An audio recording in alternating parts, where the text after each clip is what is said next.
finance, technology, news, and current affairs. We are delighted to have you all here. The theme for this year is Leading for Global Good. Now, over the next 2 days, prominent leaders and change makers will be brainstorming the present and crystal gazing into the future. The process of consultation lies at the very core of democracy. Wider discussions assist in expanding the area of what is possible. Debates in such fora are a manifestation of this democratic practice. In a nation's history, 10 years can be a small stretch in the continuum of time. Yet, some periods do stand out. In 2013, the Indian economy was clubbed among the fragile 5. By 2023, India had become the world's 5th largest economy, galloping past the United Kingdom, its former colonial ruler. The symbolism is inescapable. A decade ago, India's vibrant local markets were filled with people who were buying and selling goods with well-worn banknotes. Today, they are just as likely to use smartphones. UPI is now the default payment option for most Indians, from small ticket purchases at roadside shops, to settling utility bills, to paying at restaurants, to even IPO stock purchases and mutual fund payments. This change has had no parallel in history anywhere in the world. In 2023, Bharat entered the elite space club as the Chandrayaan-3 landed on the moon's south pole, making India the very first country to do so. 10 years ago, a usual bill mirrored the untidy patchwork of India's indirect tax structure. Today, the goods and services tax, the GST, has dramatically altered this by consolidating a web of levies into a single tax. India's infrastructure creation has become visible symbols of transformation. Whether it is ports, airports, highways, they've all turned India's image of a country with creaky roads into highway hotspots. This is acting as a powerful multiplier for the broader economy. It's connecting the hinterland with the metropolises. It's radically cutting down logistics costs and increasing India's competitiveness. Now, while there is plenty for India to be absolutely delighted about, there are still areas that we need to be alert and alive to. We should be acutely aware of the need to keep striving, to keep improving, keep pushing every boundary that holds us back, and to be alive to the challenges that could potentially derail Bharat's rise. So, ladies and gentlemen, over the next 30 sessions spread across the next 2 days, you will get a chance firsthand to hear from some of the finest political leaders, sportspersons, industry captains, entrepreneurs, intellectuals, and artists. The people whose intellect and energy and dynamism is powering Bharat's rise. And later tomorrow, we will welcome in our midst the captain of this ship, the man who is steering India in this remarkable period in our history, Prime Minister Narendra Modi. May I now invite my colleague Avantika Singh to take us through this morning's power-packed sessions. I hope you have a good time and enjoy your time here at the Rising Bharat Summit.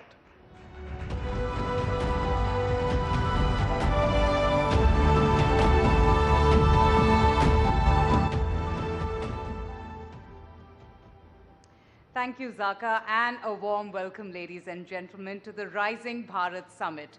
Now, what is common among semiconductors, chip manufacturing, trains, railway stations, artificial intelligence, safety, data, and technology? The next session is with a leader who is in charge of putting India on the fast track of speed, safety, and technology, quite literally so. He is soft-spoken, affable, low-key, and he's a quintessential doer. He is an IAS officer, an engineer, and he is a career technocrat and has been the forefront of complex infrastructure projects. He truly believes that Indian Railways is going to play an important role in India's growth story. If you have been to a railway station lately, you would have seen the transformation. And if you have traveled on a train lately, you would have also experienced this massive change. Please put your hands together as I welcome our first guest for the morning, Minister Ashwini Vaishnav, who is with Railways and Communications and Electronics and Information Technology, for what promises to be a very exciting session. And may I please call on stage Veena Liaquat, who will be moderating the session, titled The Transformers Taking India to a New Station. Let's have a huge round of applause, ladies and gentlemen. It's morning today. Thank you.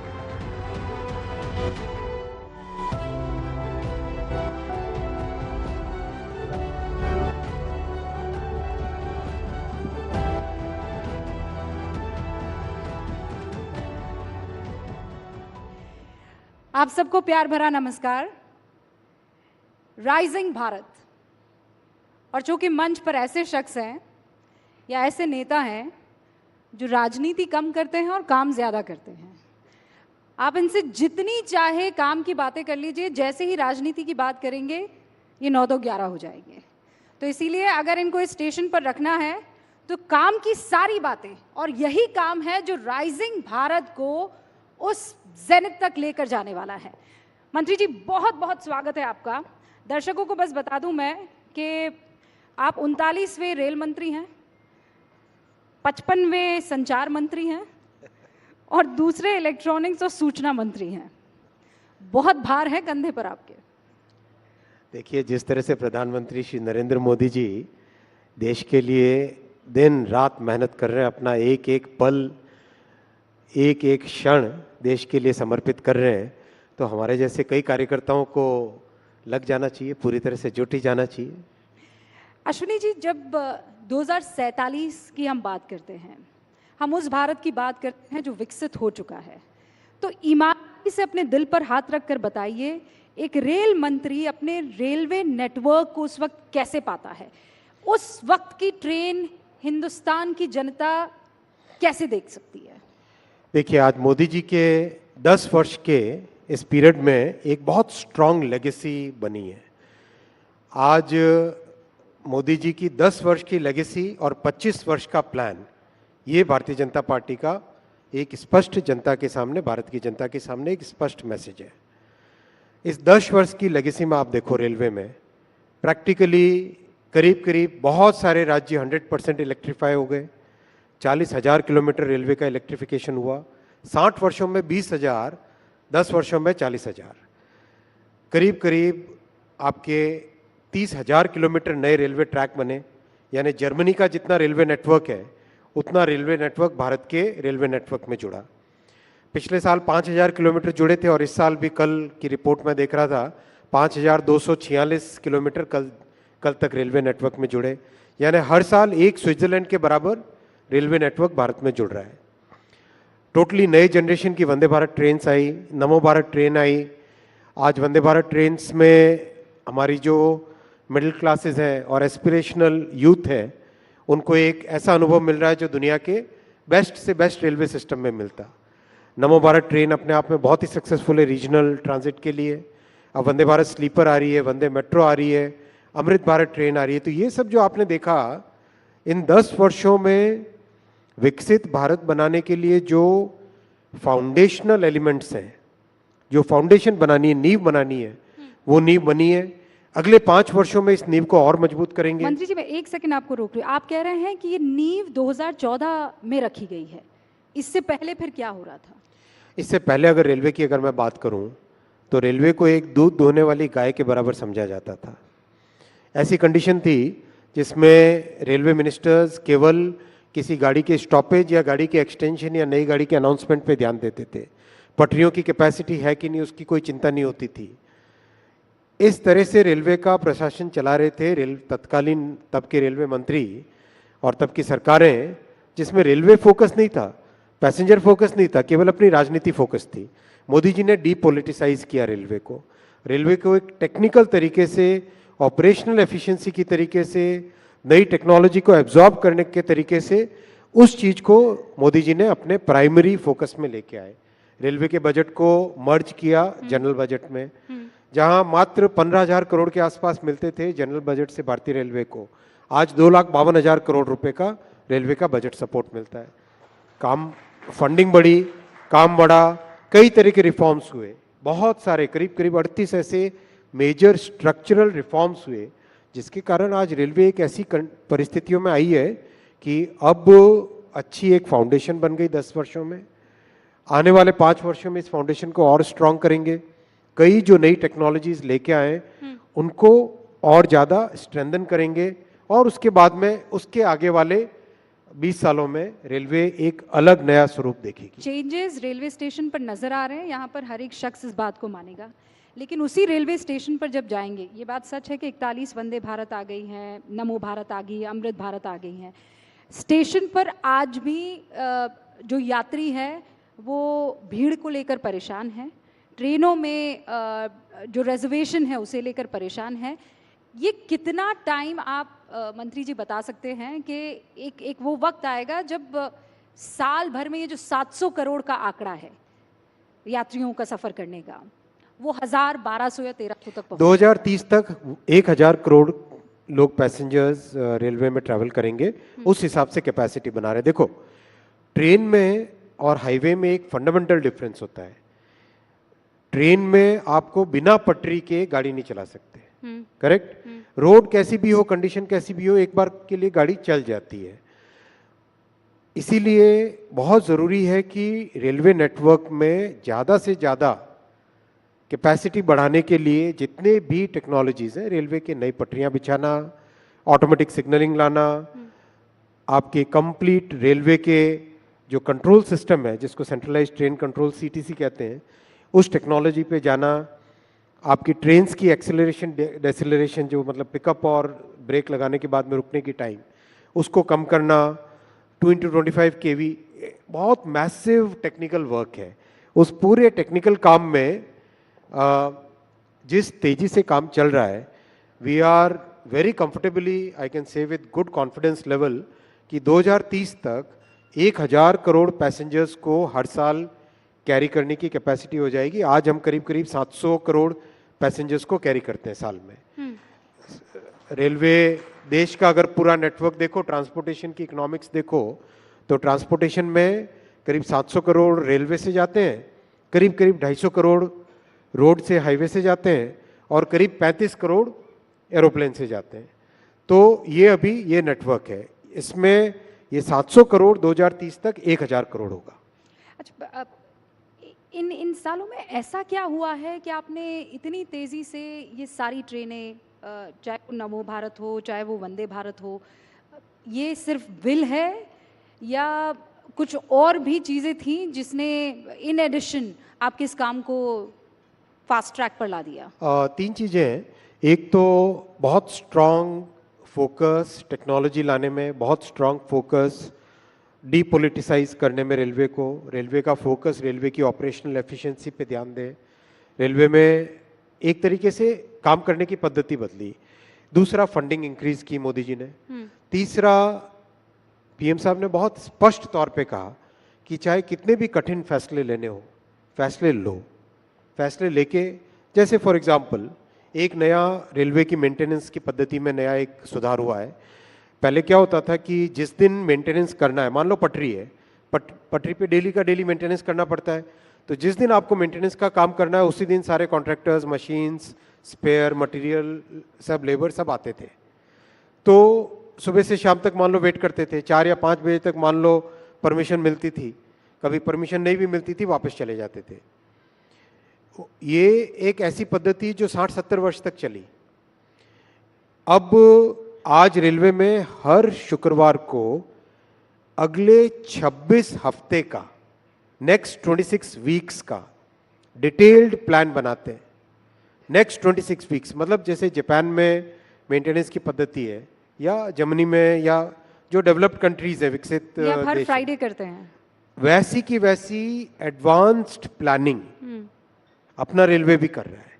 तो ये सब कठिन फैसले होते हैं, इसमें आपको पूरे ऑर्गेनाइजेशन को एक साथ आदत बदलने की आदत डालनी पड़ती है, एक नए तरीके से काम करने की मतलब प्रैक्टिस में आना पड़ता है। तो ये आसान काम नहीं होता, इसमें बहुत मेहनत और continuous communication with the top to bottom most layer.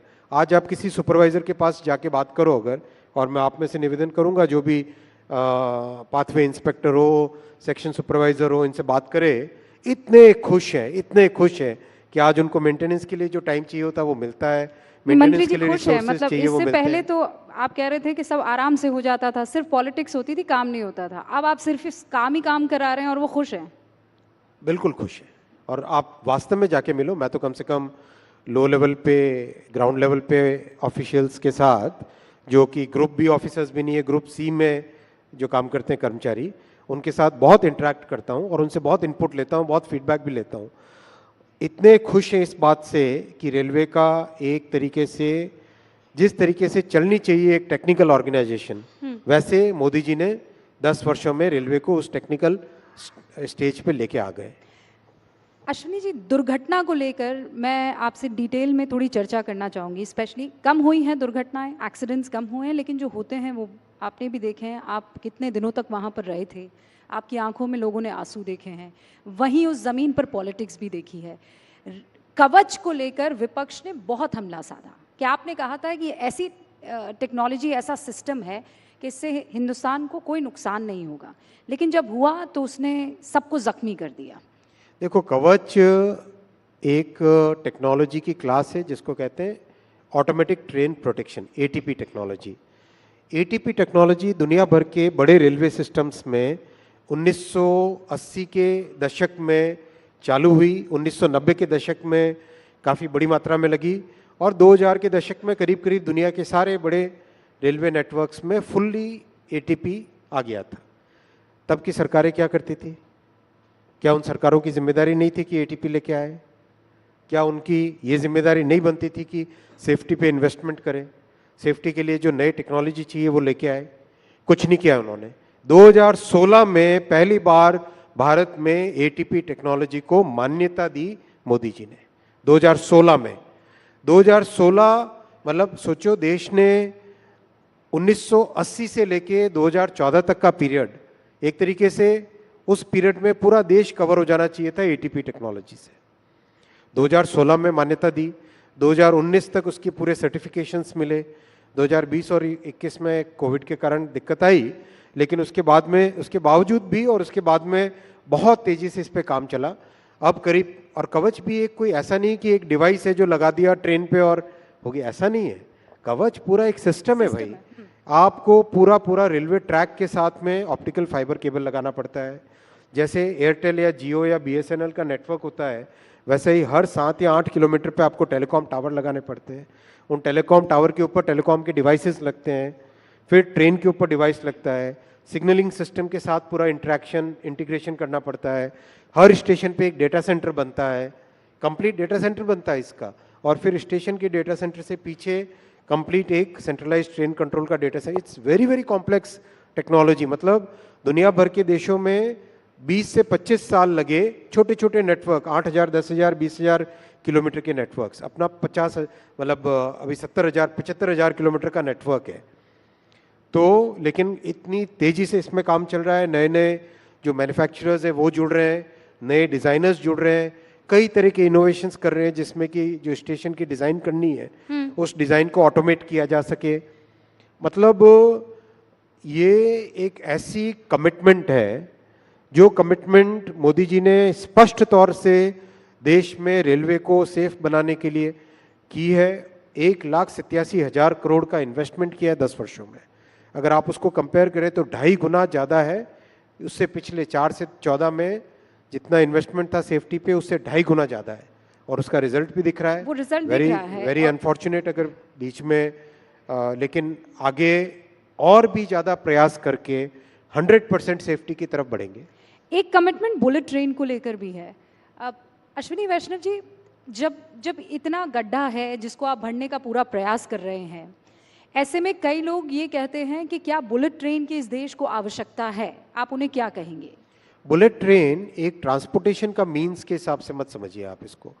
Bullet train को अगर आप देखोगे, बुलेट ट्रेन आपके जिस पाथ पे चलती है, उस पाथ के सारे शहरों की इकोनॉमी को एक साथ जोड़ देती। मैं इसका उदाहरण बहुत अच्छा आपको दूंगा, जापान का।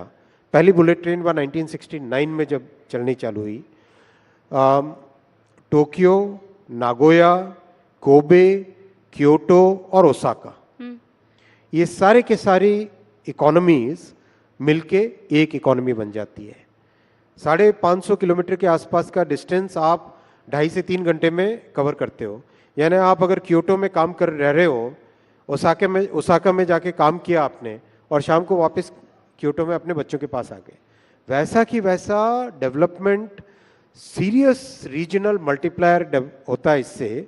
जब आप देखोगे मुंबई से अहमदाबाद, मुंबई, ठाणे, वापी, सूरत, बड़ौदा, आणंद और अहमदाबाद, ये सारी इकोनॉमीज एक सिंगल इकोनॉमिक जोन बन जाएगा।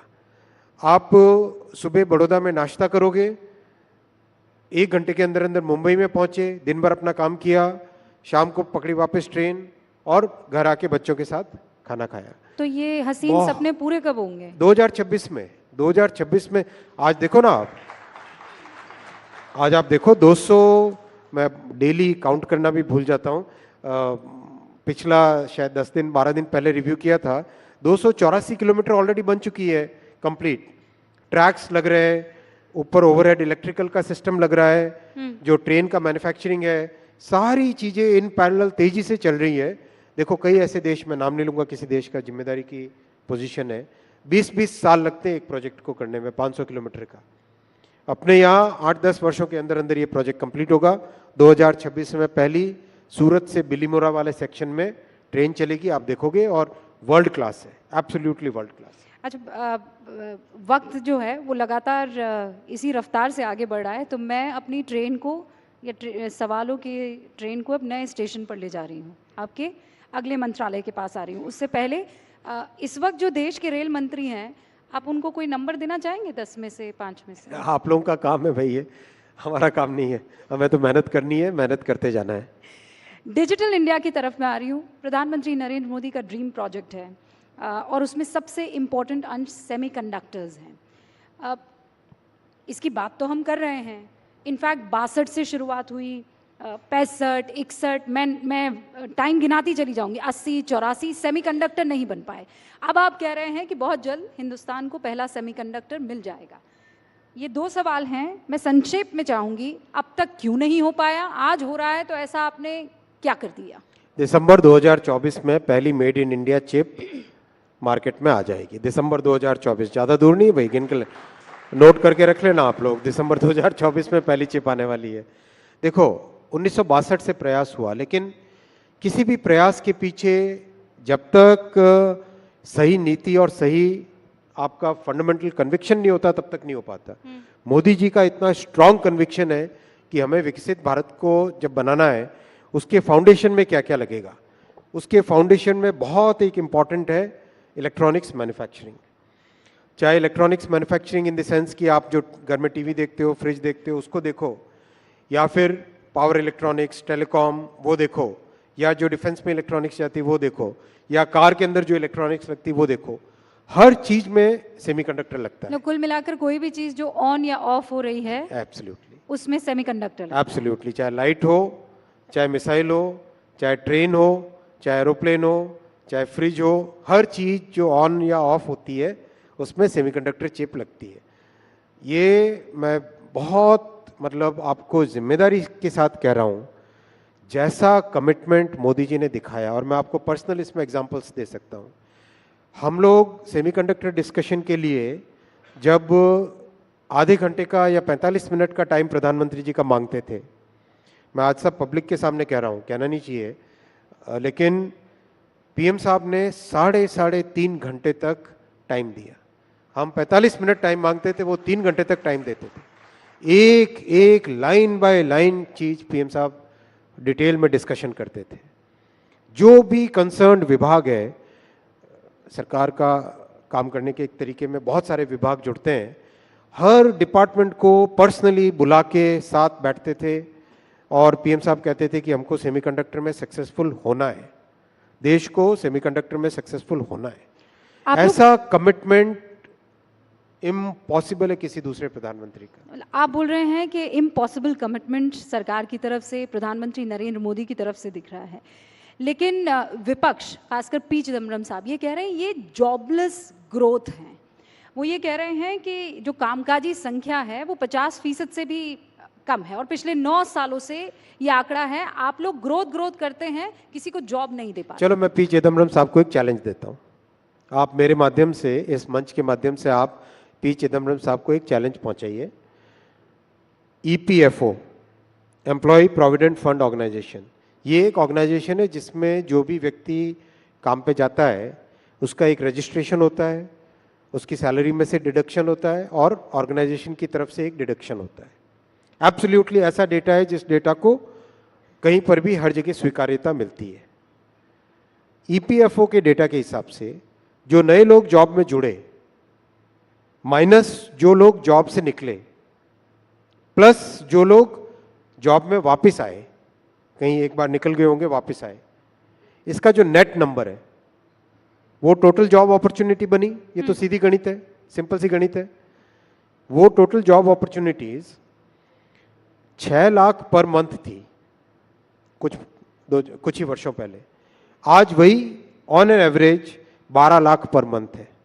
12 लाख पर मंथ का मतलब साल के हुए 1,44,00,000। 12 × 12 144, 1,44,00,000 साल की जॉब अपॉर्चुनिटीज क्रिएट हो रही है। आप चिदम्बरम साहब को पूछिए कि क्या ये आंकड़ा झूठ है या ये सच है।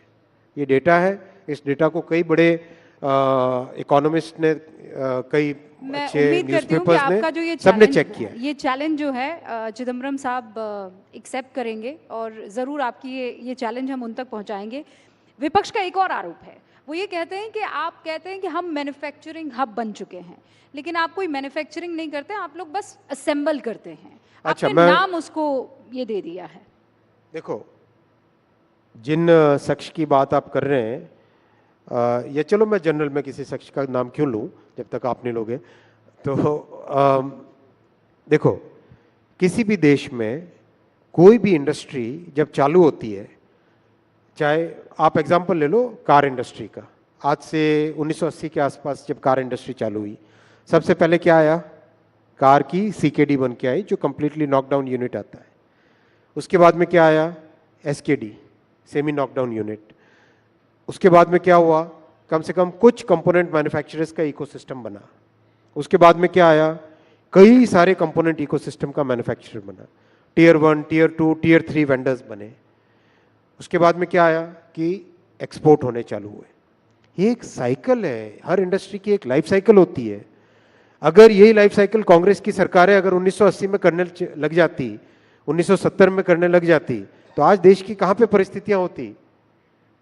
कांग्रेस ने पहले 4 दशक भारत के वेस्ट किए, 4 डिकेड्स भारत के लॉस्ट डिकेड्स बने, क्योंकि कांग्रेस की ऐसी पॉलिसीज थी जिसमें मैन्युफैक्चरिंग को एकदम गला घोंट के रखा गया, ऐसा कानूनों का मकड़ जाल बना के रखा दिया जिसमें कि कोई इंसान मैन्युफैक्चरिंग कर न सके। बस मतलब ऐसी परिस्थितियां थी 1990 से पहले तक, तो कि अगर आप अपनी कार की डिज़ाइन का हैंडल का डिज़ाइन चेंज करना चाहोगे तो आपको भारत सरकार के किसी अधिकारी के पास आके परमिशन लेनी पड़ती थी। ऐसा मकड़ जाल बिछा के रखा हुआ था। तो उस मकड़ जाल से निकले, तो आप ये कह और रहे हैं सिंप्लीफिकेशन हो रहे हैं। अब बेबी स्टेप्स जो है वो लिए जा रहे हैं। आज अपन ऐसी परिस्थितियों में है, हाँ। जिसमें मैन्युफैक्चरिंग हब बनने के लिए जो फाउंडेशन चाहिए वो फाउंडेशन ले डाउन हो गई है। अगले 5 वर्षों में आप देखोगे, देखो मैं आपको एग्जांपल्स देता हूँ, नंबर्स देता हूँ। नंबर्स लेना जरूरी है क्योंकि डेटा के साथ बात करनी चाहिए, केवल आरोप लगाने से आरोप नहीं होना है, डेटा के साथ बात करनी चाहिए। Mobile manufacturing practically negligible number था 10 साल पहले, आज कितना है? $55 billion. Electronics manufacturing practically negligible number था, आज कितना है? पिछले साल का डेटा है $105 बिलियन, और कम से कम डबल डिजिट में ग्रोथ हो रही है इसकी। डिफेंस मैन्युफैक्चरिंग कुछ भी नहीं थी, आज $2 बिलियन का एक्सपोर्ट हो रहा है। टेलीकॉम मैन्युफैक्चरिंग सोच भी नहीं सकते थे, किसी इंडस्ट्री के वेटरन ने बोला, 35 साल का जिनका टेलीकॉम इंडस्ट्री का एक्सपीरियंस है, उन्होंने कहा सोच भी नहीं सकते थे कि टेलीकॉम मैन्युफैक्चरिंग भारत में होगी। आज $1 बिलियन का एक्सपोर्ट हो रहा है। अमेरिका, यूएस, यूरोप सब जगह एक्सपोर्ट हो रहा है। क्या बात करते हैं भाई कांग्रेस के लोग, जो अपनी इतने वर्षों तक जिन्होंने अपनी गलतियों को आज जवाब दे नहीं पा रहे हैं, और हम लोग मेहनत कर रहे हैं, जनता देख रही है, पब्लिक देख रही है, हम जब मेहनत कर रहे हैं तो उनके आरोप लग रहे हैं। किस बात की बात है? हमारे पास बस कुछ मिनट बचे हैं और मैं चाहती हूँ ये दो बहुत महत्वपूर्ण सवालों के आप जवाब दे दें। एक तो फैक्ट चेकिंग यूनिट को लेकर, मतलब सरकार ही अगर चेक करने लग गई तो कैसे चलेगा? आपके काम को सिटीजन, अच्छा बताओ भाई, एक बात बताओ, हाँ। CNN TV 18 पे कुछ छपता है, उसकी जानकारी लेनी हो तो किससे पूछोगे? CNN TV 18 से पूछोगे कि नहीं पूछोगे? हाँ। बराबर है ना? बिल्कुल, बिल्कुल। आपके ऑर्गेनाइजेशन की जानकारी किससे पूछेंगे? आपसे ही पूछेंगे ना। भारत सरकार की कोई भी न्यूज, किसी भी स्कीम, उसके बारे में पूछना तो किसको पूछोगे? अगर आपका गृह मंत्रालय से काम है, गृह मंत्रालय से पूछोगे। हेल्थ मिनिस्ट्री से काम है, हेल्थ मिनिस्ट्री से पूछोगे। अगर आप कहोगे कि नहीं ये पावर मिनिस्ट्री से संबंधित प्रश्न है, पावर मिनिस्ट्री से पूछोगे। इतनी बेसिक कॉमन सेंस की बात है भाई। जो राज्य सरकार से है वो राज्य सरकार से पूछोगे, किसी प्राइवेट ऑर्गेनाइजेशन उससे प्राइवेट ऑर्गेनाइजेशन से पूछोगे। और तो वो सवाल आपको ना पसंद आए तो? बात सवाल की नहीं है, बात फैक्ट की है। फैक्ट और ओपिनियन में डिफरेंस है। और वो फैक्ट्स अगर सरकार को ना पसंद आए, फैक्ट तो आप वेरीफाई कर सकते हो ना। वेरिफिकेशन, मान लो कोई कहता है कि कितनी वैक्सीन लगी, किससे पूछोगे बताओ? ऑथेंटिक जवाब कहां से आएगा? सरकार की तरफ से, हेल्थ मिनिस्ट्री से ही आ सकता है ना। तो आप ये कह रहे हैं कि ये फैसला आपका एब्सोल्युटली सही फैसला है, और ये एकदम करेक्ट फैसला है, डेमोक्रेटिक फैसला है, कॉन्स्टिट्यूशनल फैसला है। बहुत बहुत शुक्रिया अश्विनी वैष्णव जी हमारे सारे सवालों का जवाब देने के लिए। धन्यवाद। हालांकि बहुत से सवाल थे और, लेकिन ये अश्विनी वैष्णव जी जो बता रहे थे अब तक क्या कामकाज हुआ है और किस गति से इनकी विकसित भारत की ट्रेन लगातार आगे बढ़ रही। बहुत बहुत शुक्रिया sir. Thank you so much, ladies and gentlemen. Let's have a huge round of applause once again for the Minister, Mr. Ashwini Vaishnav, who was sharing his vision and thoughts on India's ambitious rail overhaul plan. Now, it's interesting that we've been talking about transformations, and what better way to take the day forward than conversation about one of the most visible transformations that are sweeping India. Ladies and gentlemen, Jaipur is now within an earshot distance from Delhi. Literally, you can drive into the Pink City from Delhi in less than 3 hours. Mumbai and Delhi are considerably close to each other as well. And in about a year's time, you should be able to drive between the national capital and the financial capital in 12 hours. Would you believe that? Soon, you will be able to drive from Delhi to Dehradun in 2.5 hours, Delhi to Amritsar in 4 hours, Delhi to Srinagar in 8 hours. This, ladies and gentlemen, was unthinkable until not too long ago. Development indeed delivers.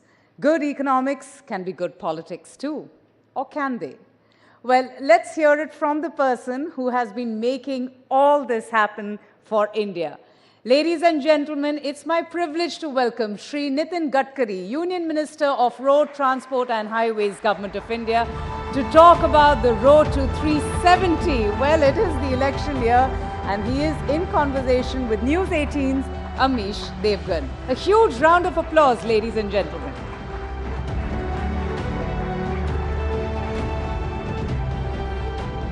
Welcome, sir.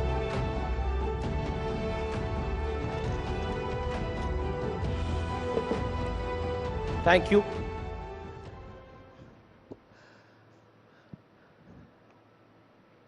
और अब उस session की शुरुआत जिसका हमें काफी देर से इंतजार था।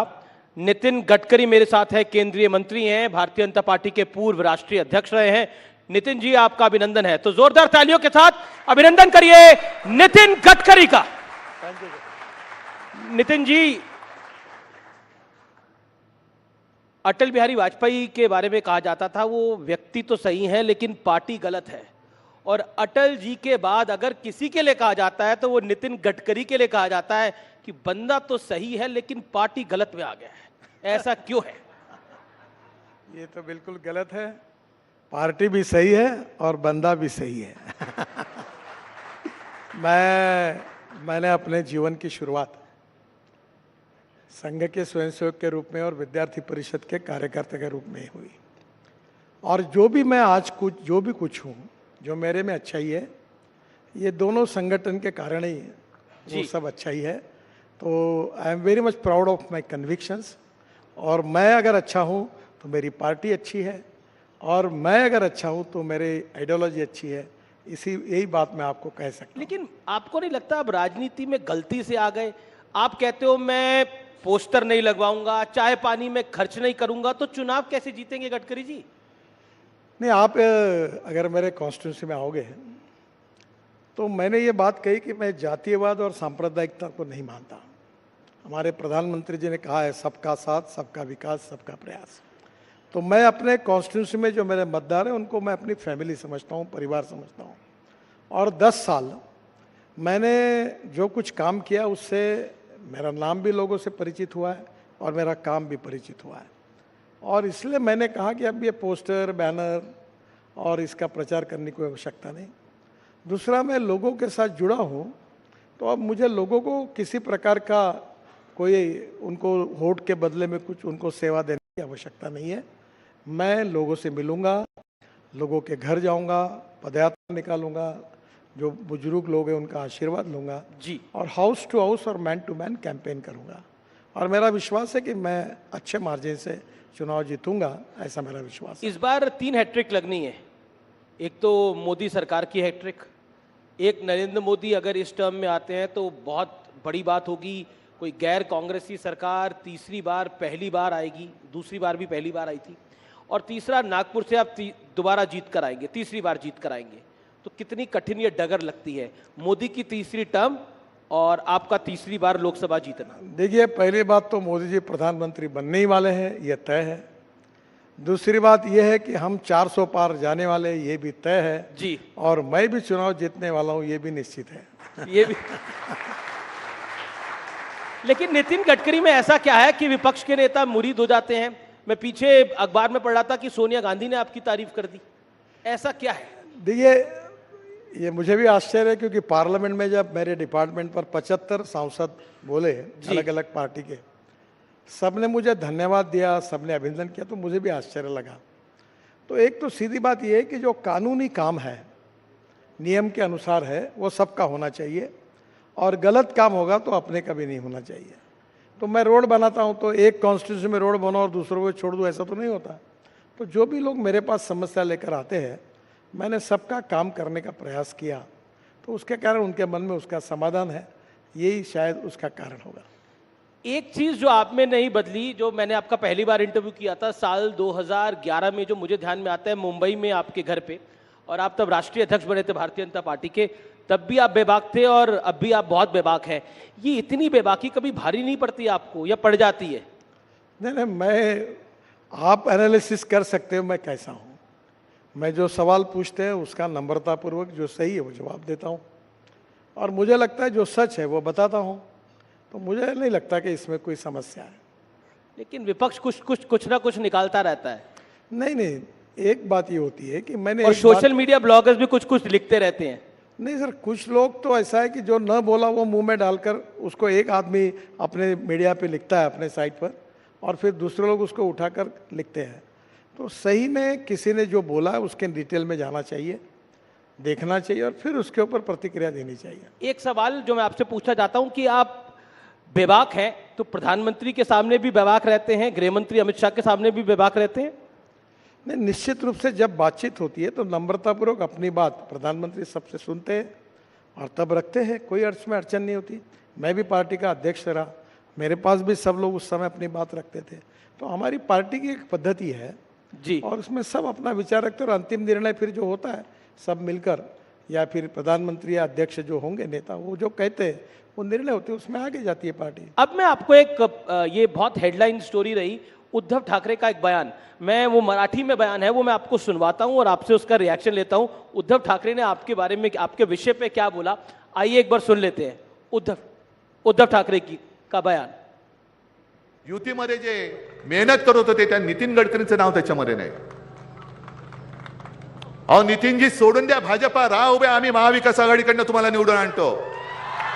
दाखवा महाराष्ट्राचं पाणी, दाखवा महाराष्ट्राची धमक, दाखवा महाराष्ट्र दिल्ली समोर कधी झुकला नाही। अब नितिन जी कह रहे हैं कि आइए हम आपको एमवीए से टिकट दे देंगे, महाराष्ट्र दिल्ली के आगे कभी झुकता नहीं है।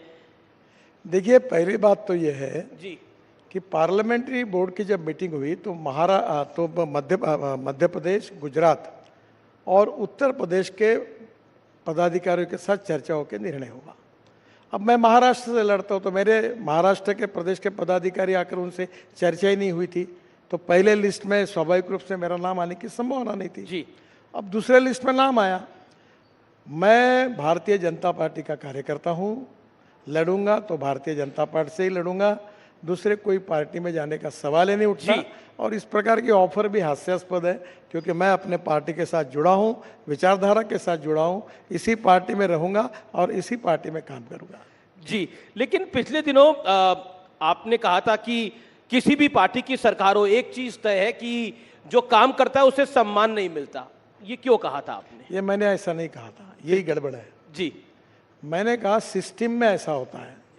जो मैंने विशेष रूप से सरकार में काम करने वाले लोगों के बारे में कहा था, उसके पहले भी मेरी प्रस्तावना उसके साथ थी कि अच्छा काम करते तो उनको सम्मान नहीं मिलता और बुरा जो काम करता है उसको सजा नहीं होती, क्योंकि सिस्टम इतनी कॉम्प्लिकेटेड है कि अच्छे आदमी को तुरंत अवार्ड नहीं मिलता और जो कुछ करता है उसकी इंक्वायरी होते होते इतने साल चले जाते हैं कि उसको सजा नहीं मिलती। ये उसका वाक्य था। इसका संबंध राजनीति से भी नहीं था। यही आप नहीं है, पर आप जैसे आपके जो बंधु है वो बिना रेफरेंस लेके इस प्रकार की बातों को फैलाते हैं। आजकल ना सोशल मीडिया का दोष भी सब मीडिया पर ही डाल देते हैं। अब सोशल मीडिया में तो बहुत कुछ चलता रहता है। ऐसा नहीं होता जी। सोशल मीडिया पे जो गलत छाप के आता है उसको तुरंत लेकर रात को चर्चा का कार्यक्रम आप आयोजित करते हैं और उसको आगे लेके जाते हैं। ये समस्या है जी। मेरा अगला सवाल है, 2022 में आपने कहा था कि राजनीति को अलविदा कहने का बड़ा मन करता है, लेकिन कभी नहीं कहा था ऐसा। तो पर आपका बयान है ये। सर बिल्कुल गलत है। मैंने ये कहा था कि we need to redefine the definition of politics. केवल पावर पॉलिटिक्स, सत्ता कारण यानी पॉलिटिक्स नहीं है जी। समाज कारण, राष्ट्र कारण और विकास कारण ये भी पॉलिटिक्स है। और महात्मा गांधी जी ने जब देश को स्वाधीनता के लिए जो आंदोलन किया था वो भी आंदोलन राजकारण था। तो हम लोग 80% समाज कारण करें और 20% सत्ता कारण करें। और आपने परसों भी देखा होगा, मैं दिव्यांगों को मैंने 87 चेयर बांटी, मैंने करीब 50,000 हार्ट के ऑपरेशन। मैंने आज आपका सुबह ट्विटर देखा, उस पर आपने एक वीडियो ट्वीट करा है। एक लड़की के दिल में एक होल था, उसका आपने ट्रीटमेंट कराया है अपनी कॉन्स्टिट्यूएंसी के अंदर। वाकई मतलब वो जिसे कहते हैं कि बहुत मार्मिक विषय है ये सारे। लेकिन पॉलिटिक्स की अगर हम बात करें नितिन जी, तो राज ठाकरे दिल्ली में है और राज ठाकरे अगर दिल्ली में है तो कुछ तो बड़ा चल रहा है। तो क्या अलायंस होने की बात है? देखिए, मुझे आज सुबह ही राज ठाकरे जी का फोन आया था, पर वो दूसरे काम के लिए आया था। उनके पासपोर्ट का काम था, वो हो गया, इसलिए धन्यवाद देने के लिए आया था। बाकी तो कहाँ का पासपोर्ट? एनडीए का पासपोर्ट? नहीं, उनका पासपोर्ट। अच्छा। बाकी उनका क्या बातचीत होगी क्या नहीं, ये तो आज होगी तब निर्णय होगा, मुझे पता नहीं इसके बारे में। लेकिन आप चाहते हैं राज ठाकरे आए? देखिए, इसका निर्णय पार्टी करेगी। आपका मन क्या है? नहीं, मेरा कोई व्यक्तिगत मन नहीं होता। पार्टी के पदाधिकारी, पार्टी के अध्यक्ष और पार्लियामेंट्री बोर्ड, प्रधानमंत्री जो निर्णय करेंगे वो करेंगे। महाराष्ट्र में सीट बंटवारे को लेकर काफी सवाल जवाब हो रहे हैं, काफी सोर्सेज के हवाले से खबर आती है, लेकिन अब आप सामने बैठे हैं तो मैं पूछ ही लेता हूँ, चल क्या रहा है वहां पर? कोई नहीं, सब ठीक चल रहा है। लगभग बंटवारा हो गया है। शिंदे जी खुश है? हाँ सब। और चुनाव तक क्या होता है, जब तक कैंडिडेट तय नहीं होते हैं जी, तब तक एक सीट है, 10 उम्मीदवार है, तो थोड़ा बहुत तो चर्चाएं होती रहती है, थोड़ा बहुत विवाद होते रहता है, ये ऑब्वियस है। और मुझे लगता है कि अभी लगभग फाइनल हो जाएगा और हम लोग मिलकर लड़ेंगे और महाराष्ट्र में हमको बहुत शानदार जीत मिलेगी, ऐसा मेरा विश्वास है। एनडीए बहुत सालों से गठबंधन है, लेकिन इस बार एक नया गठबंधन बना है, इंडिया अलायंस, लेकिन वो बनने से पहले ही लड़खड़ा गया। आपको इंडिया अलायंस कैसा दिखता है, क्योंकि महाराष्ट्र में एक बड़ी चुनौती है? मैं अपने पार्टी को और अपने अलायंस को देखता हूँ। मेरी एक फिलॉसफी ऐसी है जो मैं अक्सर लोगों को बताता हूँ कि 2 रेखाएं, एक आपकी और दूसरे की है। 2 मार्ग है रेखा बड़ी करने का, एक तो अपनी बड़ी करो या दूसरी की पूछने का काम करो जी। तो मैं अक्सर इस बात पे विश्वास रखता हूँ, अपनी बड़ी करो। और 10 साल मोदी जी के नेतृत्व में हमारी सरकार ने जो कुछ काम किया है जिसका लोग अनुभव लेते हैं। अभी मैं आ रहा था तो मेरे ट्विटर पर ये द्वारका एक्सप्रेस हाईवे बना जी, तो इतने लोगों में खुशी है कि इतने लोगों की प्रतिक्रिया मुझे प्राप्त हुई। तो हम 10 साल में जो हमने काम किया है उस सरकार में मोदी जी के नेतृत्व में, उसके भरोसे हमें सफलता हासिल होगी। हमें अपने पॉजिटिविटी और अपने काम को लोगों को बताना है, हमको बाकी निगेटिव बातों में जाने की कोई आवश्यकता ही नहीं है। एक और सवाल है, मराठा समुदाय को 10% अलग से आरक्षण देने की बात है। उस विषय को लेकर पॉलिटिक्स भी हो रही है, लेकिन एक सोशल डिमांड भी है। उसको आप कैसे देखते हैं? क्या ये मुद्दा भारतीय जनता पार्टी के लिए, आपके गठबंधन के लिए महाराष्ट्र में एक बड़ा पॉलिटिकल चैलेंज होगा इससे निपटना? नहीं, मुख्यमंत्री जी ने ऑलरेडी उनसे बातचीत करते हुए इसका समाधान ढूंढा है। अब ये विषय नहीं रहा है।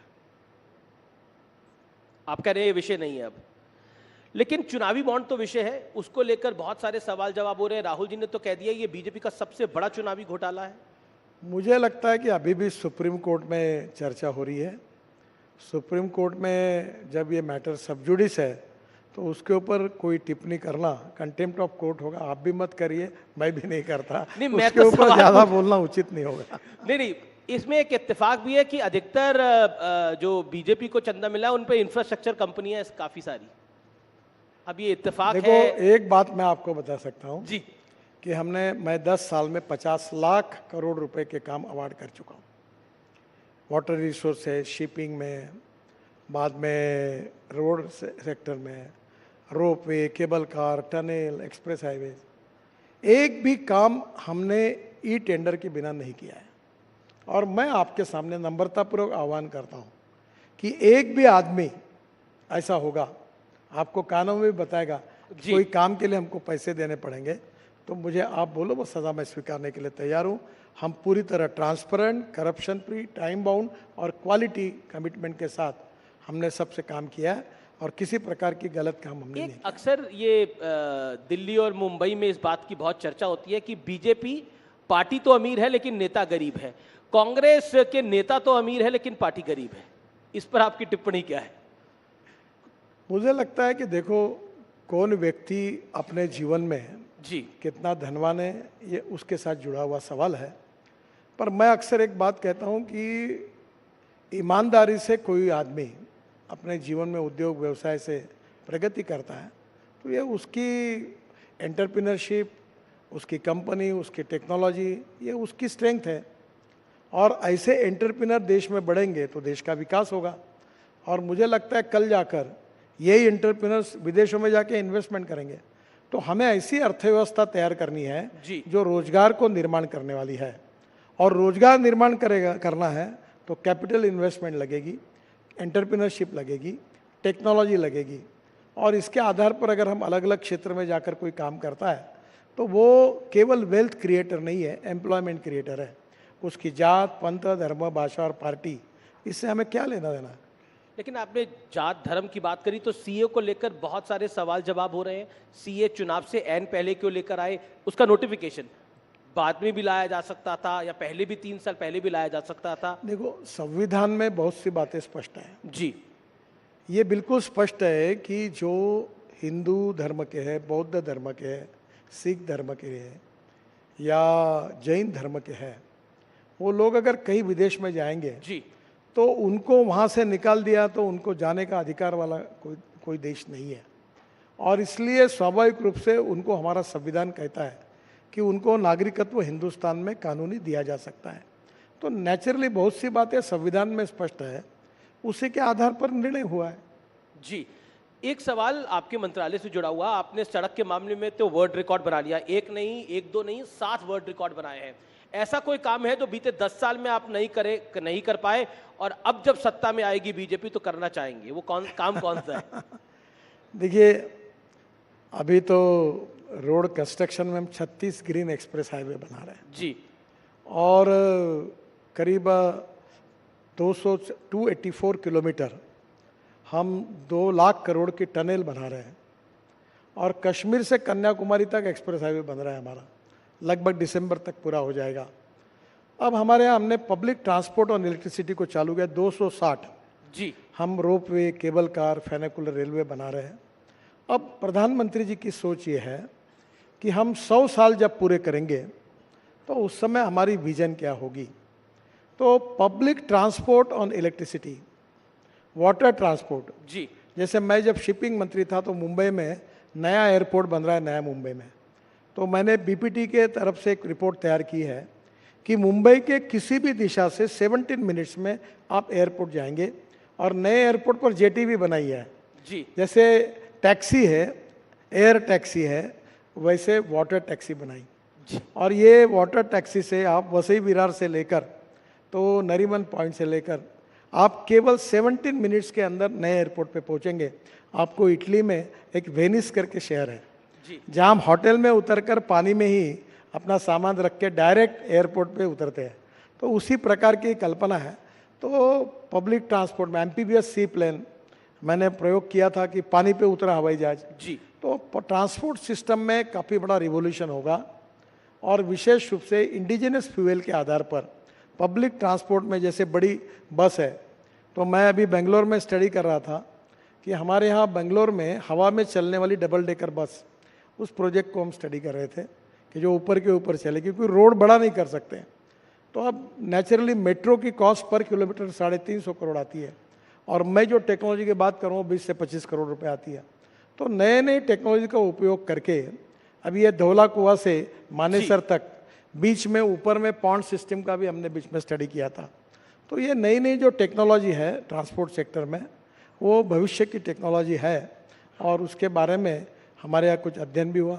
हम 670 रोड साइड एमिनिटीज बना रहे हैं। जी, पर मुझे अगर पूछोगे तो एक काम कौन सा करना चाहते हैं आप? मैं 2024 में एक काम इन सब में सबसे अच्छा कोई कर सका जी, तो 2014 में जब मैं मंत्री बना तो 1 करोड़ लोग आदमी आदमी को खींचने का काम करता था। एक तो साइकिल रिक्शा था या कंधे पे लेके आदमी धोने का काम का, बिहार में, बंगाल में, नॉर्थ ईस्ट में। मैंने मैकेनिज्म ड्रिवन ई रिक्शा लाया, और आज मुझे खुशी है कि 1 करोड़ लोग जिनका शोषण हो रहा था उनको मुक्ति मिली, और ई कार्ट और ई रिक्शा चला रहे, और उनको एक प्रकार से मानवीय शोषण से मुक्ति मिली। तो मैंने बहुत express highway, tunnel, road, bridges बनाए, पर ये काम जो है ये मेरे लिए सबसे अच्छा है। आपके दिल के करीब है, लेकिन एक राउंड हमारे दिल के बड़ा करीब है, और ये फोटो राउंड है, और इसमें कुछ तस्वीरें आएंगी और आपको उसका रिएक्शन दे रहा है। और मुझे भी पता नहीं है फोटो कौन कौन सी लगाई है इन लोगों ने। पहली फोटो देख लेते हैं कौन सी आ रही है।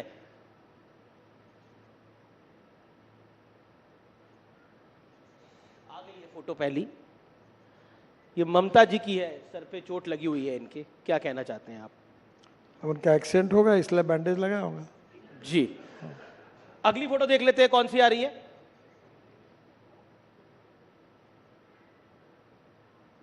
इन दोनों का क्या होगा? एक तो मैं ना भविष्य जानता हूं ना कोई आप भविष्य नहीं जानते। वो कहते हैं सब कुछ आप करवा रहे हैं, यानी ईडी करवा रही है, सरकार करा रही है। देखिए, ईडी अपना काम कर रही है जी, और वो अपना काम कर रहे हैं। हम अक्सर इस बात पे विश्वास रखते हैं कि हमारा भविष्य भगवान के हाथ में है। आपका नहीं, बिल्कुल भविष्य तो भगवान के हाथ में, लेकिन इनका भविष्य क्या है मुझे मालूम नहीं। आपको मालूम मैं भविष्य वेत्ता थोड़ी हूँ, जिसका क्या होगा मुझे क्या जी। पता। अगली तस्वीर देख लेते हैं कौन सी आ रही है। अब ये इंडिया अलायंस है मुंबई में, आपके घर में ये सब एक साथ आए थे। इनका भविष्य क्या दिख रहा है आपको? देखो, इनका भविष्य अच्छा है ही नहीं। नहीं है अच्छा। ये पूरी तरह इस चुनाव में इनकी पिटाई हो जाएगी, और हमें 400 पार जगह मिल जाएगी, और बेचारे उनमें से अनेक लोग फिर निवृत्त हो जाएंगे राजनीति से। जी, अब अगली तस्वीर जो है वो नेताओं की नहीं है, अब वो फिल्मी, क्योंकि आप महाराष्ट्र से आते हैं, माया नगरी है, मुंबई है, तो कुछ फिल्मी कलाकारों की है। पूछते हैं आपसे कि आपके कौन पसंदीदा है। Next please. अब रणबीर कपूर पसंद है, रणबीर सिंह पसंद है, या विक्रांत मैसी पसंद है आपको? नहीं, मैं मेरी जनरेशन के हीरो को मुझे जो चॉइस है उसी में बोलना गडकरी। तीनों भी अच्छे हैं। एक तो पिक करिए ज्यादा अभी। अच्छा, लास्ट फिल्म किसकी देखी इन तीनों में से? और रणवीर की देखी थी मैंने। रणबीर की देखी। कौन सी? वो जो एनिमल। नाम नहीं, वो जो हमारे पेशवे के ऊपर जो थी ना। रणवीर, अच्छा अच्छा अच्छा अच्छा, रणवीर बाजीराव बाजीराव मस्तानी। अच्छा अच्छा, आपने भी पॉलिटिकल दिया इसका जवाब पूरी तरह से। अगला देख लेते हैं किसकी तस्वीर आ रही है। ये हीरोइंस की हैं। आप पसंद, मतलब आपको इनमें से किसकी फिल्म देखी? तापसी पन्नू है, आलिया भट्ट है, कियारा आडवाणी है। नहीं, इन तीनों के भी फिल्में मैंने नहीं देखी। नहीं देखी? तीनों टॉप हीरोइन है देश की। देखो एक बात बताता हूँ, ये जनरेशन के हीरो हीरोइन अलग अलग होते हैं जी। अब हमारे जनरेशन में हमको तो अमिताभ बच्चन यही हमारा फेवरेट हीरो था। तो कॉलेज में किसका ट्रेंड फॉलो करते थे आप? कॉलेज में, जब कॉलेज में थे तो किसी का ट्रेंड फॉलो करते होंगे। अमिताभ बच्चन को अमिताभ बच्चन का फॉलो करते थे। मैंने एक बार उनको भी कहा कि मैंने जंजीर 3 बार देखा, आनंद 3-4 बार तो देखा। Bell bottom pants, long collar सब डालते थे। वो फाइटिंग के पिक्चर पसंद आते थे उस चलिए, आप राजनीति की बेला में जा रहे हैं, यानी आप चुनाव के संघर्ष में जा रहे हैं। ये लोकतंत्र का, भारत के महान लोकतंत्र का सबसे बड़ा पर्व है। इसके लिए बहुत बहुत शुभकामनाएं नितिन जी। और न्यूज 18 भी बेबाकी के साथ इसकी कवरेज करेगा। बहुत बहुत शुक्रिया। हर सवाल का अपने बेबाक अंदाज में जवाब देने के लिए जोरदार तालियों के साथ अभिनंदन करिए नितिन जी का। धन्यवाद। Thank you. Thank you, Amish. Thank you, Minister. That's Minister Nitin Gadkari, who has been leading the Modi government's infrastructure push and spelling out his roadmap for political success. Thank you once again. Ladies and gentlemen, for our next session, January 22nd, 2024, is now going to be etched in the annals of history. The Pran Pratishtha ceremony of the Ram Mandir at Ayodhya was just not any religious ceremony. It was so much more than that. It made the world wait to take note, a momentous step in Bharat's civilizational journey, a landmark process of Bharat's decolonization. Our next session is a conversation with two very special people. Now, here's an anecdote that a family will repeat for generations to come. Chandrakant B. Sompura, the principal architect of the Ayodhya Ram Temple, was first approached to design and build the temple in the year 1989. Decades later, his two sons, Nikhil and Ashish Sompura, have assisted him in the creation of the Ram Mandir. While the Ram Mandir has several firsts, it being a symbolic of unwavering faith and devotion, the ornaments of Ram Lalla is what actually stands out for its sheer brilliance and grandness and the exquisite attention to detail. Yatendra Mishra, the man who prepared the jewelry of Lord Ram, carried out extensive research. In fact, ladies and gentlemen, he studied the texts such as the Adhyatma Ramayana, Valmiki Ramayana, Ramcharitramanas, and the Alvanandra Stotram for the preparation of Ram Lalla's exquisite jewels. 132 artists, would you believe it, worked on it. Every ornament was detailed and prepared with such precious jewels and with such precision. Ladies and gentlemen, please welcome Ashish Sompura, Ram Temple architect, and Yatendra Mishra, historian and Ram Lalla idol jewelry designer, in conversation with News 18's Anand Narsiman for an amazing, interesting session titled Spirituality and Temples of Boom. Let's have a huge round of applause for our guests.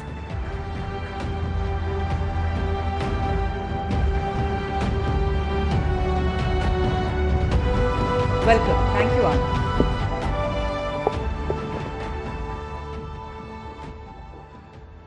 देखिए, we have the architect and some of the key designers, people who have worked tirelessly. Can we please be a little generous in our welcome on the Rising Bharat Summit? Thank you. आप लोगों का बहुत बहुत आभार और आपका बहुत बहुत धन्यवाद for making the time, Ashish ji and Yatendra ji. Thank you.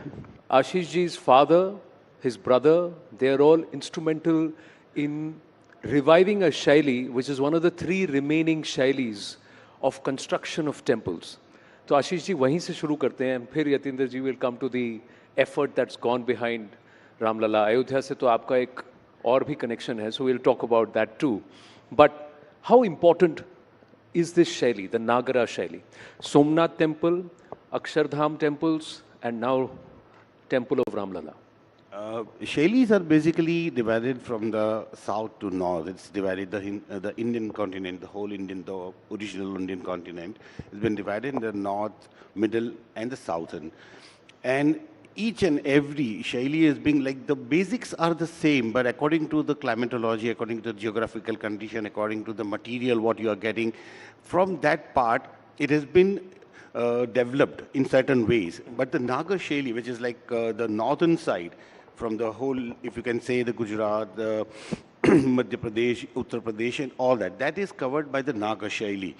And Vaseras, yeah, which is on the Orishans style, and the Dravidian style is in the south, basically.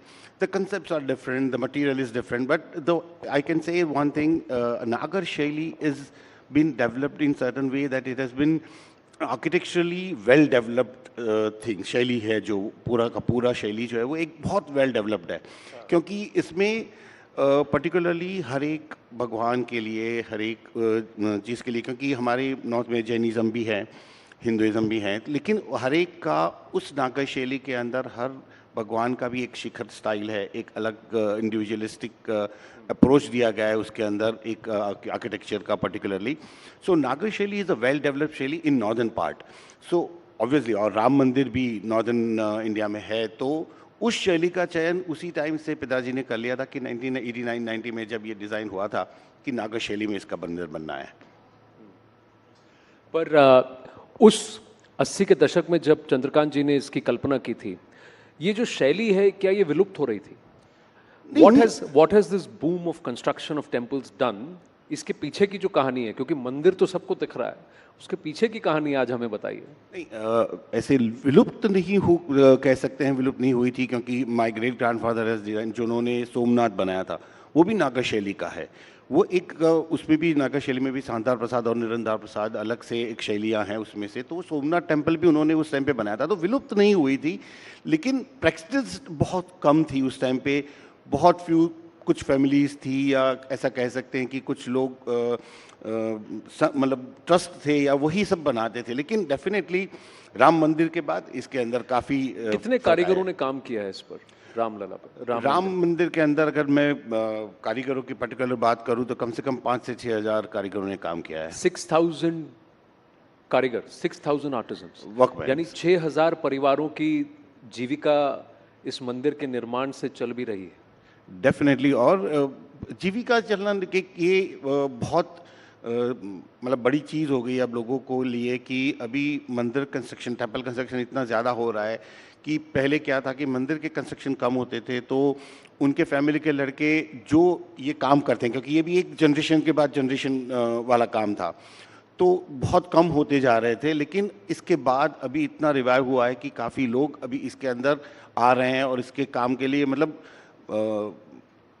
लोग बड़े हैं इसके अंदर काम के लिए मैं देखने जाऊँ तो कि कारीगरों की जो कमी थी वो भी पूर्ति हो रही है उसकी पूर्ति हो रही है तो there are more people turning to this as a profession तो एक अगर आपको क्योंकि 108 वहाँ पर पिलर्स हैं राम मंदिर के हर लेवल पर 108 पिलर्स हैं तो एक पिलर को गढ़ने में तराशने में उसको बनाने में कितना समय लगता है देखिए बेसिकली उसमें 2 पार्ट है एक पार्ट जो है कार्विंग वाला पार्ट जिसको बोलते हैं हम नॉर्मल कार्विंग और दूसरा पार्ट है उसके अंदर मूर्ति काम तो मूर्ति काम वाला जो काम होता है वो इंस्टॉलेशन के बाद होता है क्योंकि वो बहुत फ्रिजाइल हो जाती है तो उसको ट्रांसपोर्टेशन में तब इंस्टॉलेशन के टाइम पे हम उनको नहीं हैंडल कर सकते हैं तो वो एक बार इंस्टॉलेशन होने के बाद ऑन साइट वो काम होता है तो देयर 2 पार्ट जैसे मैंने बताया तो कार्विंग हो के आती है लेकिन आइकनोग्राफी है वो बाद में होती है तो पूरा एक कार्विंग वाला सिर्फ हम लोग काम देखें तो उसको ऑलमोस्ट 8 से 10 दिन लगते हैं 2 कारीगरों को कंप्लीट करते हुए 8 से 10 दिन में बन जाता है सिर्फ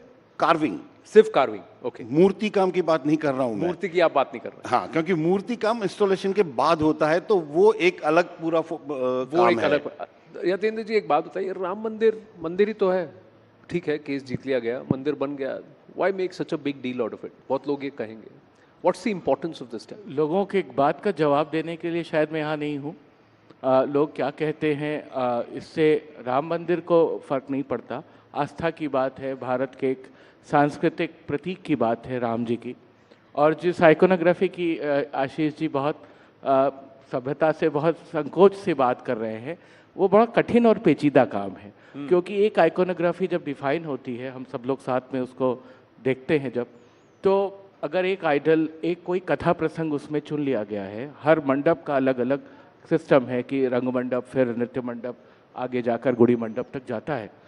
किस कल्पना के तहत पूरी शास्त्र सम्मत ढंग से राम कथा को जिस तरह से वहाँ दिखाया जा रहा है, तो सिर्फ राम ही नहीं है, रामलला तो हैं ही गर्भगृह में विराजे हुए, लेकिन गर्भगृह की जो परिकल्पना है उसके चारों तरफ जो 10 दिक्पाल बनाए गए हैं वो एंशिएंट फिलॉसफी से लेकर के आए, जो दशों दिशाओं के पालक हैं।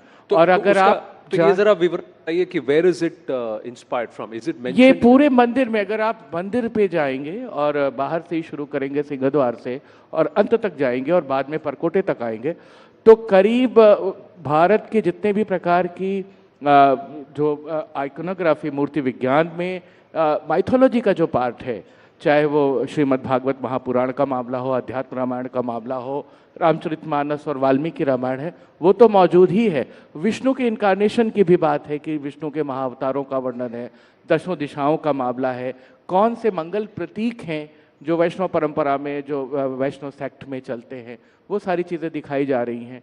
फिर जब परकोटे की बात आती है तो हम लोग एक भारत दर्शन यात्रा जैसा दिखा रहे हैं, जिसमें धर्म, मजहब, पंथ, संप्रदाय से ऊपर उठकर जितने भी प्रकार की बड़ी बातें भारत में हुई हैं, जिन्हें हम टॉर्च बेयरर लोगों की बात कहते हैं, कथाएं कहते हैं, जिनसे प्रेरित हुआ जा सकता है, तो युवा जाकर के उनसे जुड़े और देखे कि हमारे यहाँ याज्ञवल्क्य और गार्गी का संवाद भी होता था, हमारे यहाँ अष्टावक्र जनक को जाकर के कुछ ज्ञान की बात करते थे। तो एक तरीके से एक ये मिक्स ब्लेंड है स्पिरिचुअलिटी और रिलीजन के साथ दर्शन का भी।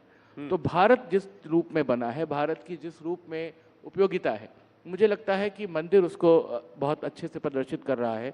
और जो मैं 10 दिक्पाल की बात की, तो आप जाकर पद्मनाभ स्वामी त्रिवेंद्रम का जो गर्भगृह देखेंगे तो वहाँ भी 10 दिक्पालों की ही कल्पना है। तो सोमपुरा परिवार ने ये काम बहुत अच्छे से किया कि जो पारंपरिक ढंग से हजारों साल की परंपरा में जो नागर शैली का जो बेस्ट आर्किटेक्चर था, जिसका स्पिरिचुअल एस्पेक्ट भी था, उसको हम लोग राम मंदिर में लेकर आए। आशीष जी, राम मंदिर इन अयोध्या, अक्षरधाम इन अक्षर पुरुषोत्तम स्वामी नारायण मंदिर इन अबू धाबी, रॉबिन्सविल में बना है, विश्व भर में अब मंदिर बन रहे हैं। सब काम आप ही करेंगे तो बाकी कौन करेगा? नहीं, सब जैसे रॉबिन्सविल हमने नहीं किया है और जो अभी रिसेंटली किया वो भी हमने नहीं किया है। मैं बता दूं, अक्षरधाम जो गांधीनगर का है वो हमारा काम है। और वैसे मैं कह सकता हूं कि हमारा परिवार ब्लेस्ड है कि सोमनाथ से लेके गुजरात के तीनों जो माओ के बड़े मंदिर है, पावागढ़ है, बहुचरा जी है, अंबाजी है, सारे काम हमारे परिवार के थ्रू हैं। वो एक ऊपर वाले का आशीर्वाद ही है कि हम कर रहे हैं। तो यानी इसमें भी अब कंपटीशन आ गया है? कंपटीशन जैसे कंपटीशन कोई चीज़ नहीं है इसके अंदर। बेसिकली सोमपुरा एक हमारा पूरा एक कम्युनिटी है।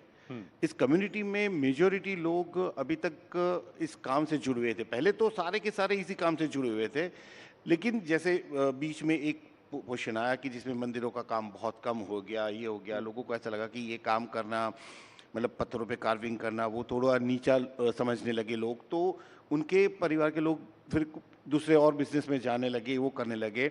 लेकिन हमारा परिवार इससे जुड़ा रहा। तो आपको कभी ऐसा नहीं लगा I don't want to do this, ये हो गया, ये टाइम इज ओवर? नहीं, ऐसा कभी नहीं लगा, क्योंकि हमारे परिवार में जैसे बोलते ना कि बच्चा जब पैदा होता है ना, हम लोग यही देखते आ रहे हैं, पापा को यही बात करते देखते आ रहे हैं, घर में यही चीज़ें होती रहती है, सब किताबें वही पढ़ी रहती हैं। तो बचपन से ऑलमोस्ट यही लोगों के दिमाग मतलब यही था कि तो इसको आप एक प्रोफेशन की तरह देखते हैं कि इसको भी आप एक आध्यात्मिक कंट्रीब्यूशन की तरह देखते हैं कि देखिए this is what I am contributing towards Bharat spirituality? इसको कैसे देखते हैं आप? देखिए, आध्यात्मिक तो होता ही है और एक प्रोफेशन भी है हमारा, उसमें भी मना नहीं कर सकते हम लोग, क्योंकि जो हमारी जीविका आती है उसी से आती है। तो हम लोग ये भी नहीं कह सकते कि हमारा प्रोफेशन नहीं है, लेकिन डेफिनेटली एक अटैचमेंट तो होता ही है। जब आप कहते हैं ना कि जब बच्चा जब बड़ा होता है तो उसके सामने जो होता रहता है ना वो उसके मस्तिष्क में छप जाता है।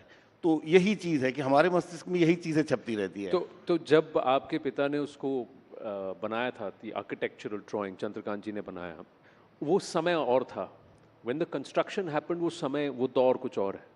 सो डिड यू थिंक कि if I am going to be involved in the construction of the temple, मैं इसे ऐसे बनाना चाहूँगा?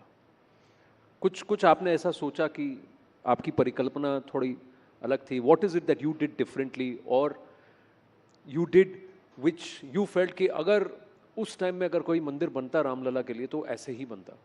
नहीं, देखिए, जो उस टाइम पे पिताजी ने डिज़ाइन किया था वो उस टाइम और उस समय के लिए परफेक्ट था, क्योंकि वो 30 साल पहले उसका डिज़ाइन हुआ था। तो उस समय के हिसाब से उन्होंने जो डिज़ाइन किया था वो पहले गर्भगृह, गुड़ मंडप, नृत्य मंडप और एक सिंह द्वार वही किया था। लेकिन जो 30 साल का जर्नी रहा राम मंदिर का पूरा, उसके अंदर उसको जो मतलब मीडिया से, सब लोगों से जो मिला, लोगों की आस्था जुड़ती गई उसके साथ धीरे धीरे, तो जो जब कंस्ट्रक्शन की बारी आई, जब उसके बाद में, तो फुटफॉल हम लोग जो सोच रहे थे वो बहुत ज़्यादा बढ़ गया था। तो डेफिनेटली सोल वही है, आप कह सकते हैं, कपड़े थोड़े नए बनाए गए हैं, बस दैट्स इट। हाँ, कपड़ों से पता। रामलला कैसे जेवर पहनते हैं, ज्वेलरी या कपड़े पहनते हैं? How did you decide that Yatendra ji? Because Ram ji का वर्णन तो अधिकांश तो वनवास में है, he is in matted locks and you know barely wearing anything. एक उनके राज्याभिषेक से पहले और जब वो बालपन में थे, तो how did you decide how Ramlala should be dressed? बहुत अच्छी बात है आपने पूछा। राम जी का जो एक चरित्र है और जो उनका स्वरूप है वो तो वनवासी राम का ही है, कि उसी वजह से वो सबके नायक हैं। लेकिन ये भूलना नहीं चाहिए कि वो रामलला अपने मंदिर में है, यानी अपने पिता अपने माँ के भवन में है, 5 साल के हैं। 5 साल का बच्चा जो अपने पिता के यहाँ है और जो राजकुमार है वो राजोपचार के साथ ही रहेगा।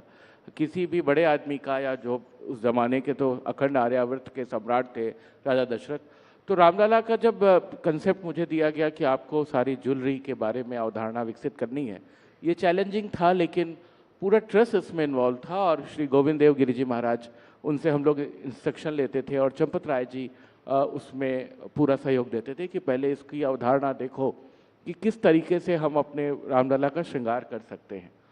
तो श्रृंगार के लिए जो सबसे प्रमुख टेक्स्ट हैं, सबसे पहले तो अध्यात्म रामायण ही, जिसके बेस पर तुलसीदास जी भी अपनी बात करते हैं। तो अध्यात्म रामायण, रामचरितमानस, वाल्मीकि रामायण मेल मुख्य आधार की तरह थे। लेकिन बहुत सारे पदों में, बहुत सारे मंत्रों में, बहुत सारे साउथ इंडियन टेक्स्ट में भी रामलला के श्रृंगार का वर्णन है।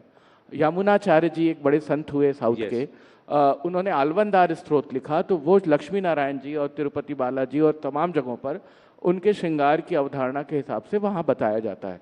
उसमें सारी पदावलियाँ भी ऐसी, तो कुछ उसमें से लेना था, कुछ कवितावली से लिया तुलसीदास जी की। सभी ने सुन रखा है ठुमक चलत रामचंद्र बाजत पैजनिया, तो पैजनी भी पहनानी चाहिए क्योंकि बच्चा है और वो ठुमकेगा, 5 वर्ष का होगा।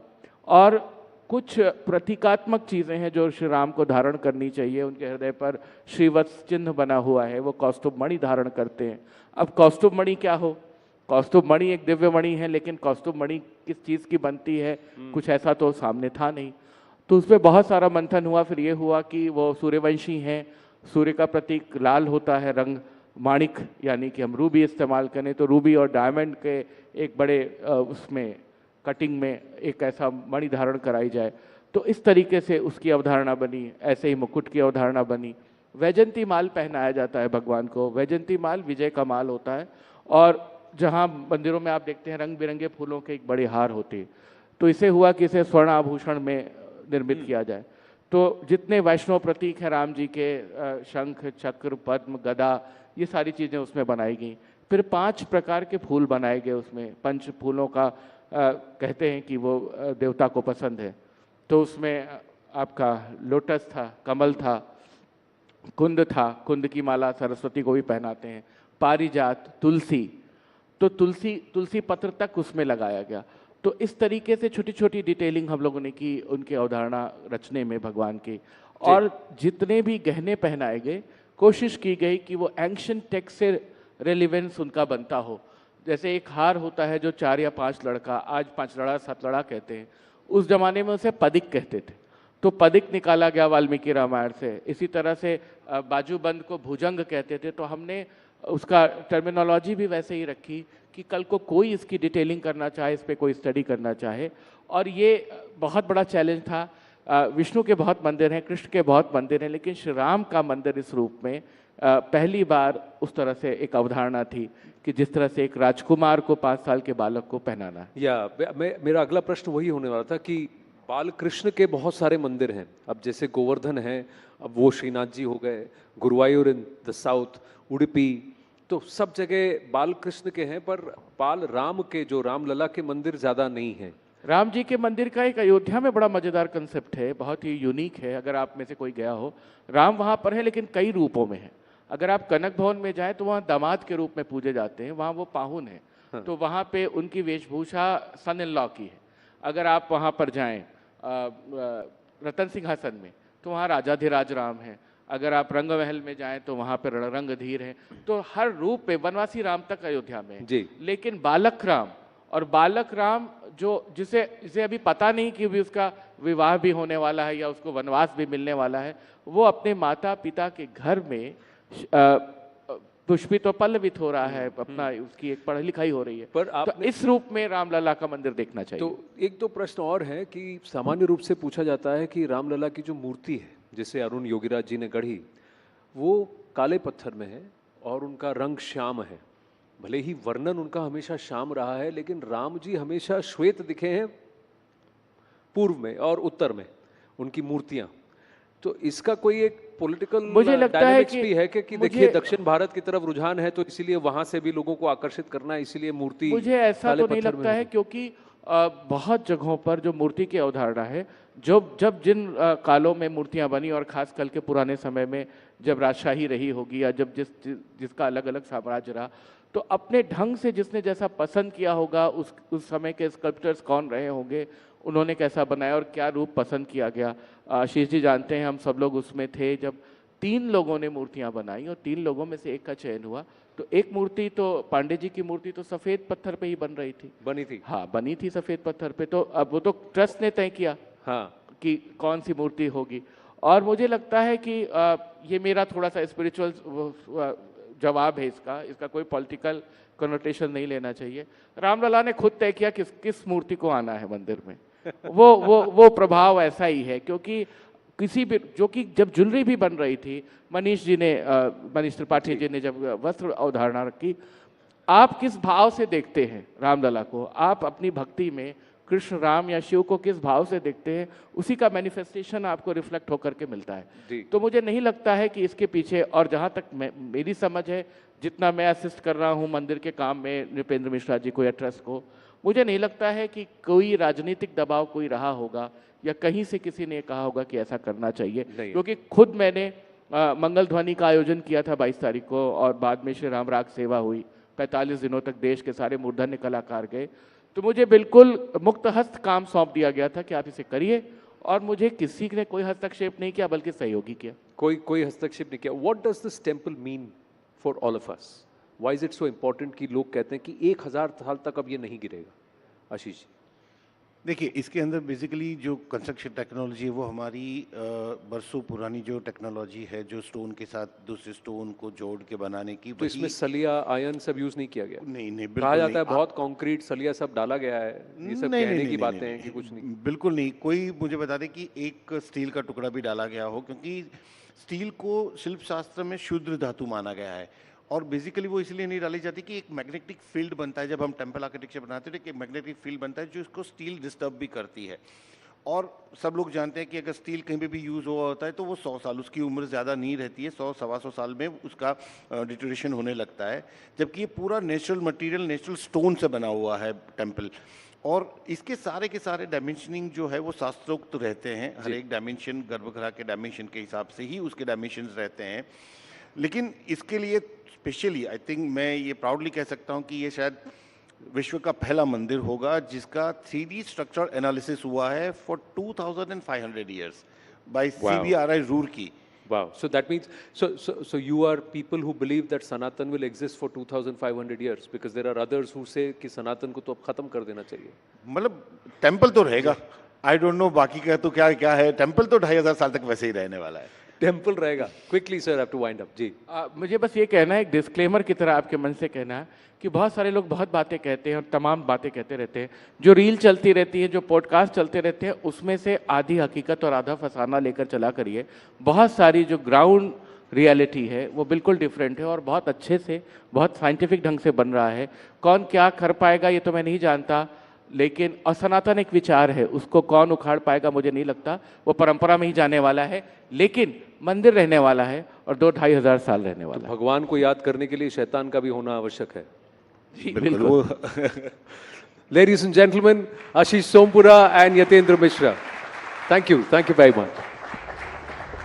Thank you so much, Anand. Thank you to our guests, Mr. Ashish Sompura and Mr. Yatendra Mishra, for sharing such fascinating insights into the construction of the Ram temple and the Shringar, the Sajavat of our Ram Lalla. Well, ladies and gentlemen, now let's get down to discussing something that concerns each one of us, all of us present here today. We can ignore it only at our own peril. It's about us, it's about our children, our families, it's about life and our planet. The changes that are sweeping the world could come at a cost, and this has also pitched sustainability and climate change to the mainstream of global policy making and business decision making. In fact, smart living, ladies and gentlemen, is about adapting the fruits of technology through models that are scalable, profitable, and importantly, ecologically and socially far more sustainable. Let's talk about these very pressing matters in a session titled Earth's Dividend Between Profit and Protection.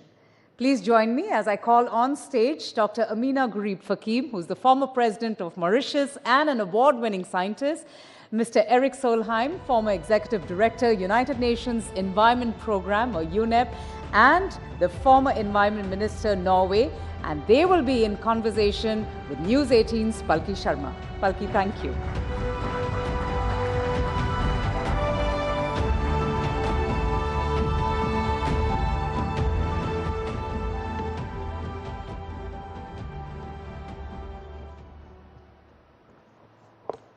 Good afternoon, namaskar.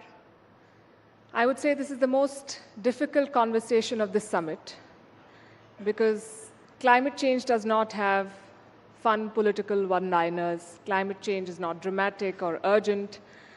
Some 50 to 70 countries are going to polls this year. I'm not sure climate change is an election issue in even 5 of them. It's a footnote in most policy documents. It's everyone's problem, yet no one wants to solve it. Summers are getting hotter, winters are getting colder, freak weather is becoming more common, billions are being lost in economies the world over, climate refugees pose the next big challenge, and some countries face extinction. So what we want to ask today is, what will it take for us and our world to take climate change seriously? With me are two very well-qualified and eminent personalities to talk about this. Amina Gurib Fakim, former President Mauritius, also a biodiversity scientist. And Erik Solheim, former Executive Director of the United Nations Environment Programme with an extensive career focusing on climate change. Welcome to Rising Bharat and to India. Amina Gurib Fakim, the world is talking a lot more about climate change, but is this talk translating into policy and action? Are we doing better at mitigating the climate crisis than we were, say, 10 years ago? Good morning, and again, Palki, thank you. Thank you. It's a great pleasure always to be back in India. I'm here in India, and we are heading precisely towards the COP29, which will be held in Baku this year. You've mentioned something very important, the climate crisis. I think we all acknowledge that climate change is a threat to the world, to our survival on this planet. And are we taking it seriously? If we are to look at the crisis, the COVID crisis, I think it gives us an idea. It's a harbinger of what's to come in the future. And what we find, of course, is that the concept, or rather the narrative, is still shaped in the us and them. Us, me, you, 85% of the global population living in global south, and of course the 15% of the global north. We still haven't realized that we have one planet, there's no planet B. If we go back to the COPs, which have been, of course, the key institution looking at the climate crisis, we find that we still didn't seem to be able to get the consensus around this issue. The successful COP may have been the COP21 in Paris, when the NDCs were approved and countries realized that we have a common, but we need a differentiated approach. And this differentiated approach comes down to money, comes down to finance.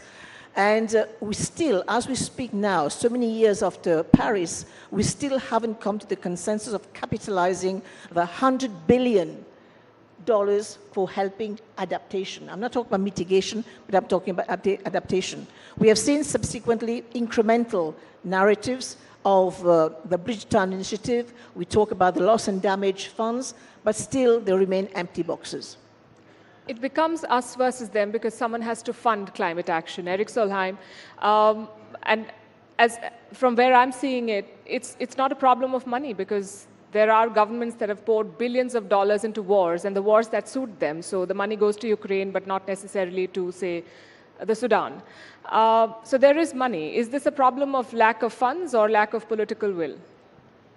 The money is not the problem. That's what people speak about in international conferences, but it's not really the problem.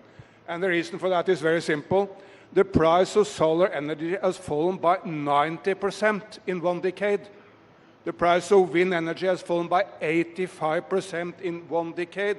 So if today, if you make the shift from from coal or from fossil fuels into renewables, not only is good for the health, everyone knows, not only is good for Mother Earth, everyone knows, it's also very good for the economy. It's cheaper, and that's why the calculus of the past was a thing of the past. In the 20th century, if you wanted to grow the economy, there was no other way than coal. That's why Europe did it, America did it, China did it, and India started doing it. But today, you can grow the economy by renewables.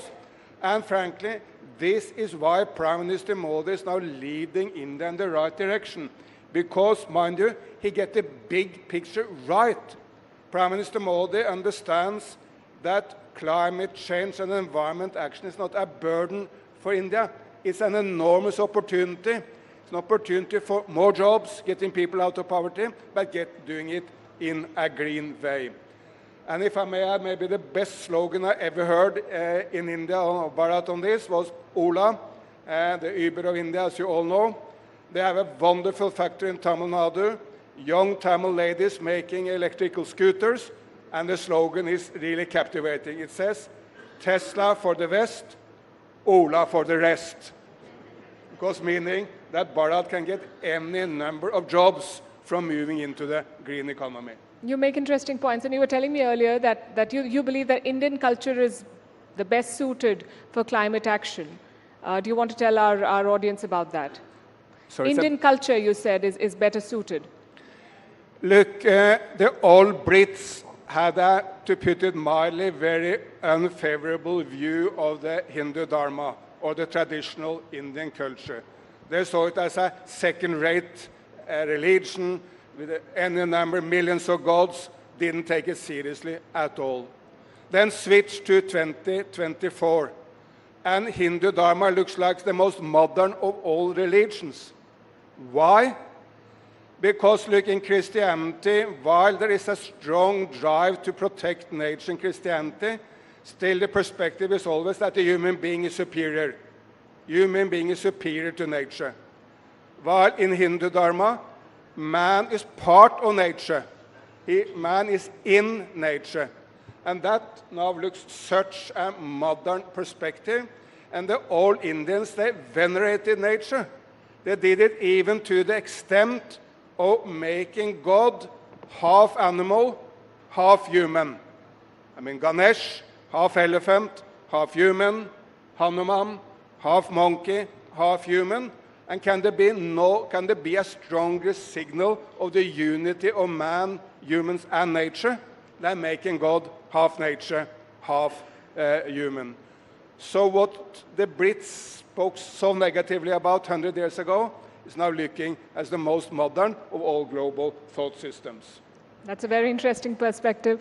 Amina, Hurib Fakim, your thoughts on what India is doing, and countries like India, even China, have developmental requirements. Same with Mauritius. As the president, I'm sure you've seen this firsthand, the challenges that climate change poses to you and your people. So you have to find a way to balance the two. How do you think these countries are doing? First of all, I just pick up to what Eric has just said. The approach that the global south and India, Asia, of course, and China, I think the approach is that we are very much part of the ecosystem and that we need to start respecting nature, and the solutions will be, of course, in nature. But you mentioned something about the challenges of climate and how India and in most Asian countries, even China, are tackling. I think the plan is there. There is a game plan to address this. I think many of the rising emerging economies, of course, India is one of them, they have a plan. But I have a but. We are all integrated in the global economy. And this, of course, is the lifeblood of any country, is to see to it that trade increases so that jobs can be created. And my concern is that because of the competition, because of the moving geotectonic plates around the world, especially now that India and China are rising, is that there could be a break to this rise. And the break will come because when we start tying down trade to the climate.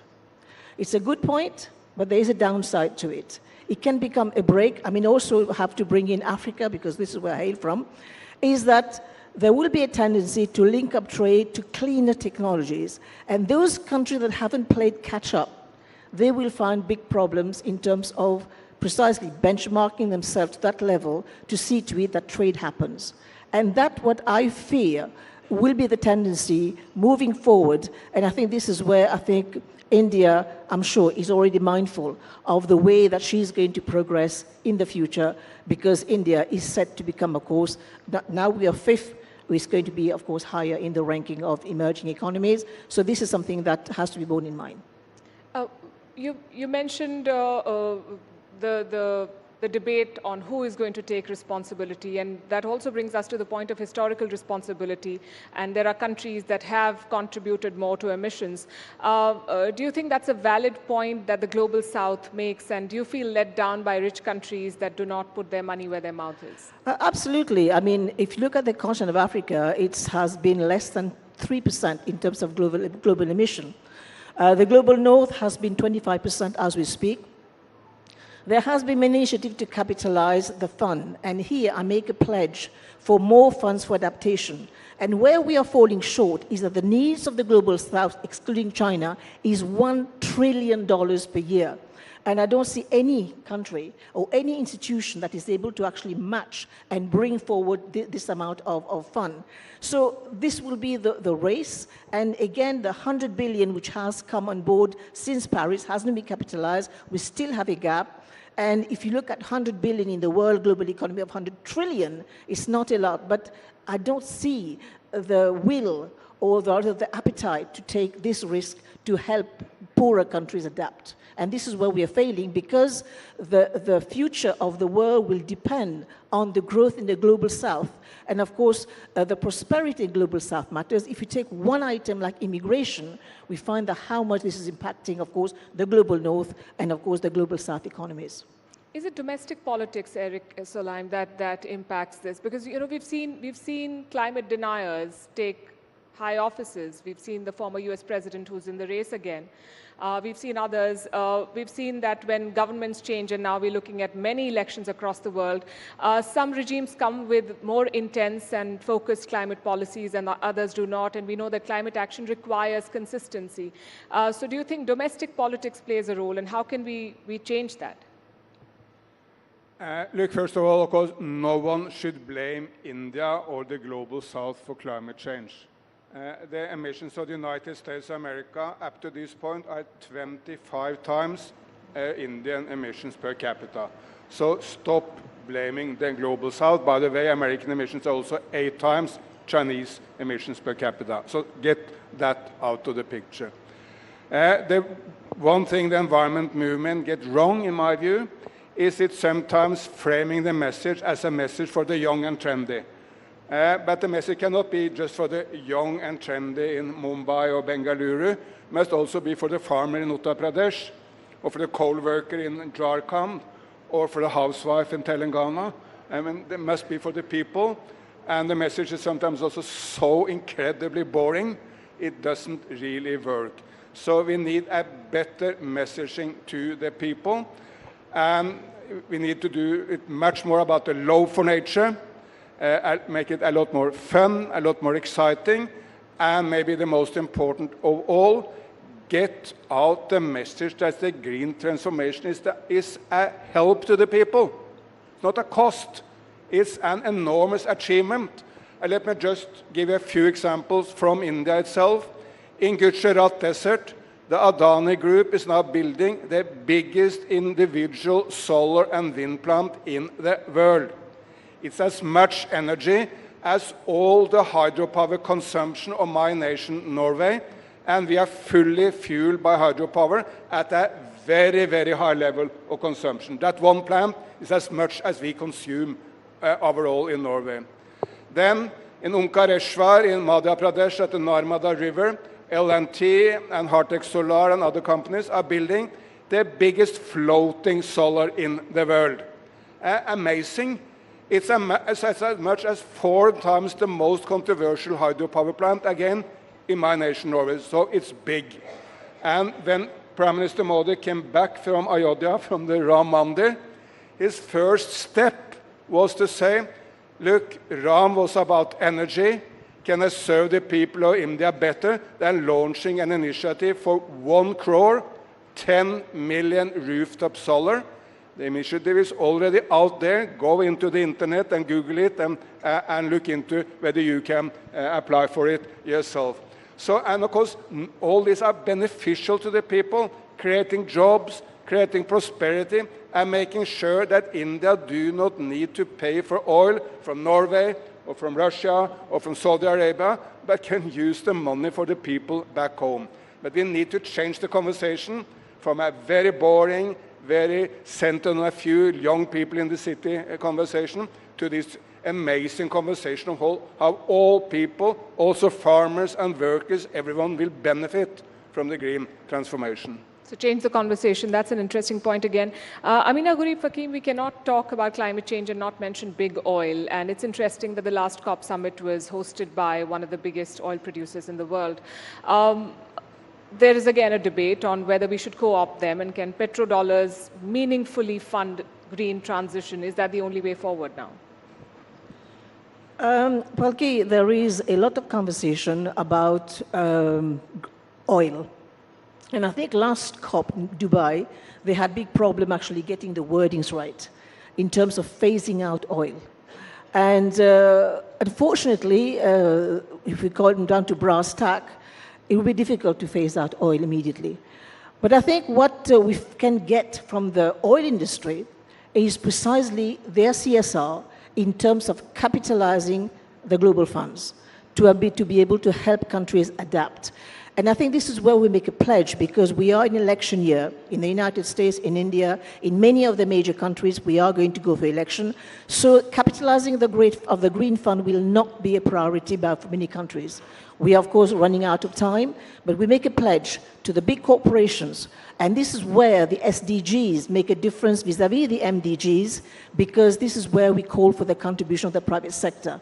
So if the private sector can help come on board and help capitalize the fund and help us reach this $1 trillion so that this global south can help adapt, because again, I will say, the global north depend on the global south because we provide the branch on which we are all sitting for our own survival. So it's in our interest to find the funds to help adapt, because mitigation is already happening. Also, COP summits tend to have a very big participation, 70,000 in the Dubai summit, which I understand that they want to bring more voices on board, but it makes consensus that much more difficult. You mentioned the private sector. There's increasingly a pitch with sustainable products that are being pushed out in the market. Do you think that it's just window dressing as of now? Do you think that there is a serious commitment where the private sector is concerned that they want to make a difference and become part of climate change, climate action? So far, there have remained pledges, and the pledges haven't been translated into solid dollars. But I think when you look at a country like India, for example, which has a very big agriculture base, while we actually lambast agriculture as being an emitter, I think India can play a key role in transforming the ag sector into a net absorber. And this with these tools that India can bring in terms of technology, and India has got very strong institutions in terms of addressing this, I think it can be a great boon in terms of addressing the climate crisis and become a net absorber and also create jobs. And here I have a special plea to make, because agriculture also means women, and we need to empower women to bring them on board to become these game changers in terms of addressing the climate crisis. Eric Solheim, I have some data. Gen Z, 81% of them, according to a survey, the young generation, said that they were very concerned about climate change, and they've talked about climate anxiety. Another set talks about the multiplication of climate-related litigation. People are taking their governments to court. What is your message to the youth? Do you think that making climate action legally binding and forcing policymakers to look at this is the only way forward now? I mean, all in favor of that. I mean, cannot be agree more than to any global agreement which will enforce regulations on climate.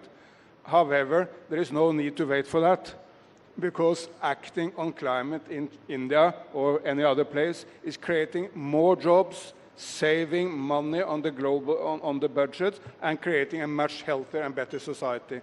So there's no need to wait for someone else. But if I may, since we come maybe to the close of the conversation, also make a couple of challenges to India, and what are the main issues India need to work on to do even better. I think one is still red tape.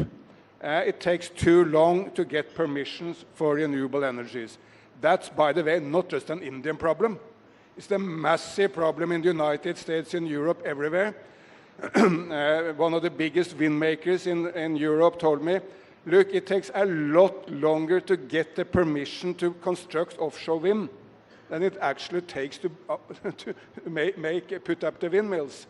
And I think one reason why a state like Gujarat seems to be in the lead in India, maybe that they got the relationship to business right at an early stage. It's a more efficient system, a more business-friendly system. Tamil Nadu is also in the lead, maybe for some other similar reasons. So cutting red tape is essential. And the other, which may not be so popular to talk about in India, is the relationship to China. Because China is 60% of everything green in the entire world. Don't look to the West. They're far behind India. The only nation in the world which may be ahead of India is China.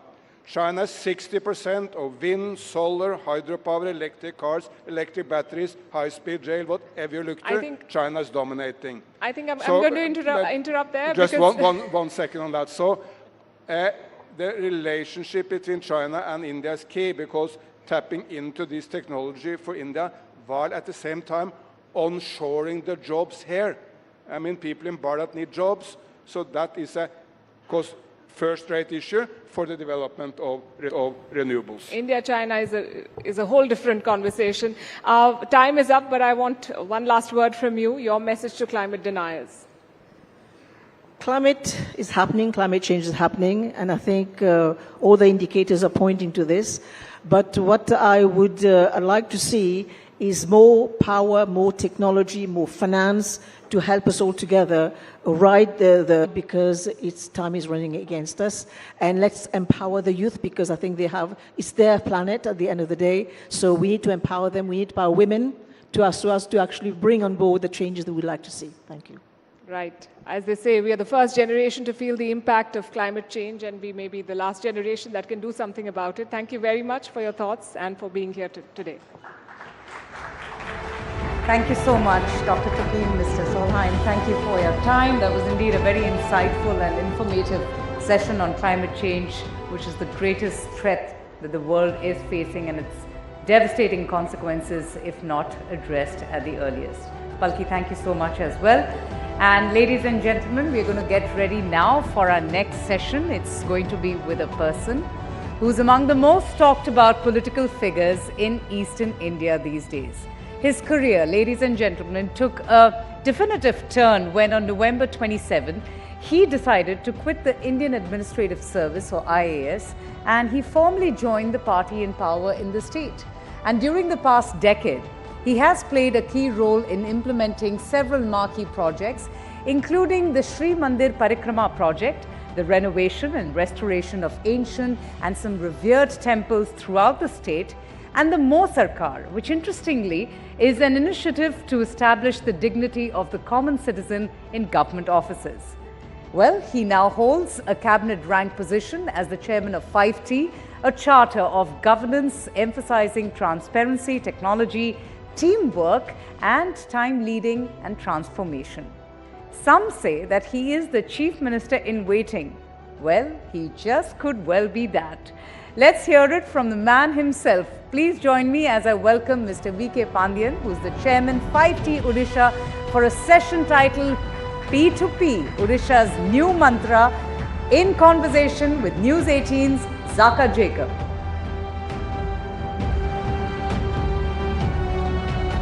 Welcome. Let's have a huge round of applause, ladies and gentlemen. Thank you. Ladies and gentlemen, there are bureaucrats and there are bureaucrats and there are politicians and there are politicians. We are extremely privileged and honored to be having Mr. V.K. Pandian. He was just telling us in the green room that this is his first live interview on any news platform. So can we have a round of applause? Thank you. Thank you. Sir, it's very difficult to get a chance to interview you because you've always been sort of behind the scenes and, you know, operating, of course, for the Chief Minister. What made you decide to take that plunge? You're now right front and center in public life. You've decided to enter politics full-fledged. What made you make that switch? I am with the Chief Minister of Odisha for the last 12 years in his office, and before that I used to be the collector of his district called Ganjam. I was inspired by him.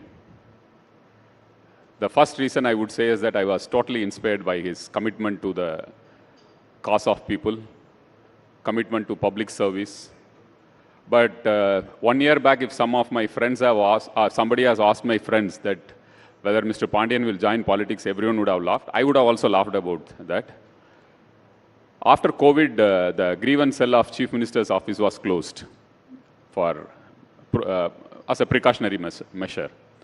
So after that, Chief Minister wanted that we should go to the villages, we should go to the people and do grievance. So 1 year back, we started that exercise of touching all the assembly constituencies and blocks for grievance redressal of people. So when I went there, I realized that there is a strong connect with people and I'm not being treated like a bureaucrat there. It was a little more than a bureaucrat. I was embarrassed in some places.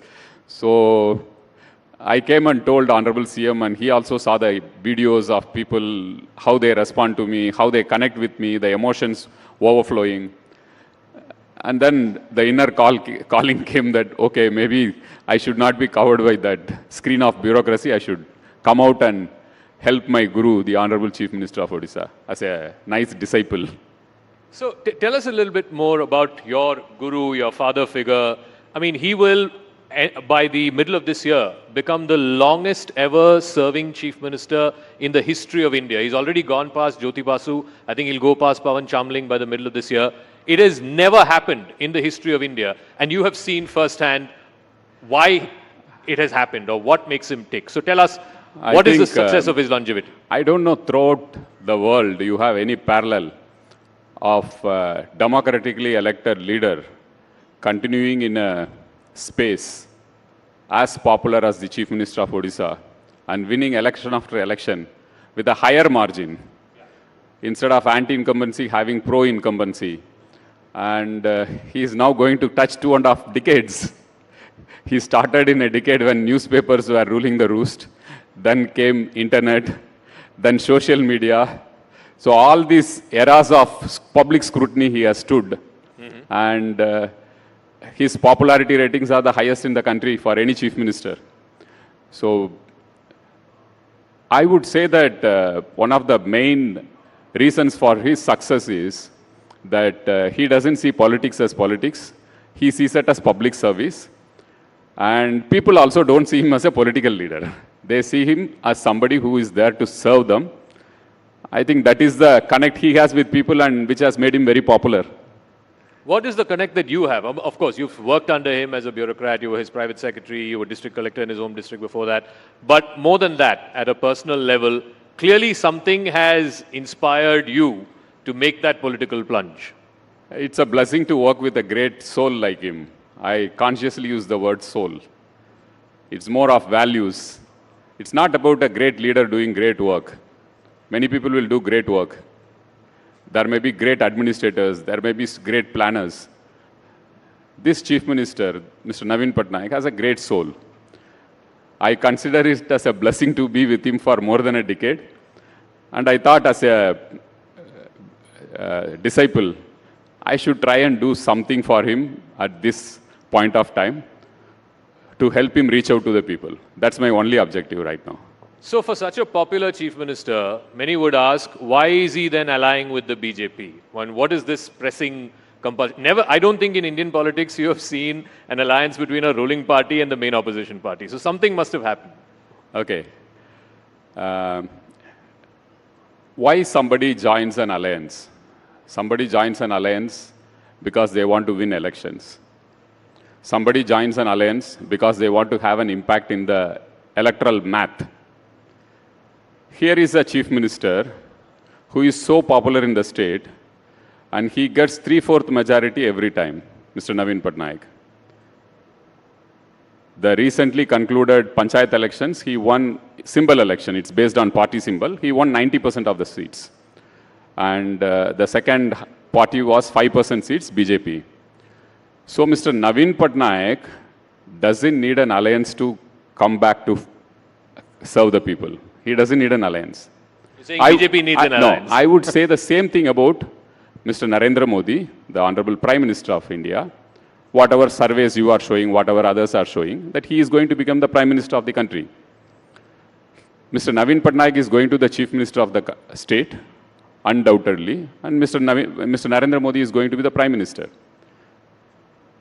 How I put it is beyond, there are some things beyond politics. It is a mark of great statesmanship. That's how I put it. That two great leaders wanting to come together for a greater cause. It has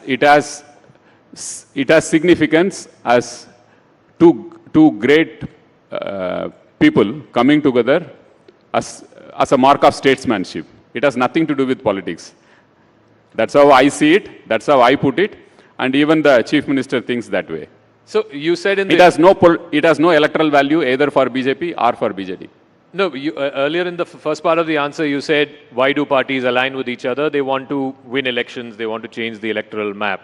So is it that BJP needs BJD more or BJD needs BJP more? BJD doesn't need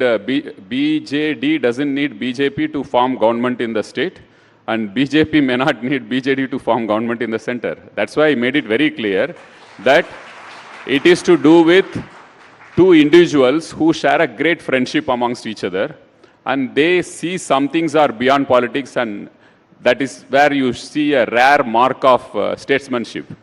I consciously use the word statesmanship. It is nothing to do with politics. It's beyond politics. So where is the status of that alliance right now? Because PM came, I think, earlier this month. He praised Naveen Patnaik as a Lokpriya Neta. But we haven't heard anything ever since. I think if anything happens, we'll all get to know. No, that's why I'm asking you. Who's better to ask than you? We'll all get to know if something happens. But I told the logic behind this, whatever talk has happened also, I told the logic behind. It has nothing of electoral significance either to Odisha or to the country. It is more to do with statesmanship. Okay. Talking about statesmanship, clearly Naveen Babu is a statesman in his own right. Like I said, he has already gone past Jyoti Basu's record. And if he wins this election, which like you said is almost a certainty, he will become the longest serving chief minister in the history of India. We have called this session P2P. So depending on which way you want to see it. Poverty to prosperity, Orissa transforms. That's the way you would like to see it. We would like to see it as from Patnaik to Pandian. No. So please tell us, are you Mr. Naveen Patnaik's political successor? I don't think I should answer this. The people of Odisha will answer it. And I succeed his values. I succeed his hard work. I get inspired by his sincerity, commitment, and keeping politics away from public service and doing service to the people. That's how, these are values I have imbibed from the Chief Minister. Politics can come later on whenever, whatever people think, it's fine. But the reason people are asking this is because the BJD, like some other parties, we've seen that in the history of Indian politics, where succession has always become a bit of a dicey situation. We've seen that with ADMK, we've seen that with Shiv Sena. So in the BJD, there is no obvious political successor. Are you the obvious political successor? Let me put it this way. The Chief Minister is so popular and he is so meticulous in doing everything. He has transformed the state of Odisha from where it was and what it is now. And BJD is the vehicle which he created to transform the state. Such a futuristic thinking Chief Minister who holds people of Odisha in his heart will definitely have planned out something for the BJD which will be rocking as always he does. But he's not shared that with you. I think he tells always that people of Odisha will decide who will succeed him. We all follow that. In fact, when somebody asked Biju Babu when he was alive, who is going to succeed you, he also told the same thing, that people of Odisha will decide. But, finally, in democracy, one bows to the people's. So, talking about your political debut, just as you decided that you're going to get into politics, you also said that you're not going to be fighting the elections. You're not going to get into electoral politics.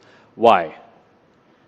I was very clear when I took this decision. I'm going to help the Chief Minister come back with 3/4 majority to serve the people again. That's my one and only objective right now. I see only that in my eyes.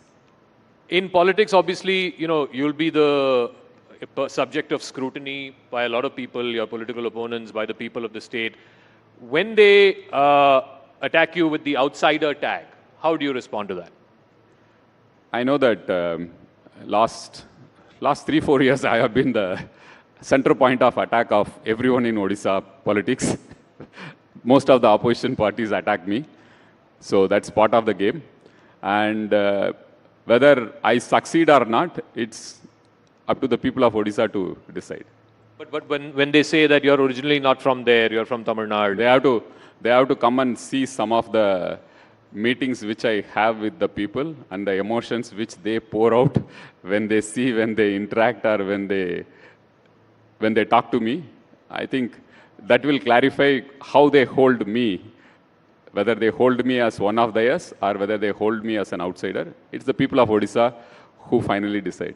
But, I mean, you're also a fluent Odia speaker by virtue of your bureaucratic career, of course. You're married to a Odia, a native. But beyond that, for people to accept somebody who is from a different state, I mean, the only comparable example I can think of, and probably you'll relate to this, is MGR. Coming from one state and contesting in another state, even Jayalalitha to an extent. What is it about our people in India, in different states, that they wholeheartedly give love to even someone who may not be originally from their place, but are considered one of their own? People are very smart and intelligent.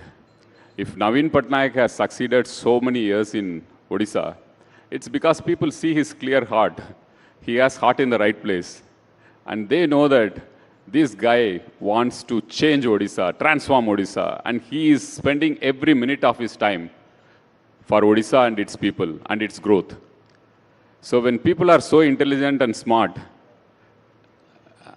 they will judge what is what and who is who. And that's how I think the connect which I have with people is the same. The connect that you have with the people is the same, because people believe that you are wanting to do this as a service and not, but that's what all politicians say. So time will tell that, whether I have meant what I say or whether I have some other hidden agenda, time will say, but I leave it to the people to judge whether I stand by the service mind which I got from the Chief Minister. So you did say that Odisha has transformed, no doubt in the last 20-25 years, it has transformed as a state. And I want to deal with both ends of it. At the welfare end, at the lower end, obviously there are various programs that Naveen Babu has launched, from Kalia to the BSKY program, the Mission Shakti. Now, over the last year or so, there has been this whole thing in politics, this whole narrative and counter-narrative, that many of these things are freebies or revdies. How would you respond to that? There are some things which one should call it as responsibilities of a welfare state. Health, education, taking care of food security of the vulnerable people.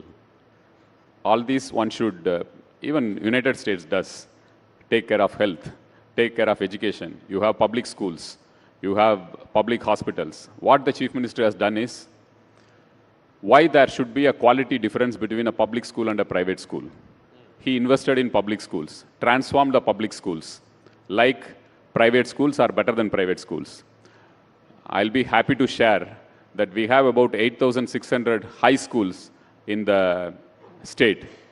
We have transformed all the 8,620 high schools in the state. We don't have blackboards in these schools. We have smart boards like these, digital boards in these schools. And we have science labs, class science labs, modern laboratories, libraries, e-libraries at high school level. So he wanted to empower the people of Odisha to make them dream big for their children. Because 70 to 80% of the children will always be dependent on public schools. So he transformed the public schools and made it as good or better than private schools. He also transformed the hospitals, public hospitals, government hospitals, as good as or better than private hospitals. So this is where he spends money.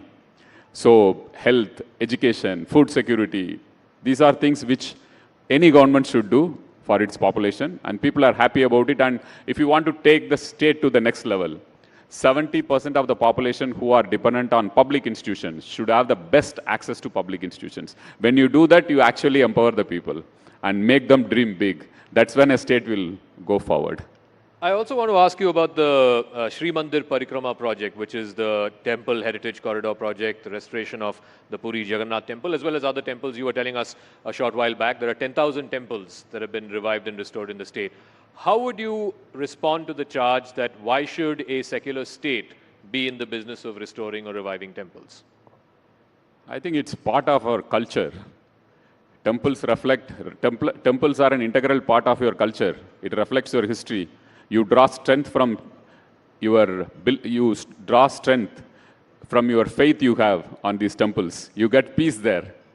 So it is but natural for a government to honor the faith of people. In a democracy, people's faith is reflected in vote. When you are voted to serve them, it's important that you honor their faith. If Muslims have faith in mosque, restore their mosque, restore their burial grounds. If Christians have faith in churches, restore their churches which are broken during cyclone. Orissa is prone for cyclone. If Hindus have faith in temples, restore their temples. If Sikhs have faith in Gurudwara, do that. And we have a huge tribal population who have faith in their tribal gods. The Chief Minister has restored almost every symbol of religious institution of the tribals as well. So it is honoring the faith of people. So you call it a secular, I call it a spiritual governance, which the Chief Minister believes in. It's a spiritual governance. It's not secular governance. You have to run the extra mile to take care that people's faith is honored.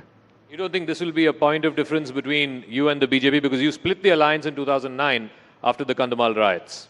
That is a communal issue. There is a difference between being communal and spiritual. Here the Chief Minister has protected, preserved, conserved religious institutions of all religions. That's what I meant by spiritual governance. You honor the faith of people. I also want to talk about, and of course, a lot of our viewers are well acquainted with this. Odisha has, of course, become a big hub, a big center for sports and sports promotion, particularly hockey. You've got world-class stadiums now in Rourkela, in Bhubaneswar, the Hockey World Cup. You hosted the Hockey World Cup. What explains Odisha and particularly your Chief Minister's love for sports? I believe you are also a sports yeah, I'm also from sports candidate. hostel. I was trained to be a professional athlete.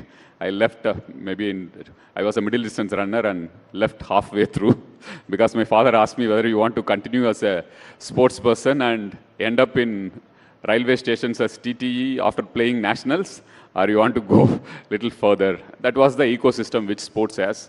Unfortunately, we have improved a bit on it, but still a long way to go for India to make our sportsmen into professional sports. And regarding your question about hockey and Odisha, half of the Indian team at one point of time, or 30% of the Indian team, had players from Odisha. People of Odisha are in love with hockey, many parts of the country. But in Odisha, hockey is celebrated. You will get, even for local matches, you will get such huge crowds for hockey. Our chief minister is also he used to be a hockey player, he used to be a goalkeeper. And his father had told a very interesting anecdote, linking hockey and the Indian national movement. Linking hockey and the Indian freedom movement. Indian freedom movement, right. So when India was not conceived as a country, we were fighting for our independence. The only place where India was representing as India was in Olympics, even before independence, British India, whatever you call it. So the gold medals used to come from hockey. When India was an idea, we were fighting for independent India. At that point of time, India was honored at a world stage because of hockey.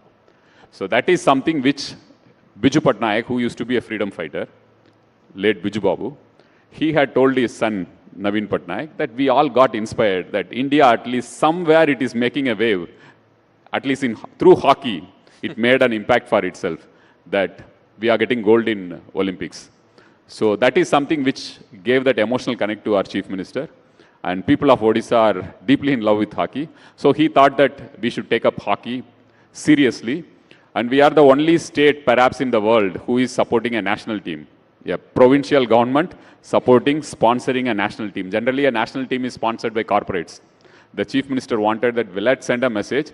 This game has contributed for, at least indirectly during the Indian national movement, to make Indians feel proud about something when they were fighting the British. So perhaps that is the reason why he took it up as an emotional thing, and it gelled well with Odisha. All right. So in fact, Odisha sponsors both the men's and women's hockey teams. So can we Senior have a round and of junior. Senior and junior.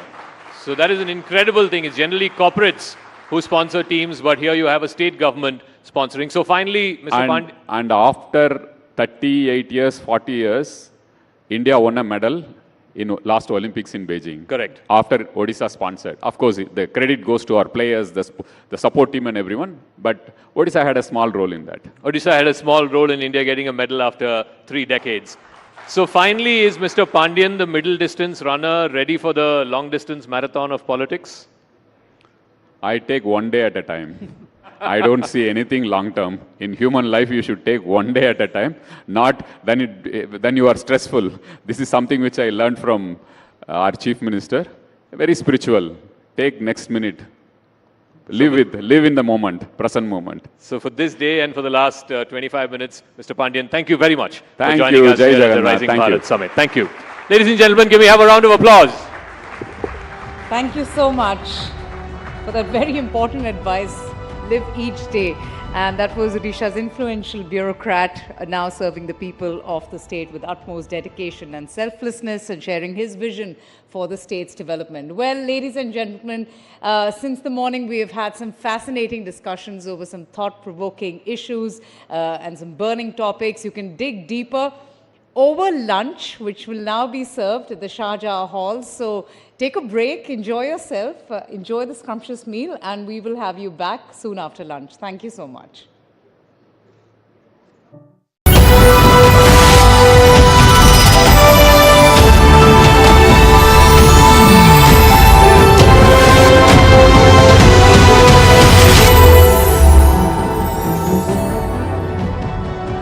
Well, let's hear it from the person who has been making all this happen for India. Ladies and gentlemen, it's my privilege to welcome Shri Nitin Gadkari, Union Minister of Road Transport and Highways, Government of India, to talk about the road to 370. Well, it is the election year and he is in conversation with News18's Amish Devgan. A huge round of applause, ladies and gentlemen.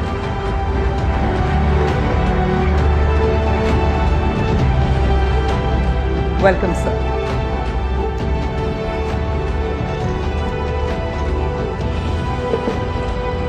Thank you.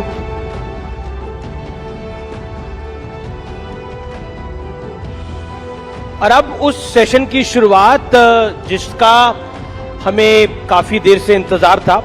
Nitin Gadkari मेरे साथ है, केंद्रीय मंत्री हैं, Bharatiya Janata party के पूर्व राष्ट्रीय अध्यक्ष रहे हैं। नितिन जी, आपका अभिनंदन है, तो जोरदार तालियों के साथ अभिनंदन करिए नितिन गडकरी का। नितिन जी, अटल बिहारी वाजपेयी के बारे में कहा जाता था वो व्यक्ति तो सही है लेकिन पार्टी गलत है, और अटल जी के बाद अगर किसी के लिए कहा जाता है तो वो नितिन गडकरी के लिए कहा जाता है कि बंदा तो सही है लेकिन पार्टी गलत में आ गया है। ऐसा क्यों है? ये तो बिल्कुल गलत है। पार्टी भी सही है और बंदा भी सही है। मैंने अपने जीवन की शुरुआत संघ के स्वयंसेवक के रूप में और विद्यार्थी परिषद के कार्यकर्ता के रूप में हुई, और जो भी मैं आज जो भी कुछ हूं, जो मेरे में अच्छाई है, ये दोनों संगठन के कारण ही है, वो सब अच्छाई है।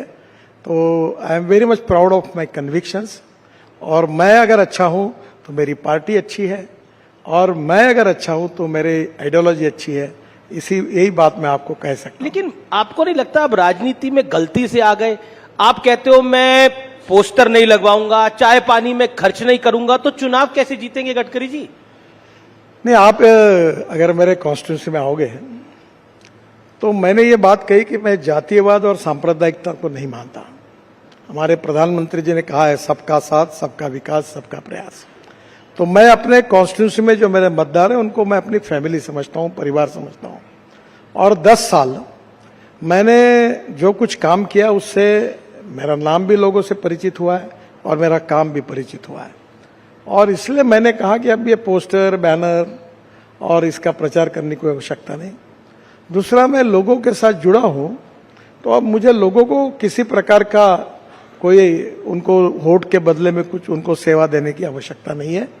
मैं लोगों से मिलूंगा, लोगों के घर जाऊंगा, पदयात्रा निकालूंगा, जो बुजुर्ग लोग हैं उनका आशीर्वाद लूंगा जी, और हाउस टू हाउस और मैन टू मैन कैंपेन करूंगा, और मेरा विश्वास है कि मैं अच्छे मार्जिन से चुनाव जीतूंगा, ऐसा मेरा विश्वास है। इस बार 3 हैट्रिक लगनी है। एक तो मोदी सरकार की हैट्रिक, एक नरेंद्र मोदी अगर इस टर्म में आते हैं तो बहुत बड़ी बात होगी, कोई गैर कांग्रेसी सरकार तीसरी बार पहली बार आएगी, दूसरी बार भी पहली बार आई थी, और तीसरा नागपुर से आप दोबारा जीत कर आएंगे, तीसरी बार जीत कर आएंगे। तो कितनी कठिन ये डगर लगती है, मोदी की तीसरी टर्म और आपका तीसरी बार लोकसभा जीतना? देखिए, पहली बात तो मोदी जी प्रधानमंत्री बनने ही वाले हैं, ये तय है। दूसरी बात यह है कि हम 400 पार जाने वाले, ये भी तय है जी, और मैं भी चुनाव जीतने वाला हूं, ये भी निश्चित है। ये भी लेकिन नितिन गडकरी में ऐसा क्या है कि विपक्ष के नेता मुरीद हो जाते हैं? मैं पीछे अखबार में पढ़ रहा था कि सोनिया गांधी ने आपकी तारीफ कर दी, ऐसा क्या है? देखिए, ये मुझे भी आश्चर्य है, क्योंकि पार्लियामेंट में जब मेरे डिपार्टमेंट पर 75 सांसद बोले अलग अलग पार्टी के, सबने मुझे धन्यवाद दिया, सबने अभिनंदन किया, तो मुझे भी आश्चर्य लगा। तो एक तो सीधी बात यह है कि जो कानूनी काम है, नियम के अनुसार है, वो सबका होना चाहिए, और गलत काम होगा तो अपने का भी नहीं होना चाहिए। तो मैं रोड बनाता हूं तो एक कॉन्स्टिट्यूंसी में रोड बनाओ और दूसरों को छोड़ दूं, ऐसा तो नहीं होता। तो जो भी लोग मेरे पास समस्या लेकर आते हैं, मैंने सबका काम करने का प्रयास किया, तो उसके कारण उनके मन में उसका समाधान है, यही शायद उसका कारण होगा। एक चीज जो आप में नहीं बदली, जो मैंने आपका पहली बार इंटरव्यू किया था साल 2011 में, जो मुझे ध्यान में आता है, मुंबई में आपके घर पे, और आप तब राष्ट्रीय अध्यक्ष बने थे भारतीय जनता पार्टी के, तब भी आप बेबाक थे और अब भी आप बहुत बेबाक हैं। ये इतनी बेबाकी कभी भारी नहीं पड़ती आपको, या पड़ जाती है? नहीं, आप एनालिसिस कर सकते हो मैं कैसा हूं। मैं जो सवाल पूछते हैं उसका नम्रतापूर्वक जो सही है वो जवाब देता हूं, और मुझे लगता है जो सच है वो बताता हूं, तो मुझे नहीं लगता कि इसमें कोई समस्या है। लेकिन विपक्ष कुछ ना कुछ निकालता रहता है।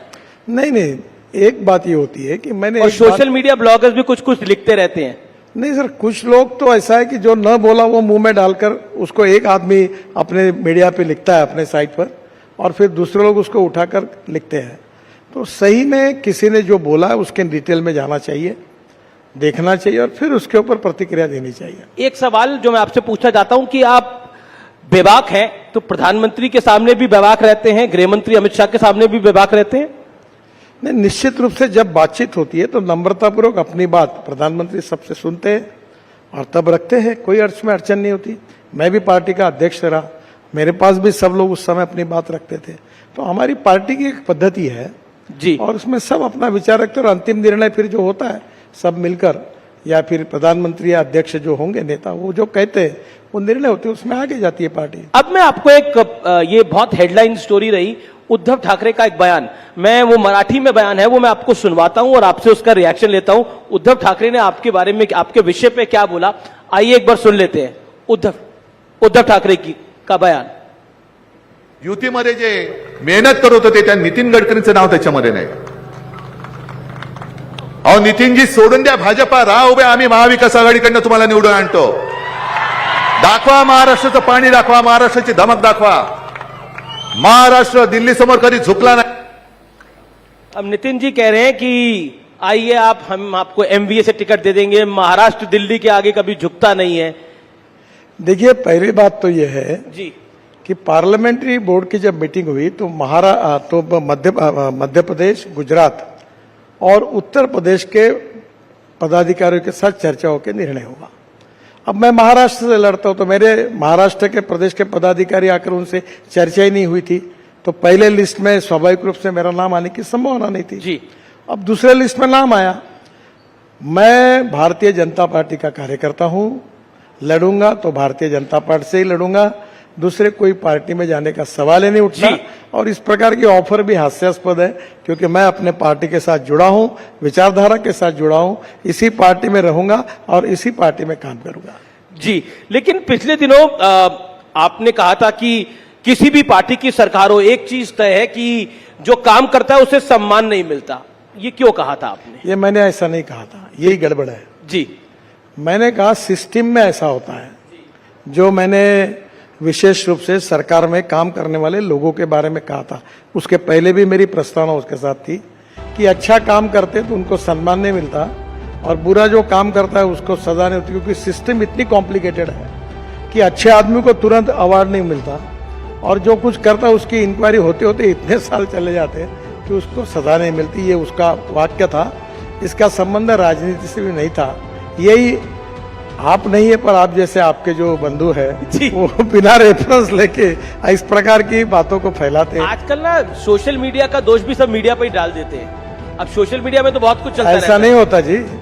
सोशल मीडिया पे जो गलत छाप के आता है उसको तुरंत लेकर रात को चर्चा का कार्यक्रम आप आयोजित करते हैं और उसको आगे लेके जाते हैं। ये समस्या है जी। मेरा अगला सवाल है,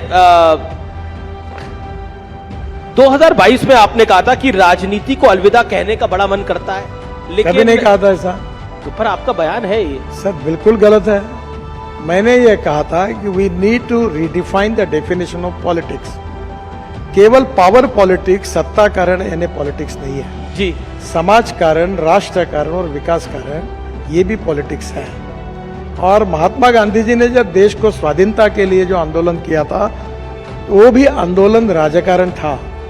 तो हम लोग 80% समाज कारण करें और 20% सत्ता कारण करें। और आपने परसों भी देखा होगा, मैं दिव्यांगों को मैंने 87 चेयर बांटी, मैंने करीब 50,000 हार्ट के ऑपरेशन। मैंने आज आपका सुबह ट्विटर देखा, उसमें आपने एक वीडियो ट्वीट कराया है, एक लड़की के दिल में एक होल था, उसका आपने ट्रीटमेंट कराया है अपनी कॉन्स्टिट्यूएंसी के अंदर।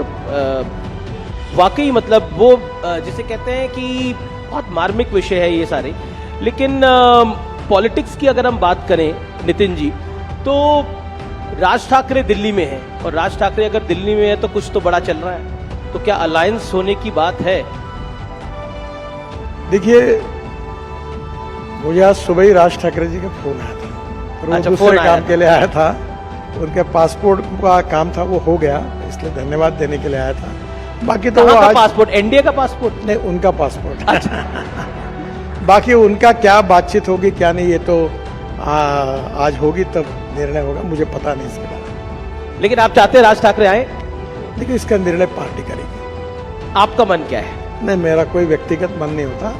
पार्टी के पदाधिकारी, पार्टी के अध्यक्ष और पार्लियामेंट्री बोर्ड, प्रधानमंत्री जो निर्णय करेंगे वो करेंगे। महाराष्ट्र में सीट बंटवारे को लेकर काफी सवाल जवाब हो रहे हैं, काफी सोर्सेज के हवाले से खबर आती है, लेकिन अब आप सामने बैठे हैं तो मैं पूछ ही लेता हूं, चल क्या रहा है वहां पर? कोई नहीं, सब ठीक चल रहा है।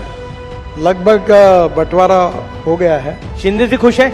हाँ सब, और चुनाव तक क्या होता है, जब तक कैंडिडेट तय नहीं होते हैं जी, तब तक एक सीट है, 10 उम्मीदवार हैं, तो थोड़ा बहुत तो चर्चाएं होती रहती है, थोड़ा बहुत विवाद होते रहता है, ये ऑब्वियस है।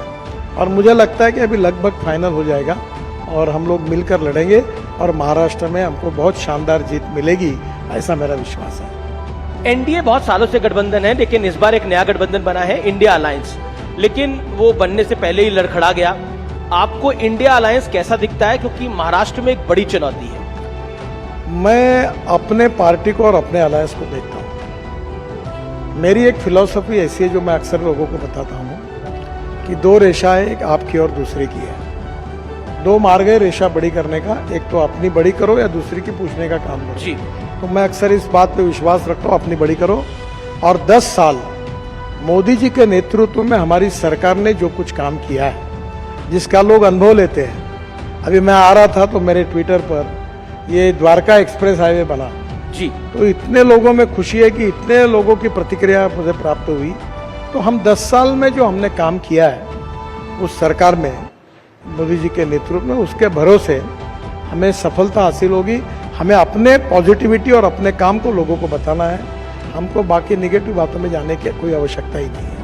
एक और सवाल है, मराठा समुदाय को 10% अलग से आरक्षण देने की बात है, उस विषय को लेकर पॉलिटिक्स भी हो रही है, लेकिन एक सोशल डिमांड भी है, उसको आप कैसे देखते हैं? क्या ये मुद्दा भारतीय जनता पार्टी के लिए, आपके गठबंधन के लिए महाराष्ट्र में एक बड़ा पॉलिटिकल चैलेंज होगा इससे निपटना? मुख्यमंत्री जी ने ऑलरेडी उनसे बातचीत करते हुए इसका समाधान ढूंढा, अब ये विषय नहीं रहा। आप कह रहे हैं ये विषय नहीं है अब, लेकिन चुनावी बॉन्ड तो विषय है, उसको लेकर बहुत सारे सवाल जवाब हो रहे हैं। राहुल जी ने तो कह दिया ये बीजेपी का सबसे बड़ा चुनावी घोटाला है। मुझे लगता है कि अभी भी सुप्रीम कोर्ट में चर्चा हो रही है।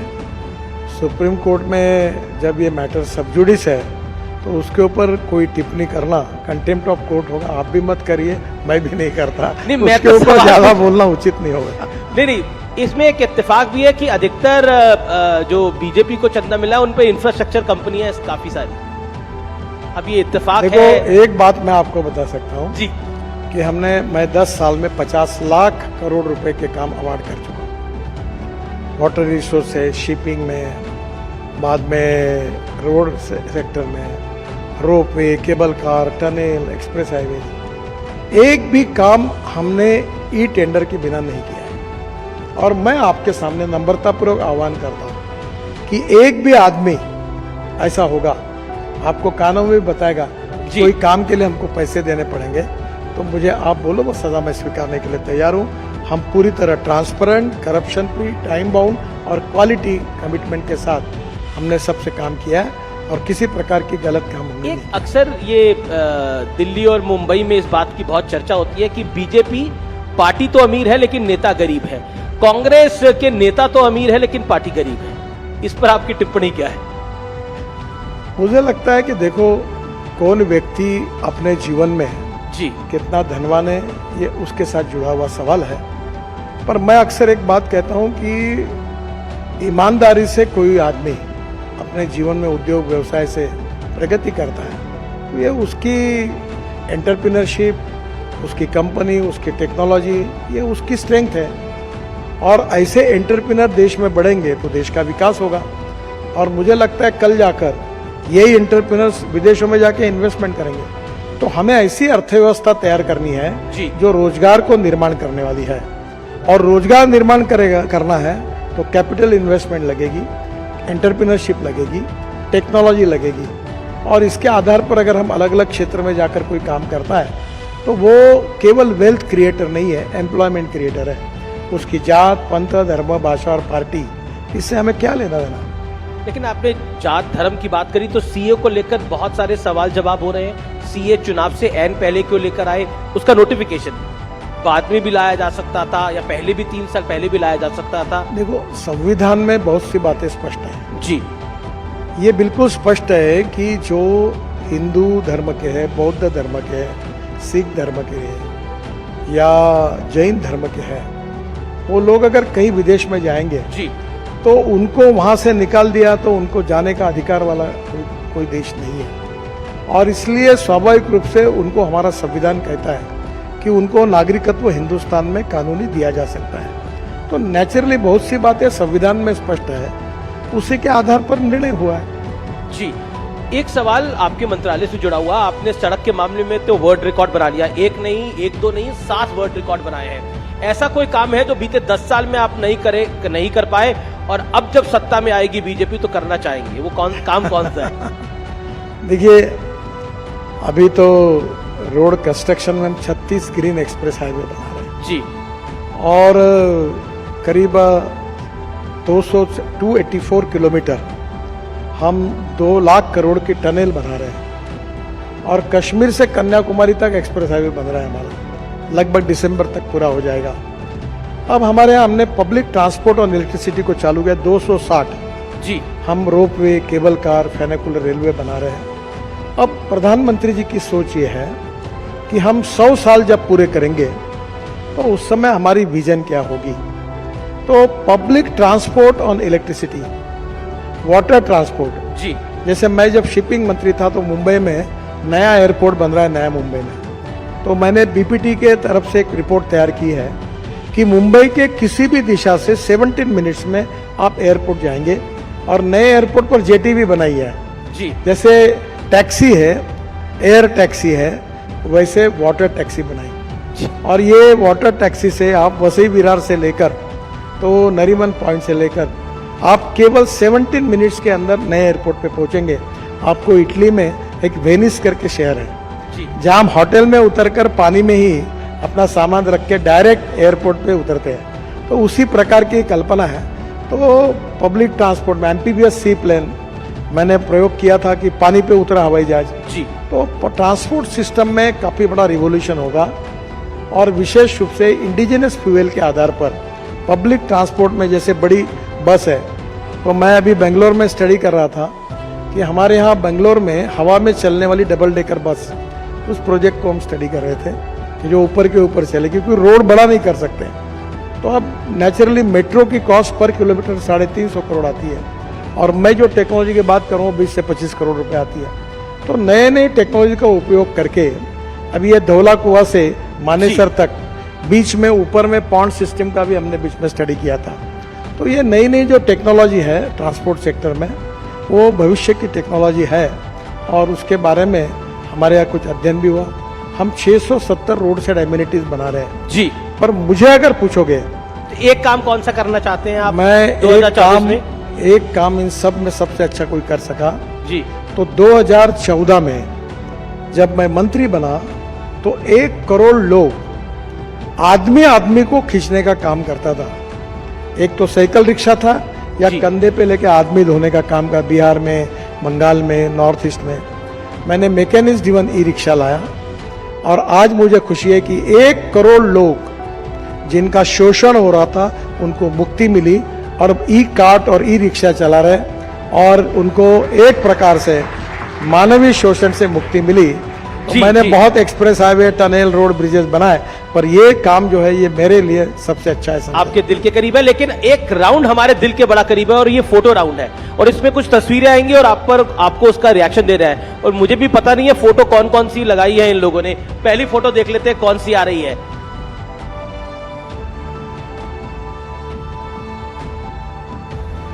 फोटो पहली ये ममता जी की है, सर पे चोट लगी हुई है इनके, क्या कहना चाहते हैं आप? उनका एक्सीडेंट होगा इसलिए बैंडेज लगा होगा जी। अगली फोटो देख लेते हैं कौन सी आ रही है।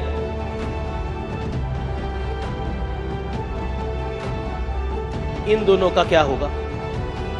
एक तो मैं ना भविष्य जानता हूँ ना कोई। आप भविष्य नहीं जानते, वो कहते हैं सब कुछ आप करवा रहे हैं, यानी ईडी करवा रही है, सरकार करा रही है। देखिए, ईडी अपना काम कर रही है जी और वो अपना काम कर रहे हैं। हम अक्सर इस बात पे विश्वास रखते हैं कि हमारा भविष्य भगवान के हाथ में है। आपका नहीं, बिल्कुल भविष्य तो भगवान के हाथ में, लेकिन इनका भविष्य क्या है मुझे मालूम है। आपको मालूम? मैं भविष्यवेत्ता थोड़ी हूँ, इसका क्या होगा मुझे क्या जी। अगली तस्वीर देख लेते हैं कौन सी आ रही है। अब ये है मुंबई में, आपके घर में ये सब एक साथ आए थे, इनका भविष्य क्या दिख रहा है आपको? देखो, इनका भविष्य अच्छा है ही नहीं है अच्छा। ये पूरी तरह इस चुनाव में इनकी पिटाई हो जाएगी और हमें 400 पार जगह मिल जाएगी और बेचारे उनमें से अनेक लोग फिर निवृत्त हो जाएंगे राजनीति से। जी, अब अगली तस्वीर जो है वो नेताओं की नहीं है, अब वो फिल्मी, क्योंकि आप महाराष्ट्र से आते हैं, माया नगरी है, मुंबई है, तो कुछ फिल्मी कलाकारों की है। पूछते हैं आपसे कि आपके कौन पसंदीदा है। Next please. अब रणबीर कपूर सिंह पसंद है या विक्रांत मैसी पसंद है आपको? नहीं, मैं मेरी जनरेशन के हीरो को जो चॉइस है उसी में बोलना गडकरी। तीनों भी अच्छे हैं। एक तो पिक करिए। ज्यादा अभी अच्छा, लास्ट फिल्म किसकी देखी इन तीनों में से? और रणवीर की देखी थी मैंने। रणवीर की देखी, कौन सी? वो जो एनिमल। नाम नहीं, वो जो हमारे पेशवे के ऊपर जो थी ना। रणवीर, अच्छा अच्छा अच्छा अच्छा, रणवीर बाजीराव मस्तानी। अच्छा अच्छा, आपने भी पॉलिटिकल दिया इसका जवाब पूरी तरह से। अगला देख लेते हैं किसकी तस्वीर आ रही है। ये हीरोइंस की हैं, आप पसंद, मतलब आपको इनमें से किसकी फिल्म देखी? तापसी पन्नू है, आलिया भट्ट है, कियारा आडवाणी है।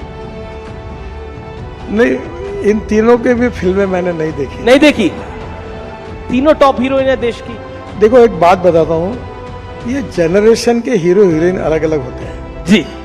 अब हमारे जनरेशन में हमको तो अमिताभ बच्चन, यही हमारा फेवरेट हीरो था। तो कॉलेज में किसका ट्रेंड फॉलो करते थे आप? कॉलेज में, जब कॉलेज में थे तो किसी का ट्रेंड फॉलो करते होंगे। अमिताभ बच्चन को। अमिताभ बच्चन का फॉलो करते थे। मैंने एक बार उनको भी कहा कि मैंने जंजीर 3 बार देखा, आनंद 3-4 बार तो देखा। Bell bottom pant, long collar सब डालते थे। वो फाइटिंग के पिक्चर पसंद आते थे उसे। चलिए, आप राजनीति की बेला में जा रहे हैं, यानी आप चुनाव के संघर्ष में जा रहे हैं। ये लोकतंत्र का, भारत के महान लोकतंत्र का सबसे बड़ा पर्व है। इसके लिए बहुत बहुत शुभकामनाएं नितिन जी, और न्यूज 18 भी बेबाकी के साथ इसकी कवरेज करेगा। बहुत बहुत शुक्रिया हर सवाल का अपने बेबाक अंदाज में जवाब देने के लिए। जोरदार तालियों के साथ अभिनंदन करिए नितिन जी का। धन्यवाद। Thank you. Thank you Amish, thank you minister.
Welcome back, ladies and gentlemen.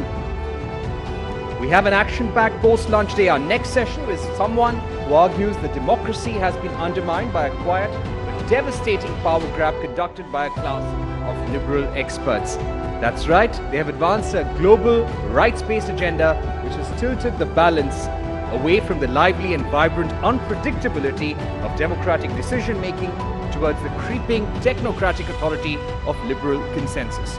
Populism represents, he contends, an imperfect but reinvigorating political blood that has the potential to sweep away decades of institutional detritus and rejuvenate democracy across the West. He has been a repeated victim of the cancel culture. Most recently, he has learned that his Philistine column has been cancelled by Quadrant magazine when he saw the March issue.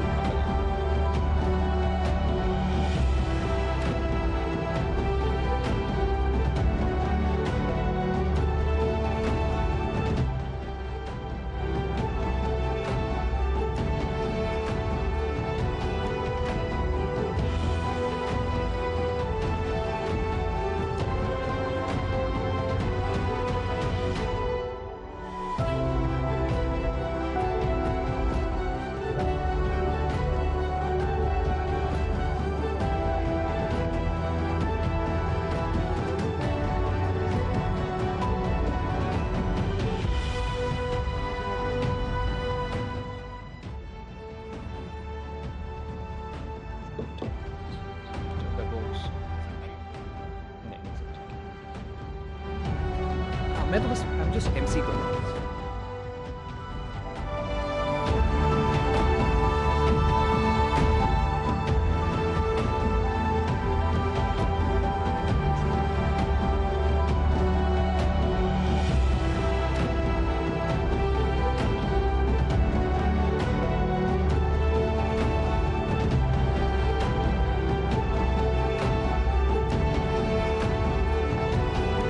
Yeah, I can hear you. Mohit, whenever you can just put up the prompter again, I just check it once. I just want to see the coordination between the three prompters.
Perspective that can get lost. Nuance and perspective are the strongest pillars of any discussion. Let's hear it from Ram Madhav. Let's indulge in some investment talk, shall we? Private equity, venture funding, and the investment universes are having their moments, albeit with a bit of rough and tumble lately. This involves moving funds across asset classes and geographies, what are the changes taking place in the investment landscape today and the evolving technologies in the world of finance, private capital, and money.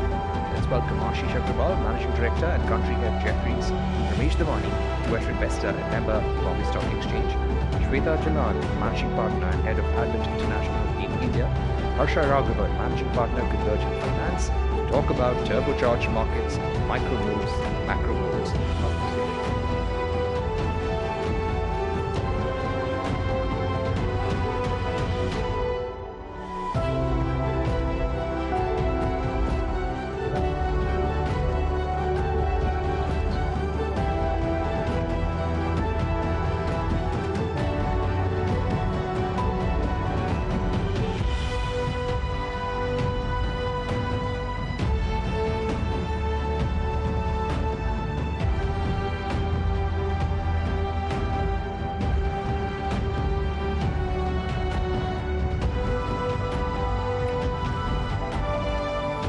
Welcome back, ladies and gentlemen. We have an action-packed post-lunch day. Mohit, can we increase the font a bit?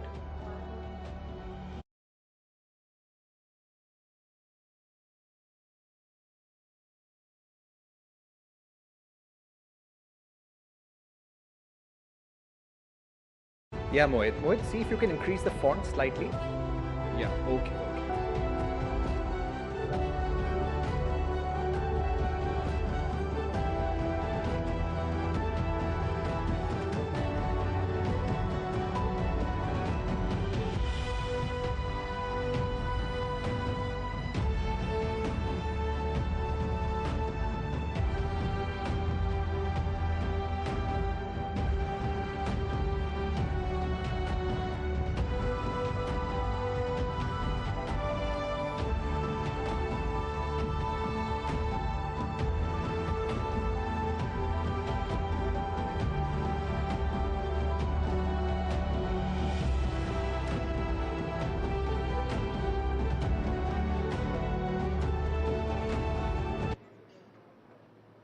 Ladies and gentlemen, please take your seats. The show will begin shortly.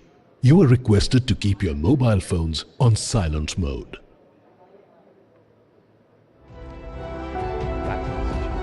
Action-packed post-lunch day. Our next session is with someone who argues that democracy has been undermined. Welcome back, ladies and gentlemen. We have an action-packed post-lunch day. Our next session is with someone who argues that democracy has been undermined by a quiet... Yeah, this is perfect. Yeah. Welcome back, ladies and gentlemen. We have an action-packed post-lunch day. Our next session is with someone who argues that democracy has been undermined by a quiet but devastating power grab conducted by a class of liberal experts.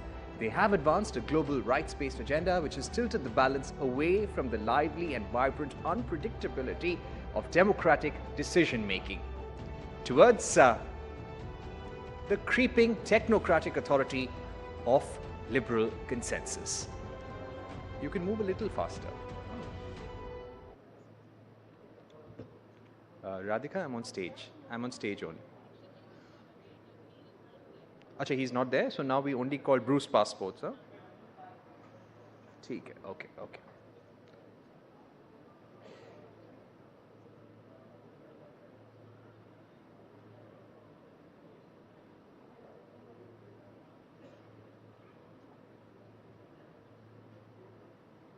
Welcome back, ladies and gentlemen. We have an action-packed post-lunch day. Our next session is with someone who argues that democracy has been undermined by a quiet but devastating power grab conducted by a class of liberal experts. They've advanced a global rights-based agenda which has tilted the balance away from the lively and vibrant unpredictability of democratic decision-making towards the creeping technocratic authority of liberal consensus. Populism represents, he contends, an imperfect but reinvigorating political flood that has the potential to sweep away decades of institutional detritus and rejuvenate democracy across the West. He has been a repeated victim of what you call the cancel culture. Most recently, he only learned that his Philistine column had been cancelled by the Quadrant magazine when he saw the March issue, ladies and gentlemen. Please welcome Salvatore Babones, sociologist and associate professor, University of Sydney, for a session on half-truisms, prejudices, and misinformation. He will be in conversation with Rahul Shivshankar. No, I was gently, deliberately speaking a little low because we haven't started yet. Yeah. It'll be fine when I start. Yeah. I think we are good, yeah. We're good to go. Yeah, hi, sir. Everything is perfect. Yeah. Thank you.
Ladies and gentlemen, please settle down.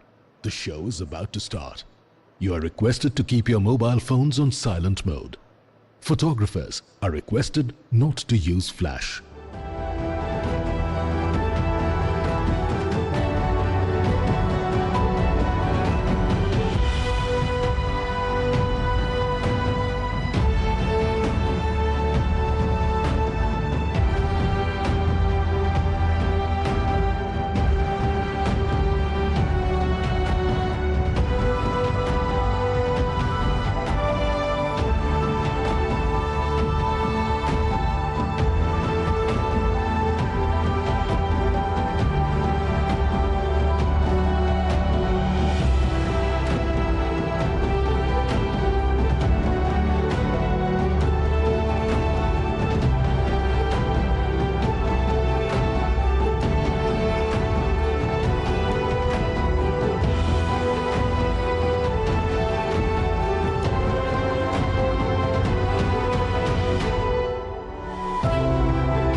Nothing.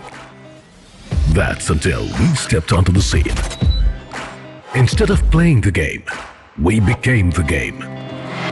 We reach 700 million people every year via TV and a whopping 320 million per month through digital properties. How did we do this? We went global.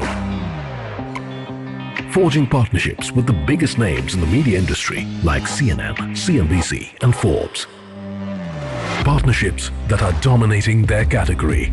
Our flagship English news channel CNN News18 blew past the limits of what's possible, reigning as the #1 news channel for over 52 weeks. Our national brand, News18 India, has more viewers than even popular entertainment channels and is India's #1 Hindi news channel. When it comes to numbers and trends, we mean business, so that you stay on top of your business. That's why CNBC TV18 doesn't just lead in the business news category, it is the category. Commanding 96% of the market share. And our Hindi business channel, CNBC Awaaz, has been the trusted partner for traders for 19 years running, delivering swift market analysis that has made it the preferred choice for influential voices in the country. Our channel, CNBC Bajar, dominates the Gujarati business news landscape. We've expanded into the beating heart of Bharat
welcome back, ladies and gentlemen. Hope you enjoyed your lunch, and let me tell you, post-lunch sessions are always difficult. When you've eaten well, and to keep the energies up is really difficult. And I hope all of you are ready, because this is going to be an action-packed afternoon. And let me just get a sense of how the audience is doing. Are you all there with me? If yes, then say a loud yes. All right, great to hear that. And let's get the session going. It's going to be an excellent afternoon, I can assure you. Yes, our next session is with someone who argues that democracy has been undermined by a quiet but devastating power grab conducted by a class of liberal experts. They have advanced a global rights-based agenda which has tilted the balance away from the lively and vibrant unpredictability of democratic decision-making towards the creeping technocratic authority of liberal consensus. Populism represents, he contends, an imperfect but reinvigorating political flood that has the potential to sweep away decades of institutional detritus and rejuvenate democracy across the West. He has been a repeated victim of the cancel culture. Most recently, he only learned that his Philistine column had been cancelled by Quadrant magazine when he saw the March issue. Please welcome, ladies and gentlemen, Salvatore Babones, sociologist and associate professor, University of Sydney, for a session on half-truisms, prejudices, and misinformation. He will be in conversation with Rahul Shivshankar.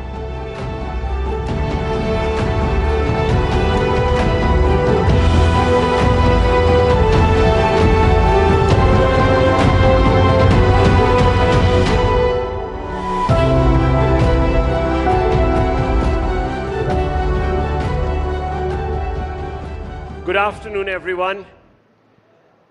Let's hope you can stay with us in this conversation. We'll try to keep it interesting and digestible, not that you need much more. Welcome to the Rising Bharat Summit, Professor Babones. You're here at the peak of the world's, not just India's, the world's biggest and most inclusive festival, a festival of democracy. The greatest edification of the power of the vote anywhere in the world. And many people have a perspective on India's democracy under Prime Minister Modi's watch. How would you describe India's democracy today? India has a democracy, a liberal democracy, a robust liberal democracy on the Western model. India's critics love to say that India is not a liberal democracy. Internally, many people in India resent when you say it's on the Western model. But the fact is, India's democratic institutions are modeled after institutions in North America, Western Europe, and Australasia, and India's institutions would not be out of place in any of those regions of the world. India is, in effect, the world's only relatively poor, post-colonial, highly traditional country that nonetheless has cracked the code about how to run a liberal democracy. Very interesting. I want to ask you if you think, and you're obviously someone who hails from the United States, which is often called the mother of democracy, though I thought India was the mother of democracy. As I said, well, anyhow. How do you assess India's democracy? Is it free? Is it fair? Is it inclusive? We've just had a massive debate break out over the CAA law. Many people think that it's sort of prejudiced against a particular community, and therefore India's democracy is no longer inclusive, and it's certainly not headed that way. How do you respond to that? The Citizenship Amendment Act is good policy, but bad politics.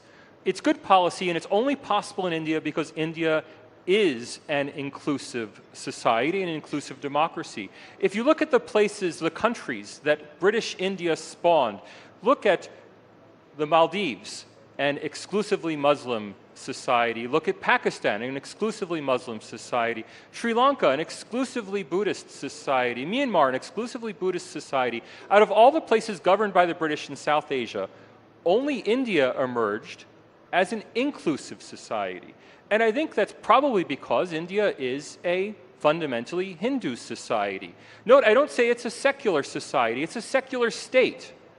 but India's Hindu society was able to support a secular state in a way that those Muslim and Buddhist societies were not able. All of those countries started out as secular states, but all of them have become thoroughly exclusive and thoroughly religious in their state institutions. Now, the Citizenship Amendment Act is there because people from all around the region, not only the three countries in the Act, Afghanistan, Pakistan, and Bangladesh, people from all around the region want to seek refuge in India because of India's traditions of liberty that are not present in their own countries.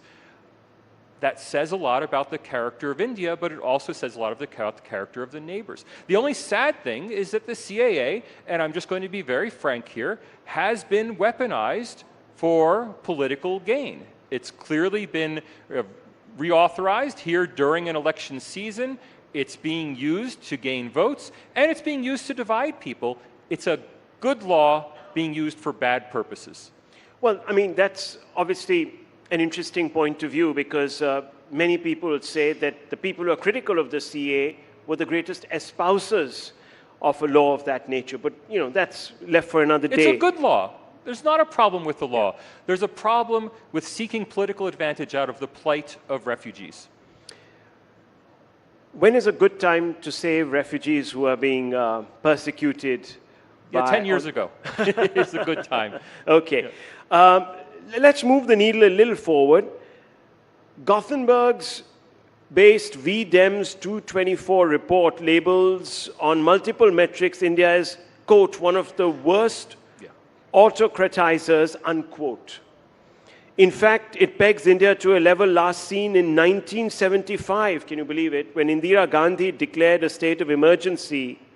How are VDEM and your assessments so widely different?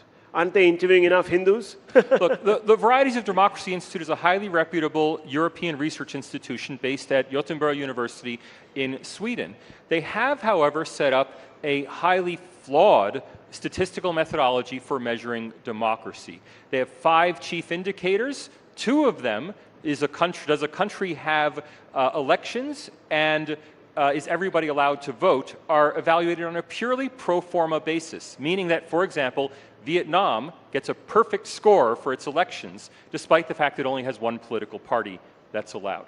Now, VDEM has recently rated India number 110 in the world, which I think is a travesty, but it's not VDEM doing the rating. Most of the differentiation in VDEM is based on their survey results. They survey mostly political scientists, mostly in the country being studied. So primarily Indian political scientists being asked to evaluate India on a series of subjective indicators. The places where India now rates worse than during the emergency include the independence of Electoral Commission, include freedom of speech and association, and include academic freedom. Now, I just read an article in the New York Times. I do a lot of historical research. I just read an article in the New York Times from 1975, which said that students at Delhi University were applauding the emergency because now school could return to normal. Which is to say, those people who embraced the Indira Gandhi regime, they're today, or their children today, are now evaluating the emergency as having been a good time for academic freedom. Why? Because all those right-wing activists were arrested. And at a time when thousands of students were arrested during the emergency, VDEM rates India better for academic freedom than it does today. There's another agency that says that press freedoms in India are at a level less than in Afghanistan. You should have said Pakistan. Yeah. Okay. Is the methodology to blame, or is it bias, as some claim? Look, worse than Venezuela, worse than the Palestinian territories, 20th worst in the world. Pretty much only China and Saudi Arabia and Iran get worse position than India. Maybe the most egregious, Hong Kong is placed 20 ranks above India for press freedom. Hong Kong, where, of course, the Chinese Communist Party has outlawed all opposition press. Again, we have to ask, who's doing the rating? The Reporters Sans Frontières, the organization that that produces the Press Freedom Index does not directly evaluate countries. They send a survey out to journalists. Rahul, were you surveyed in this survey? No, I just want to ask anyone. Was anyone here surveyed in that survey? Was any mainstream Indian journalist surveyed by Reporters Sans Frontières? I doubt it. Now, I don't know. Of course, they won't divulge who their survey takers are, and for good reason. They don't want them to face violence or face pressure.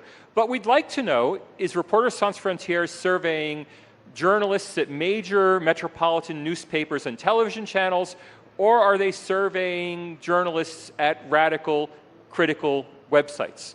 I strongly suspect the latter. Of course, we'll never know, but that's how we get India rated so low for press freedom. It's not because actual reporters like you are rating press freedom low.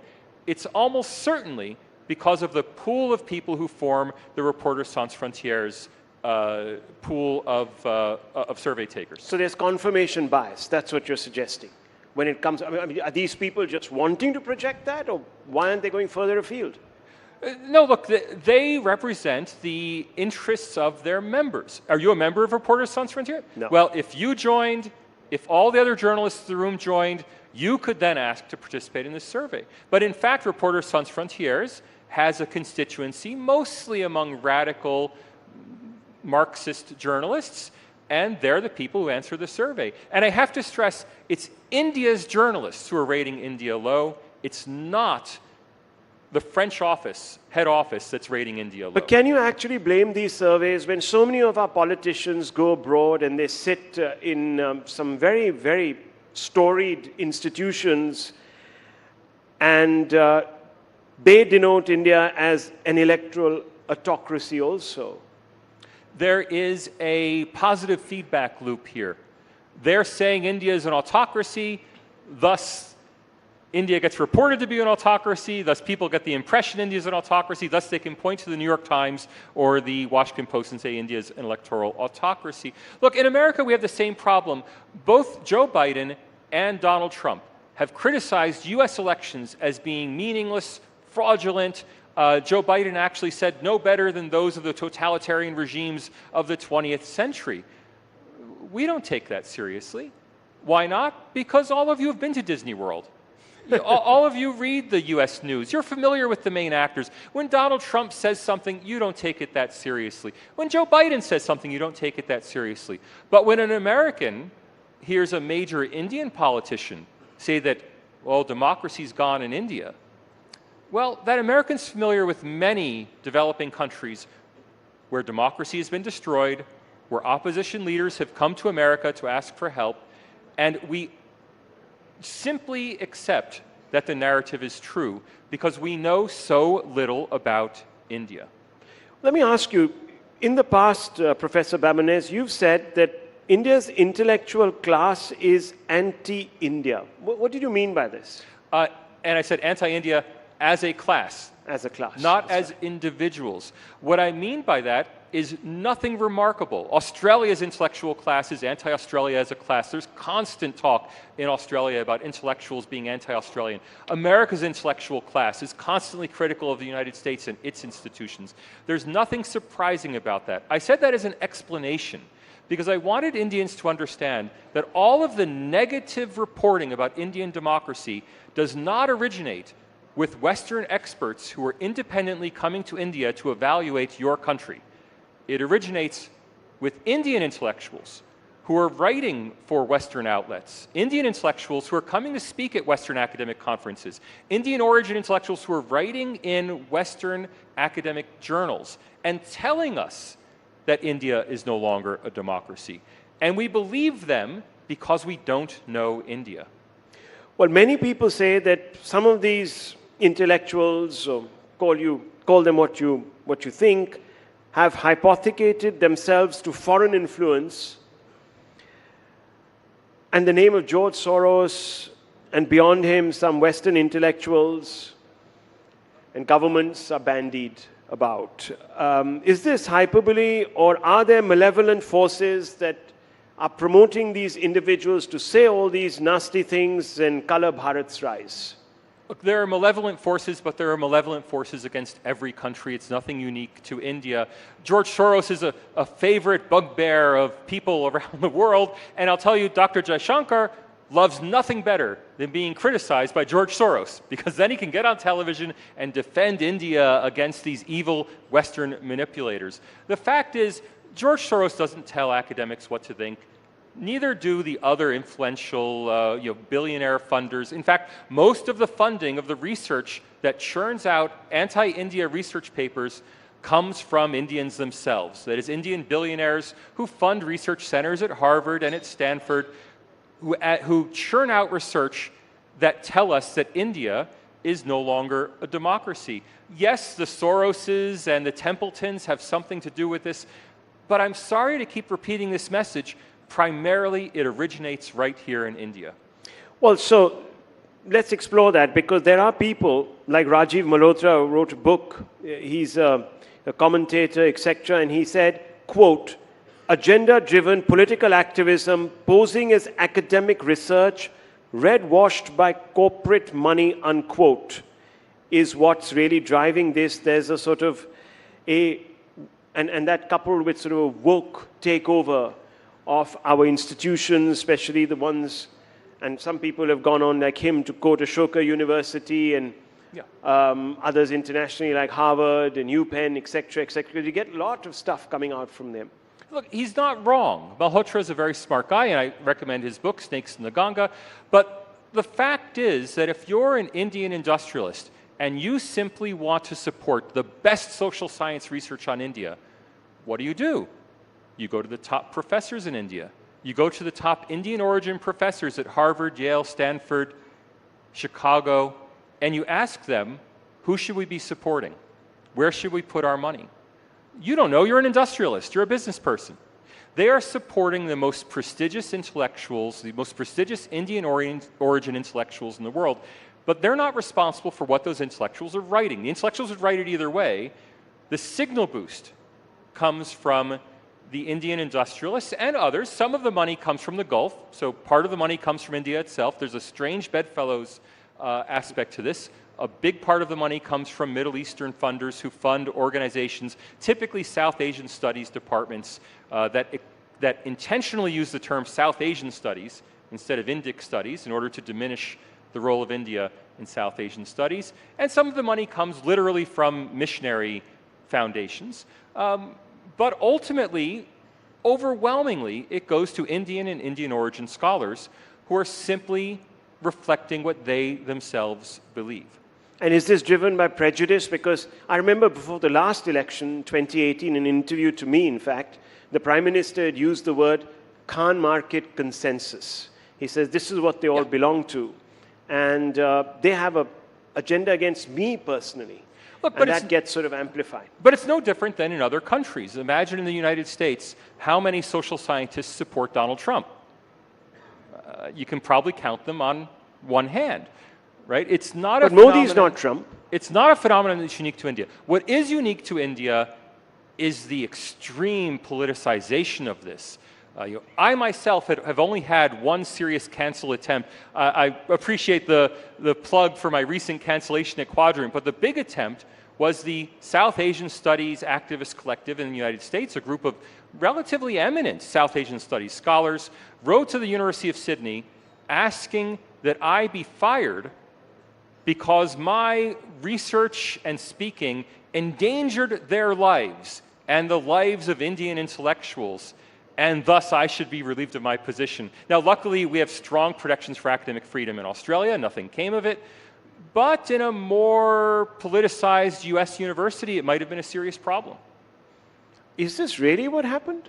That there was an attempt that was made to... I mean, are these people, do they call themselves liberals by any chance? I was accused of endangering the lives. But this is the same kind of rhetoric we've become used to in what some of us like to call the Great Awakening in Anglo-American society, a quasi-religious awakening, attachment to causes. So it's the same sort of thing that happens if you do research on transsexuality. If you're a feminist who opposes transsexual access to women's bathrooms, you'll be accused of attempted murder of transsexuals. Well, that same rhetoric has now carried over into the India studies world. Well, let me ask you, and I'm quoting back to you, just as Western anti-Semites are offended by the success of Israel, Western anti-Hinduists are offended by the success of India. They don't fear it, they resent it, unquote. Can you explain this? Yeah, so that's something I wrote in an article about Western anti-Hinduism and the rise of anti-Hinduism on a parallel with anti-Semitism. You may not be aware of this, but against Israel for the last 25 or 30 years, there's been a boycott, divestment, and sanctions campaign. On campuses all around America and sometimes off campus, BDS has been a campaign to prevent any Israeli scholars from speaking at US universities or Australian universities. Well, now BDS has been applied to India. The Middle East Forum in the US in Washington has been writing about this for about 5 years now, about BDS being applied to India. And it's the same people using the same strategies to try to marginalize India on the global stage. Anti-Hinduism is the new anti-Semitism. Wow, that's a big insight. Okay, well, we're running out of time, but my final question, how do you see the Indian state evolving from here on? We're talking about Bharatiyata, Bharat, and this is being propelled really by the Prime Minister's own pivoting of this country's cultural, constitutional, and social narrative towards a Hindu civilizational past. There's a clear Bharat awakening in India. Ironically, I don't think it has much to do with Mr. Modi or the BJP. This is a social movement in India. It's something that would happen even if Mr. Modi were not in power, and will continue even if Mr. Modi loses the 2024 election. The Bharat awakening is India coming to terms with its own history. And that's something that India has to do. As an outsider, I take no position on it. It's not my awakening, it's your awakening. Is it accurately reflecting history? Well, that's something for you to decide. But it certainly reflects people's feelings about their history, and it's something that has to be reckoned with. Thank you, Professor Babonez. It's been wonderful speaking to you, and you've been very frank and forthright with your opinion and quite incisive. Thank you very much. Thank you.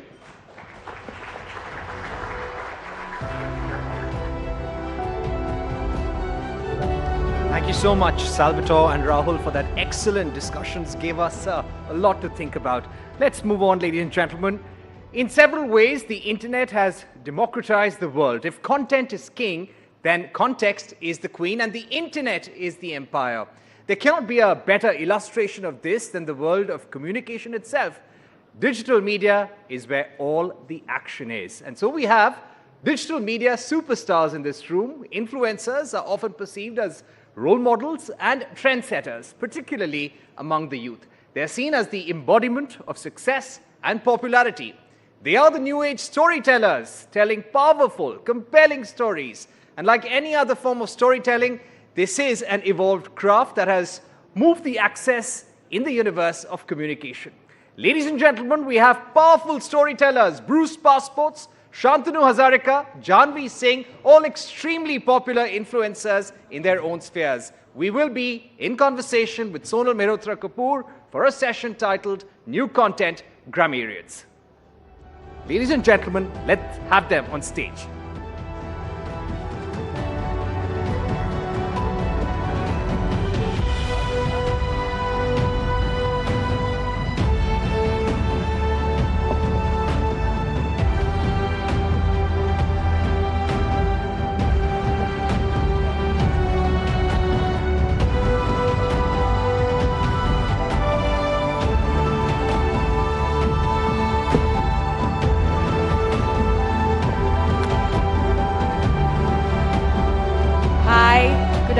Everybody, thank you so much for being here.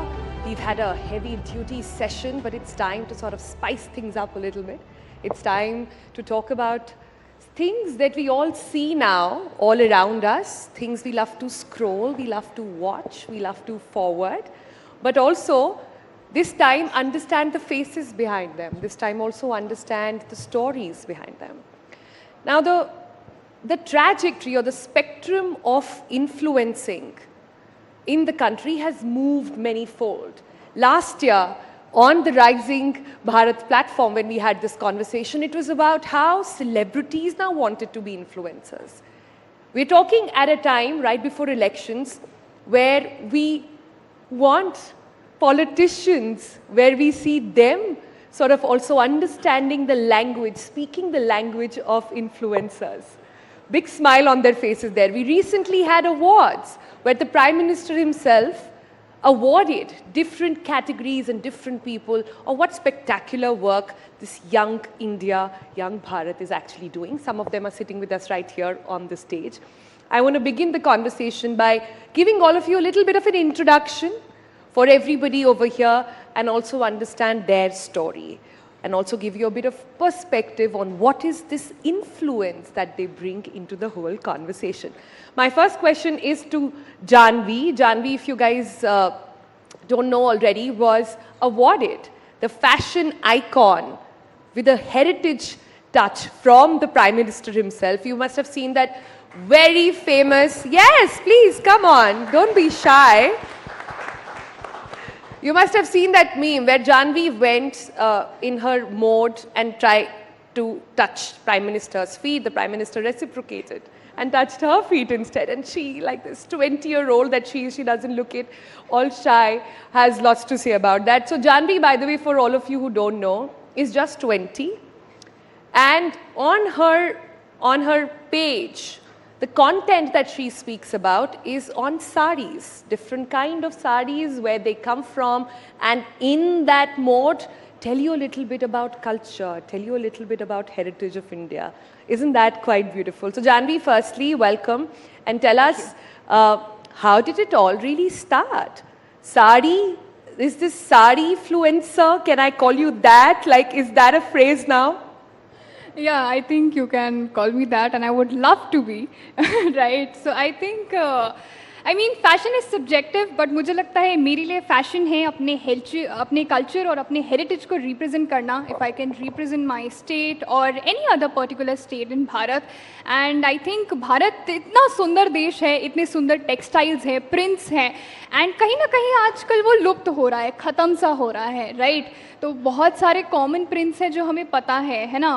A lot of us know Banarasi and then Paithani and maybe पटोरा, but there are few more textiles जो लोगों को नहीं पता है. there is ikat, Ajrak, like कोसा, मेखला. So ये जो prints हैं वो ना भारत में कहीं खो रहे हैं. एंड मेरा जो साड़ी से प्यार है वो बहुत ज़्यादा है, और मुझे लगा कि अगर मैं इतनी इंटरेस्टेड हूँ to know about the textile and the culture, so ऐसे बहुत सारे लोग होंगे. So I thought let's start a series and even I'll get to learn कि भारत में कितनी अलग अलग साड़ीज़ हैं, एक साड़ी को बनने में कितना समय लगता है, कितनी वैल्यूबल है. क्योंकि अगर हम इतिहास में भी जाके देखें, बिकॉज मैं कंटेंट बनाती हूँ तो मेरा कंटेंट स्क्रिप्चर्स के अराउंड भी होता है, राइट? तो महाभारत में भी अगर हम जाके देखें तो माँ द्रौपदी और महाभारत के समय में माँ रुक्मणी शुरू ही हुई थी. तो ये सभ्यता कितनी पुरानी है ना. तो वहाँ से ये शुरू हुई and then it came to Ramayana also, जहाँ माता सीता, माता कौशल्या भी हैंडलूम पर बने हुए हाथशाल, हाथ शिल्प पर बनी हुई सिल्क की, रेशम की साड़ियाँ पहना करती थी. So I want to revive culture back in India and to represent sari proudly. So this is the new cool. The new cool. See, you're getting applause straight away on that. So, when I met Janvi and I said, when you meet a 20-year-old influencer, what is the image that comes to mind? Clearly not this, but it's people like Janvi who are changing trends, who are making India cool, who are making content which is about India, rooted in India, so much cooler. I think that's why we're having this conversation right here on the Rising Bharat Summit as well. So we talked about sari influence. There is also travel influencing. Our next guest on the panel, उनके नाम के आगे आपने देखा होगा bruised passports लिखा है, वो उसी नाम से जाने जाते हैं. और हम जब इनसे बात कर रहे थे तो ये वैसे तरह के लोग हैं जिनको आप सोशल अपने स्क्रॉल पर देखते हैं, सोशल मीडिया पर, और कहते हैं ये हमेशा ट्रैवल करते रहते हैं, काम कब करते हैं. So we really want to understand from the two of you, काम कब करते हैं, हर समय ट्रैवल करते हैं, ये लाइफस्टाइल है, और कैसे हर समय वेकेशन पर होते हैं. हमको ट्रैवलिंग इतनी अच्छी लगती है कि हमने उसे अपना काम ही बना लिया है. तो अब हम ट्राई करते हैं कि काम भी कर ले और passion भी follow कर ले, but I truly think that the reason why we started doing this was because both of us have known each other for a very long time, and we used to work in very different jobs, but increasingly we felt we want to spend more time together, and we had a shared passion of travel, so we thought, can't we do something that can combine everything? We can travel, spend more time with each other, and work as well, because it needs to be sustainable. And with it, just for our audience, tell us how many countries have the two of you visited together so far? As they say, just for age, like, you know, it's just a number. But since we are talking about it, it's 110 now. Yeah, soon I think it'll be 111. And did you tell me that you are traveling 300 out of 365 days? On an average, yeah. If we take an average for the last 10 years, then yeah, that will be the average. We actually traveled full time for about 5 odd years. Now we live in Delhi, but yeah, we travel 300 Live in days Delhi, a week. matlab if 300 days you're out, how are you living in Delhi? What does that mean? As my mom says, was suitcase rakhne aur kapde dhone aate ho, and then you're off again. I have always wanted to understand this from travel influencers. हम सब जाते हैं छुट्टियों पर to have a good time, to detox, to leave aside our phone and just chill, right? आप जाते हैं, is it hard?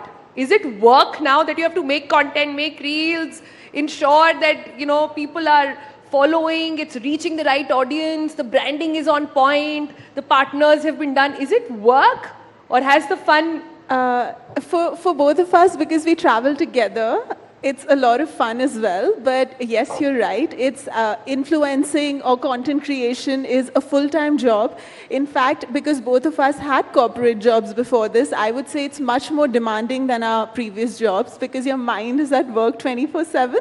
But I wouldn't trade it for the world. So just on that note, also tell us what were you doing, and with it, what were you doing before you took up traveling full time? I'm a computer engineer by education, so I was working in that field. Savi is a PhD in English literature. I actually used to teach at Delhi University, so I yeah, used to teach BA and MA students at Delhi University. From computers to a camera, you know. I think they say, like, if you're passionate about something, then you can definitely make it your profession. So an engineer, a PhD student is now a full-time influencer, and that is the reality. They're happy about it, and they love it, and it's a sustainable job. That's where the influencing game has actually gone.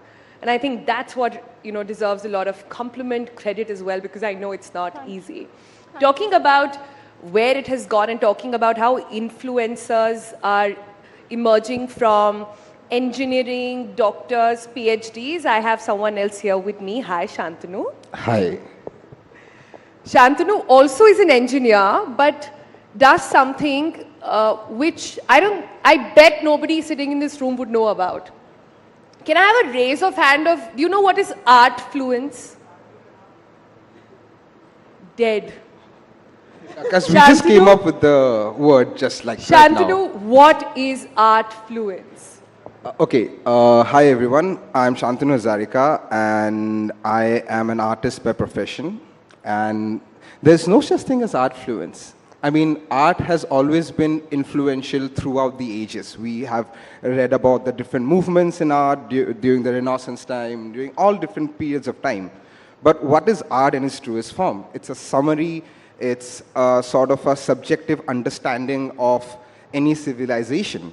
And it is always propagated through different mediums. Before it was through sculptures, before it was through portraits, paintings, and now it's through social media.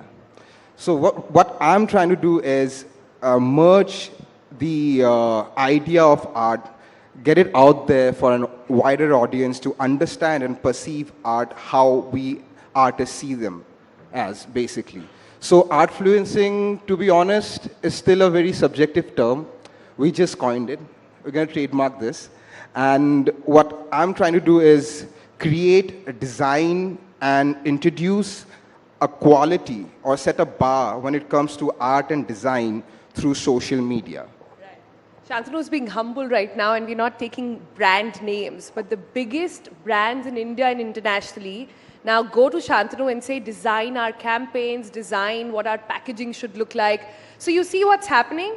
There was a time when you had to study design, you had to be an art expert. Now, you can go to this engineer coming from the Northeast who loves doing it, is passionate about it, and that's what's going to get business, and that's what's going to get a beautiful community as well.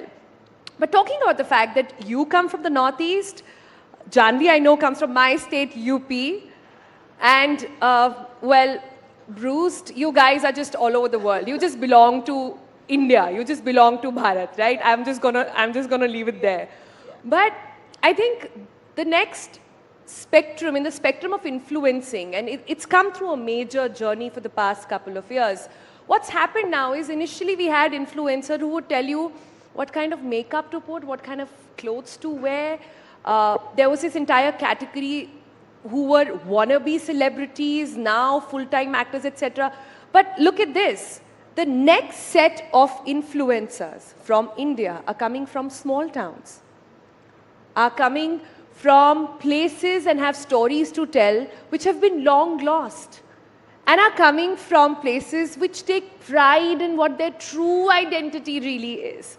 Janvi, tell me, how did you tie that up? And how did this girl from UP decide कि आज अब मैं ना साड़ी के बारे में बात करने वाली हूँ? तो जैसा कि आपने कहा कि अब जो ये नया दौर है इन्फ्लुएंसर्स का, क्रिएटर्स का, जहाँ हम छोटे शहर से आ रहे हैं एंड बहुत अलग अलग जगह से कंटेंट निकल के आ रहा है, तो यही तो है नया भारत, है ना? तो और इससे होता क्या है कि अलग अलग क्रिएटर्स को एक स्टेज मिल रहा है, एक प्लेटफॉर्म मिल रहा है, and plus the government of India is also recognising this now. So it's a healthier competition जहाँ अच्छा कंटेंट निकल के आएगा, अच्छे कंटेंट क्रिएटर्स निकल के आएंगे जो भारत को लेके जाएंगे. So it will be a rising Bharat. Right.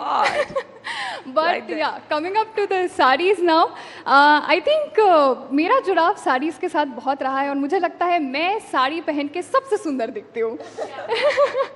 And not just that, it helps me to take my culture, my heritage forward. तो अपनी सांस्कृतिक धरोहर जो आज का युवा भूलते जा रहा है, उन्हें बड़ी शर्म आती है. हम अपनी भाषा कैसे बोले, हम अपना पहनावा लोगों को कैसे दिखाएं. आजकल लोग शर्म करते हैं. They expect girls to wear a sari, but not a single man can wear a dhoti and walk, right? So that's what the expectations the society has set now, and that's not should be the case. I mean, ये नया भारत है, युवा भारत है, तो इसको एक pride लेना चाहिए अपने कल्चरल हेरिटेज को फॉरवर्ड ले जाने के लिए. और मैंने अपनी सीरीज साड़ी का साहित्य इस वजह से भी शुरू किया ताकि अगर एक 20 साल की लड़की अगर साड़ी पहनने को कूल दिखा सकती हूँ, so you can also do that. I mean, I can motivate that young people out there to take pride in their culture. And honestly I am telling you, Bharat से सुंदर कल्चर पूरे दुनिया में कहीं नहीं है.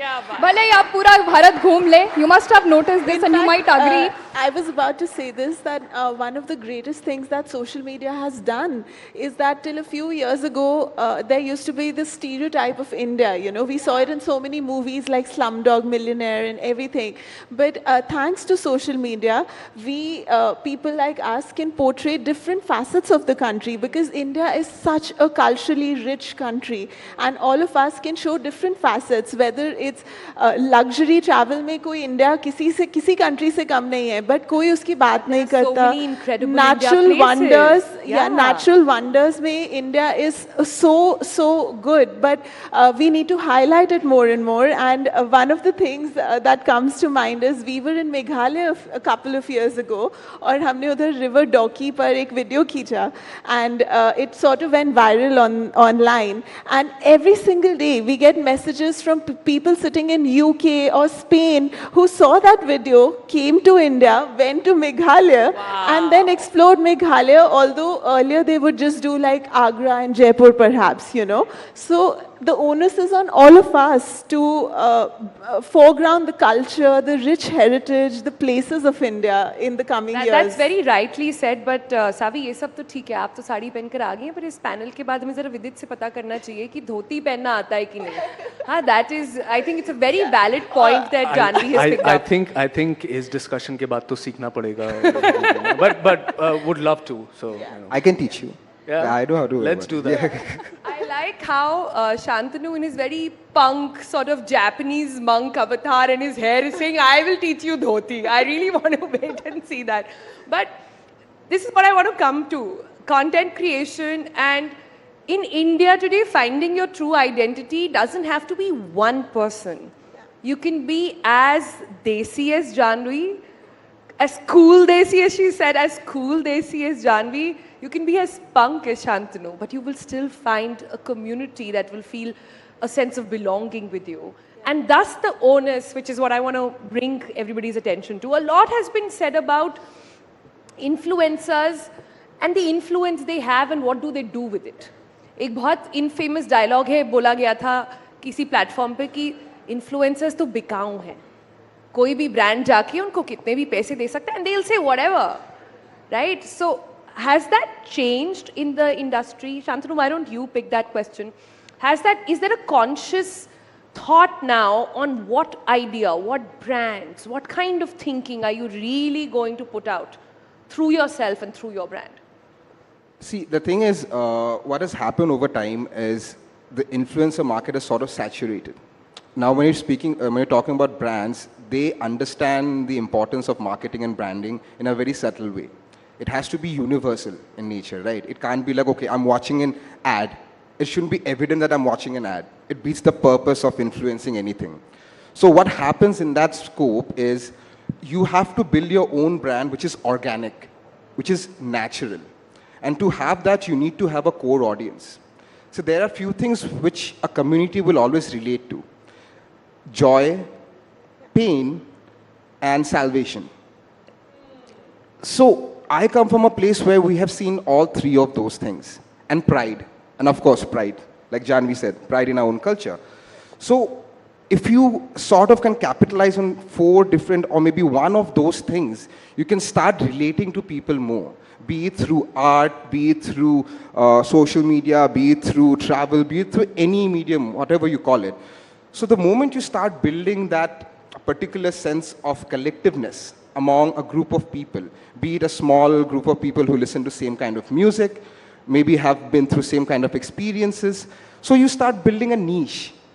And that niche will give you that originality. And that's what the brands look for. They want to be more niche in their approach, and they want to also encompass that organic nature of influencing people.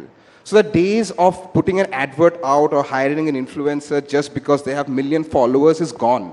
Now what they look for is the authenticity. Numbers don't matter anymore.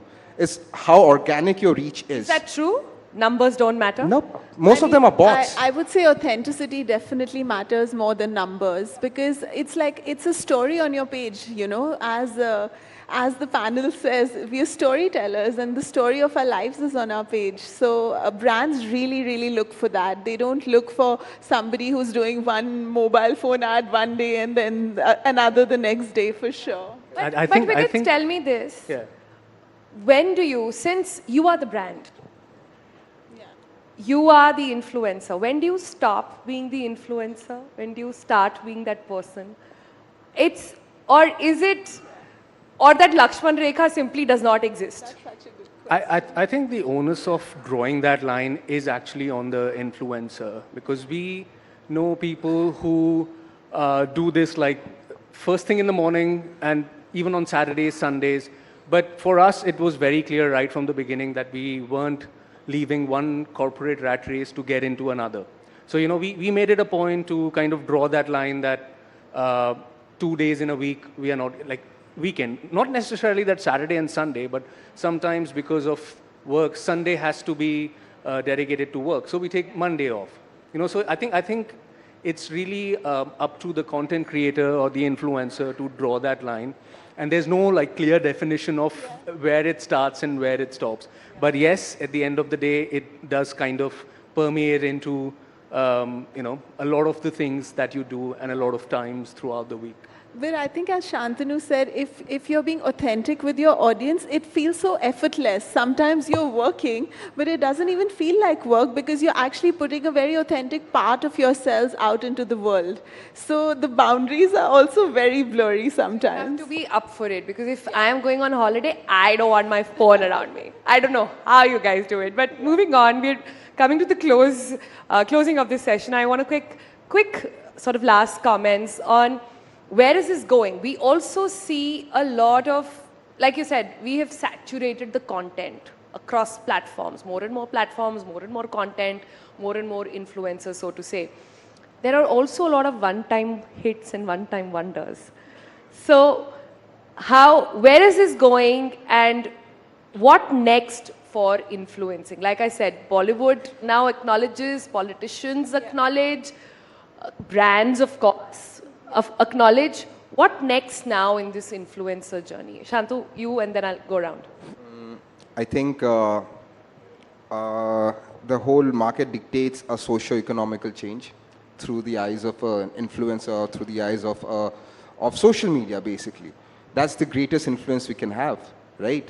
So I think it's about reform, it's about socio-economical change that can be brought about through the strong medium. Change and reform through influencing. That's powerful. Yeah, I think that's where we're headed. Like, be it any political party, be it any sort of form of rules or any ministry, there's always a social media handle, right? So, for example, I've worked with the Ministry of Culture.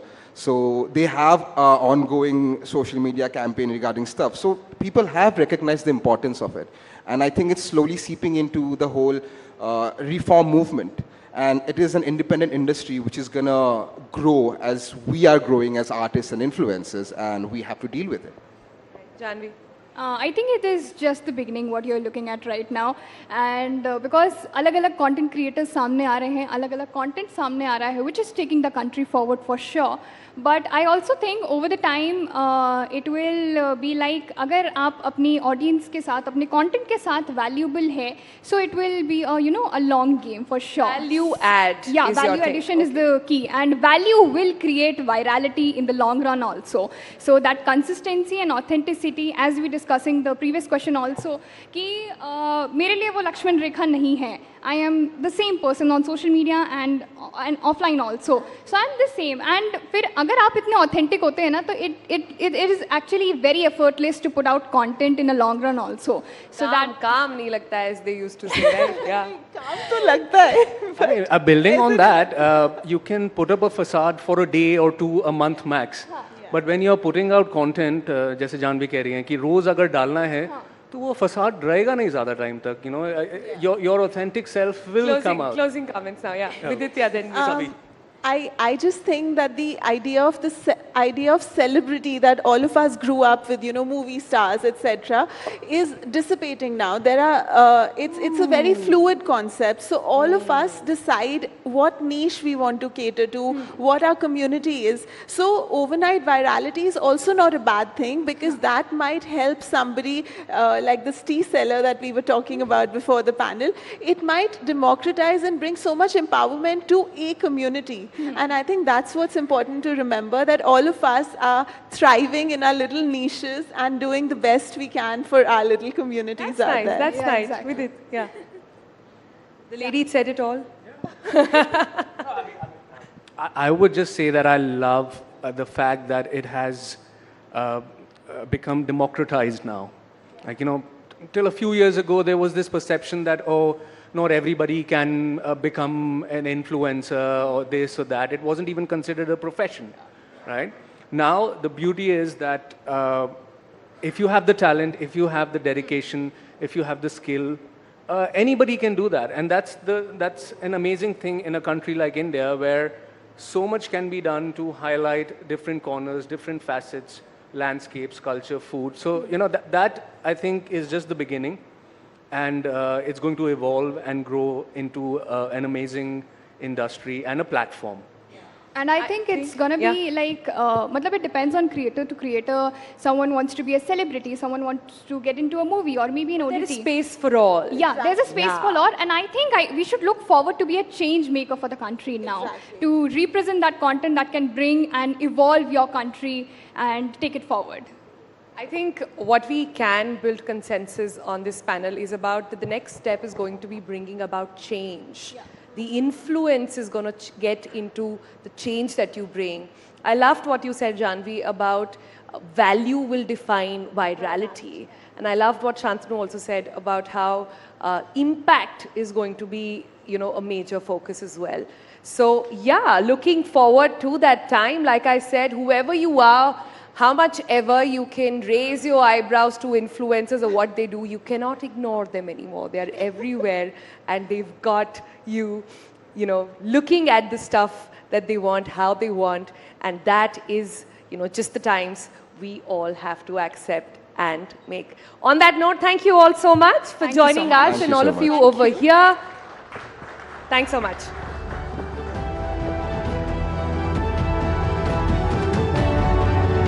Thank you so much, Sonal, Shantanu, Janvi, Bruce Passports. What inspirational stories, ladies and gentlemen. And what really caught my eye, that all these influencers, Shantanu, Janvi, Bruce Passports, all of them are people who challenged the norm. They left their careers, they left everything a normal person would do in terms of a job in the private sector or government.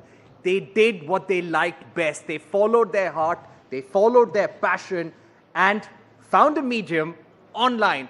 And ladies and gentlemen, I bet all of these people can teach our politicians more than a thing or two when it comes to storytelling and influencing people. They really know their products well. And clearly, what works in marketing, what works for a product is what works for these influencers. You have to add value. You have to be authentic. You have to be true to your viewers.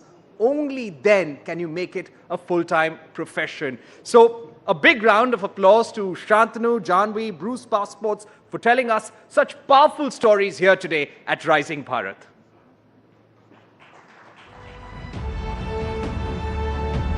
And ladies and gentlemen, very shortly we are going to be starting our next session in an era of information explosion when trillions of terabytes of content move across handhelds in milliseconds. It is the perspective that can sometimes get lost.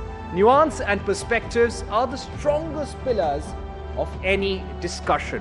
And that's what we are going to focus on over the next half an hour. Let's hear it from Ram Madhav, President, India Foundation, Francois Gautier, journalist and author, Dr. Pavan Verma, diplomat and author. You've seen these people on television several times. This session is titled The Twa Factor, and they will be in conversation with Rahul Shiv Shankar. Gentlemen, please welcome on stage with a big round of applause. Rahul, it's over to you.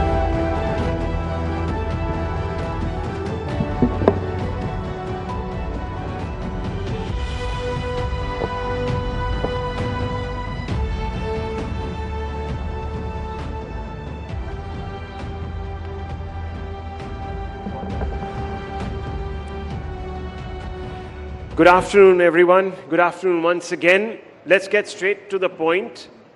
The only Twa factor being talked about in Bharat presently is Moditwa, which is a derivative of Modi and Hindutva. The ideological left in this country is extremely upset.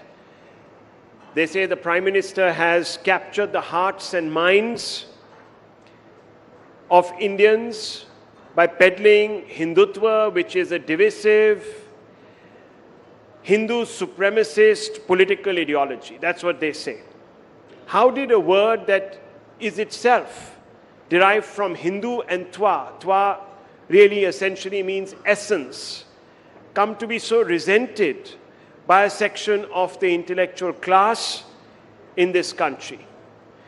Let's ask this of some of the finest authorities on the roots of our Hindu dharmic civilization. I have the honor of speaking to each one of them, and we have the privilege of listening to their point of view. Dr. Ram Madhav, let me begin with you first. there's a lot of misinformation about the word Hindutva to begin with.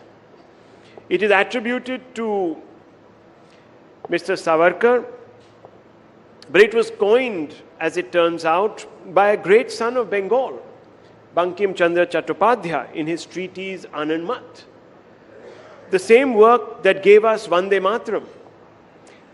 Chattopadhyay himself was a product of the Renaissance, the Bengal Renaissance. First, tell us what the word Hindutva means in its unadulterated apolitical sense as defined by people like Chattopadhyay. No, firstly, let me make a humble correction. It's no longer a lot of misunderstanding. It's a little bit of misunderstanding continues. Large sections of our society, Indian society, today understand the real meaning and essence of this word Hindutva. There are professional critiques of it. We earlier used to think that probably people are unable to understand. That's why they are probably talking against it. But over the years, we now realize that it is professional to be anti-Hindutva. So you have to be a professionally anti-Hindutva person, so you have to invent certain arguments. Now Hindutva is different, Hinduism is different, Hinduism is very liberal, logical, Hindutva is very fundamentalist, etc., etc. Hindutva is Hinduism in practice. In practice, always updating itself, making that very ancient philosophy of our Hindu dharma contemporarily relevant is what is Hindutva, nothing else. All other interpretations, negative interpretations about it are only professional, critical analysis. It's only a job to remain critical. No, not because they don't understand it, but being critical also has a market. That's all. So Pawan Verma, you've written on the Hindu civilization, a brilliant book. Are you just a professional litigant against the word Hindutva, or do you believe that perhaps it has come to acquire, in the hands of some, a more insidious edge? And if you do believe so, can you justify why Dr. Ram Madhav might be wrong here? I have nothing against the word Hindutva. To me, Hindutva, as you define Tva, if it is seen as the essence of Hinduism, I have probably written half a dozen books on Hinduism. I'm a great admirer of the profundity of its philosophical wisdom and an admirer also of its continuity, if I may say, for 5,000 years. And I do believe that somewhere along the line, some of its great wisdoms have been lost, need to be reclaimed. Parts of Hindu civilization which are an aspect of Hindutva need to be reappropriated, brought into the mainstream. And therefore, in principle, I am not against the word Hindutva. However, since I believe in the grandeur of Hinduism, I object often, not because I'm a professional critic, as Ram Madhav ji saw. I object to Hinduism's grandeur, whether it's called Hindutva or anything else, to the lowest common denominator, by which I mean that for political purposes, if the very spirit and essence of Hinduism's ultimate glory is simplified deliberately to the point where it becomes a set of shibboleths, what to eat, what to wear, how to dress, how many times to go to the temple, who to worship, in what form, and particularly for women, for them to conform to the notion of some thekedars of Hinduism, to the concept of chaste Hindu Nari. Hinduism cannot be reduced to that, because when you do it, you distort it. Yes, you need to be aggressive about aspects of Hinduism. You need to be vigilant about possible threats to it. But in doing so, you cannot distort such a great legacy. And I therefore feel that when you use Hindutva purely as a political tool, it often ends up not as the Hinduism which we worship or which we are proud to belong to, but as a means of dividing society, spreading avoidable hate, creating fissures, and also empowering an entire class of new, he will not like this word, so I will not use it. We've had debates before. A new class of people who cannot write one page on Hinduism but are today the protectors of Hinduism and have become a law unto themselves. No, are you saying that they extend into the ruling establishment and that No, they no, are part and in parcel fact, that's a of... very interesting question, and then Mr. Madhav, I'm sure, will answer it. You see, the ruling party, in my view, and has played a role of deliberate ambiguity with organizations like the Bajrang Dal. I'm naming one. They encourage them to achieve short-term political goals in their aggression. If they go too far, they have the option to distance themselves from it. We were just having a discussion about this. And in this process, over 10 years of political power at the center, we have people today who in the name of Hindutva are distorting the very meaning, grandeur and conquering eclecticism of Hinduism. That I feel is wrong. But otherwise I have no problem with Hindutva. So you're saying there is a basis to adduce this sort of definition that Hindutva has been sort of twisted? No, as I said, look, if there is anything wrong happening in Hinduism, there is always scope and place for questioning and criticism. That is the very fundamental, quality of Hinduism that Mr. Pawan Verma knows very well. Questioning.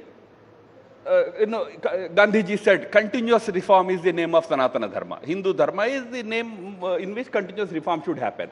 To that extent, it is fine. Does Hinduism not have asuras in it? Was Ravan not a great Hindu in that sense? But he was still an asura. He was to be opposed. He was to be killed. Such things, whether they happen in any form, in any name, in any organization, they have to be opposed.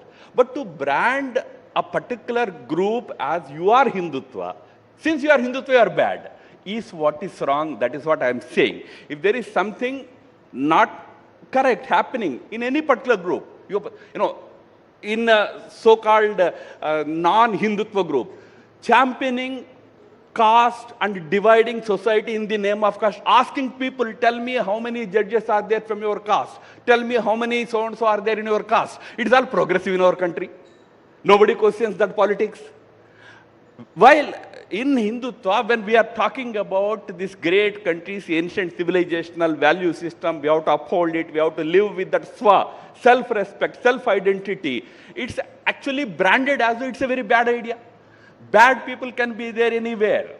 That's what I'm saying. When there was no Hindutva, also there were bad people among every religion, every dharmic society. Don't brand a group just because then you call it a political form. It's not politics. It's about this country. If it is politics, Mahatma Gandhi was the first person to use it for political reasons. He called, I am a very proud Sanatani Hindu. It's not politics. It's about certain value system which we believe it's the core value system of our country. Okay, you want to quickly come in before I bring in Mr. Gautier? With apologies to Francois. Ram Madhavji raised a very important point. Hinduism has the ability, the confidence, the sanction to critique itself and correct itself.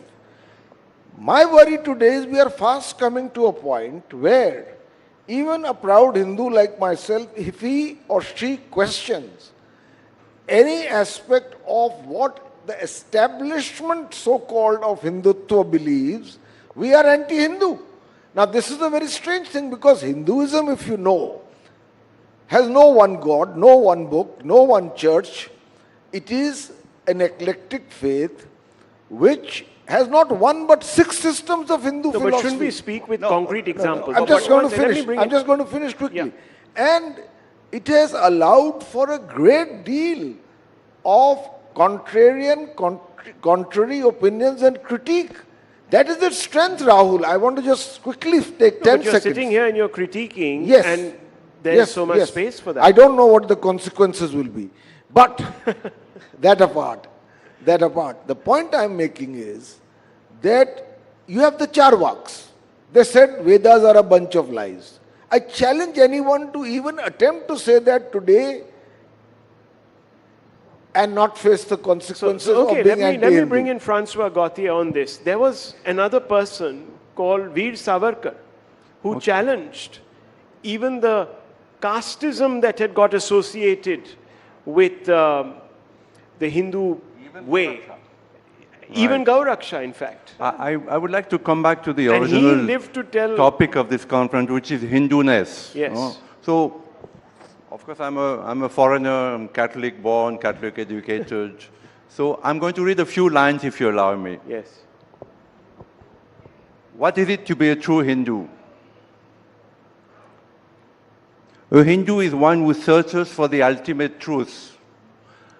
As a lover of this country, as someone who has tried to follow that Hinduness, I think the first quality of a Hindu is that he or she strives for inner quest, using the tools that are available in this wonderful country that is called Bharat or India, pranayama, meditation, hatha yoga. So a Hindu is one who searches for truth. That's the first quality.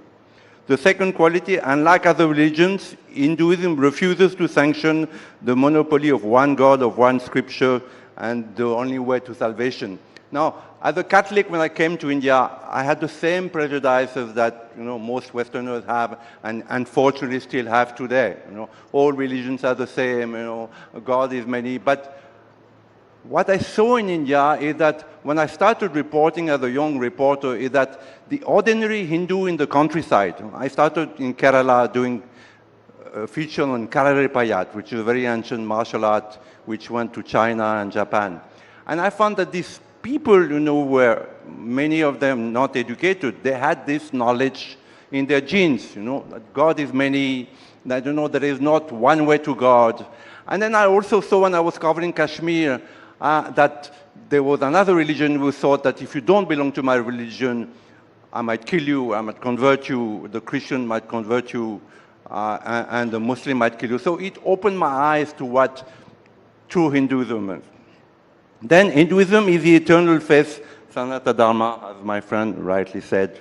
We will not speak too much. Hindus believe that the soul takes birth in the physical body, dies, gets reborn, till it attains perfect divinity. Now, in Christianity, not many people know that, but till the 7th, 8th century, Christians accepted reincarnation. The belief in reincarnation is so important because if I am a Christian, I live, then I die according to my good will, good sins or bad sins. I go to paradise or I go to purgatory or I go to hell. Now, in this country, India, Bharat, there is no knowledge that you're born again and again. And this opened my eyes. I came as a very young person and it opened my eyes. This is also is true Hinduness, to believe that you're born again and again, and and there is something in you which is immortal. So that again is true Hinduness. Hindu believes that one can cleanse oneself from karma through yoga practices such as pranayama. I said that in the beginning. The Hatha Yoga has taken the world by storm. In America, out of 3 persons, 2 practice Hatha Yoga. We see Hollywood stars, doing Sirsasana, doing Surya Namaskar. So this knowledge which is in this country, and I think this is why Mr. Modi came and he played such a crucial role in the rising of Bharat, is that India needs to become the spiritual leader of the world. Many of your sages have said that, Swami Vivekananda, Sri Aurobindo. I actually came to India to meet Sri Aurobindo's companion called the mother in Pondicherry, and I had the privilege to meet her. several times. You know, Sri Aurobindo was an immense yogi, immense avatar, and also a revolutionary. That India needs to become spiritual leader of the world, and I think Mr. Modi is playing a very, very important role in that.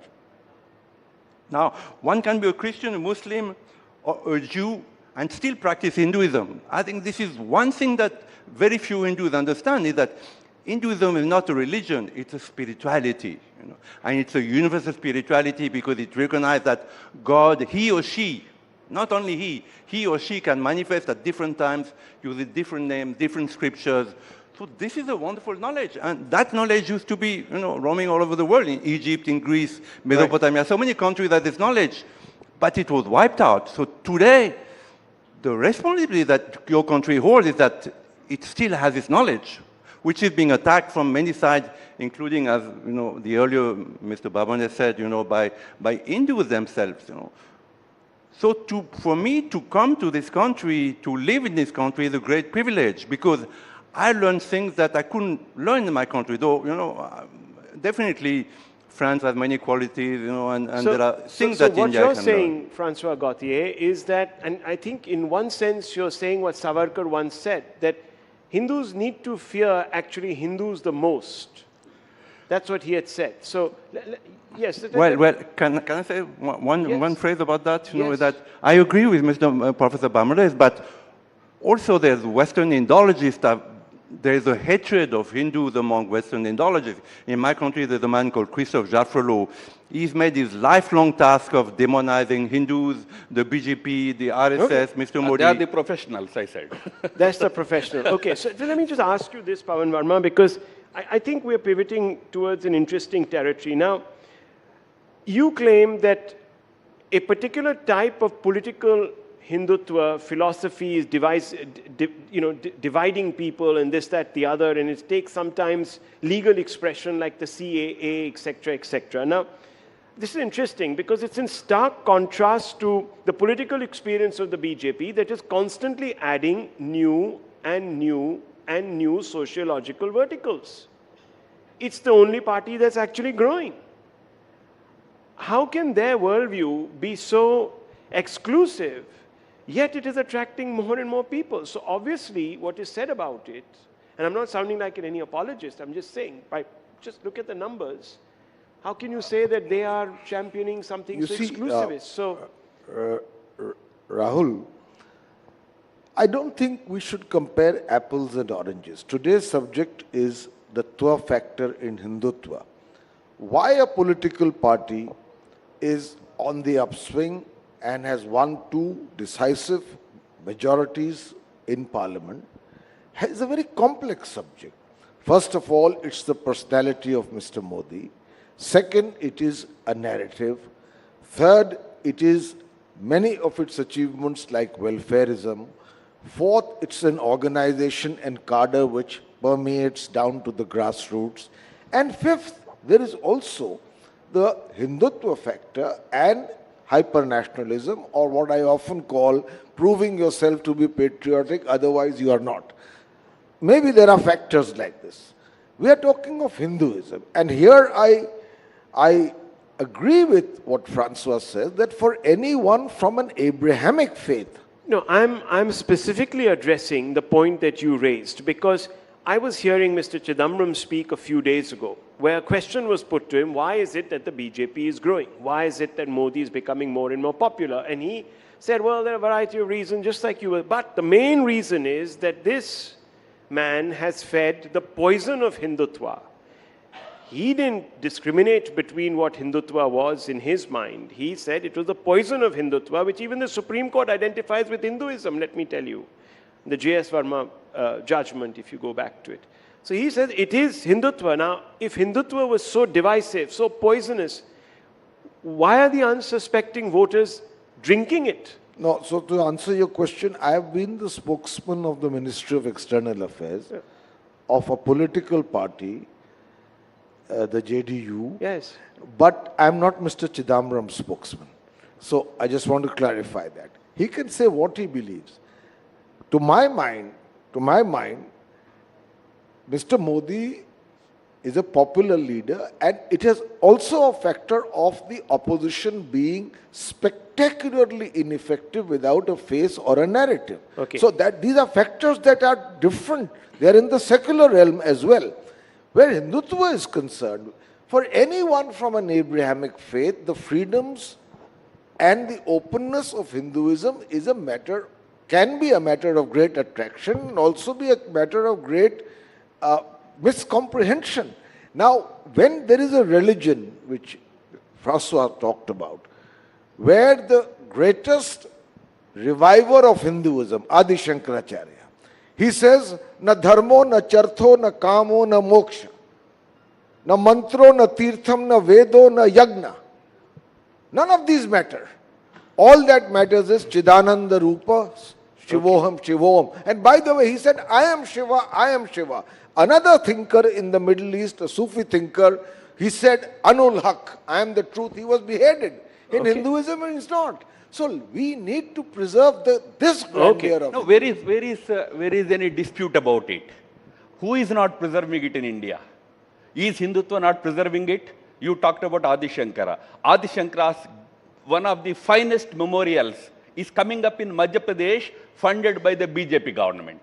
Isn't it a great tribute to Adi Shankara and all that philosophy of Advaita of Adi Shankara? And this is that Hindutva which has freed millions and millions of Indian women from the smoke puffing chulas, provided them gas cylinders without asking them about their religion, sir. Did we ask them whether you are a Hindu or not? Did we not give it to all religions? Is it not the same Hindutva which is freeing millions and millions of Muslim women from triple talaq? The curse of triple talaq? Is it not a great service that this so-called Hindutva leadership doing to the Muslim women of this country? Fortunately in our country, that's why I said, all those sections of people understand that what is projected as a big demon, and then suddenly today we pretend to be victims. This victimhood argument, what will happen to me? Sir, you have been exposing your cause for many years. Nothing happened to you. People are listening to you. You are respected. Why this victimhood syndrome? Did it ever occur to you that years after years, decades after decades, you kept calling us communal, you kept calling us fascist? Did we then cry from rooftops that what will happen to me if I say I am a nationalist? These are, tables are turning. People will call you things that you have been doing in all these years before. Today somebody else will stand up and say, no, you are anti-Hindu if you say this. Take it in your stride. Full freedom in this country for criticism. That's why I said that spirit we never reject. In Hinduism, in Hindutva, not Hinduism. There is always space, scope for Mr. Pavan Verma, Mr. Christopher Jeffrellet also. One may be a very professional critic. One is a logical critic. Everybody has a place. But I am repeating, as far as this so-called Hindutva politics is concerned, it is totally non-discriminatory in the true spirit of Hinduism or Hindutva. It is for the welfare and well-being of everybody, 1.4 billion Indians. That is what you witness in this country. That is the reason why people today support Prime Minister and his government. Very quickly. Very quickly. No. The only person we have heard just the other day, and nothing, fortunately, and that just speaks for the Hindu way, has happened to him as yet. Person who gets up and says, in Hinduism, there is this thing called Shakti, and we are fighting this Shakti. Now imagine someone saying that about any other faith and about a negative aspect of that faith, what would have happened to that individual by now? 48 hours and counting. I think a lot has happened to him by now.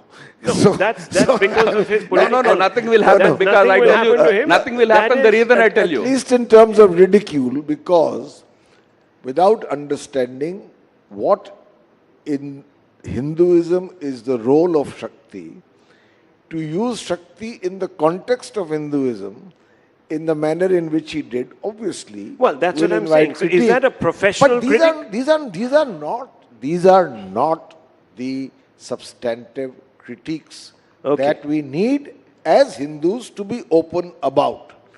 And what I am saying is, let's talk of Veer Savarkar. No, we've run out of time, actually. I'm really sorry. But I must say, nothing will happen to Rahul Gandhi, sir. Don't worry. Because we always believed that BJP has strong leadership, which will get us a lot of votes. Modi ji, Amit Shah, and Rahul Gandhi. Well, I did tell you, yes, 30 seconds. I mean, I don't believe there is a divide between being Hindu and Hindutva.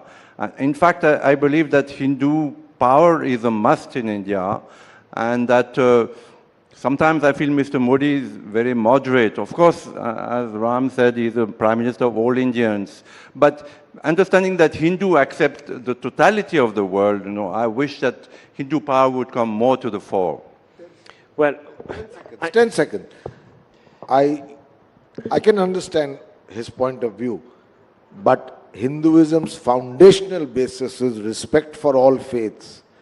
And I think that cannot be diluted. I think most people here will say is perhaps happening given the fact that a large number of people are not differentiated on the basis of their faith by government policies. I think that's the real test. The government comes in and it respects everyone, exactly, respects and enables everyone when they form policies. I can tell you a previous government, non-BJP governments who had policies that actually differentiated between people. I still haven't found one who can accuse this government, and I'm just being absolutely factual here.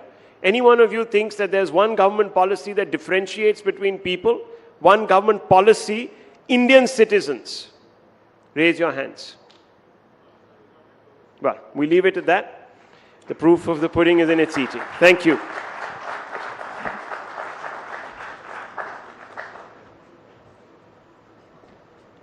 Thank you very much, Rahul. That indeed was a thought-provoking discussion. And, one thing is very clear, ladies and gentlemen.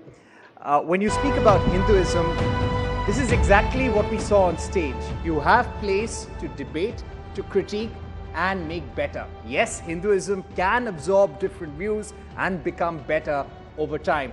And fortunately or unfortunately, we're going to see a very sharp debate over Hinduism in the coming general election. Yes, this is going to be a hot, long and sweaty election, and there will be some high-pitched politics over Hinduism. And this is exactly what the Prime Minister has been trying to avoid. Take away politics, take away the debate from religion and caste, and focus it on the economy. Yes, he has been saying that we need to focus on the poor, the women, the youth, and the farmers. And these are the forecasts in the country we need to focus on. And as we talk about the economy, ladies and gentlemen, let's indulge in some investment talk, shall we? Private equity, venture funding, and the investment universe are having their moments, albeit with a bit of rough and tumble lately. This involves moving funds across asset classes and various geographies. What are the changes taking place in the investment landscape and the evolving technologies in the world of finance, private capital and money? Let's welcome, ladies and gentlemen, Ashish Agarwal, Managing Director and Country Head at Jefferies, Ramesh Damani, veteran investor and member of Bombay Stock Exchange, Shweta Jalan, Managing Partner and Head of Advent International in India, Harsha Raghavan, Managing Partner, Converge Finance LLP, to talk about turbocharged markets, micro moves, macro moves, in conversation with CNBC TV 18's Managing Editor, Shireen Bhan. Let's welcome them on stage, ladies and gentlemen. This is going to be a fascinating discussion. There will be a debate on the economy as we get off the national election, and who better to discuss this? Shireen, over to you. Good afternoon, ladies and gentlemen. What an absolute pleasure it is to be back here at Rising Bharat. Thank you so much for being an incredible audience here, and we look forward to engaging with you on an issue that is occupying a lot of mind space and clearly generating a lot of headlines. I have a fabulous panel here with me this afternoon to talk about the trajectory that we are likely to see. It has been a record-breaking year for the Indian capital markets. To start with, we've seen the democratization of the Indian capital markets. The number of demat accounts in just the past 1 year up 34%. We've seen India emerge as one of the best performing markets in the world. We've seen record numbers in terms of mutual funds asset under management. Women are now participating in the Indian capital markets like never before. But to tell us what the road ahead looks like, what we can expect for India, for the Indian economy and for the Indian markets, without further ado, I'm going to start the first round with 90 seconds each to my panelists here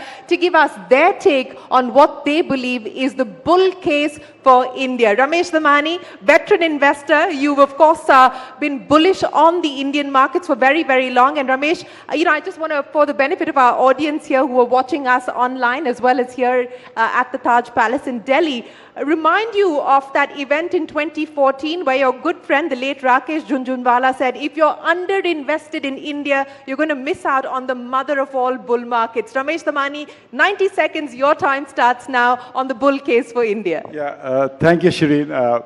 It's very interesting that I just came back from the land of the rising sun. So I'm coming back to the rising Bharat right now. And the very instructive story to understand about what's happened in Japan.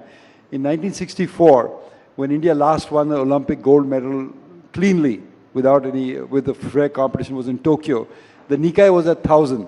Over the next 25 years, it climbed from 1,000 to 40,000 in yen terms. Even dollar terms, it actually went to 100,000. So it had the mother of all bull runs in Japan. And I think Rakesh and me, we're kind of stock market creatures. We believe that India is on a similar bull run. Like Japan went from a third world country to the second largest economy in the world. Companies that were unknown in Japan in 64, Sony, Hitachi, Honda, became household names. I think, and maybe I hope I'm right, that India is on a similar trajectory. And what is powering this bull market in India? Every bull market has a thesis. What powers the bull market? I think what is powering this bull market is the growth of the great Indian middle class. I think finally we're having a great Indian middle class. People have a bit of extra money to save, extra money to invest. So you're seeing that coming through in the demat accounts, seeing through in the domestic money inflows. So I think this is a long-term story.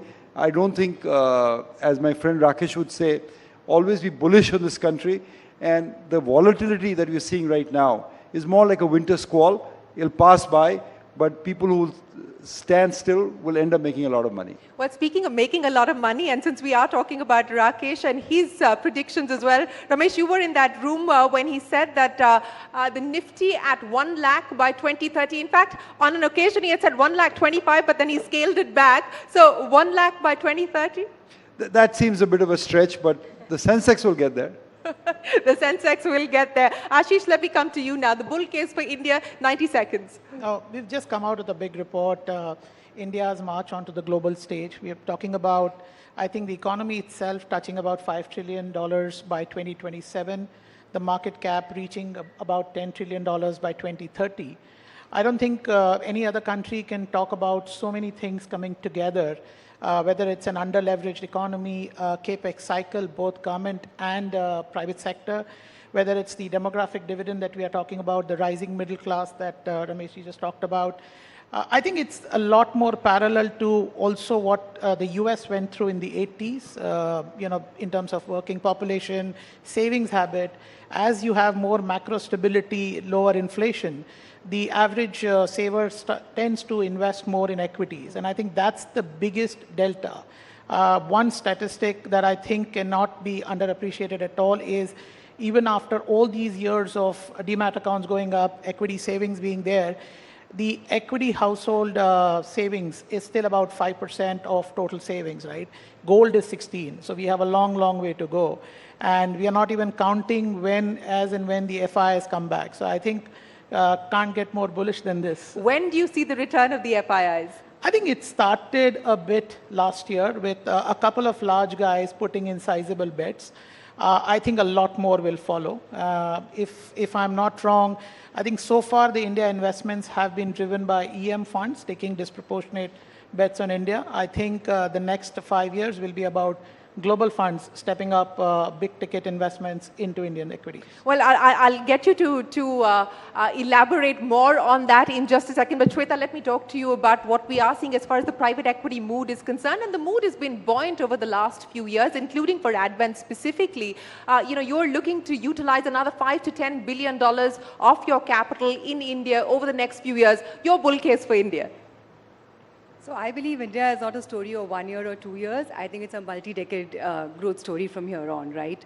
I think we have it'll be a pity if we don't capitalize on it, because we literally have, all flags are green at this point in time. So if you look at some things that both Ramesh and Ashish spoke about, right, our demographic profile, right, we have the largest probably working population of 900 million across any geography across the globe, right? And that just lends itself to a large consumption story for India. So that is, I would say, one big positive. Government capex cycle, I think, is going to propel the economy a lot in terms of growth. And lastly, the one thing that we didn't talk about so far was just the whole policy framework in India, right? And that has been so supportive, starting with reducing the corporate tax rate a few years back, or the bankruptcy law, GST. All of these is just providing the inherent infrastructure, underlying infrastructure for corporate India to really outperform the growth we are seeing anywhere else in the world, right? So for us and private equity, as you can see, everybody is really bullish on India, like Advent and like my global folks said, about $5 to $10 million a month back. I think last year the private equity investment in India was $40 billion. Yeah. It did peak in 21 at 70 billion. And I do see that peak coming back sooner than later, just given the whole buoyancy around India that we are seeing. Anywhere I go in the globe and meet our investors, meet our general partners, everybody's just talking about India rising and What's India the number one question that they ask you? How much can you invest in India? How much can we invest in India, and where do we put that money to work? Absolutely, absolutely. I'll get you to respond to where you tell them that money should go to work. But Harsha, first of all, congratulations. Harsha is an investor in India's newest airline. They took their first flight yesterday. So ladies and gentlemen, a big round of applause. And Ramesh Damani, also an investor. He's the captain. He's the captain. But Harsha, you know what they say, and I'm not going to go down that cliche of how do you get a billionaire to lose his billions, but that's really been the story as far as Indian aviation is concerned. You're being brave-hearted, aren't you? Thank you, Shireen. I wish I got a penny for every time I heard that comment. Which is why I didn't make it. Which is why I didn't make it. Yeah. But on that specific point, I will say that it's clear that India's problems needs Indian solutions. And we believe with the airline that that's what we're addressing. And in many other investments that me and my contemporaries are making, I think we're solving India's problems with Indian solutions. To answer your question about the bull case, I was reflecting on this a little while ago. And in the old days, the gap between our bull case and our bear case used to be a wide range in India. Today, we seem to be in a somewhat privileged position where the gap has narrowed significantly.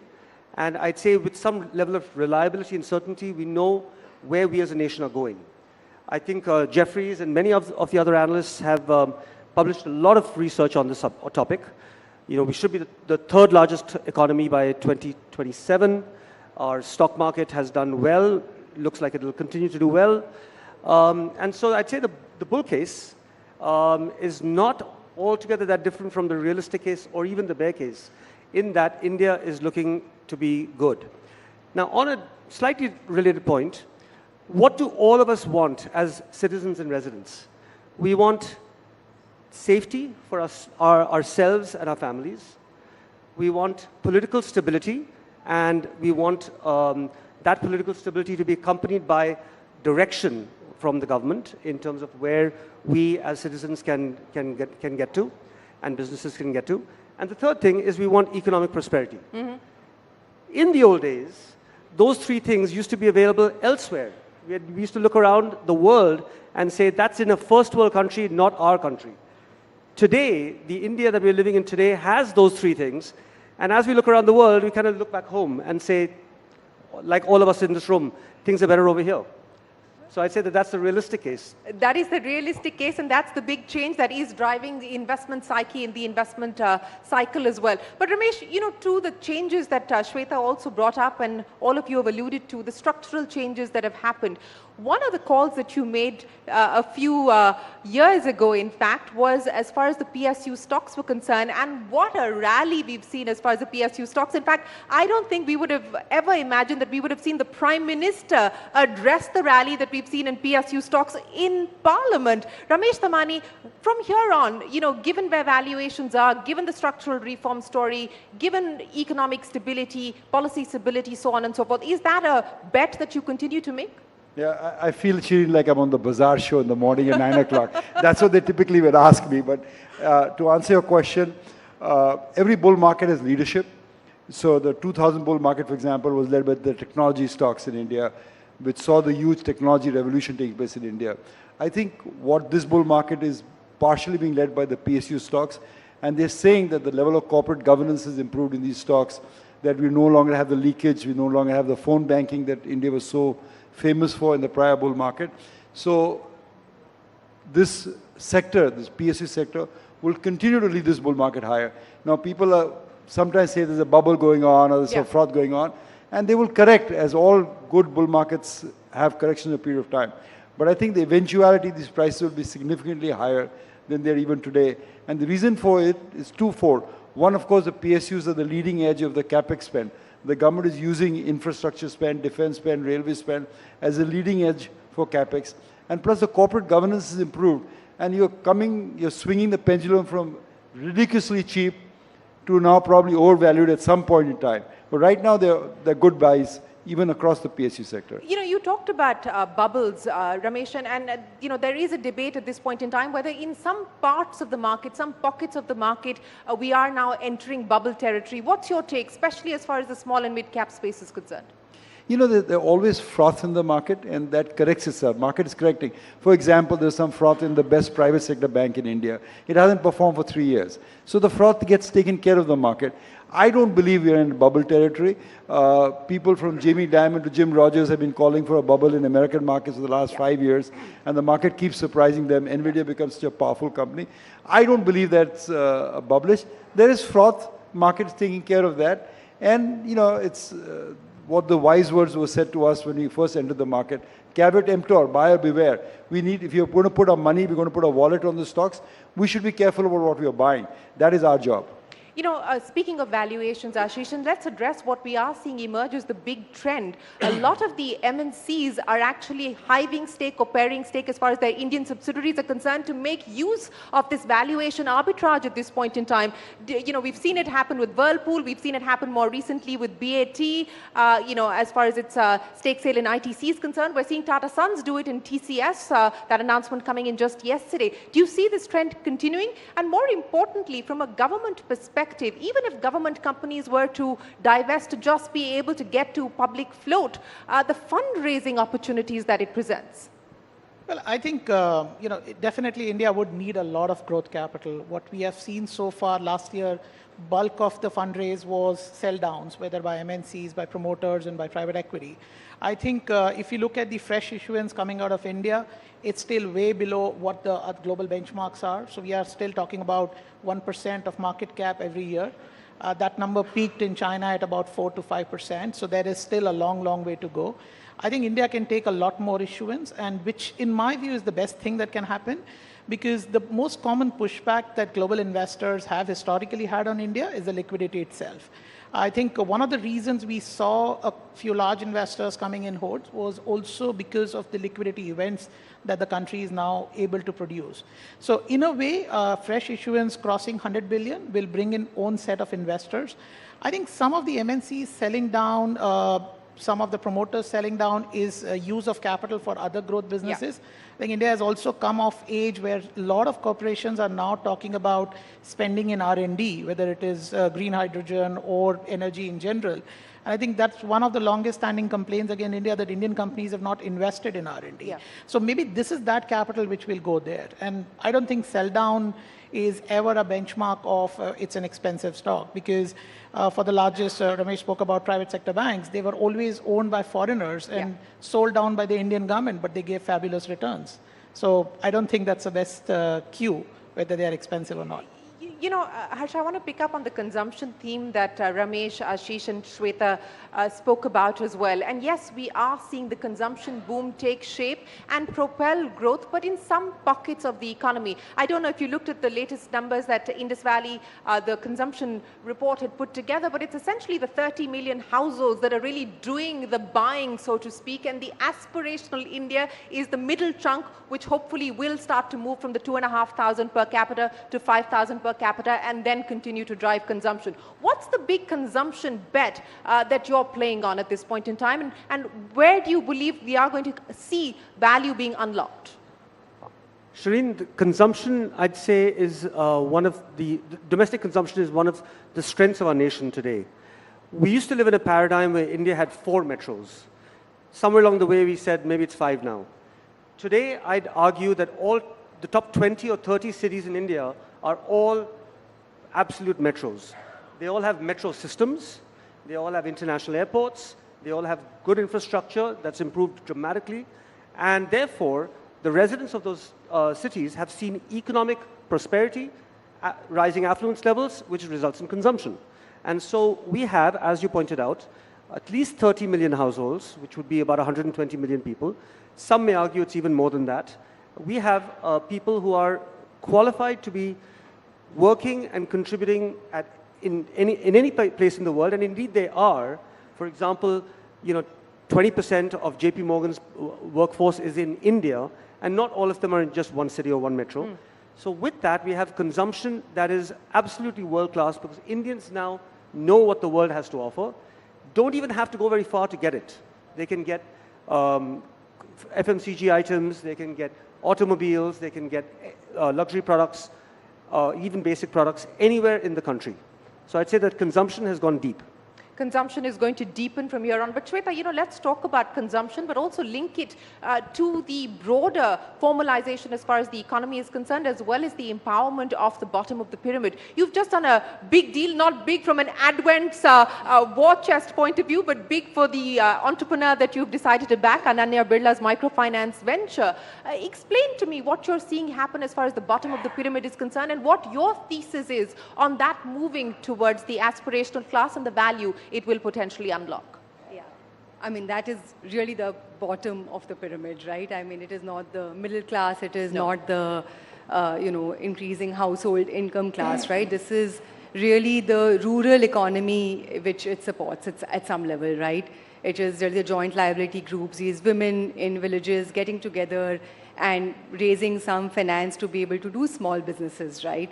And I think that grassroots level financing erstwhile was done by money lenders at some, insane rates, right? And that's what is getting substituted by these microfinance companies. And we just know how big rural India is and how they are largely reliant on agriculture today. And that is what, we are trying to change.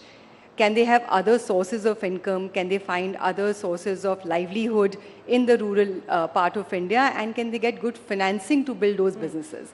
And that's what Ananya Birla's company Swatantra does. And that's what we have, that is the hypothesis that we have backed, that it's a huge white space. I mean, we've barely even touched the tip of the iceberg at this point in time. There's so much to go and so much depth in that market. And we want to build off that. Speaking of white spaces, Ramesh, and I want to come to you with that. Outside of what we've already spoken of, which are the white spaces that excite you, where you believe we will start to see private capital moving in? And in terms now, we're on the cusp of the general elections, in terms of the big ticket items on the unfinished reform agenda, what would you like the next government to prioritize? Well, I think the Prime Minister said that better than I could ever say that in the conclave a few days ago when he said infrastructure, railway, defense, exports. All that's going to happen, I think, in the next generation of reforms, because the broad tax cut, GST, IBC, Shweta says, all been done. So now we want to promote consumption, investment. Semiconductors, I'm not sure about that, but semiconductors also. But if you ask me for a white space, Shireen, Harsha was talking about, we've already witnessed a tech revolution in India. I think we're not understanding, but a BPO revolution is coming to India, the kind of which will just surprise us, because real estate costs are so cheap in India. We are communicating at zero cost now with the rest of the world. So a lot of the back office work. In America, you have 3% unemployment rate, 3% unemployment rate. You can't find people at $20 an hour out there. You can shift all that work in India because communication and land costs are very cheap.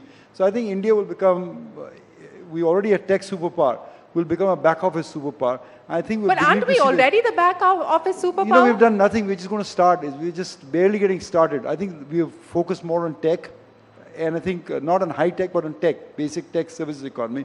But I think the superpower in terms of back office will just explode. It's exploding before our eyes. Because for the first time now, land costs are zero. Even in an AI world? Yeah, I think so, because a lot of this mortgage processing, all this basic stuff, will still require some human intervention. So in the AI world, yes, that is a black box that I'm not familiar with yet. But I think given the other things that are taking place in India, a stable regulatory environment, low land costs, good communication ability, satellite communication available, I think that will be a big boom industry.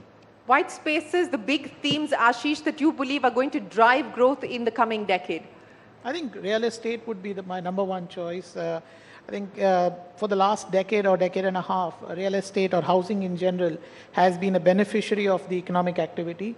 I think the sides will turn. Housing will be the driver of economic activity over the next decade. So the entire value chain, right from a developer to building materials to financiers, I think that's going to be one of the largest contributors to the GDP.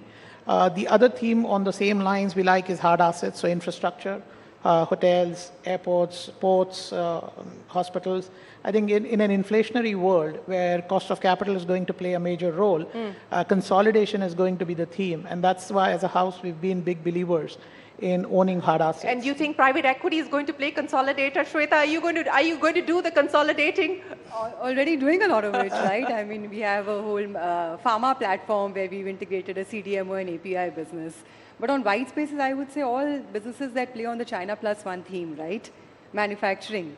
I mean, that is something that's been underinvested on for, a decade plus. I think that's going to be a big white space in my opinion. I was expecting you to, half expecting you, Ramesh, to talk about manufacturing, but you didn't bring that up. You don't believe that that's going to be the big opportunity as well? No, I'm not particularly a fan of PLI investment. I don't think the government should be directing capital to areas where Japan tried that and it fell flat on their faces. So I'm more into the services consumption part of the Indian economy. So maybe Harsha has some view on that. Harsha, you somewhere in between? Yes, I am in between. I'd say that, I'd argue that we're the only country in the world that has gone through a simultaneous industrial revolution and digital revolution. That has allowed us to leapfrog. And we're seeing this with our infrastructure, physical infrastructure, digital infrastructure, all manufacturing and all logistics has become seamless in India, maybe in the last 10 years only. Now, what that means is that it's all white space. There's huge opportunity. We're not growing and moving incrementally. We're moving absolute leapfrogging. And therefore, I do believe that some of the initiatives the government has taken, GST was huge and has absolutely transformed this nation. Udan scheme in regional aviation was introduced 8 years ago, and somehow, despite government intervention to help private airlines go into the hinterland, private airlines were a little slow to do it. PLI, in the same way, I'd argue, adoption has been slow, but when adoption takes off, we're going to see India become a lithium-ion battery manufacturing hub for the world. And maybe aircraft, aerospace in the future. We're already sending spaceship to the moon. We should be doing a lot more of that. Other initiatives that the government has in place, such as Gift City, I think can absolutely transform not just our financial markets, but perhaps global financial markets. You know, the role of global factors as well, and Ramesh, let me address that issue with you. I think what we hear from each one of you on this panel is that the domestic risks are limited at this point in time. In fact, none of you brought up a single risk, domestic risk at this point. So the risks are external. The expectation of a Fed cut coming in June, at least at this point in time, look less likely. What would be the external factors, the risk factors, Ramesh, that you would watch out for that could potentially impact us? I mean, Shri, the world is a dangerous place. We are fighting 2 wars as we speak. While bull markets don't stop because of wars, that might surprise a lot of people. I think bull markets fall of their own weight. I mean, Japan continued to grow, but at some point it just peaked out and didn't come back for 40 years or so. So excess weight, leverage, there's nothing that the government, China has markets are trading 10, 12 years low. The Chinese economy has done reasonably well over a period of time. So markets, when the bad news, of course, Shireen, is that all bull markets end. Even this bull market will end, I guarantee you that. There has never been a bull market in the history of the world that continues on ad infinitum. So this will end too, which is fine. We'll hopefully be able to tell you on Bazaar when it's ending. But for right now, it seems like a green signal ahead. And bull markets will end up its own orgy, of its own speculative excesses. I don't see we are anywhere near that at this point. I feel the markets are in decently good shape. And to address the issue about global funds investing more in India, we've again seen some triggers with the JP Morgan bond index inclusion, possibly another index inclusion as well. Where typically do you see the flows coming in? Will US drive a large part of the fund flows into India? I think it will be global. I think a lot of pension funds would start looking at India as a place where they can deploy a lot of liquidity in good companies with the best macro that one can hope for. And I think the amount of investment that the government has done over the last few years to improve foreign policy relations with a number of countries, I think we will see a lot more new markets investing in India. US, of course, likely to be at the forefront. They have the largest AUM. Most global large asset managers are headquartered out of there. So that will continue to be the single largest. So what's the incremental flow that you anticipate over the next few years? Well, I think last year's flow of $20 billion was honestly not even remotely close to what it can be. So we've been talking a lot about the domestic flows, and they have become very sizable in India. And I think they will continue to grow. But at the same time, I won't be surprised if the FII inflow into the country can go up 5 to 10x from where currently it is over the next few years. And I can tell you, I think most EM funds are overweight India. Yeah. Most global funds don't, many of them don't even own a single stock. So the kind of liquidity events we are seeing now is the perfect backdrop for them to come back into India in size. Okay. A significant increase in fund flow driven by US-based funds is what you're expecting global funds to invest. But Shweta, let's address the issue that we were talking about, private equity playing consolidator, and we've seen a lot of buyout deals take place. We've seen a lot of private equity players take management control. Healthcare is a classic example of what we've seen happen with private equity coming in and taking control. Which are the other spaces that look exciting at this point in time from a private equity perspective? I hate to pick a sector typically because it's, today something is a flavor, today financial services flavor of the season, tomorrow healthcare is, day after industrials is, right? So I think the approach that private equity by and large adopts, including ourselves, is really bottom up, right? So we like, I would say by and large all themes in India, right? Whether it is consumption, healthcare, financial services, all kind of playing the underlying fundamental growth of India, right? Then it is really about the company where there's, where we look at the micro aspects of a company as opposed to just a top-down piece. But I feel all sectors are interesting today. I mean, I spoke about manufacturing, which is a new theme which private equity hasn't done enough of, which is something that we are picking up in a big way.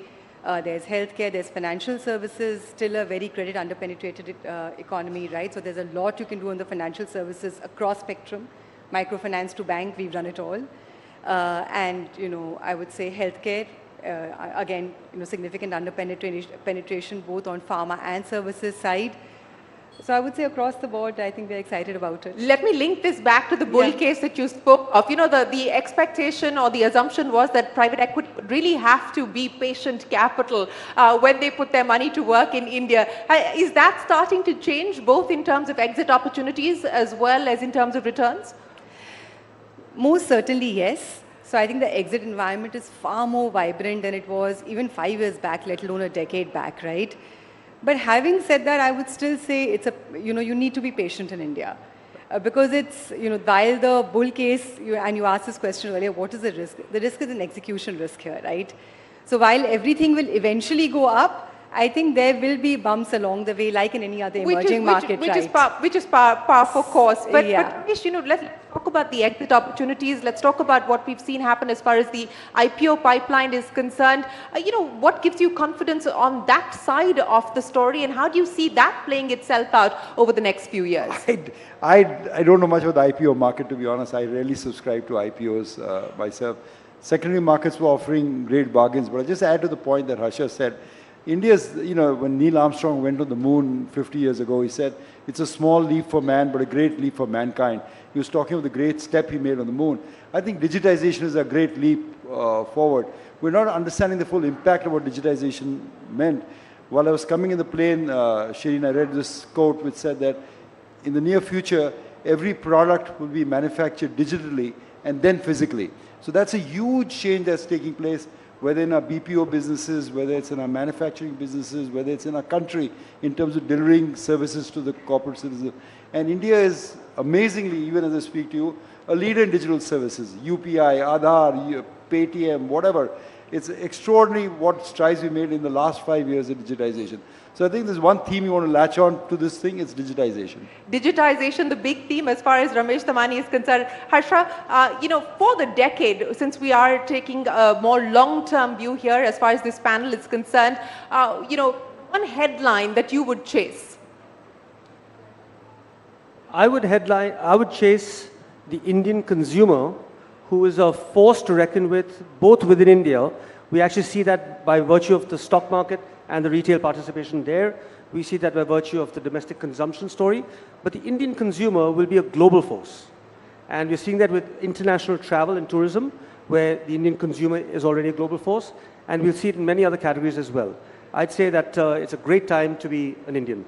It's a great time to be in India, and it's a great time to be an Indian as well. Ashish, I don't remember the last time I heard global CEOs of luxury brands like Bulgari talking about the fact that India is going to be one of their top 5 markets over the next decade. So that story is clearly booming. I mean, you can't get enough Mercedes off the shelves, you can't get enough watches and bags and so on and so forth off the shelves. How much of that is going to be thematically a theme that you see continuing to play out? I would still be, so I agree with Rasha on you have to follow Indian consumer, and that will be a global force. But I think the Indian consumer is also value conscious, so he's going to invest a lot more, is the hope, and the right thing to do, rather than just consume foreign luxury brands. Are banks going to find it harder now to get deposits, given the fact that we're seeing a lot of that money coming into the markets? Well, definitely, yes. That is the case, and that's, I think, one of the reasons why private banks, after outperforming for 2 decades, started underperforming, because it's no longer the first choice of savings for a lot of consumers. And I think that will be the trend going forward. The headline that you're going to chase, Shweta, over the next decade? Tough one.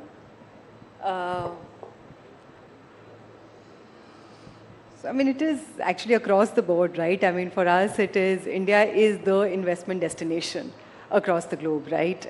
Pick any country, and I would say that it has some chinks in the armor today, which are challenges. As it stands today, don't see too many of those in India. So I would say, double down on India. Just chase India. Double down on India. Double down on India. Yeah. But Ramesh, on the unfinished agenda, will it matter, for instance, if the next government were to do bank privatization or not? Asset monetization, big pipeline had been laid out. We didn't deliver on that front. I mean, I'm asking from a market's perspective, what will the market factor in terms of expectations or asks from the next government? I mean, there is some expectation that the government will privatize a lot of its assets. The government has publicly said that. They will do that. But I think more important, we want good corporate governance. We want less corruption, less leakages, which I think this government has already delivered. If they do extraordinarily good privatization, like IDBI Bank is up on the block, if that is done in a fair, transparent manner, I think the market will be extremely enthused by that. And I think that depends on the majority that this government gets finally. If they get a good majority, I think they'll be able to put some thoughts through Parliament, which other governments could not do because of, say, paucity of numbers. Like what? What would the #1 priority on that front be? What you would like them to do? No, PSU privatization theme. I'm saying if they actually take that to the next level, the government has said that other than strategic defense and space, they will privatize all the PSUs. Yeah. It makes sense to me. But more importantly is the first step they've taken is to improve the corporate governance. I mean, the corporate governance improved dramatically in those PSUs. So that has enthused the market first on. That will actually be the icing on the cake. Ashish, to you as well, on the unfinished agenda, what is it that you would like to see being prioritized as far as policy intervention, government decision making is concerned? I think for the next decade or so, some incentive to do big ticket R&D. whether it is setting up large, reputable educational institutions, encouraging more and more R&D, and I think India can afford to do that today. The way we have seen a conglomeration of the country, top 5 groups have a lot of cash flow at their disposal, and I think that can be put to good use with the right kind of government reform. So that's one thing that I would put on the top on unfinished agenda. Okay, so drive the R&D push. But the government has sort of, said that, look, it's up to the corporate sector to do that. But on the larger issue of private sector capex really taking off, not picking up, taking off, do you expect that to happen over the next few years? I think definitely yes, and I think one segment that we didn't speak much about was the energy space. I think the largest capex will be in that space, and I think India on the renewable side. On the renewable side, and thermal will also make a comeback given the sheer demand for power that we will have as a nation. On the renewable side, again, I'll say green hydrogen or green energy in general would require a lot of capex R&D as well. So I think that's one theme that can be the largest Indian company a decade from now, could be in the energy space. Would be in the energy space? Could be from the energy space. Could be potentially from the energy space. Harsha Raghavan, you've already got 2 aircraft. What could your fleet look like given the fact that you're so bullish on the Indian consumer? Well, India has, a couple of hundred airports, and many of them are all very well maintained by the Airports Authority of India and other administrators, but unfortunately underserved or even totally unserved. And there are large population centers who either wish to travel or live in those locations and who need a solution. So we believe that the opportunity to provide air travel, cheap, efficient, and comfortable air travel across every part of India, we believe it's a huge opportunity. And we believe that that's what the Indian consumer needs. And what kind of money are we talking about that you're not just in the aviation side of the business, but outside of that you are going to put to work over the next 5 to 10 years? Well, like I mentioned earlier, the white spaces are tremendous and across the board as India leapfrogs across the industrial revolution and digital revolution. So I'd say that the industry will put many billions to work. We'll play our small little role in that with our small fund at Convergent Finance. Well, Ramesh Damani, I'm going to ask you to wrap this up because I know that that you always have something very wise to share with us. As we look at India's place in the world, as we look at what's happening in the rest of the world, but more importantly, what's propelling the Indian economy, all the factors that you spoke of. Many have called it India's decade. Many believe it could be potentially India's century as well. How would you sum up the India story today? Shireen, I'm often asked this question. I say, when is the best time to invest in India? Is it too late now? Is it the best time to invest in India was in July 1992, just before liberalization was announced. The second best time to invest in India is today. I think the country is on an upward trajectory out there. I think we're on a path that will take us from a third world country to the second largest economy in the world. And I think the best way is, as Indians have now figured out in the last few years, is participate, put your money to work in the stock market, because it gives you better returns than your FD and your bank deposits. So I think it's a great time to invest in India, and I think in the next 20 years, we'll see a transformation in our lives that we could not have imagined that would have taken place 20 years back. But so I, with the rest of the panel, remain the eternal optimist. The glass is always full out here. Well, it is the time to bet on India and it is the time to invest in India. That is unequivocally the message here from our panel of experts. Thank you so much, Ashish, Shweta, Ramesh Damani and Harsha. Thank you very, very much for your insights and for sharing your wonderful stories here with us. Ladies and gentlemen, thank you very, very much for joining us here this afternoon.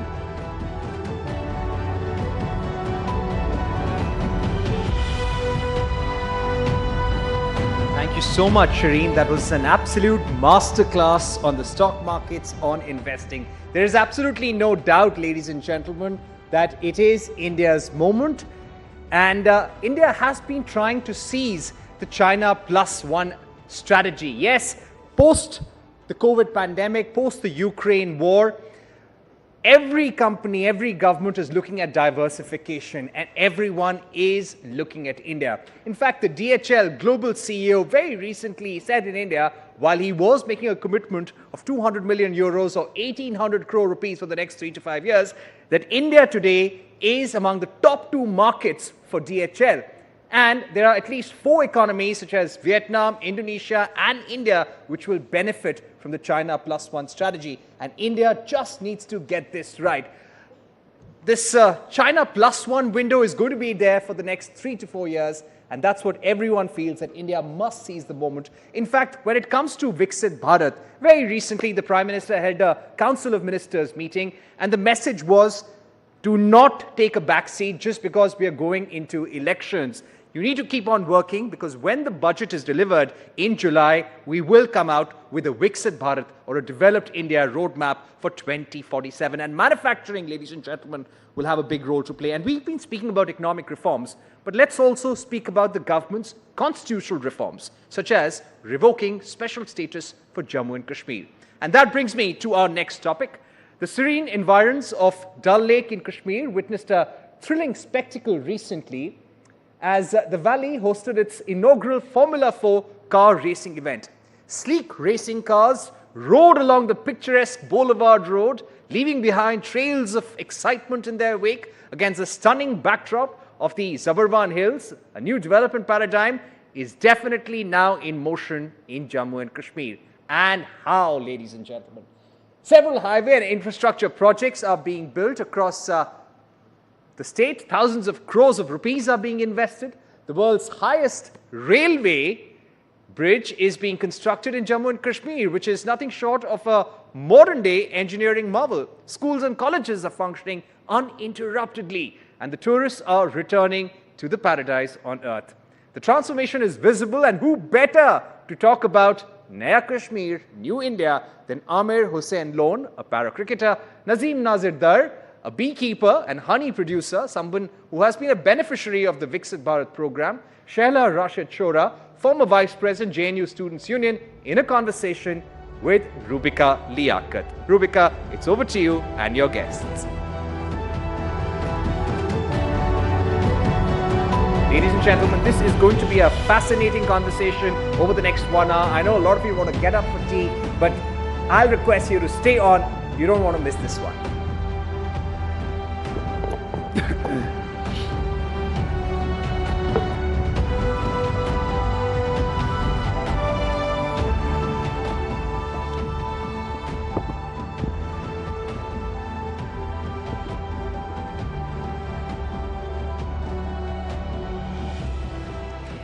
आप सभी का एक बार फिर से बहुत बहुत स्वागत है।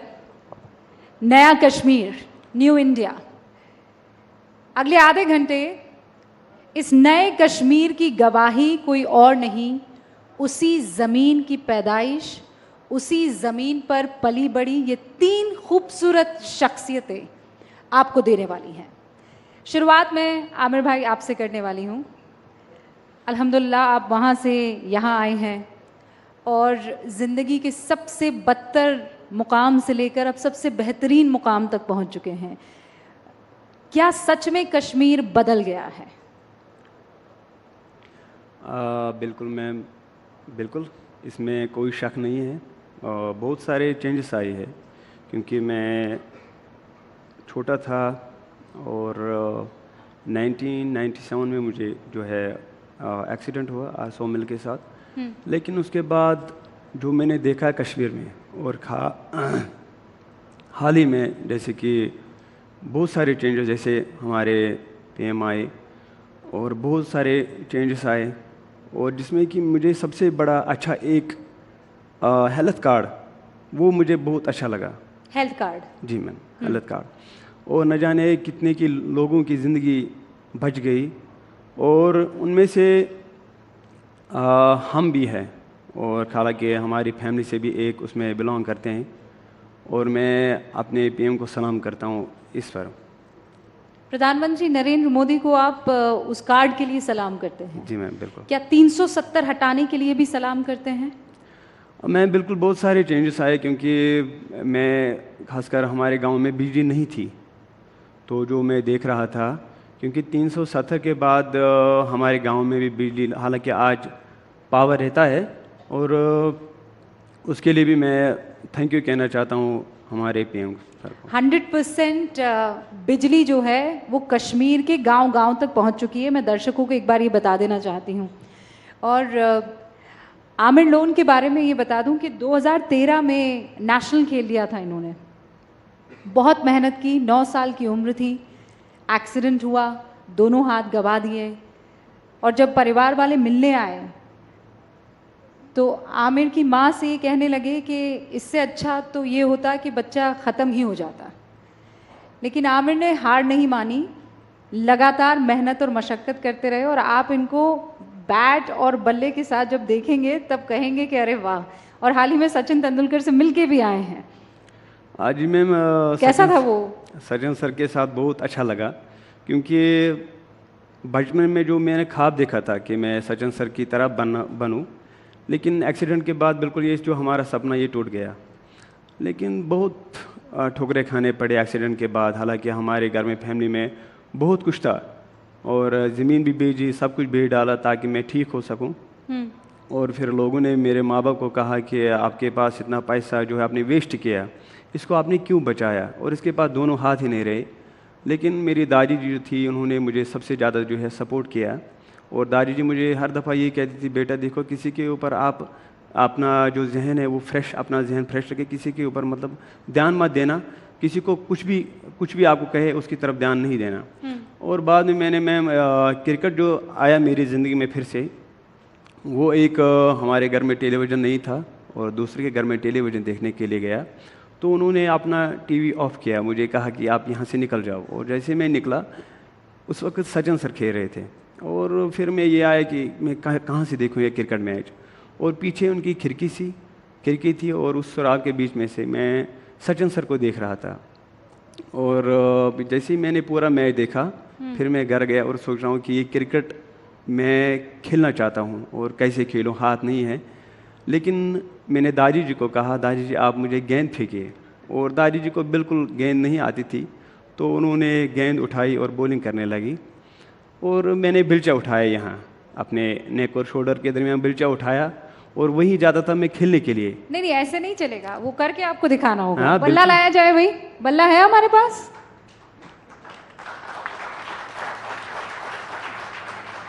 अगर है तो प्लीज लाइए, जल्दी लाइए। ये ना और आ गया बल्ला। हाँ, और शैला बॉलिंग करेंगी।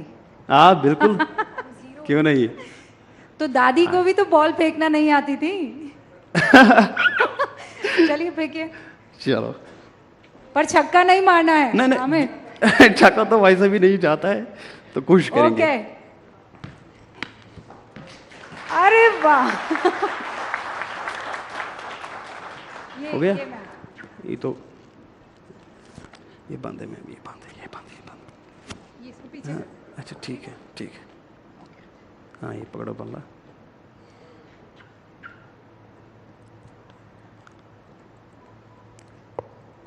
माशाल्लाह, वाह शैला, आपने तो गजब की बॉल फेंकी। ये कान से निकल गया, जरा ये देखिए।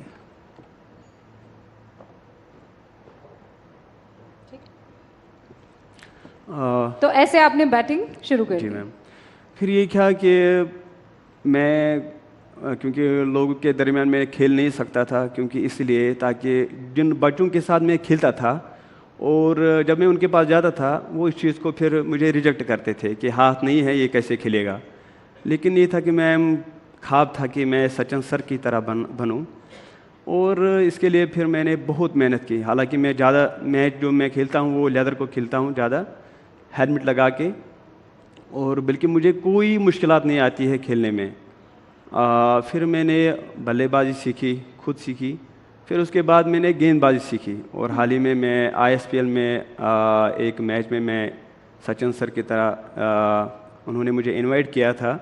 और अभी जब मिले थे आप उसके बाद? हाँ जी मैम। नहीं तो आपने कभी सपने में सोचा था कि सचिन जो हैं वो कश्मीर की गलियों में बल्ला चलाएंगे? कश्मीर की गलियों में? हाँ मैम, नहीं ऐसा नहीं सोचा था, क्योंकि ये था कि क्योंकि ये अपनी ज़िंदगी में कभी भी नहीं सोचा था मैंने कि सचिन सर हमारे कश्मीर में आएंगे। ये बदलता कश्मीर है, आप समझ रहे हैं कि गलियों में क्रिकेट का भगवान कहे जाने वाला ऐसे बल्ला चला रहा था और ऐसे गेंद खेल रहा था। क्योंकि उससे पहले हमने भी देखा है, शैला आपने भी देखा है कि हाथों में बैट नहीं था, हाथों में बॉल नहीं थी, हाथों में पत्थर हुआ करते थे। कश्मीर तो धीरे धीरे बदल रहा है, लोग कह रहे हैं शैला तो ऐसे बदल गई। शुक्रिया रूबिका। कई सारे लोग कह रहे हैं कि आप कैसे बदल गई, आपने तो यू टर्न ले लिया, आपने तो 180 डिग्री की पलटी मार ली। लेकिन दरअसल फैक्ट यही है, हकीकत यही है कि मैं नहीं बदली, कश्मीर बदला है। It's not I who has changed, it is things in Kashmir, it is the situation on ground that has changed. And I am only articulating that change. मैं सिर्फ उस change को acknowledge कर रही हूँ जो आप मेरी ज़बानी सुनेंगे। लेकिन आपने अभी देखा, आप खुद कश्मीर में थी, आपने देखा कि पीएम मोदी की जो रैली थी उसमें किस तरह से आम शहरी जो है वो कतारें लगाकर जो है वहाँ पे जा रहे थे। ये पहली बार ऐसा माहौल कि एक पॉलिटिशियन की रैली में जो है लोग खुद से जा रहे हों। देखिए, मैं ये नहीं कहूँगी, बहुत सारे लोग कहेंगे आपने तो जी पलटी मार ली, अब आप प्रो गवर्नमेंट हो गए हो। वो पॉइंट नहीं है, अभी भी बहुत सारे मसाइल हैं। मेरा जो मकसद है वो ये सिर्फ नहीं है कि हमें जो मरकज़ी हुकूमत है उसको मक्खन लगाना है, ऐसी कोई बात नहीं है। बहुत सारे मसाइल हैं जैसे बिजली के मसाइल हैं, पावर कट्स होते रहते हैं, बहुत सारे इश्यूज़ हैं, कैंडिडेट्स के मसाइल हैं। लेकिन the fact that these are our issues today, ये अपने आप में एक बहुत बड़ी बात है कि बिजली का मसला है, सड़क का मसला है। हालांकि बहुत सारा काम हो रहा है, सड़कें आपको नई दिखेंगी बनती हुई, आपको नए हाईवेज़ दिखेंगे बनते हुए, लेकिन ये अपने आप में एक बड़ा बदलाव है कि आज हमारे मसाइल ये हैं कि हमें पावर कट हो रहा है। आज हमारे मसाइल ये हैं कि हमें यहाँ पे जो है कहीं पे गड्ढा है, हमें उसको मैनहोल को फिल करना है। क्योंकि पहले अगर आप याद करें 10 साल पहले सिर्फ एक मसला होता था, आप वहाँ पे तशद्दुद देखते थे, वहाँ पे आज़ादी की मांग होती थी।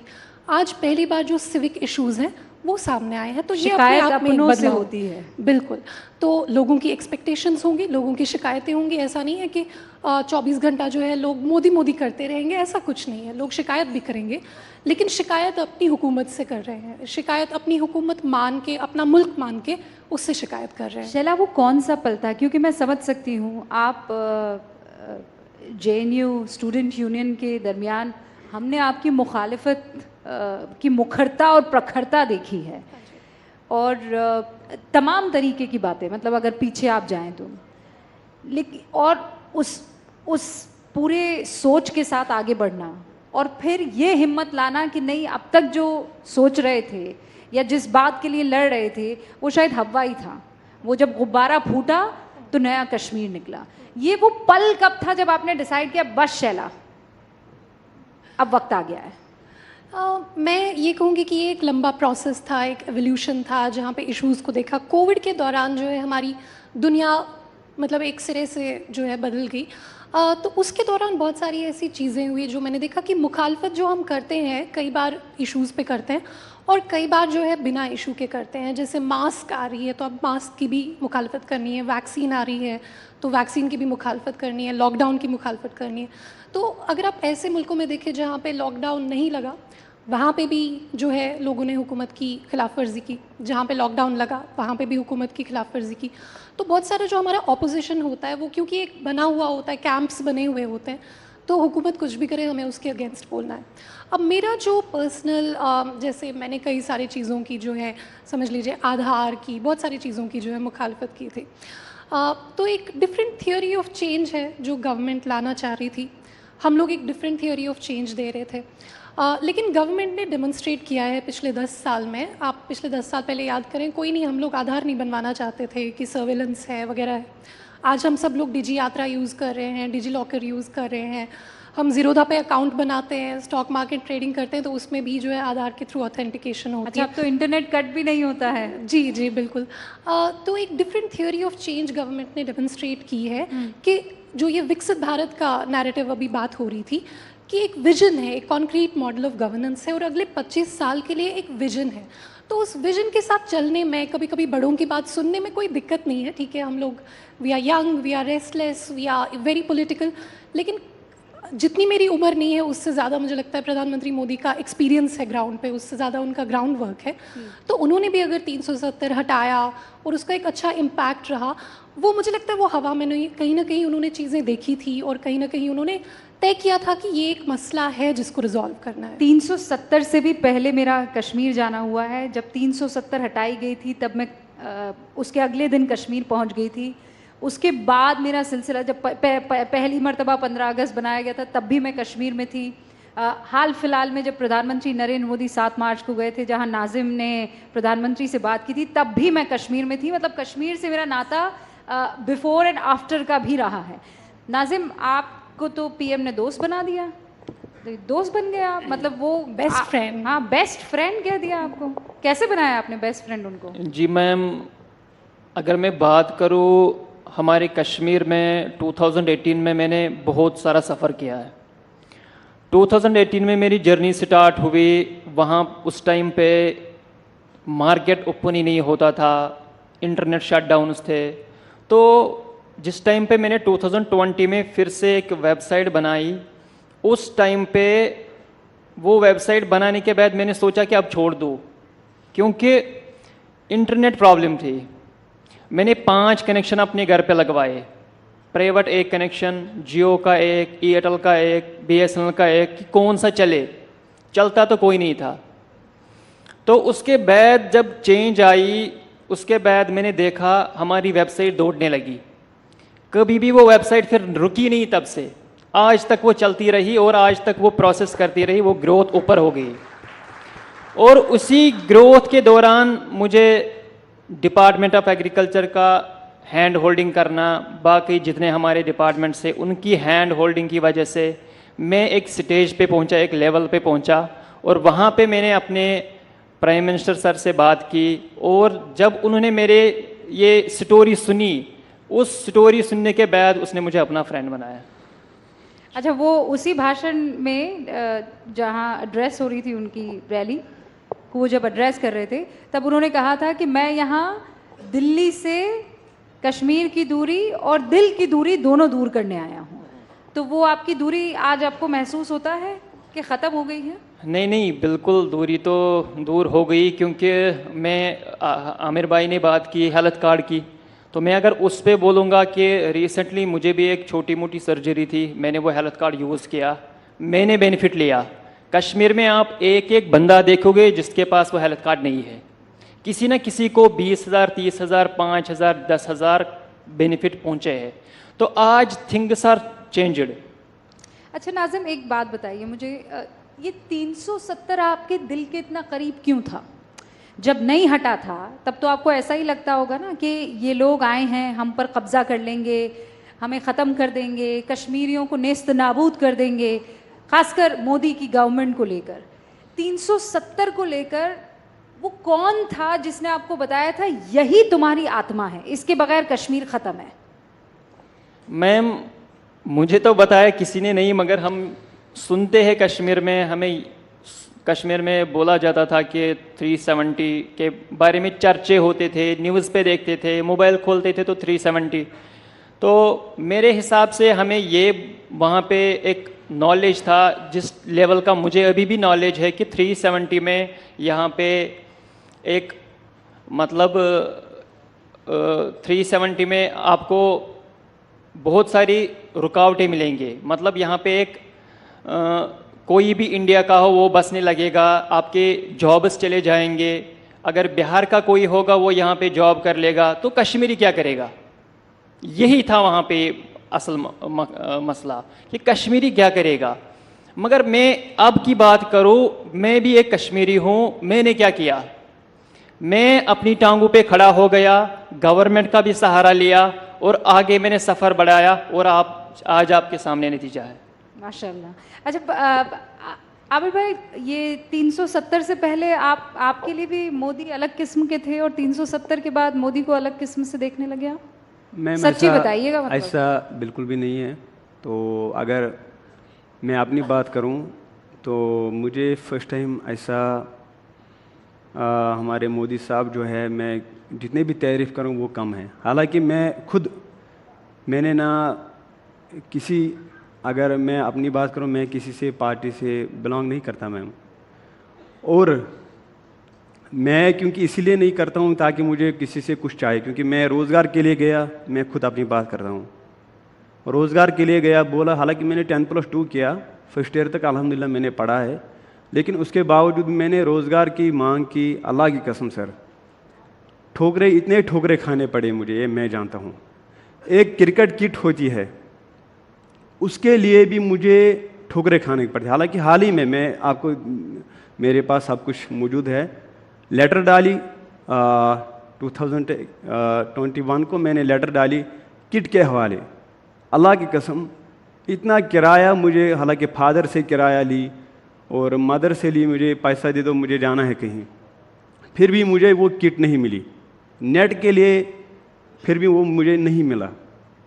तो फिर क्या हुआ कि ये मैं जानता हूँ कितने ठुकरे आज भी खाने पड़ते हैं हमें, मैं अपनी बात कर रहा हूँ, लेकिन अगर मैं प्यार करता हूँ किसी के साथ, वो हमारे नरेंद्र मोदी जी, और इसलिए नहीं मुझे किट चाहिए यहाँ वहाँ हुकूमत, हालांकि उन्हीं की हुकूमत है, तो मैं बहुत प्यार करता हूँ उसके साथ, क्योंकि मैम उन्होंने ऐसा काम किया है,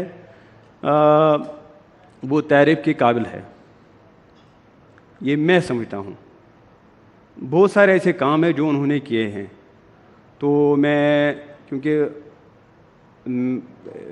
मैं हर एक किसी के पास गया, जो हमारी पिछली हुकूमत थी उनके पास भी गया, जब उनकी हुकूमत थी उनके पास भी गया, अल्लाह की कसम ठोकरे खाने, इतने ठोकरे खाने पड़े सर, ये मैं जानता हूँ। एक क्रिकेट किट के लिए, गेंद के लिए मैं तरस रहा था, वो भी उन्होंने नहीं दी, ये मैं जानता हूँ मैं कैसे गेंदबाजी करता हूँ। अब आपके पास वो किट है, आ गई है?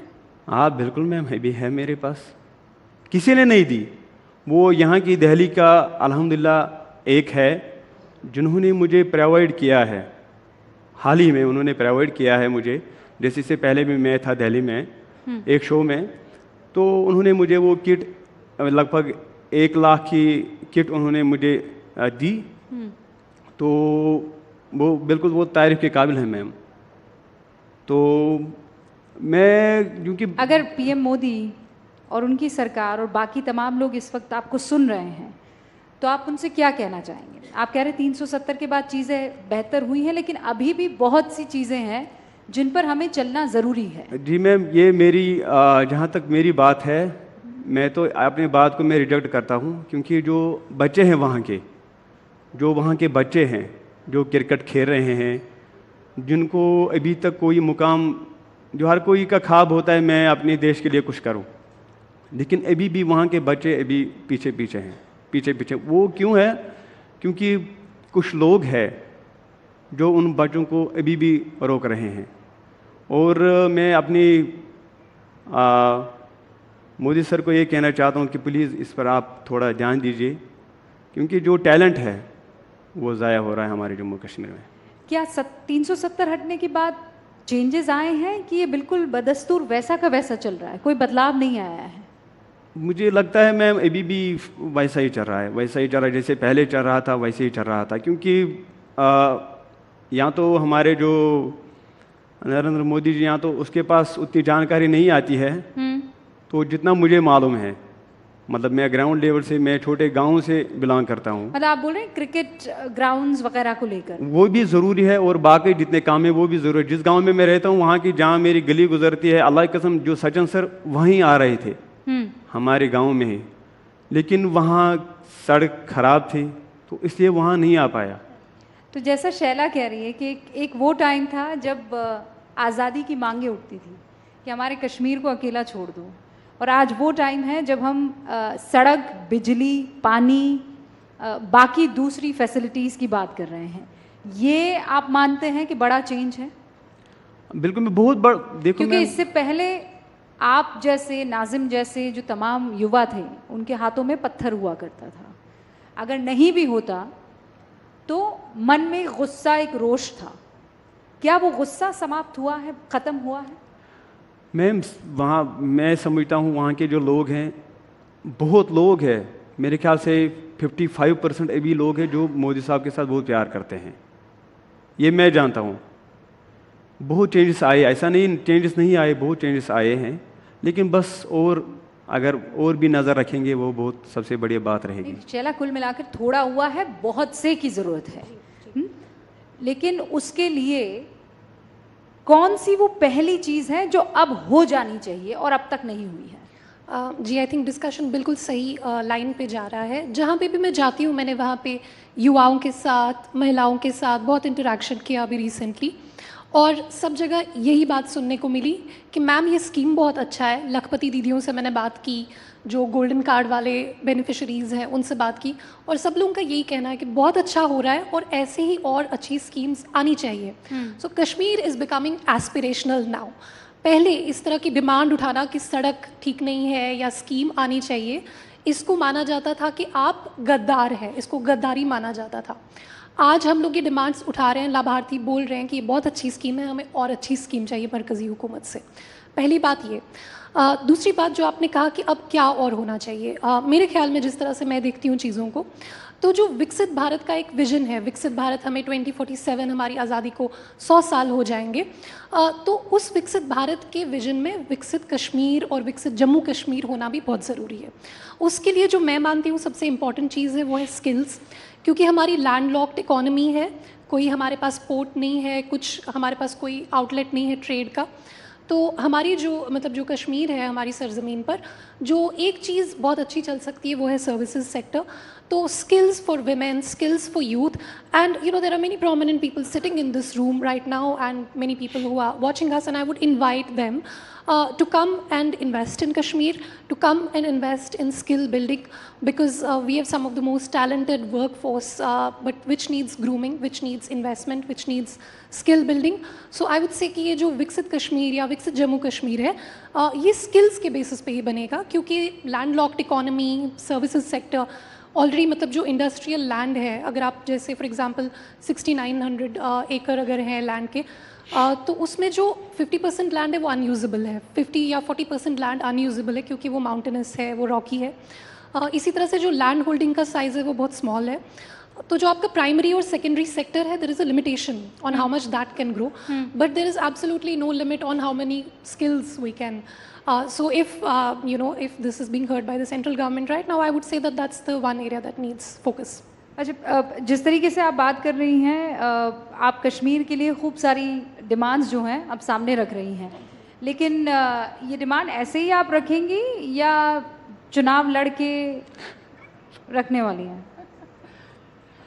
मैं एक आम शहरी की हैसियत से बात कर रही हूँ, एंड यू कैन अभी कर रही हैं, पर अगली बार जब मैं आपको इनवाइट करूँगी तो आम शहरी की हैसियत से आएंगी या MP बन के आएंगी?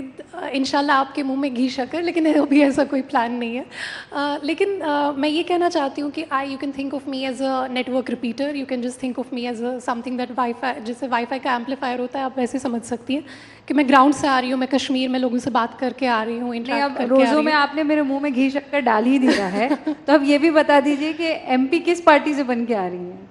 क्या शैला रशीद BJP ज्वाइन करेंगी? देखिए, मैं फिर से वही बात कहूँगी कि this whole thing, it is not about me, मेरा जो ट्रांसफॉर्मेशन है, it's not really about me, it is about the transformation that is happening. आप शिकारा लेकर नहीं निकल सकती हैं, आपको मेरे सवाल का जवाब देना होगा। क्या शैला रशीद आने वाले दिनों में पॉलिटिक्स में पाई जा सकती हैं? See, there is no secret that I am political. I am a very political individual. मतलब I think मुझे कब से पॉलिटिक्स का कीड़ा था मुझे याद भी नहीं है, बचपन से ही I am very political. और कश्मीरी बच्चे वैसे भी पॉलिटिकल होते ही हैं, पॉलिटिकली बहुत अवेयर होते हैं, तो ये कोई अनोखी बात नहीं है कि मैं बहुत पॉलिटिकली आउटस्पोकन हूँ। कश्मीर में सब इसी तरह से पॉलिटिकली आउटस्पोकन है, लेकिन बात मेरी नहीं है कि मुझे क्या करना है, बात यह है कि सबको साथ में लेके चलना है, सबकी आवाज़ बन के चलना है, और वो मैं उसके लिए मेंबर ऑफ पार्लियामेंट बनना ज़रूरी नहीं है, वो आप एक आम शहरी के तौर पर भी, मैं अभी यहाँ पे बात रख रही हूँ, मैंने बिजली के मसाइल की बात की। तो पॉलिटिक्स में तो आप आएंगे, लेकिन दल में कमल होगा या NC है या PDP है? अभी इस तरह का कुछ प्लान नहीं है, मैं सिर्फ एक आम शहरी की हैसियत से, और आप मुझ में वही देख सकती हैं जो आप एक कश्मीर के आम शहरी में आज देखेंगे। अच्छा, अभी क्विक सवाल, आपने मुझे जवाब तो दे ही दिया है, कुछ चीज़ें राज रहने दीजिए ताकि हमारे लिए हेडलाइंस का मौका आगे भी रहे, लेकिन क्या 370 हटने के बाद BJP का मिशन 370 पूरा हो सकता है? 2024 में, आपको क्या लगता है? मैं फिर से बोलिए, मैं थोड़ा दिमाग दूसरी साइड था। हाँ। मैं कह रही हूँ 370 हट गया, लेकिन बीजेपी का टारगेट है कि वो 2024 के चुनावों में 370 सीटें लाएंगे। कश्मीर इन 370 सीटों में कुछ सीटें बीजेपी की झोली में डाल सकता है? मैम तो अभी मुझे लगता है तो हो सकता है। हो सकता है? हो सकता है, लेकिन शैला, आप क्या सोचती हैं? अगर हम लोग जम्मू कश्मीर की बात करें ओवरऑल, जम्मू तो फिर भी रहा है उस साइड, लेकिन क्या कश्मीर? देखिए, मैं it is not my job to speak for BJP और for the government, but yes, definitely BJP should capitalize on the good work that it has done in Kashmir, and it should definitely get more credible faces, big faces, and it should just come on the ground and behave like a normal party. मतलब वो जो एक stigma होता था BJP को लेकर, PM Modi से तो लोग प्यार करते हैं, एलजी मनोज सिन्हा जी, उनकी लोग बहुत इज्जत करते हैं, उनको इम्पार्शल मानते हैं, लेकिन इसको अगर मतलब ग्राउंड पे कन्वर्ज करना है तो इसके लिए बीजेपी को थोड़ा ग्राउंड में उतरना पड़ेगा कश्मीर में। शैला कुछ कह रही है बीजेपी, सुन लीजिए आप, ग्राउंड के लोगों से संपर्क साधना पड़ेगा आपको। नाजिम, आपको क्या लगता है? जी मैम, मेरे हिसाब से जो बीजेपी को लेकर एक हवा था ना कि अरे बाप रे, बीजेपी नहीं, मोदी नहीं, अमित शाह नहीं, अब वो दूरी मिट गई है? पॉलिटिकली पूछ रही हूँ मैं। जिस कश्मीरी को बेनिफिट हुआ है सीरियसली वो तो उन्हीं का होगा। जिसको 5,000 भी 10,000 भी जो अपलिफ्ट हुआ है ma'am, seriously he will do, वो करेगा। बहुत बहुत शुक्रिया। नए कश्मीर पर नई बातों के साथ आप सामने आए। इससे पहले जब कश्मीर पर डिस्कशन हुआ करता था तो आप तीनों जानते हैं कि किस तरह का डिस्कशन हुआ करता था, लेकिन आज वो नई बयार साफ तौर पर नजर आ रही है। आमिर भाई, शैला, नाजिम, आप लोगों का बहुत बहुत शुक्रिया। बढ़ते हैं अगले सेशन की तरफ, लेकिन ये गवाही दिल से निकली गवाही है, ये जबरदस्ती नहीं निकाली जा सकती है। बहुत बहुत शुक्रिया। Thank you very much, Rupika, for getting us that interesting panel discussion. What has changed in Jammu and Kashmir since 2019 when India actually went ahead and revoked the special status for Jammu and Kashmir. And since then, we've been trying to make sure that more and more manufacturing, more and more companies go to Jammu and Kashmir. In fact, G20 took place in Jammu and Kashmir as well. I'd like to inform you, ladies and gentlemen, we have four Grammy winners amongst us today, and they will bring us an unforgettable performance. Believe me, you wouldn't want to miss this. Please do come back after a short 20-minute tea break. Tea is served at the Shahjahan Hall, but please be right back in 20 minutes.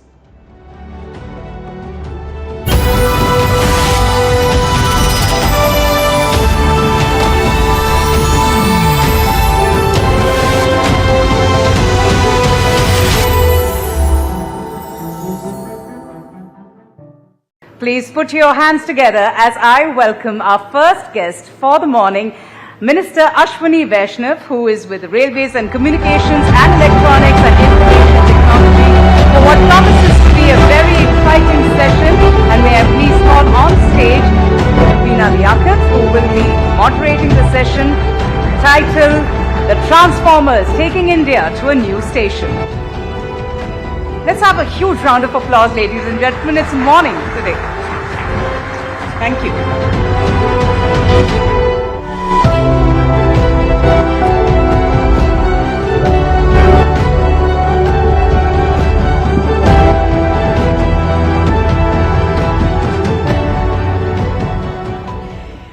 आप सबको प्यार भरा नमस्कार। Rising Bharat, और चूंकि मंच पर ऐसे शख्स हैं या ऐसे नेता हैं जो राजनीति कम करते हैं और काम ज्यादा करते हैं, आप इनसे जितनी चाहे काम की बातें कर लीजिए, जैसे ही राजनीति की बात करेंगे ये 9 तो 11 हो जाएंगे। तो इसीलिए अगर इनको इस स्टेशन पर रखना है तो काम की सारी बातें, और यही काम है जो राइजिंग भारत को उस जेनिथ तक लेकर जाने वाला है। मंत्री जी, बहुत बहुत स्वागत है आपका। दर्शकों को बस बता दूं मैं कि आप 39वें रेल मंत्री हैं, 55वें संचार मंत्री हैं और दूसरे इलेक्ट्रॉनिक्स और सूचना मंत्री हैं। बहुत भार है कंधे पर आपके। देखिए, जिस तरह से प्रधानमंत्री श्री नरेंद्र मोदी जी देश के लिए दिन रात मेहनत कर रहे हैं, अपना एक एक पल, एक एक क्षण देश के लिए समर्पित कर रहे हैं, तो हमारे जैसे कई कार्यकर्ताओं को लग जाना चाहिए, पूरी तरह से जुट ही जाना चाहिए। अश्विनी जी, जब 2047 की हम बात करते हैं, हम उस भारत की बात करते हैं जो विकसित हो चुका है, तो ईमानदारी से अपने दिल पर हाथ रखकर बताइए, एक रेल मंत्री अपने रेलवे नेटवर्क को उस वक्त कैसे पाता है? उस वक्त की ट्रेन हिंदुस्तान की जनता कैसे देख सकती है? देखिए, आज मोदी जी के 10 वर्ष के इस पीरियड में एक बहुत स्ट्रांग लेगेसी बनी है। आज मोदी जी की 10 वर्ष की लेगेसी और 25 वर्ष का प्लान, ये भारतीय जनता पार्टी का एक स्पष्ट जनता के सामने, भारत की जनता के सामने एक स्पष्ट मैसेज है। इस 10 वर्ष की लेगेसी में आप देखो, रेलवे में प्रैक्टिकली करीब करीब बहुत सारे राज्य 100% इलेक्ट्रीफाई हो गए। 40,000 किलोमीटर रेलवे का इलेक्ट्रिफिकेशन हुआ। 60 वर्षों में 20,000, 10 वर्षों में 40,000, करीब करीब आपके 30,000 किलोमीटर नए रेलवे ट्रैक बने। यानी जर्मनी का जितना रेलवे नेटवर्क है, उतना रेलवे नेटवर्क भारत के रेलवे नेटवर्क में जुड़ा। पिछले साल 5,000 किलोमीटर जुड़े थे और इस साल भी, कल की रिपोर्ट में देख रहा था, 5,246 किलोमीटर कल तक रेलवे नेटवर्क में जुड़े। यानी हर साल एक स्विट्जरलैंड के बराबर रेलवे नेटवर्क भारत में जुड़ रहा है। टोटली नए जनरेशन की वंदे भारत ट्रेन आई, नमो भारत ट्रेन आई। आज वंदे भारत ट्रेन में हमारी जो मिडिल क्लासेस है और एस्पिरेशनल यूथ है, उनको एक ऐसा अनुभव मिल रहा है जो दुनिया के बेस्ट से बेस्ट रेलवे सिस्टम में मिलता। नमो भारत ट्रेन अपने आप में बहुत ही सक्सेसफुल है रीजनल ट्रांजिट के लिए। अब वंदे भारत स्लीपर आ रही है, वंदे मेट्रो आ रही है, अमृत भारत ट्रेन आ रही है। तो ये सब जो आपने देखा इन 10 वर्षों में विकसित भारत बनाने के लिए जो फाउंडेशनल एलिमेंट्स हैं, जो फाउंडेशन बनानी है, नींव बनानी है, वो नींव बनी है। अगले 5 वर्षों में इस नींव को और मजबूत करेंगे। मंत्री जी, मैं एक सेकंड आपको रोक रही हूँ। आप कह रहे हैं कि ये नींव 2014 में रखी गई है, इससे पहले फिर क्या हो रहा था? इससे पहले अगर रेलवे की मैं बात करूं, तो रेलवे को एक दूध दोहने वाली गाय के बराबर समझा जाता था। ऐसी कंडीशन थी जिसमें रेलवे मिनिस्टर्स केवल किसी गाड़ी के स्टॉपेज या गाड़ी के एक्सटेंशन या नई गाड़ी के अनाउंसमेंट पे ध्यान देते थे। पटरियों की कैपेसिटी है कि नहीं, उसकी कोई चिंता नहीं होती थी। इस तरह से रेलवे का प्रशासन चला रहे थे तत्कालीन तब के रेलवे मंत्री और तब की सरकारें, जिसमें रेलवे फोकस नहीं था, पैसेंजर फोकस नहीं था, केवल अपनी राजनीति फोकस थी। मोदी जी ने डीपोलिटिसाइज किया रेलवे को एक टेक्निकल तरीके से, ऑपरेशनल एफिशिएंसी की तरीके से, नई टेक्नोलॉजी को एब्जॉर्ब करने के तरीके से उस चीज को मोदी जी ने अपने प्राइमरी फोकस में लेके आए। रेलवे के बजट को मर्ज किया जनरल बजट में, जहां मात्र 15,000 करोड़ के आसपास मिलते थे जनरल बजट से भारतीय रेलवे को, आज 2,52,000 करोड़ रुपए का रेलवे का बजट सपोर्ट मिलता है। काम, फंडिंग बढ़ी, काम बढ़ा, कई तरह के रिफॉर्म्स हुए, बहुत सारे, करीब करीब 38 ऐसे मेजर स्ट्रक्चरल रिफॉर्म्स हुए, जिसके कारण आज रेलवे एक ऐसी परिस्थितियों में आई है कि अब अच्छी एक फाउंडेशन बन गई 10 वर्षों में। आने वाले 5 वर्षों में इस फाउंडेशन को और स्ट्रांग करेंगे। कई जो नई टेक्नोलॉजीज लेके आए उनको और ज्यादा स्ट्रेंथन करेंगे और उसके बाद में, उसके आगे वाले 20 सालों में रेलवे एक अलग नया स्वरूप देखेगी। चेंजेस रेलवे स्टेशन पर नजर आ रहे हैं, यहाँ पर हर एक शख्स इस बात को मानेगा। लेकिन उसी रेलवे स्टेशन पर जब जाएंगे, ये बात सच है कि 41 वंदे भारत आ गई हैं, नमो भारत आ गई है, अमृत भारत आ गई है। स्टेशन पर आज भी जो यात्री है वो भीड़ को लेकर परेशान है, ट्रेनों में जो रिजर्वेशन है उसे लेकर परेशान है।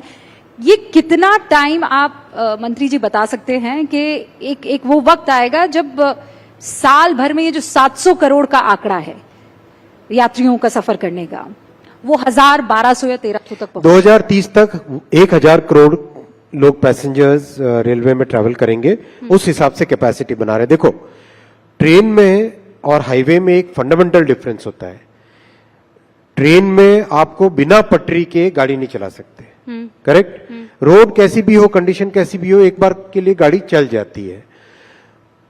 इसीलिए बहुत जरूरी है कि रेलवे नेटवर्क में ज्यादा से ज्यादा कैपेसिटी बढ़ाने के लिए जितने भी टेक्नोलॉजीज हैं, रेलवे के नई पटरियां बिछाना, ऑटोमेटिक सिग्नलिंग लाना, आपके कंप्लीट रेलवे के जो कंट्रोल सिस्टम है, जिसको सेंट्रलाइज्ड ट्रेन कंट्रोल सीटीसी कहते हैं, उस टेक्नोलॉजी पे जाना, आपकी ट्रेन्स की एक्सेलरेशन डेसेलरेशन, जो मतलब पिकअप और ब्रेक लगाने के बाद में रुकने की टाइम, उसको कम करना, 2x25 kV, बहुत मैसिव टेक्निकल वर्क है। उस पूरे टेक्निकल काम में जिस तेजी से काम चल रहा है, we are very comfortably, I can say with good confidence level, कि 2030 तक 1000 करोड़ पैसेंजर्स को हर साल कैरी करने की कैपेसिटी हो जाएगी। आज हम करीब करीब 700 करोड़ पैसेंजर्स को कैरी करते हैं साल में। रेलवे देश का अगर पूरा नेटवर्क देखो, ट्रांसपोर्टेशन की इकोनॉमिक्स देखो, तो ट्रांसपोर्टेशन में करीब 700 करोड़ रेलवे से जाते हैं, करीब करीब 250 करोड़ रोड से हाईवे से जाते हैं, और करीब 35 करोड़ एरोप्लेन से जाते हैं। तो ये अभी ये नेटवर्क है, इसमें ये 700 करोड़ 2030 तक 1000 करोड़ होगा। अच्छा, इन सालों में ऐसा क्या हुआ है कि आपने इतनी तेजी से ये सारी ट्रेनें, चाहे वो नमो भारत हो, चाहे वो वंदे भारत हो, ये सिर्फ विल है या कुछ और भी चीजें थी जिसने इन एडिशन आपके इस काम को फास्ट ट्रैक पर ला दिया? 3 चीजें हैं।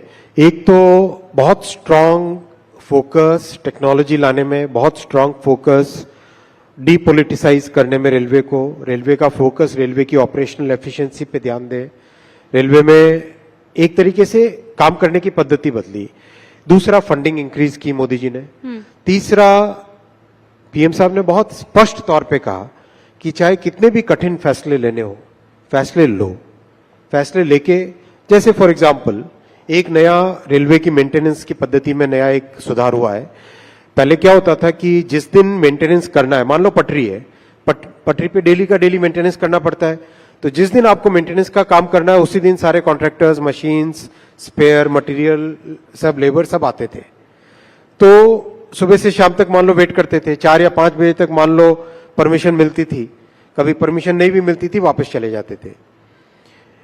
ये एक ऐसी पद्धति जो 60-70 वर्ष तक चली। अब आज रेलवे में हर शुक्रवार को अगले 26 हफ्ते का, नेक्स्ट 26 वीक्स का डिटेल्ड प्लान बनाते हैं।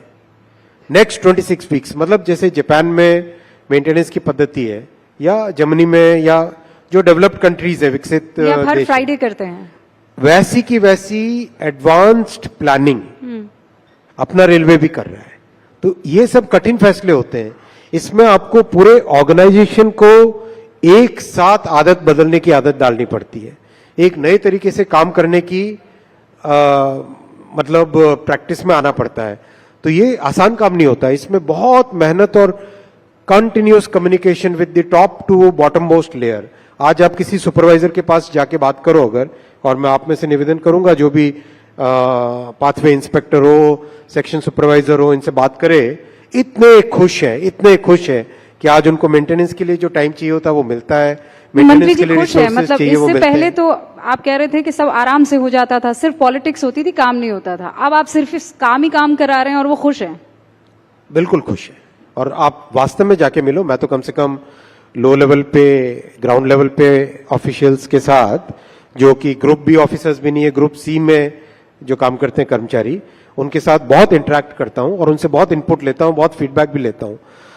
इतने खुश हैं इस बात से कि रेलवे का एक तरीके से, जिस तरीके से चलनी चाहिए एक टेक्निकल ऑर्गेनाइजेशन, वैसे मोदी जी ने 10 वर्षों में रेलवे को उस टेक्निकल स्टेज पे लेके आ गए। अश्विनी जी, दुर्घटना को लेकर मैं आपसे डिटेल में थोड़ी चर्चा करना चाहूंगी। स्पेशली कम हुई हैं दुर्घटनाएं, एक्सीडेंट्स कम हुए हैं, लेकिन जो होते हैं वो आपने भी देखे हैं। आप कितने दिनों तक वहां पर रहे थे, आपकी आंखों में लोगों ने आंसू देखे हैं, वहीं उस जमीन पर पॉलिटिक्स भी देखी है।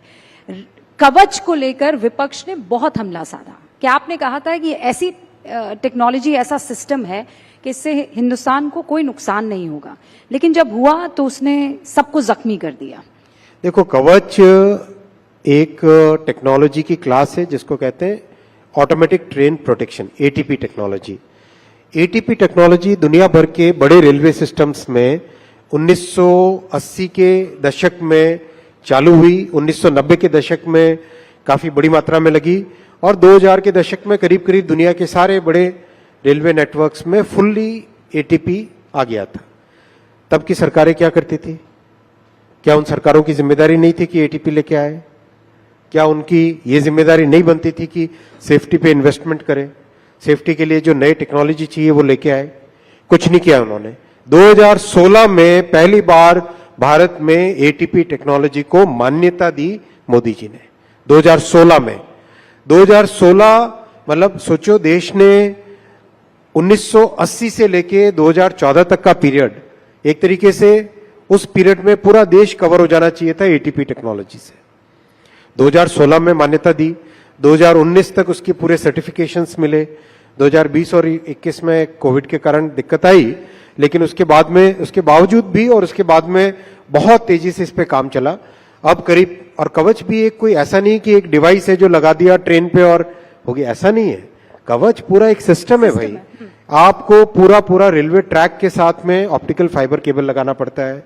जैसे एयरटेल या जियो या बीएसएनएल का नेटवर्क होता है, वैसे ही हर 7 या 8 किलोमीटर पे आपको टेलीकॉम टावर लगाने पड़ते हैं। उन टेलीकॉम टावर के ऊपर टेलीकॉम के डिवाइसेस लगते हैं, फिर ट्रेन के ऊपर डिवाइस लगता है, सिग्नलिंग सिस्टम के साथ पूरा इंटरेक्शन, इंटीग्रेशन करना पड़ता है।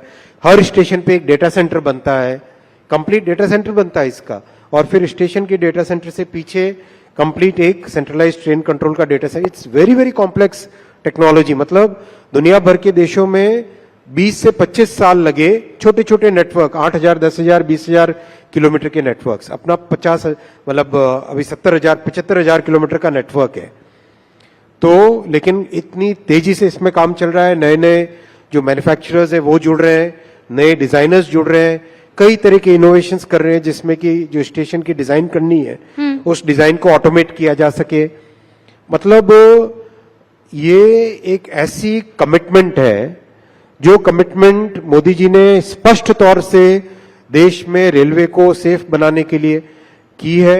1,87,000 करोड़ का इन्वेस्टमेंट किया है 10 वर्षों में। अगर आप उसको कंपेयर करें तो 2.5 गुना ज्यादा है उससे। पिछले 4 से 14 में जितना इन्वेस्टमेंट था सेफ्टी पे, उससे 2.5 गुना ज्यादा है, और उसका रिजल्ट भी दिख रहा है। वो रिजल्ट वेरी दिख रहा है। वेरी अनफॉर्चुनेट अगर बीच में लेकिन आगे और भी ज्यादा प्रयास करके 100% सेफ्टी की तरफ बढ़ेंगे। एक कमिटमेंट बुलेट ट्रेन को लेकर भी है। अब अश्विनी वैष्णव जी, जब इतना गड्ढा है जिसको आप भरने का पूरा प्रयास कर रहे हैं, ऐसे में कई लोग ये कहते हैं कि क्या बुलेट ट्रेन की इस देश को आवश्यकता है? आप उन्हें क्या कहेंगे? बुलेट ट्रेन एक ट्रांसपोर्टेशन का मींस के हिसाब से मत समझिए आप इसको। बुलेट ट्रेन को अगर आप देखोगे, बुलेट ट्रेन आपके जिस पाथ पे चलती है उस पाथ के सारे शहरों की इकोनॉमी को एक साथ जोड़ देती। मैं इसका उदाहरण बहुत अच्छा आपको दूंगा, जापान का। पहली बुलेट ट्रेन 1969 में जब चलनी चालू हुई, टोक्यो, नागोया, कोबे, क्योटो और ओसाका, ये सारे के सारी इकोनॉमीज मिलके एक इकोनॉमी बन जाती है। 550 किलोमीटर के आसपास का डिस्टेंस आप 2.5 से 3 घंटे में कवर करते हो। यानी आप अगर क्योटो में काम कर रहे हो, ओसाका में जाके काम किया आपने, और शाम को वापस क्योटो में अपने बच्चों के पास आ गए। वैसा की वैसा डेवलपमेंट, सीरियस रीजनल मल्टीप्लायर होता है इससे। जब आप देखोगे मुंबई से अहमदाबाद, मुंबई, ठाणे, वापी, सूरत, बड़ौदा, आणंद और अहमदाबाद, ये सारी इकोनॉमीज एक सिंगल इकोनॉमिक जोन बन जाएगा। आप सुबह बड़ौदा में नाश्ता करोगे, 1 घंटे के अंदर अंदर मुंबई में पहुंचे, दिन भर अपना काम किया, शाम को पकड़ी वापस ट्रेन और घर आके बच्चों के साथ खाना खाया। तो ये हसीन सपने पूरे कब होंगे? 2026 में। 2026 में। आज देखो ना आज आप देखो 200, मैं डेली काउंट करना भी भूल जाता हूं, पिछला शायद 10 दिन 12 दिन पहले रिव्यू किया था, 284 किलोमीटर ऑलरेडी बन चुकी है कंप्लीट। ट्रैक्स लग रहे हैं, ऊपर ओवरहेड इलेक्ट्रिकल का सिस्टम लग रहा है, जो ट्रेन का मैन्युफैक्चरिंग है, सारी चीजें इन पैरेलल तेजी से चल रही है। देखो कई ऐसे देश, मैं नाम नहीं लूंगा किसी देश का, जिम्मेदारी की पोजीशन है, 20-20 साल लगते हैं एक प्रोजेक्ट को करने में 500 किलोमीटर का। अपने यहाँ 8-10 वर्षों के अंदर अंदर ये प्रोजेक्ट कंप्लीट होगा। 2026 में पहली सूरत से बिलीमोरा वाले सेक्शन में ट्रेन चलेगी, आप देखोगे, और वर्ल्ड क्लास है, एब्सोल्युटली वर्ल्ड क्लास। अच्छा, वक्त जो है वो लगातार इसी रफ्तार से आगे बढ़ रहा है, तो मैं अपनी ट्रेन को या सवालों की ट्रेन को अब नए स्टेशन पर ले जा रही हूँ, आपके अगले मंत्रालय के पास आ रही हूँ। उससे पहले इस वक्त जो देश के रेल मंत्री हैं, आप उनको कोई नंबर देना चाहेंगे 10 में से, 5 में से? आप लोगों का काम है भाई, ये हमारा काम नहीं है, हमें तो मेहनत करनी है, मेहनत करते जाना है। डिजिटल इंडिया की तरफ मैं आ रही हूँ। प्रधानमंत्री नरेंद्र मोदी का ड्रीम प्रोजेक्ट है और उसमें सबसे इंपॉर्टेंट अंश सेमीकंडक्टर्स हैं। इसकी बात तो हम कर रहे हैं, इनफैक्ट 62 से शुरुआत हुई, 65, 61, मैं टाइम गिनाती चली जाऊंगी, 80, 84 सेमीकंडक्टर नहीं बन पाए। अब आप कह रहे हैं कि बहुत जल्द हिंदुस्तान को पहला सेमीकंडक्टर मिल जाएगा। ये 2 सवाल हैं, मैं संक्षेप में चाहूंगी, अब तक क्यों नहीं हो पाया? आज हो रहा है तो ऐसा आपने क्या कर दिया? दिसंबर 2024 में पहली made in India chip market में आ जाएगी। दिसंबर 2024, ज्यादा दूर नहीं भाई, गिन के नोट करके रख लेना आप लोग, दिसंबर 2024 में पहली चिप आने वाली है। देखो, 1962 से प्रयास हुआ, लेकिन किसी भी प्रयास के पीछे जब तक सही नीति और सही आपका फंडामेंटल कन्विक्शन नहीं होता, तब तक नहीं हो पाता। मोदी जी का इतना स्ट्रांग कन्विक्शन है कि हमें विकसित भारत को जब बनाना है, उसके फाउंडेशन में क्या क्या लगेगा। उसके फाउंडेशन में बहुत एक इंपॉर्टेंट है इलेक्ट्रॉनिक्स मैन्युफैक्चरिंग। चाहे electronics manufacturing in the sense कि आप जो घर में टीवी देखते हो, फ्रिज देखते हो, उसको देखो, या फिर पावर इलेक्ट्रॉनिक्स, टेलीकॉम, वो देखो, या जो डिफेंस में इलेक्ट्रॉनिक्स जाती है वो देखो, या कार के अंदर जो इलेक्ट्रॉनिक्स लगती है वो देखो, हर चीज में सेमीकंडक्टर लगता है। कुल मिलाकर कोई भी चीज जो ऑन या ऑफ हो रही है, एब्सोल्युटली उसमें सेमीकंडक्टर। एब्सोल्युटली, चाहे लाइट हो, चाहे मिसाइल हो, चाहे ट्रेन हो, चाहे एरोप्लेन हो, चाहे फ्रिज हो, हर चीज जो ऑन या ऑफ होती है उसमें सेमीकंडक्टर चिप लगती है। ये मैं बहुत मतलब आपको जिम्मेदारी के साथ कह रहा हूं, जैसा कमिटमेंट मोदी जी ने दिखाया, और मैं आपको पर्सनल इसमें एग्जांपल्स दे सकता हूं। हम लोग सेमीकंडक्टर डिस्कशन के लिए जब आधे घंटे का या 45 मिनट का टाइम प्रधानमंत्री जी का मांगते थे, मैं आज सब पब्लिक के सामने कह रहा हूं, कहना नहीं चाहिए, लेकिन पीएम साहब ने 3.5 घंटे तक टाइम दिया। हम 45 मिनट टाइम मांगते थे, वो 3 घंटे तक टाइम देते थे। एक एक लाइन बाय लाइन चीज पीएम साहब डिटेल में डिस्कशन करते थे। जो भी कंसर्न्ड विभाग है, सरकार का काम करने के एक तरीके में बहुत सारे विभाग जुड़ते हैं, हर डिपार्टमेंट को पर्सनली बुला के साथ बैठते थे और पीएम साहब कहते थे कि हमको सेमीकंडक्टर में सक्सेसफुल होना है, देश को सेमीकंडक्टर में सक्सेसफुल होना है। ऐसा कमिटमेंट इम्पॉसिबल है किसी दूसरे प्रधानमंत्री का। आप बोल रहे हैं कि इम्पॉसिबल कमिटमेंट सरकार की तरफ से, प्रधानमंत्री नरेंद्र मोदी की तरफ से दिख रहा है, लेकिन विपक्ष, खासकर पी चिदम्बरम साहब, ये कह रहे हैं ये जॉबलेस ग्रोथ है। वो ये कह रहे हैं कि जो कामकाजी संख्या है वो 50% से भी कम है, और पिछले 9 सालों से ये आंकड़ा है। आप लोग ग्रोथ करते हैं, किसी को जॉब नहीं दे पाते। चलो, मैं पी चिदम्बरम साहब को एक चैलेंज देता हूं। आप मेरे माध्यम से, इस मंच के माध्यम से आप पी चिदम्बरम साहब को एक चैलेंज पहुंचाइए। EPFO, employ provident fund organisation, ये एक ऑर्गेनाइजेशन है जिसमें जो भी व्यक्ति काम पे जाता है उसका एक रजिस्ट्रेशन होता है, उसकी सैलरी में से डिडक्शन होता है और ऑर्गेनाइजेशन की तरफ से एक डिडक्शन होता है। एब्सोल्युटली ऐसा डेटा है जिस डेटा को कहीं पर भी हर जगह स्वीकार्यता मिलती है। ईपीएफओ के डेटा के हिसाब से जो नए लोग जॉब में जुड़े माइनस जो लोग जॉब से निकले प्लस जो लोग जॉब में वापस आए, कहीं एक बार निकल गए होंगे वापस आए, इसका जो नेट नंबर है वो टोटल जॉब अपॉर्चुनिटी बनी। ये तो सीधी गणित है, सिंपल सी गणित है। वो total job opportunities 6 lakh per month थी कुछ ही वर्षों पहले। आज वही on an average 12 lakh per month है। 12 लाख पर मंथ का मतलब साल के हुए 1,44,00,000। 12 into 12, 144, 1,44,00,000 साल की जॉब अपॉर्चुनिटीज क्रिएट हो रही है। आप चिदम्बरम साहब को पूछिए कि क्या ये आंकड़ा झूठ है या ये सच है। ये डेटा है, इस डेटा को कई बड़े इकोनॉमिस्ट ने, कई मैं अच्छे उम्मीद करती हूँ कि न्यूज़पेपर्स आपका जो ने ये सबने चैलेंज चेक किया। ये चैलेंज जो है चिदम्बरम साहब एक्सेप्ट करेंगे और जरूर आपकी ये चैलेंज हम उन तक पहुंचाएंगे। विपक्ष का एक और आरोप है, वो ये कहते हैं कि आप कहते हैं कि हम मैन्युफैक्चरिंग हब बन चुके हैं, लेकिन आप कोई मैन्युफैक्चरिंग नहीं करते, आप लोग बस असेंबल करते हैं। अच्छा, आपने नाम उसको ये दे दिया है। देखो, जिन शख्स की बात आप कर रहे हैं, या चलो मैं जनरल में किसी शख्स का नाम क्यों लूं जब तक आप नहीं लोगे, तो देखो, किसी भी देश में कोई भी इंडस्ट्री जब चालू होती है, चाहे आप एग्जांपल ले लो कार इंडस्ट्री का, आज से 1980 के आसपास जब कार इंडस्ट्री चालू हुई, सबसे पहले क्या आया? कार की सीकेडी बन के आई, जो कंप्लीटली नॉकडाउन यूनिट आता है। उसके बाद में क्या आया? SKD, semi knockdown unit. उसके बाद में क्या हुआ? कम से कम कुछ कंपोनेंट मैन्युफैक्चरर्स का इकोसिस्टम बना। उसके बाद में क्या आया? कई सारे कंपोनेंट इकोसिस्टम का मैन्युफैक्चरर बना, टियर 1, टियर 2, टियर 3 वेंडर्स बने। उसके बाद में क्या आया कि एक्सपोर्ट होने चालू हुए। ये एक साइकिल है, हर इंडस्ट्री की एक लाइफ साइकिल होती है। अगर यही लाइफ साइकिल कांग्रेस की सरकारें अगर 1980 में करने लग जाती, 1970 में करने लग जाती, तो आज देश की कहां पे परिस्थितियां होती? कांग्रेस ने पहले 4 दशक भारत के वेस्ट किए, 4 डिकेड्स भारत के लॉस्ट डिकेड्स बने, क्योंकि कांग्रेस की ऐसी पॉलिसीज थी जिसमें मैन्युफैक्चरिंग को एकदम गला घोट के रखा गया, ऐसा कानूनों का मकड़ जाल बना के रखा दिया जिसमें कि कोई इंसान मैन्युफैक्चरिंग कर न सके। बस मतलब ऐसी परिस्थितियां थी 1990 से पहले तक तो, कि अगर आप अपनी कार की डिजाइन का हैंडल का डिजाइन चेंज करना चाहोगे तो आपको भारत सरकार के किसी अधिकारी के पास आके परमिशन लेनी पड़ती थी। ऐसा मकड़ जाल बिछा के रखा हुआ था।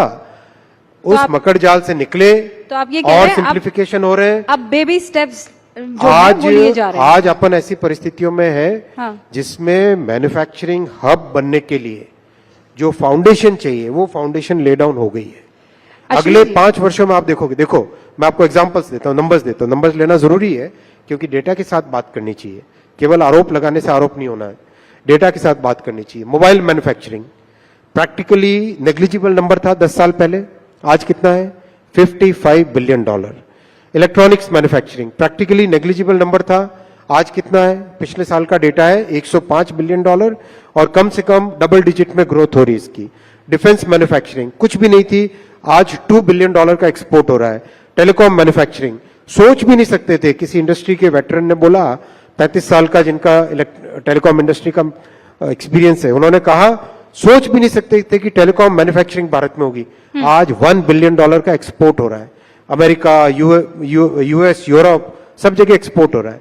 क्या बात करते हैं भाई कांग्रेस के लोग, जो अपनी इतने वर्षों तक जिन्होंने अपनी गलतियों को आज जवाब दे नहीं पा रहे हैं, और हम लोग मेहनत कर रहे हैं, जनता देख रही है, पब्लिक देख रही है, हम जब मेहनत कर रहे हैं तो उनके आरोप लग रहे हैं। किस बात की बात है? हमारे पास बस कुछ मिनट बचे हैं और मैं चाहती हूँ ये 2 बहुत महत्वपूर्ण सवालों के आप जवाब दे दें।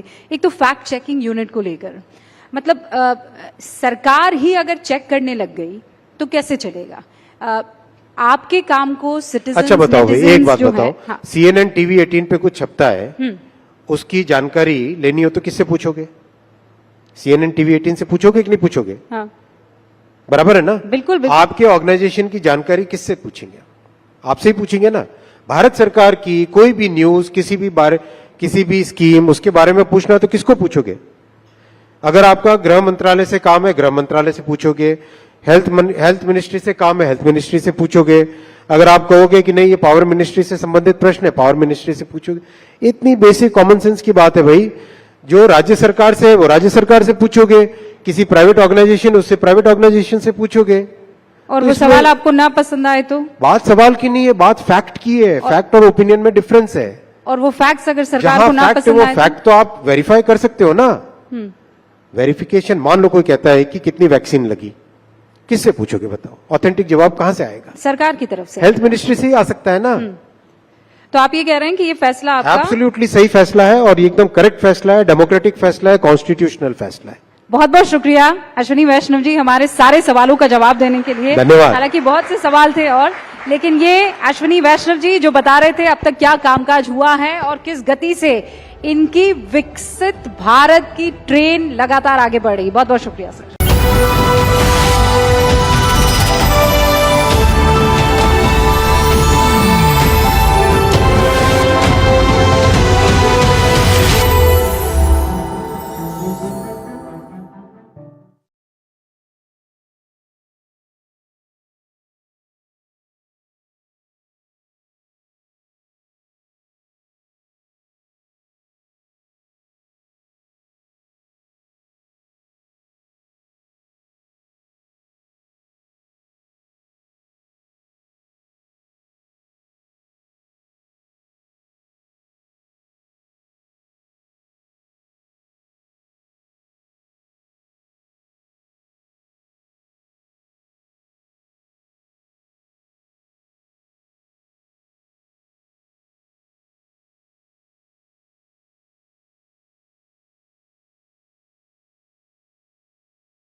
Before we move on, I would once again like to remind you that we are going to be having in our presence 4 Grammy Award winners amongst us who will also be giving us an unforgettable performance tonight. Now, ladies and gentlemen, from religion to politics to economics, we've had a range of diverse conversations on issues that matter. In fact, one such burning hot topic was India versus Bharat. It was a political controversy that stirred the dynamics of a nation's name. So, Bharat, as the successor state to the Indic civilization, has remained a fascinating idea of research and debate. More so in recent history, when Bharatiyas have begun to undertake a critical decolonial study of Bharat's history, especially in the context of the very important constitution. So that, ladies and gentlemen, religiosity towards the document is moderated by a sense of proportion, perspective, and most importantly, purpose. Our next session is with a very distinguished person on decoding Bharatiya and Bharatiyata. Please welcome Jai Sai Deepak, lawyer and author, and also Anas Jamir, who is the advocate with the Supreme Court, along with CNN News 18's Rahul Shivshankar. Ladies and gentlemen, let's have a nice, huge round of applause. We've just come back from tea. Let's have some enthusiasm. Rahul, thank you so much. Welcome, Jai Sai Deepak. Mr. Tanveer.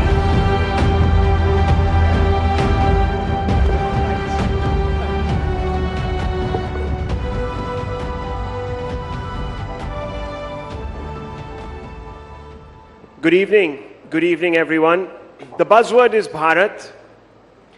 Bharat, that is India. The Prime Minister has already outlined the ideological governance and cultural contours of the transition to Bharatiyata. So let's decode Bharatiya and Bharatiyata with these two fine gentlemen on the stage with me.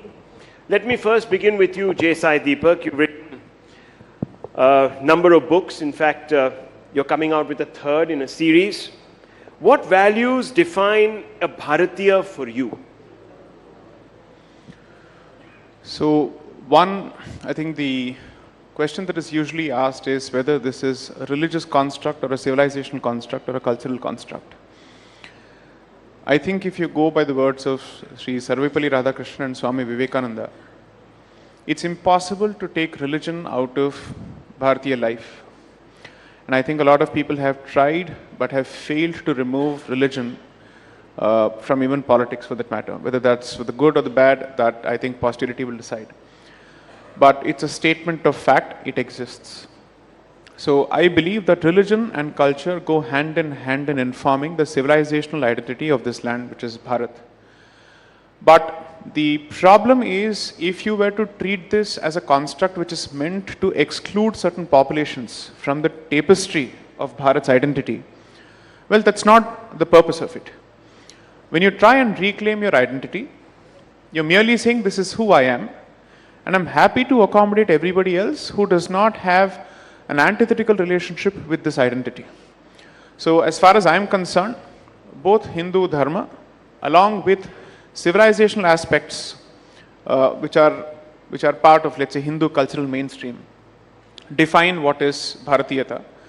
During the course of the drafting of the constitution, one of the questions that was asked is that when public morality is sought to be defined and its contours are sought to be understood in the context of Bharat, what is the repository or the reservoir from which we draw those values? To which several members of the Constituent Assembly took the categorical position that Dharma is the public morality of Bharat. So if you were to ask me what is the defining trait which defines Bharatiyata, then you start and end with Dharma. Now, unfortunately, since English is a language which is incapable of providing a decent translation for Dharma, it is typically and crudely and incorrectly translated or approximated to religion, which it is not. It's more a code of conduct, but it also has a certain set of principles which clearly trace their origins to the Hindu faith system or the agglomeration of Hindu faith system, so to speak. So for me, in that sense, the civilizational identity of Bharat is significantly and primarily informed by Hindu Dharma. But precisely because it's defined by Hindu Dharma, it is capable of accommodating others who do not pose a threat to its very existence. Mr. Anas, let's build on this opening by Jesai Deepak. The RSS and other spokespeople expect citizens from other denominations to describe themselves as Hindus. Dharma is, of course, identified very closely with Hinduness, they say, which they say is a function of Bharatiyata. Now, how does one apply it in the context of a multi-religious society such as ours? See, my understanding of Bharatiyata, or Dharma even for that matter, has always been what I was taught as a kid in the school, अनेकता में एकता. हम वो देश थे, हम बहुत गर्व था हमें इस बात पे कि हम अलग अलग पहचान के हैं, अलग अलग धर्म के हैं, अलग अलग जाति के हैं, अलग दिखते हैं, अलग ज़बान के हैं, लेकिन हम एक थे. एक झंडा था हमारा, एक देश था हमारा, उसको हम सलाम कर रहे थे. और मेरे लिए बस वही था एक धर्म का मामला. अब जैसा दीपक ने कहा कि हिंदू धर्म डिफाइन करता है धर्म की भारतीयता क्या है, मैं इससे थोड़ा अलग मत रखता हूँ. लाजमी तौर पे मेरा ये कहना है कि जब 1950 में हमने संविधान अपनाया तो हमने इस मुल्क को एक डिसाइड किया कि हम ऐसे देखते हैं, ये ऐसा होगा, एक सेक्युलर देश होगा, ऐसा देश होगा जहाँ सब बराबर होंगे, जहाँ सबके पास समान अधिकार होंगे.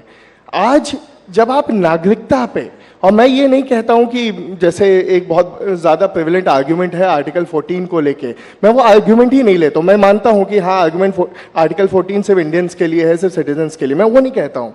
लेकिन जब आप पूरा उसका बेस बना देते हैं धर्म को, तो आपको ये देखना पड़ेगा कि डेमोक्रेसी जो खुद अपने आप में एक वेस्टर्न कंस्ट्रक्ट है, लेकिन हम उसको लेके चल रहे हैं और इतने उस पर गर्व कर रहे हैं, उसमें कि कौन से और ऐसा डेमोक्रेटिक या सेक्युलर देश है जहाँ पे धर्म के बेसिस पे सिटीजनशिप दी जा रही है. और सिटीजनशिप एक वो राइट है जो आप वापस नहीं छीन सकते हो. एक बार आप दे देते हो तो छीन नहीं सकते हो. तो हमें किसको दे रहे हैं, कैसे दे रहे हैं, इस पर विचार करने की बहुत ज़्यादा आवश्यकता है.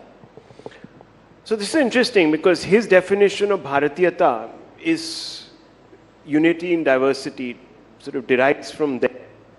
Now, you know, with the government that is identified with Hindutva, many are wary of, you know, outcomes such as these. I think he's referring, without naming CAA. it, to the CA. Correct.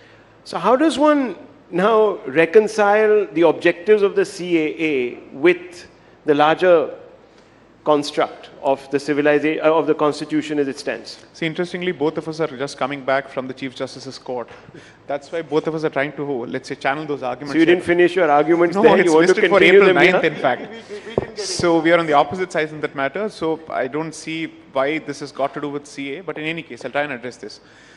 Just so that I answer your question to him in a slightly different fashion, I disagree with the RSS's definition of Hinduism and Hindutva completely. At least on their attempts to say that everybody who is born in this country is a Hindu. I don't think that needs to be said.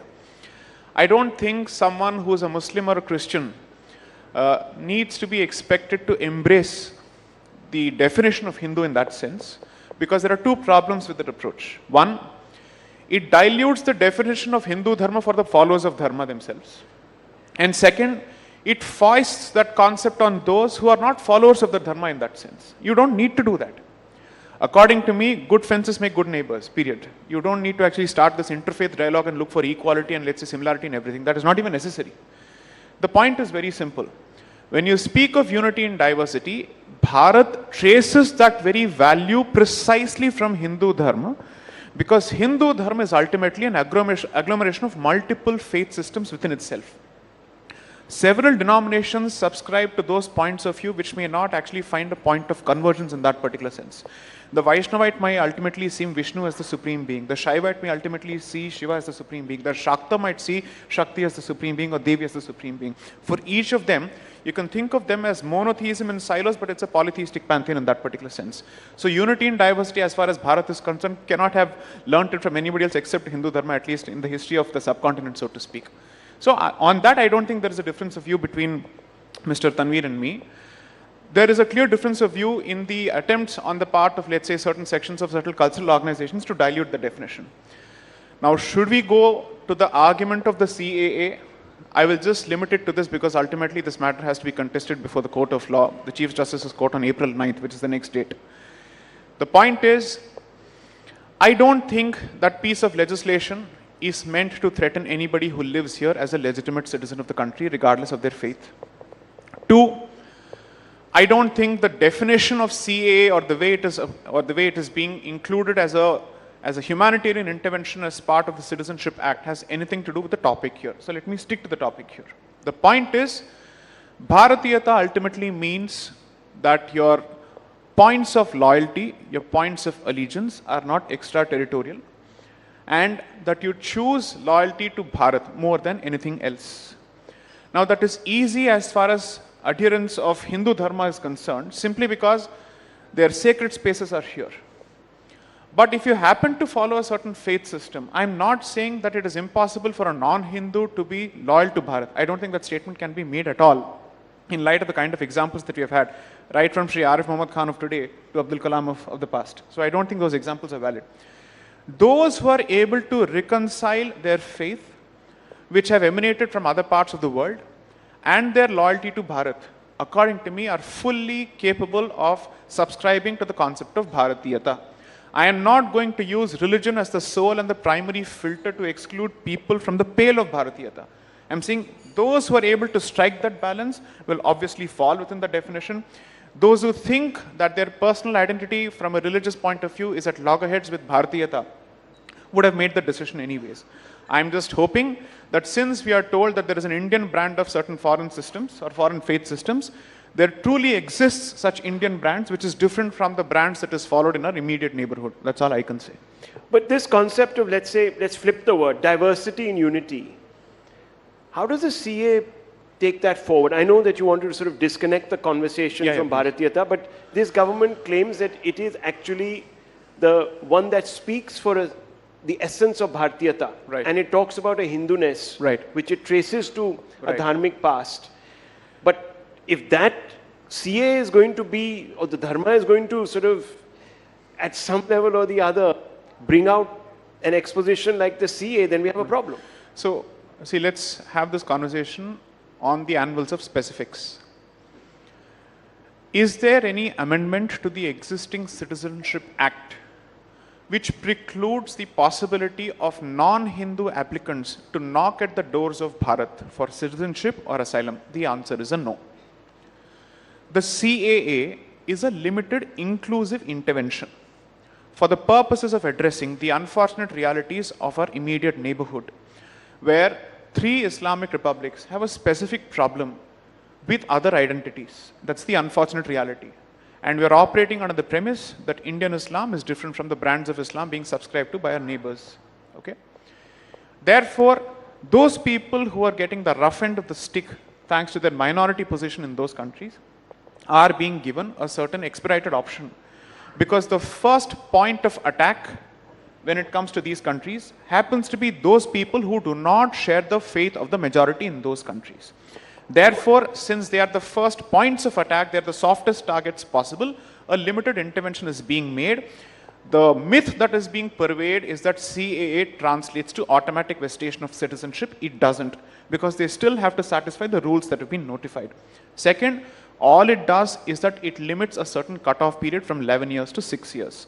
Two, my own criticism of the CAA, despite me supporting it in principle, is the cutoff date that has been prescribed, which ultimately translates to defeating the very humanitarian intention which is supposed to be the basis for the CAA. What is the point of limiting it to a particular date? Regardless of that, my argument still remains, I welcome it, because it doesn't take away anybody else's rights. It only makes sure that those people who are being kicked out are being welcomed as soon as possible.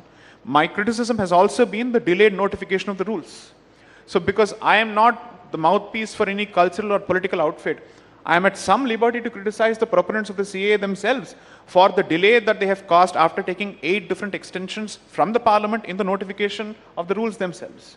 So according to me, it's important to dehyphenate these positions from any political organization or a cultural organization, because dare I say this, a lot of us are practicing Hindus, not because of a political party or because of a cultural organization, but because we have always been practicing Hindus. Their existence or absence wouldn't have made a difference to our practice in any case. So Anas, then what's the problem? He's saying that, look, it's only fast tracking, it's not denying.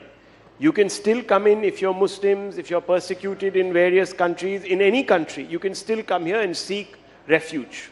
See, to that extent, he's right. I'm also not denying that. It's not even fast tracking, let me tell you. The purpose stands defeated as of now. Because to take the advantage of CAA, the cutoff is December 2014, and you have to be in India 5 years prior, that is 2009. Now that would have fast tracked to 6 years instead of 12 years. We are in 2024, 10 years since 2014. It's already redundant, it doesn't help anyone. CAA neither helps anyone, it actually does create problem for those who are left out of NRC in Assam. Only particularly to Assam, it does create problem for them, and I will expound on that. But about the rest of the other things that dharm and saying ki, you know, I don't know if you guys remember, there was this series called Panchayat. A very famous dialogue from that कि देख रहा है विनोद अंग्रेजी में बोल बोल के कैसा बात घुमा रहे हैं.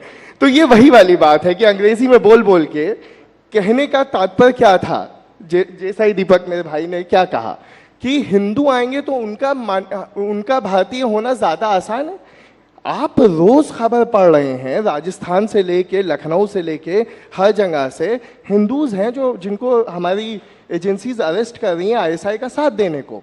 तो एक किसी भी रिलीजन को, किसी भी रिलीजियस डिनोमिनेशन के लोगों को आप एक ब्लैंकेट वो थोड़ी दे सकते हो कि तुम आए हो, तुम हिंदू हो तो तुम अच्छे भारतीय होगे. ये कोई सेंस ही नहीं बनता है इस बात का. ठीक है, ओथ ऑफ एलिजियंस तो सभी को लेनी है, लेकिन इस बात का कोई सेंस नहीं बनता. यानी इससे बेतुकी बात तो मैंने reasonable classifications reasonable classification by many countries. Let's talk about Hindu. What about the Tamil Hindus from Sri Lanka? What about the Buddhists from China and other places? For that, I mean, we have a. So आपने उनको क्यों छोड़ दिया? अगर आपको लेना ही था, and I understand कि आपकी अलग पॉलिसीज वही है तमिल्स के लिए, आपने उनको वो दिया, लेकिन सिटीजनशिप तो नहीं दिया आपने उनको रेफ्यूजी उसका दिया, सिटीजनशिप नहीं दी. तो आपने तो हिंदू के साथ भी पूरा कोई अच्छा तो नहीं किया है, आपने उनको भी छोड़ दिया है. दूसरी चीज मैंने कहा, मेरे सीए से कोई क्वारल नहीं है. It doesn't affect me at all. मेरी सिटीजनशिप सेफ एंड सिक्योर है. लेकिन असम में 19.4 लाख लोगों की सिटीजनशिप चली गई है. वो भी नेचुरलाइजेशन के लिए अप्लाई कर सकते हैं उसमें से. लेकिन अगर अब सीए के तहत अगर उनको करना पड़े, मैं ये नहीं कह रहा उनको सिर्फ इसी के तहत करना है, लेकिन अगर करना पड़े तो 2 लाख जिसे असम में ज्योतिवादी कहते हैं, जो हमेशा अपने को असमीज कहते रहे हैं, कि अपने को इंडिजीनियस कहते हैं, वो भी तो बाहर हैं. क्या वो खुद को पहले बांग्लादेशी प्रूव करेंगे हिंदुस्तानी कहलाने के लिए? इससे बड़ी एब्सर्ड कोई चीज हो सकती है कि हिंदुस्तानी को हिंदुस्तान की सिटीजनशिप के लिए, नेचुरलाइजेशन के लिए खुद को पहले बांग्लादेशी प्रूव करना पड़ेगा. Okay. I'll try and make sense of the garbled argument presented here and see if I can unpack a few layers from garbled argument. Yes. Okay. So first, see, here's the point. Yeah. Ever since the end of the LTTE, situation has normalized to such an extent that Tamil Sri Lankans are not being forced to flee that country. That is a fact. The fact of the matter is, if Bharat had an equation or at least the ability to pressurize Pakistan, Bangladesh and Afghanistan to the extent that they could treat their Hindu minorities with some degree of dignity, then the CAA would actually be irrelevant and unnecessary. Because ultimately, it's a question of what is your relationship with those countries, what is the treatment of those populations by their native governments. Today, nobody can accuse the Sri Lankan government of meting out the same treatment to Tamil Sri Lankans the way Hindus of Pakistan are being given treatment by Pakistan, Bangladesh or Afghanistan, so to speak, in those countries. So if you can ensure that they can stay in their own countries without creating any further trouble for themselves or for us, we would want them to stay there. So therefore, the entire argument is this, that Bharat must effectively apply an open dharamshala policy in the name of the CAA, and the CAA is unconstitutional precisely because it doesn't open its doors to every persecuted community under the sun. Frankly speaking, this makes a mockery of the concept of sovereignty and our own borders and our own sovereign interest and security interest. I have no reason to trust a Muslim from Pakistan, Afghanistan or Bangladesh, period. Because ultimately a choice was made, and therefore I will certainly view them with a certain degree of suspicion, a heightened degree of suspicion compared to people coming from the Hindu community in those states. That's a fact. But the Hindus in Pakistan stayed back in Pakistan. Here's the funny part. The Hindus in Pakistan stayed back in Pakistan. Their entire argument is the Hindus of Pakistan stayed back. Why? Here's the point. When Pakistan was created, the question was, how do we divide land for this area called Pakistan? So the existing population of Muslims in this country in undivided Bharat was taken into account based on the 1946 elections, and then the area was divided. Despite 90% of the population of Muslim community before 1946 voting for the state of Pakistan, the bulk of them stayed back. That's wrong. That's a fact. It's a fact. It's a documented fact. You don't get to actually deny these facts. It is out of context. So today we are being told, it loses in we nuances. are being told everybody who stayed back for purposes of patriotism. Sorry, 1946 elections proved whose allegiance were where. Secondly, here's the important thing. The Hindus of So you're talking about the 1946 yes, elections saying, and the results back there? in the Muslim provinces where a large number of Muslims voted for. It's like this. Muslim Assume for a moment you have a 6-bedroom house. Yes. Out of that, one portion of the family says, we are X number of people, we need 50% of the house. Ultimately, only 2 people shift to that portion of the house which is being given for 50% of the family. The rest of them stay back. Now, because we are constantly told that Dr. Ambedkar is the framer of the Constitution, and we are expected to constantly kowtow to him, why would Dr. Ambedkar speak of a complete exchange of populations after 1946 and after the elections if he wasn't aware of the ground reality when he was actually part of the drafting committee of the Constitution? So why is it that Ambedkar is selectively quoted and cited in other contexts? Why don't we quote him in this context? What did he say in his book, Pakistan or the Partition of Bharat? What did he say with respect to the reasons for population change? Why did he actually bat so vociferously for population exchange more than even Madan Mohan Malviya for that matter? Madan Mohan Malviya is the founder of the Banaras Hindu University in 1916. These are all people who were participants in the Sangathan movement. The one who openly wrote a book asking for exchange of the Muslim population of Bharat with the Hindu population of undivided Pakistan, so to speak, was Dr. Ambedkar. What is the response to that? So if you have a problem with this argument, go ahead, call Dr. Ambedkar an Islamophobe. We'll see what happens after that. No, I will not do that. I will not do that. Anyway, caste is a Western construct, my friend said earlier. Fundamentally, there was a whole movement, as you know. Let me put nuance to what he said. They'll blame the two-nation theory on Savarkar and they'll leave Syed Ahmad Khan out of the picture. That's the traditional argument. When a man loses patience to listen, I know I have one. Okay. Of course you have one. Please. First of all, see, this is what I learned during my days in debating. If a man attacks, see, this is the problem. We started with Bhartiyata. We started with Dharma. It ended up coming to Muslim from Pakistan. Like every single time. Is that Dharma? What about your own existence? Why are you not proud of that? I come from Banaras. संकट मोचन मंदिर के प्रांगण में खेला हूं मैं मुसलमान हूं, मैं 5 वक्त का नमाजी हूं, मैं सब रोजे से हूं, ठीक है, लेकिन मैं वो भारत को रिप्रेजेंट करता हूं। ज्ञानवापी वापस दे दीजिए, ज्ञानवापी वापस दे दीजिए, ज्ञानवापी पे चल रहा है, मथुरा वापस दे दीजिए, अरे आप सब ले लीजिए, अढ़ाई चोपड़ा वापस दे दीजिए, देखिए अदीना मस्जिद वापस दे दीजिए, 40,000 places, give it all back. I'm sure Banaras में आपने ये मैं जीत चुका हूँ, यहाँ हो गई तकलीफ। अब आप सुनिए, मैं उसकी बात करता हूँ 1946 की। 1946 में इन्होंने कहा कि 2-4 लोगों ने वोट दिया, 2 गए। भाई वोट का अधिकार कितनों को मिला था? आपने उस टाइम पे भी अंग्रेजों ने ही दिया था, जो दया भाव था या हम जीते थे, जो कह लो। But you can't deny the facts. No, I'm not denying. See. 80%. 80% कहाँ? I'm denying this. It's not 80%. आपने 100 लोगों में, 100 लोग की जनसंख्या में से 10 को दिया वोट का अधिकार। वो 10 थे जमींदार जिनको मिला, जिनको कहते हैं कि अलीगढ़ के बच्चों की लौंडों की बदतमीजी है पाकिस्तान। हमेशा ये कहा जाता कि अलीगढ़ के लौंडों की बदमाशी है ये। तो ये वही था, पाकिस्तान तो अलीगढ़ के लौंडों की बदमाशी था। उन्हीं को तो आपने अधिकार दिया था वोट का। हम जैसे, चलो हमारे भी रहा होगा, हमारे ठीक ठाक घर से आता हूं मैं, लेकिन बाकी जो गरीब थे वो थे, उनको अधिकार नहीं मिला था, औरतों का अधिकार नहीं मिला था, एक तबके को मिला था। वो तबका पाकिस्तान चला गया, उसको वहां पे बहुत जमीन मिली है, वो बहुत अमीरी से, क्योंकि पाकिस्तान ने तो अपना जमींदारी एबॉलिशन भी नहीं किया, तो इन लोगों के पास जमीन है, वो वहां खुश हैं। हम आज तक उनका झेल रहे हैं, हमसे तो कोई मतलब ही नहीं था, हमारे पास तो वोट था ही नहीं। तो अगर वो इतने हम पे उसका इल्जाम क्यों है? sold on the idea of Pakistan And if they now find that the idea is not a good one, in fact, they are getting actually discriminated because of who they are in Pakistan, then it's not our responsibility to rehabilitate. It is not a responsibility for Hindus also. Sovereignty की बात हुई थी ना, अपने border की बात हुई थी. हिंदुस्तान की बात होती है तो हिंदुस्तान के लोगों की बात होती है. आप citizenship naturalization का आपके पास पूरा प्रोसेस था, 12 साल में पूरा होता था, एक बहुत अच्छा डेवलप किया था, पार्लियामेंट के पास वो राइट था, पार्लियामेंट के पास आज भी वो राइट है. 12 साल में मिलता है कि आप यहाँ पे 11 साल हिंदुस्तान में रहें, 1 साल आप लगातार रहें, या तो आप हिंदुस्तान में रहे हैं या हिंदुस्तान की सरकार की आपने सेवा की है. इसमें क्या बुराई थी? खैर आपने कहा चलो हम एक्सपेडाइट करेंगे, एक्सपेडाइट भी नहीं हो रहा है. Respond to that. इसमें क्या बुराई थी? This is just a political. Hindustan, he's just saying Hindustan has no civilizational obligation to the Hindus of Pakistan. Fair enough. That's what he keeps saying. 12 times he's just dropped the word Hindustan. Second, Aligarh के लॉन्डोंग की जो अय्याशी है वो भारत पे बहुत भारी पड़ी. Okay, बहुत भारी पड़ी. Millions of people lost their lives. Millions of women were raped and paraded naked. And this is dismissed as Aligarh ke London ki ayyashi. How insensitive to the people who have actually done this. Millions में सारे हैं. That's the funny part. This is the Millions में कोई एक कौम नहीं है. Here's the funny part. So the point I'm trying to make is, we discuss the obligation that independent Bharat has an obligation towards Hindus and Sikhs living in undivided Pakistan. This discussion happens from 45, 46, 47 because the conversation has already started. After the Lahore resolution and Karachi resolution, it's absolutely clear that Pakistan has become a reality. So then on the questions start getting addressed.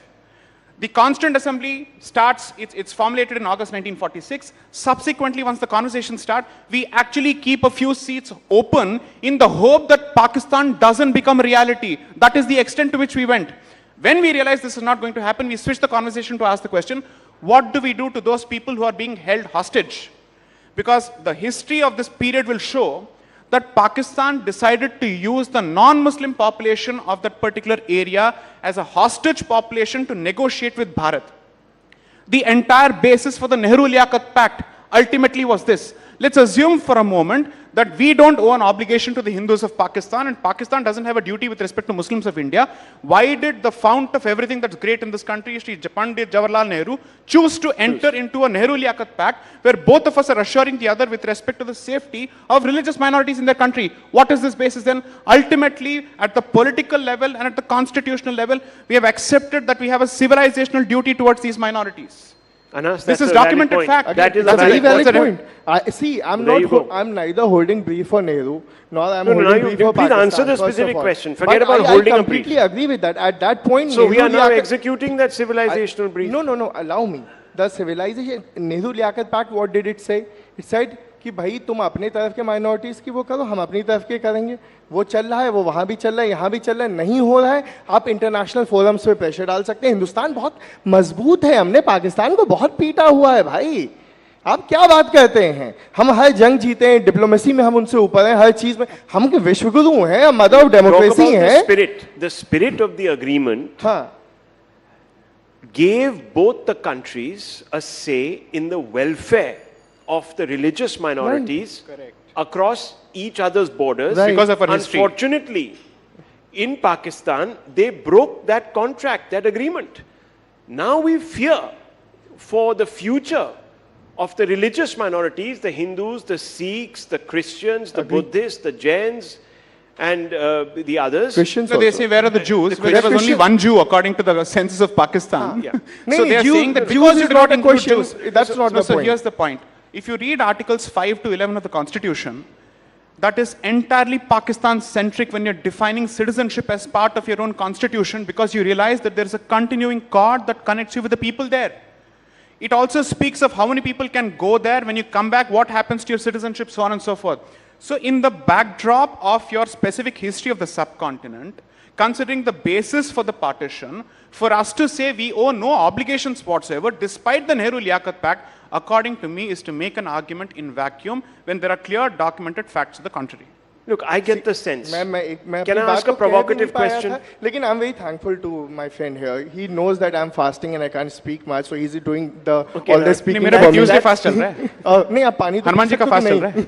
हाँ तो but I'm being thankful to you. Why are you getting agitated? I'm just being thankful to you. Don't get so angry. You need not be so angry. हम लोग बहुत गुस्से वाले हो गए. क्या हो गया है? शांत रहो यार. अच्छा है सब. These are responses to my arguments. Please continue. हाँ, अब मैं आता हूँ उस बात पे. मैंने कहा मेरा सीए से कोई क्वारल नहीं, मैंने शुरू में ही कहा था. मैं फिर से वापस आ रहा हूँ, मेरा क्वारल क्यों होगा? थोड़ा सा है, वो है अनकॉन्स्टिट्यूशनैलिटी पे. मैं संविधान को मानता हूँ. मैं संविधान के अगर कोई चीज अनुरूप नहीं है, कोई कानून, तो वो गलत है. Okay, so one very quick question that many people bring up, Article 14, ultra-virus. No, I'm on Article 15. I'm not on Article 15. Okay. A quick response. It's just ultra-virus of the Constitution. Can I explain that? Then he can rebut that. Okay, my argument. Let me place my argument. Okay. Section 3(1)(c) of Citizenship Act, which came by the 2003 amendment, for the first time said that a child born in India will be an Indian citizen if either of the parent are Indian citizen and the other is not an illegal immigrant. I'll wrap it up. Okay, is not an illegal immigrant. Now place this like this: I am a Muslim born after 2003. I am an Indian citizen. My mother is not. Sure. My mother is an illegal immigrant. Similarly placed, there is a Hindu kid on the same footing. He can take advantage of the CA. I cannot. Article 15 says there cannot be a discrimination on the basis of race, religion, caste, gender, so on and so forth. 1 minute, 20 seconds. The problem with this argument is that a Pakistani Hindu refugee who has come through a legitimate refugee channel is being equated with a Bangladeshi Muslim immigrant who has come through the illegal channel as part of this particular definition. Talking about born in India. When Pakistani Hindu I'm refugees, talking about Indians. I'm not even talking about Pakistanis. A Pakistani Hindu refugee and an Indian parent, so to speak, when they combine, it's a marriage between an Indian citizen and a refugee within Bharat, which is recognized by an Indian law. But when an illegal migrant wants to marry a citizen, that is not the same as a refugee marrying a citizen. That's point number one. Two, since we are constantly being told equal treatment, we should be concerned about the people here, we should always think about only the people here. What is my friend's position on the Uniform Civil Code? See, this obsession, I'll No, it's not an obsession. No, it's a legitimate question. See, jumping, Gyanvapi दे दो, ये कर दो, It's a matter of तुमने संविधान के पे, I raised a question on point of law, you did not respond. Mr. Anas, let's not change the goalpost. He's asked you a valid question, we've got 20 seconds, I'm asking you. The Constitution itself says we should give ourselves a uniform civil code. The Supreme Court itself... It is part of DPSP. Yes, it is not part of fundamental right. First, let me realize my fundamental rights. That is the priority. It is an objective of the Constitution of India. No, fundamental rights are the priority. First, give me that. It is a directive principle.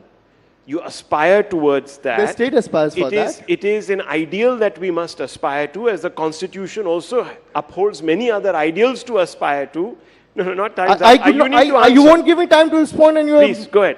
1 minute. See, no, you haven't even raised a question. What will I respond No, I've asked you. I said, how are you saying that this is a... See, UCC is part of DPSP. मैं अभी fundamental rights की लड़ाई लड़ रहा हूँ. अभी मेरे पास खाने को नहीं है. इस देश में इतने लोग हैं जिनके पास मूलभूत चीजें नहीं हैं. So it's okay if exceptions are made for certain communities. Exactly. Those Preserve exceptions our can respective stay. religious freedoms and give us the ability to oppose anybody else who is being actually affected in Pakistan. That's the simple Article 12, which is part of fundamental right, protects my personal right. Okay, gentlemen, I didn't anticipate such passion, but we find that, no, but look, at least debate is alive in this country. So tell all those people out there that we can debate without fear or favor even the trickiest issues in India today. I'll leave it at this. Thank you very much. That's right, Rahul, and that's what makes it such a strong democracy. Rahul Shivshankar there and our guests, thank you so much, Mr. Jai Sai Deepak and Anas Tanveer. That was indeed a very insightful and a spirited debate, an amazing array of perspectives that we just heard on a very crucial issue, as we've all seen how the Citizenship Amendment Act has sparked a massive political furor recently. Okay, let's move on. Let's shift tracks now. Technological advances combined with fairly dramatic economic and social changes are also creating conditions for the emergence of new forms of money and credits. Ladies and gentlemen, central banks are rolling up their sleeves. They're also familiarizing themselves with these bits and bytes of digital money. So what lies ahead? Well, that's the big question that we would be finding answers to in our next conversation. Let's listen in from Ryan McNerney, who's the CEO for Visa Inc., on the evolving money and payment trends. McNerney, in fact, is going to be in conversation with Managing Editor CNBC, Shireen Bhan, for our next session, which is titled Money Moves at a Fast Click. Please welcome our next guest. Let's have a huge round of applause, ladies and gentlemen. It would be wonderful to hear from you. Welcome, Ryan. Welcome, Shireen. Thank you so much.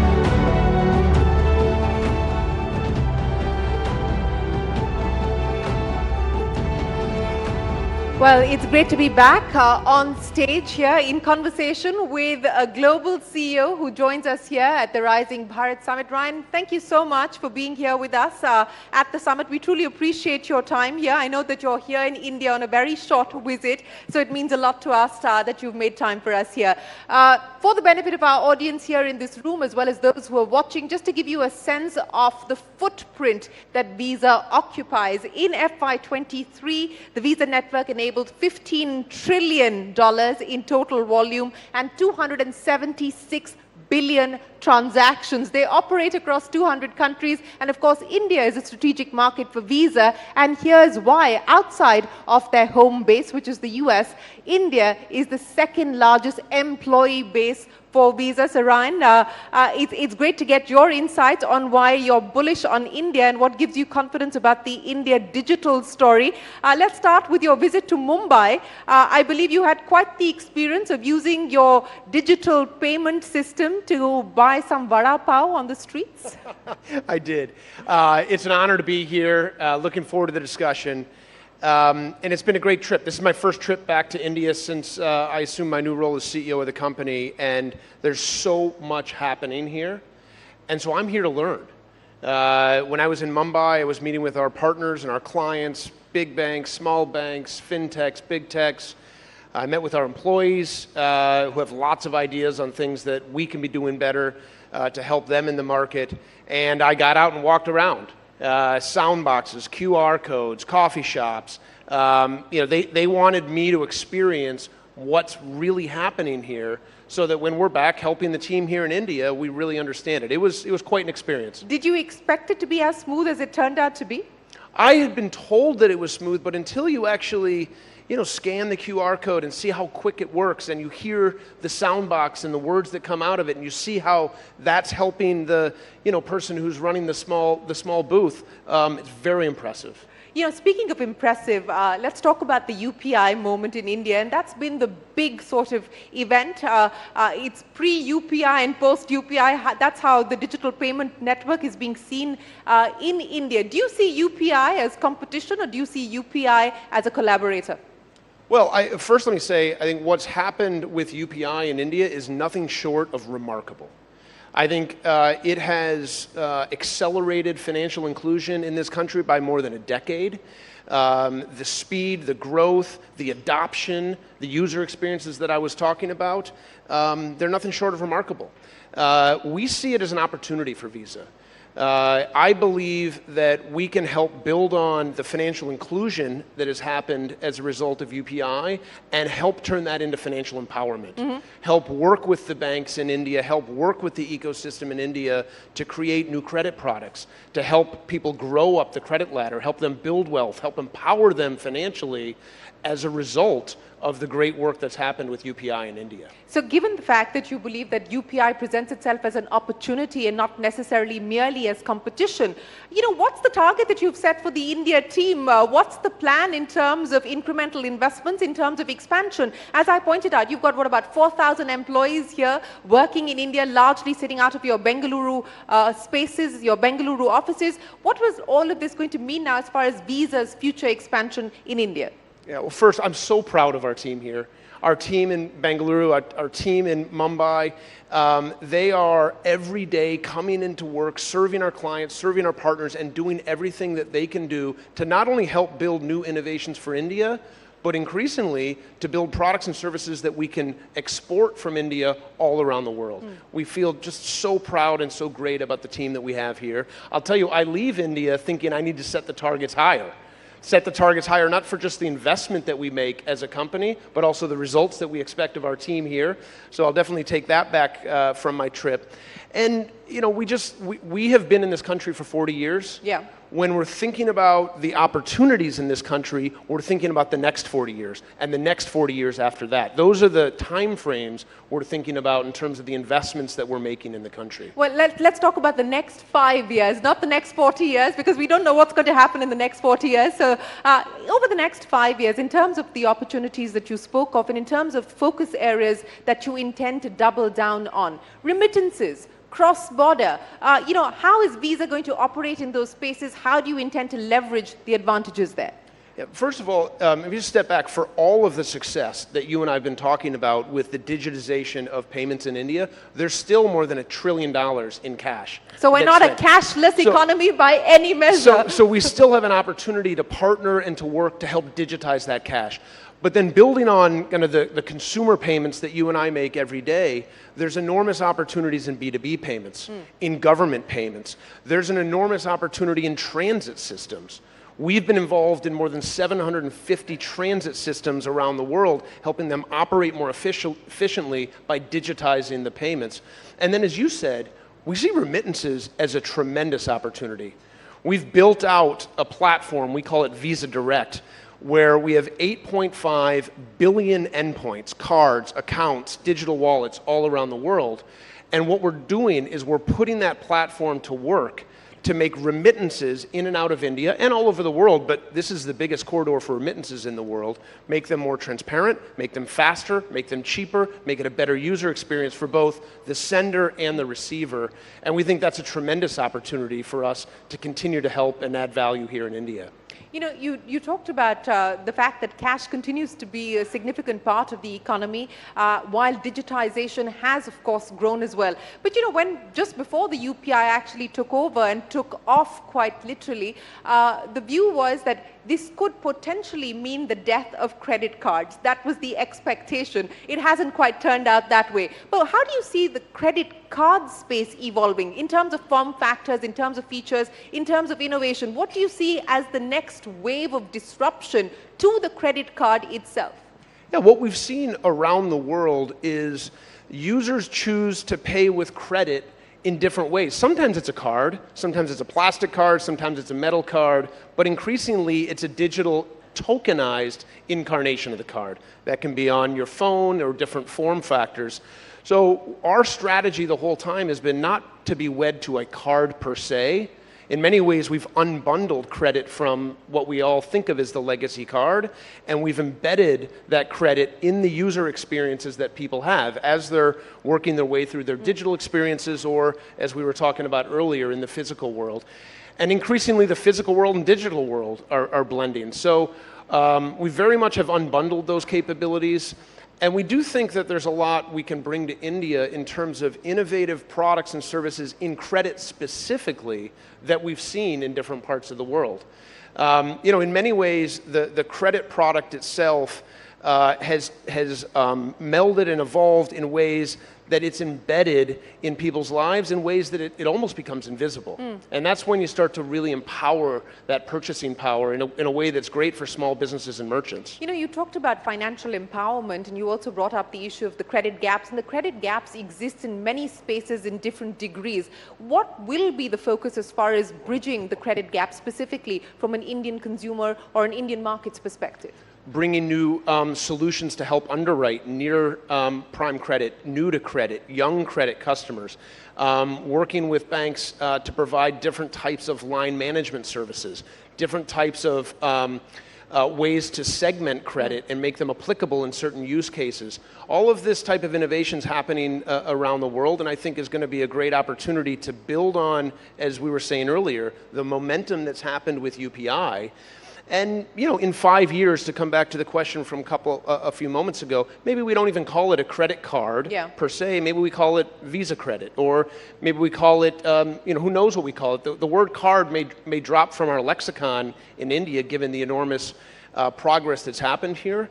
But we view our role as someone who can help power that innovation for banks across India. You know, you're talking about innovation, so we can't not talk about what's happening as far as the world of AI is concerned. And Visa, for those of you who might not be aware, has decided to put together a war chest of $100 million to look at nurturing AI across different startups. Take me through the idea behind that, what you intend to do. Is that going to be a focus area for you here in India as well? Yeah, sure. I'll talk about that specifically, and then more broadly how we're thinking about generative AI. That idea specifically came from a set of experiences where we were looking for companies that were using generative AI to create new commerce experiences, and we weren't able to find a lot of them. We wanted to go find them and nurture them, and we have a program we call FinTech Fast Track, bring them onto the Visa platform. And so we said, why don't we put together an investment fund so that we can help go find some of those entrepreneurs, those people that are dreaming big about how they could use generative AI to transform commerce, and why don't we invest in them? And so that's where we started on that journey. If I back up, we're big believers in the power of AI. We've been a leader in AI for 30 years, using predictive AI to build our products and services, secure our network. We've been very aggressive in adopting generative AI in our company. We've made all of the tools and co-pilots available to our employees around the world. How much have you invested on that side? Oh, I couldn't give you the number, but if you went and talked to any one of our employees in India around the world and said, tell me about what Ryan's been talking to you about in generative AI. He's on us. Every team in Visa is expected to have a roadmap and a plan of how they're using generative AI to make their function more effective and more efficient. Finance, HR, products, obviously technology. So the use case at this point in time, efficiency and effectiveness, right? So it is. It's about efficiency and effectiveness, but I think the real magic is when we're able to bring new products to market using generative AI. I'll give you an example. We have been using generative AI to take our transaction data and create what we call synthetic data sets. And what we're able to do with synthetic data sets is take the same fraud, risk, and cyber capabilities we've used on the Visa network and use those to identify fraud on real-time payment networks. And we found that we can identify scams and fraud using the same data and analytics from our experience in card payments and apply that to account-to-account payments and real-time payments, all because we have generative AI to create these new synthetic data sets and these new analytic tools. You know, let me just stick with that. Given what's happening in the Indian fintech space, specifically on the startup side, is that something that you're looking at closely? Does anything excite you there? Are we likely to see you fund anything on that side? Yeah, we've been, first of all, what's happened in India in the fintechs and startup space is extraordinary. We partner with most, if not all of them, to help them. We've invested in several of them here in India. I'm looking for more generative AI commerce companies, so if you find any as part of this conference, please let me know. We're looking to invest in them. That's the pitch. So if anyone's watching this, the global CEO of Visa is on the lookout for Indian fintechs who are focused on the generative AI space. Hopefully you'll start to get a lot of people writing into you, Ryan. That would make me extremely happy. Well, you know, since we're talking about fintech, let's talk about regulation in India. The regulator has done many things, including data localization, which was brought in a couple of years ago. Of course, all of you need to be compliant with that. There have been some recent changes for credit cards specifically. How do you see the regulatory environment in India at this point in time? Is it challenging? Does it add friction? Or is it making you feel that it is securing the digital payment ecosystem? Of course it can be challenging at times, but it makes us better. That's how we view it. We want to be in compliance as effective and faster than any company in our space. We want the regulators to look at Visa as a leader, and we lean into this regulation because we do believe that it makes us better. I also give enormous credit to the regulators in India for leading the charge on innovations that not only make the system more safe, they help drive commerce. I would use tokenization as an example. I think the regulators in India leaned into tokenization, they mandated tokenization, and as a result, e-commerce is going to be adopted even faster in India. It's going to be safer, it's going to be more secure, it's going to have higher authorization rates. So you're saying that the regulator in India was ahead of the curve on tokenization? Absolutely. They were an innovator in that way of leading, as far as all the regulators in the world, by mandating tokenization for e-commerce in India. So what would you say are the key risks today? What keeps you up at night? You were talking about cyber safety, cyber security, and in general, what we've seen with the momentum of digital transactions going up, that we've also seen the risks of digital fraud, of cyber risks, and so on and so forth. How are you, within Visa, trying to fortify yourself, and how much of this is a risk that you're factoring in? It's an enormous priority for us. I think it's a very big risk. At the core of digital payments, at the core of the success of digital payments is trust. All of us are very comfortable engaging in digital payments, whether it's with a Visa card or anything else, because we trust that it's going to be safe. And we take the responsibility to safeguard our network and ensure that it is the safest and most reliable network very seriously. As you might expect, we're a very big target for the bad guys that are out there. We have somewhere between... Average, how much do you get attacked in a day? I was just about to say, we are attacked somewhere between 400 and 500 million times a month. Attack vectors that come from all different parts of the world. I'll give you another example. We have about 30,000 employees. Every month, we stop 20 million emails that were meant to be sent to our employees, and we stop them before they get to them. All of those are from bad actors. They're trying to trick our employees into doing something that they otherwise shouldn't do. So we take that very seriously. We've invested billions in our cybersecurity protections. We have 1,000 people that come into work every day, and all they do is focus on our cyber protections. But beyond that, we're also creating tools for our bank partners to help them stop fraud. Yeah. Every year, through those tools, we stop more than $30 billion of fraud that otherwise would have been perpetrated on our network and with our customers' clients. So this is going to be an arms race. It's going to continue to be an arms race, and we are going to invest, and we're going to work as hard as we possibly can to stay one step, if not 5 steps ahead of the bad actors, to ensure that the network is as safe and as secure as it possibly can be. When you say that this is going to be an arms race, explain to me how you're going about it. I mean, putting money at the problem or throwing money at the problem is just one aspect, but how are you thinking about this strategically? And more importantly, how do you look at this from your partner's perspective as well, who may not have the ability to throw money at the problem? Well, first on the second part of your question, this is something I've been talking to everyone that I've had a chance to meet with while I've been in India.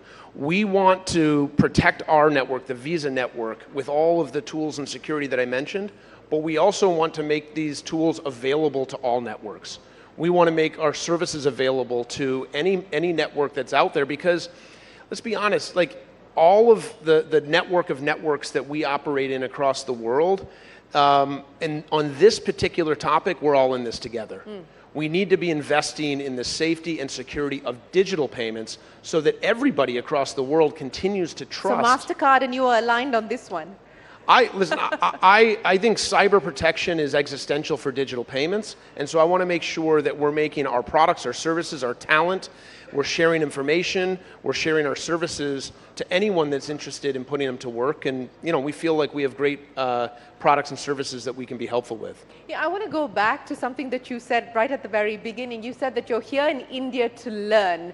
And in the context of the digital public infrastructure and what India's been able to do with the India stack, it was a big part of our pitch to the world through our G20 presidency as well. What do you see as the opportunities to export the India stack to the world? Yeah, first of all, I think the world is paying very close attention to it. I think there is a meaningful opportunity to export the stack. I mean, you go through it. Aadhaar, UPI, ONDC, DigiLocker. I mean, all of these elements of the stack are extraordinarily impressive. I was saying to my team the other day, I think if you look at what India has done, and you look at the product roadmap, I would put it up against any of the best big tech players on the planet. Not just the roadmap itself, the clarity, the execution, the transparency, the length of the roadmap. It is remarkable execution, and I think there is a big opportunity to export the stack far beyond India. What do you think it will take for us to be able to do that in terms of prioritization, in terms of strategic choices? You know, if you were to sort of put together a roadmap of how we take it forward, what would that entail? I think at a foundation is public-private partnership. You know, we view ourselves as a potential partner, and you know, I think what's proven, if you look over time with the adoption of similar types of things around the world, it's the public-private partnership at work. And you know, I think this is an area where India's leadership, as you said, coming out of the G20, making the world more aware of the stack and the impact that it's had, is a big first step. And you know, I think engaging with governments, engaging with the private sector, companies like Visa, and through public-private partnership, that should be a great way to expand those things. Let's talk about what's happening globally as well, Ryan. Clearly, you're confident about the India growth story, the macros, as well as what's happening as far as the digital side of the story is concerned. But global, you know, the macros continue to look challenging at this point in time. The expectation of a cut coming in from the Fed in June, perhaps less likely. Today, Japan's just raised interest rates. What are consumer trends telling you in terms of spending power, spending capacity, and the possibility of the current trends holding up? Despite everything that you said, the consumer spending around the world remains resilient. It remains stable. I mean, you look at the year-over-year growth in transactions or payment volume across our network and in most of the countries in which we operate, it's been relatively stable. That's a really good news, despite everything you said.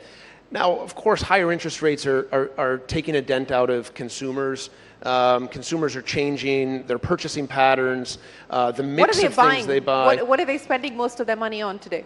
Well, it's actually coming, now having, with COVID a couple years in the rearview mirror, we've rebalanced pretty close to where we were in the mix of goods and services pre-COVID, with a bit more shift towards services, travel, entertainment, Taylor Swift concerts, things like that.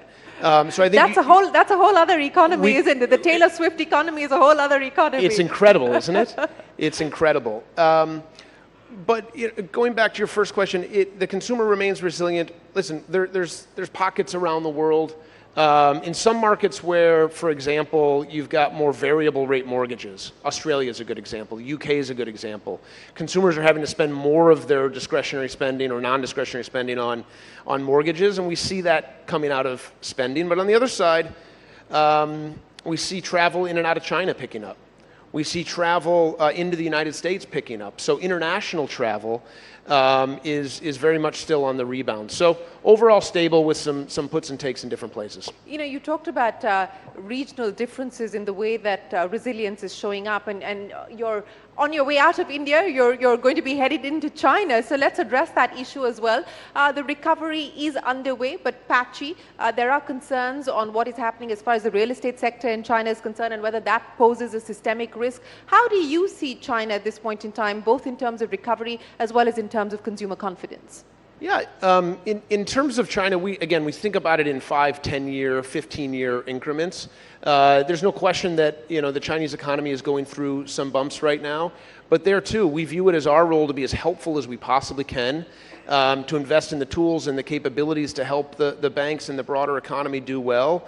And China's a very large economy with a lot of power, and I think when you think 5, 10, and 15 years out, it's going to be a big opportunity as well. So as a global CEO, what do you map on your dashboard? I mean, outside of what's happening inside of Visa, what are the factors that you have on your dashboard as potential risks or potential opportunities today? Geopolitics has, of course, emerged as one of the big concerns, given just the volatile state of play. But, what are you looking at? What are the various factors that you're looking at? Yeah, geopolitics is always an issue. You and I were talking beforehand about the enormous number of elections that are happening this year. So from that, there's going to be change. There's always change. But, I'm very optimistic of the opportunities around the world.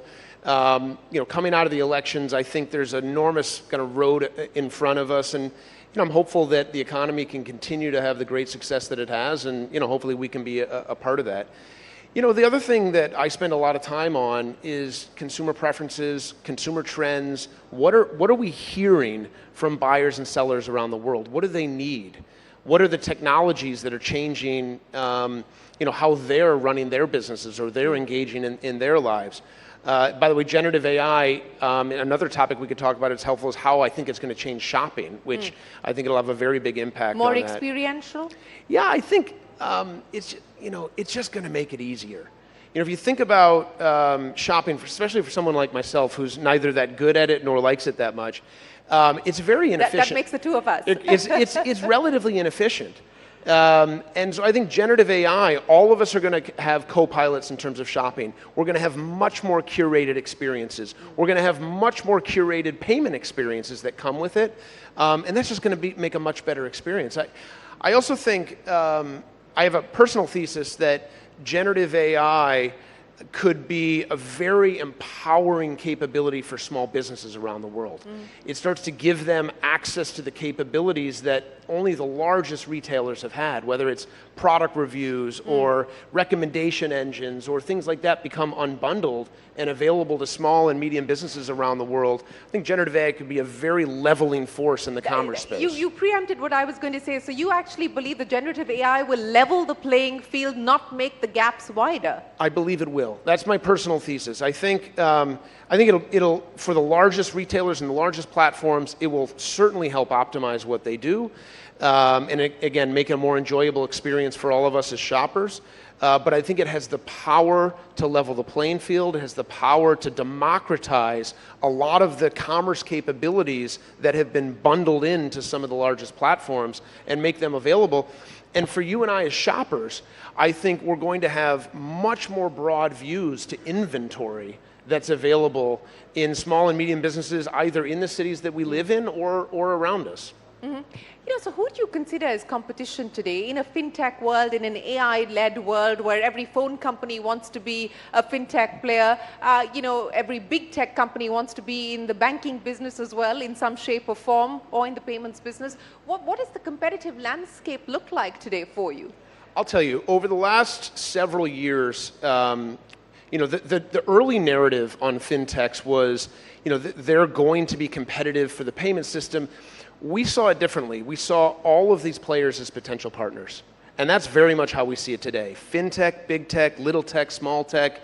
We view all of them as potential partners for Visa, and we view it as an opportunity to put our network to work to help them grow their business and ultimately meet whatever goal it is that they've set out for themselves. And I think if you go today, for example, down in Silicon Valley near where I live, and you talk to fintechs, you'll find most, if not all of them, Visa has become their most important partner. And so that's how we see the world. We see the world in terms of partners and people that we can put our network to work, open our network, make it available, and help them achieve whatever it is the goal that they're trying to achieve. You know, you said that you see fintechs as potential collaborators, potential partners as well. You also said earlier on that perhaps in the future at some point you may just drop card altogether as part of the sort of proposition that you offer to consumers because, you know, you're digital in many ways. So what do you see Visa being? I mean, in terms of your core DNA, how do you see that core DNA evolving and changing given the many changes that we are seeing in the ecosystem? What could that potentially mean over the next 5 to 10 years? Yeah, at our core, we're a network. We're the safest, most secure, most reliable, largest payment network on the planet with the largest reach. And the way we're evolving that is building out from not just being the Visa network to being a network of networks. And that's what we want to do. We want to be able to enable money movement across all networks around the world. You know, we were talking about remittances, and that Visa Direct platform that I mentioned to you earlier, we move money across ACH systems, we move money across RTP systems, we move money across other card networks, again, all in service of giving our clients the biggest, most reliable, safest, most secure money movement platform on the planet. So that's how we think about our role. And we very much are an open network. We want anyone to build on us. Whatever they can dream up, the products, the services that they can dream up, they know that they have the visa network available to them to put their products and services to work. So do you see India then being an incubator of some of the innovations that you would hope for Visa to focus on in the future?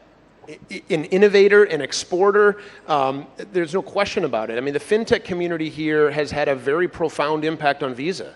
And you know, we've collaborated, we've worked with them. How has it changed Visa? How have Indian fintechs changed Visa? Yeah, Indian fintechs have opened up our mind to the power of QR payments.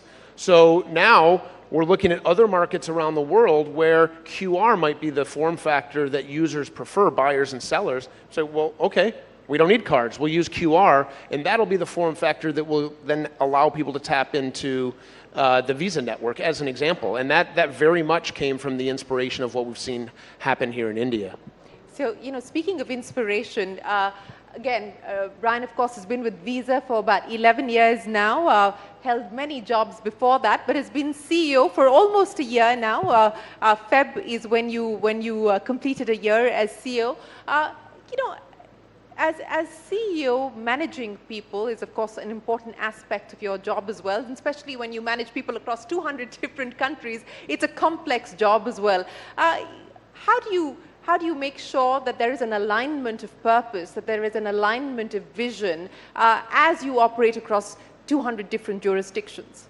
Yeah, in terms of alignment, I find it's about clear communication, always on communication, and just being able to listen and learn from our employees around the world about what's working well, what's not working well, and how we can help them do their jobs better. You know, when I get back to the US in a week or so, we're going to move into a new office. We actually call it our Market Support Center, not corporate headquarters. We call it the Visa Market Support Center. So if you ever come visit, you'll see that on the building. And I want people, when they come into work every day, to remember that we are serving our markets around the world. We're serving India, we're serving Brazil, we're serving England and Germany. And I want our employees to just remember that is our job every day, to listen, to learn, and to ultimately be in service of our markets around the world so that they can serve their clients and they can do the great things that they need to do here in India and around the world. So is there a Ryan-specific way of A, getting feedback, and B, incorporating feedback into driving change? Yeah, I try to be as approachable and open as I possibly can. For example, I just, actually on the flight over here, I just launched a new internal social media platform. Think about it that way. And I regularly am now going to start posting what I'm thinking, my ideas. I actually posted some pictures from my experience in Mumbai to all of our employees around the world. I showed them how the soundbox works. I showed them how the QR code works. And I encourage them to ask me questions on the platform, give me feedback on the platform. Sometimes they'll just comment on, did you drink the coffee that you bought? But I've started to get really good feedback on that channel, even just a week in. So I just try to be as approachable as I possibly can, as open as I possibly can to our team members, to ask them for feedback, to encourage them for feedback, to reward them when they give me feedback, and then do our best to incorporate that into our strategy, what we're doing, and then back to your original question, just be as clear and concise in communicating that out to our team as I possibly can be. So since you said that one of the things that you focus on is being clear and concise in communicating your message to the team, I'm going to end by asking you the message that you're sending or leaving your India team with. You said that you're going to probably up the targets given the opportunities and the potential that you see in India. What's the message to the India team on how they should leverage the India opportunity? India is an enormous opportunity. India has had incredible success. We are here to partner. We want to be an integral part of the India story. We want to put the Visa network to work in every way that we possibly can to help accelerate the progress in India, help move from financial inclusion to financial empowerment.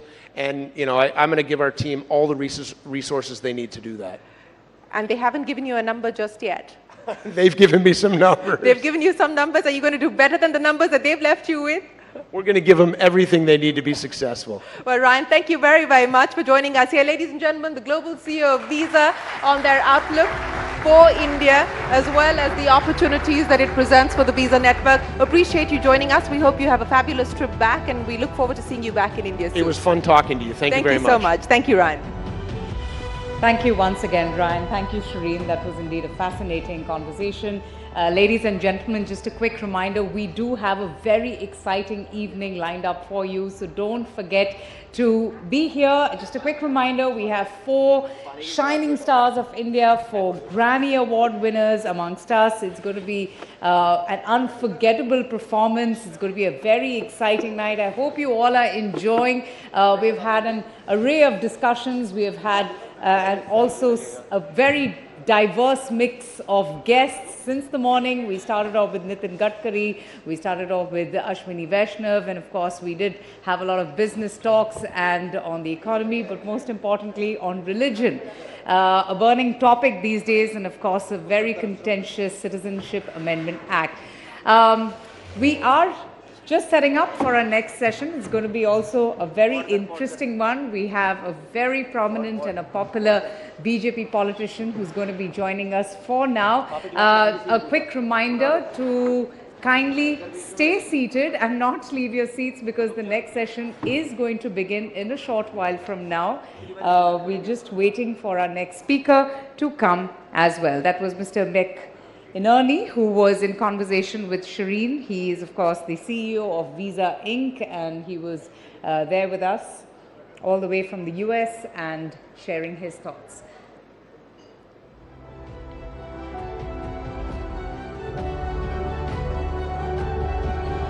Well, we have had some power-packed sessions. I hope you all have enjoyed yourselves thus far. We have a scintillating performance that has been lined up as well, and I personally am looking forward to that as well. We have a very renowned and noticed musician and artist who will be here gracing the stage in a short while from now. So be seated. We will just begin a session in a short while from now.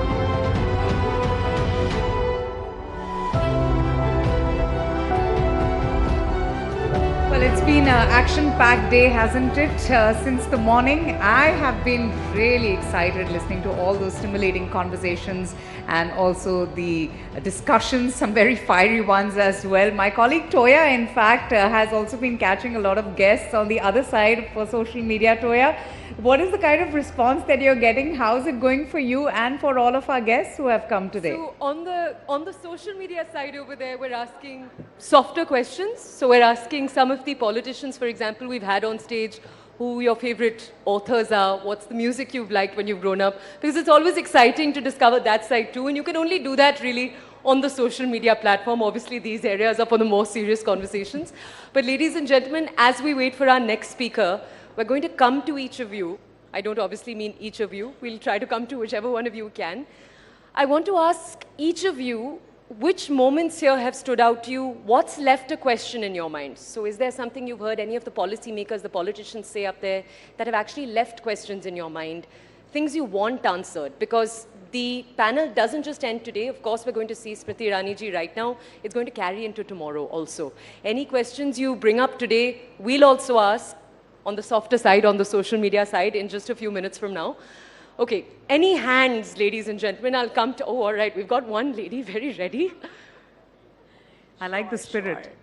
Yeah, thank you so much. So basically going with the spirit of the show, I feel it has been really lovely flow of actions right here. And there were many standing, I guess, landmark moments of the conferences. You know, moving away from yellow journalism and getting to the real journalism. There's a very thin line between real and the real word today. And you guys have done amazing. What I really wish to ask upon to the next fleet of panel, which is coming across today and, tomorrow, would be, India is already on the global map. We have been marketing a lot on many things. And we always say tall claims, we want to be this trillion economy and that.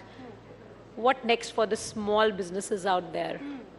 That is what is in store for the small businesses out there, because a lot of big fishes which are, right there, but I want to know what's in store. You've touched on journalism, on small businesses. All right, we've run out of time with this question, and I'm excited to tell you we have our next speaker coming in just a few minutes. We're going to keep doing this, so please keep questions on your mind. We'll see you in just a few minutes. But that was wonderful, ma'am. Thank you so much. And we, of course, will take your views. We would also ask those questions, and we are ready for our next session. Ladies and gentlemen, our next session is a conversation with one of India's most articulate and powerful leaders, in fact, Union Minister for Women and Child Development and Minority Affairs Minister, Srimati Smriti Zubin Irani, has seen her career's political innings take off ever since the 2014 elections, where she took the fight to Rahul Gandhi in Amethi, but most importantly, when she won that historic contest in 2019. She was given charge of the high-profile HRD ministry, later the Information and Broadcasting Ministry, Textiles, and now the Women and Child Development and Minority Affairs. It's such a pleasure to have you, ma'am. Please welcome Srimati Smriti Zubin Irani, the Honorable Minister of Women and Child Development and Minority Affairs, in conversation with my colleague, Anand. Namaste, everybody. Are you all awake?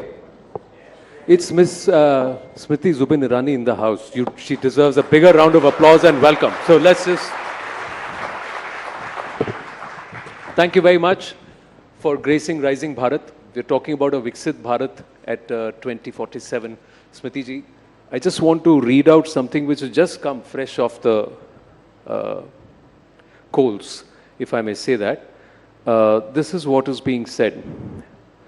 In a time of high unemployment, rising prices, corruption and oppression, Rahul Gandhi is the only hope for 1.35 billion Indians dedicated to bringing justice to every corner of our country, and is the only leader who can end this regime of fascism and dictatorship.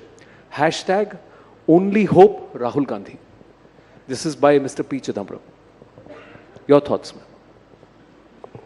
I think the sniggers in the audience speak louder than any statement that I can give. But I also believe that the destiny of a nation cannot be decided by a man who is scared of being defeated in Amethi. So a leader is one who does not leave his fleet behind.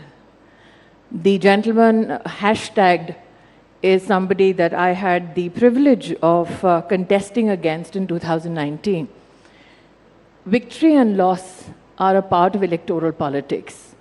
But what defines a leader is that if they have grit enough, courage enough to stand with their own beliefs amongst their own people. And I don't think somebody who escapes and is feared of being conquered electorally is somebody who can lead a nation to better prospects. So I understand the compulsions of Mr. Chidambaram, but I also recognize that the voter at large respects the reality of a rising Bharat.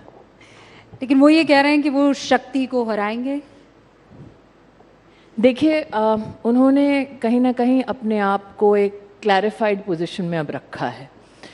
कहा है कि मैं उस शक्ति का उल्लेख नहीं कर रहा जिसका धर्म से कोई संबंध हो, लेकिन आज के एक एक्सपेंसिव कम्युनिकेशन और मीडिया के दौर में उनकी शब्दावली छुपी नहीं है किसी से देश में। ये पहली बार नहीं है कि उन्होंने मेरे धर्म हिंदुइज्म के खिलाफ कोई वक्तव्य दिया हो, लेकिन मेरा ये मानना है कि अगर वाकई में वो सेक्युलर हैं तो धर्म की आड़ में ना लड़ें, मुद्दों के आधार पर लड़ें।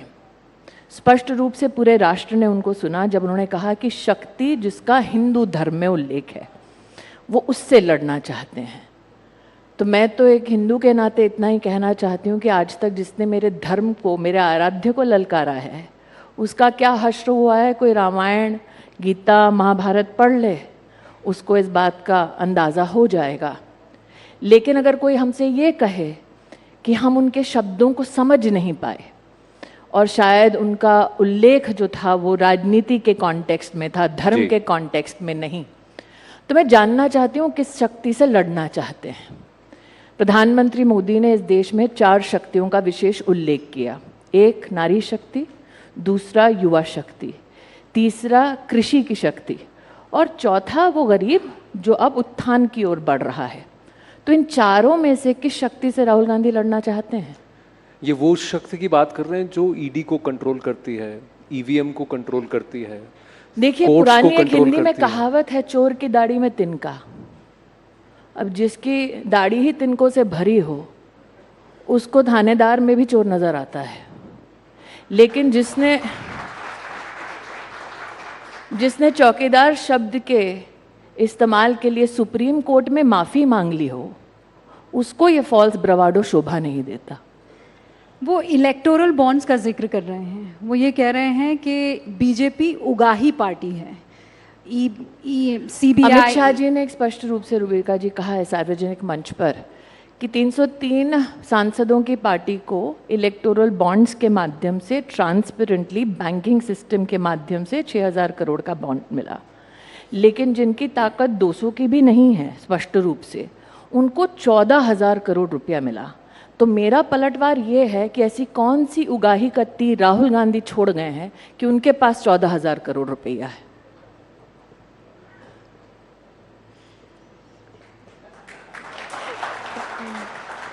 ये आप लोग रिएक्ट करिए, ऐसा नहीं है कि मत करिए। वो लोग चुनाव के दिन रिएक्ट करेंगे बटन कमल का दबा के, चिंता ना करें।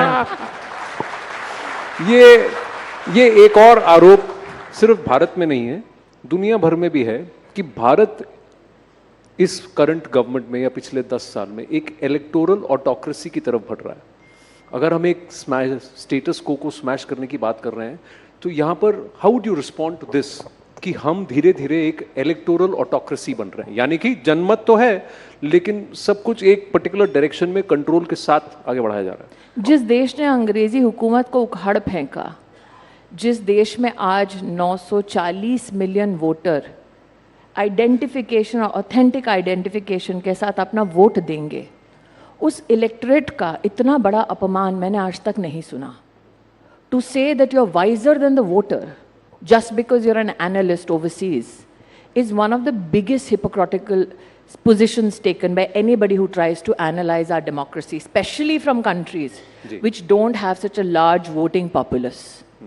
What they cannot fathom is why the average Indian today is buoyant about their future prospects. What they cannot possibly come to terms with is why India and Indians are so blatant about their ambitions and their pursuits of excellence. And possibly that is why this is the same voice which when COVID came said, how will India survive with 6 lakh plus villages? How will Indians eat? How will Indians receive pharmacological support? How will Indians get a vaccine? I think the mettle of a country and a leadership is best tested when your back is to the wall. India not only made vaccines, delivered it to 1.4 billion citizens, it also gave vaccines and pharmaceuticals to 160 countries. India is the only nation in the world today that at the doorstep of 800 million citizens consistently for the past 2.5 years is delivering free ration every month. No country in the world today has an expansive health coverage system like Ayushman Bharat, where 100 million people receive 5 lakh rupees worth of medical support across 28,000 hospitals, with not a single human being who's covered missing a treatment in any hospital in the country. So I think that those people who sit in these analogies and analysis possibly cannot come to terms with the fact that India has a functional government which is tested every time we go to polls, and that you have a leadership that responds to the people's needs and people who appreciate that leader. I also believe, Anand, when we go to vote, for too long and for too many years in our country, we have seen people vote on the basis of an emotion. Narendra Modi and before him Atal Bihari Vajpayee. I'm very proud. Were two leaders who said, judge us by our development performance.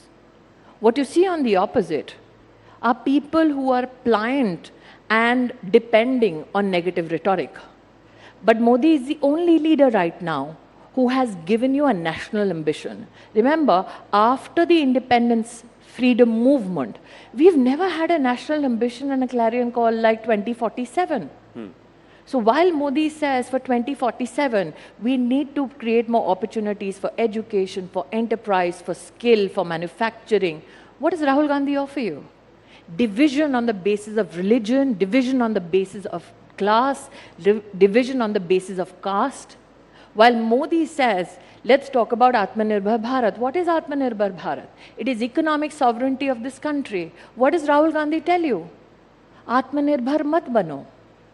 While Modi says, let's pull 25 crore Indians out of poverty, and today the World Poverty Clock, forget anybody else, says that less than 3% people in India now live under the line of poverty. What does Rahul Gandhi tell you? He glorifies poverty. He glorifies a martyrdom at the altar of lost opportunities. So why should any informed voter then vote for Rahul Gandhi or an alliance which is barely together? लेकिन वो ये कहते हैं कि voter तो हमें vote करता है, लेकिन राजा की जान ईवीएम में है। देखिए, जो राजघराने में पैदा हुआ हो, जिसने उपहास उड़ाया हो एक ऐसे व्यक्ति का जो एक ज़माने में चाय वाला हुआ करता था, ये तो राजनीति की कैसी माया है कि अब उसको वो चाय वाला राजा दिखता है।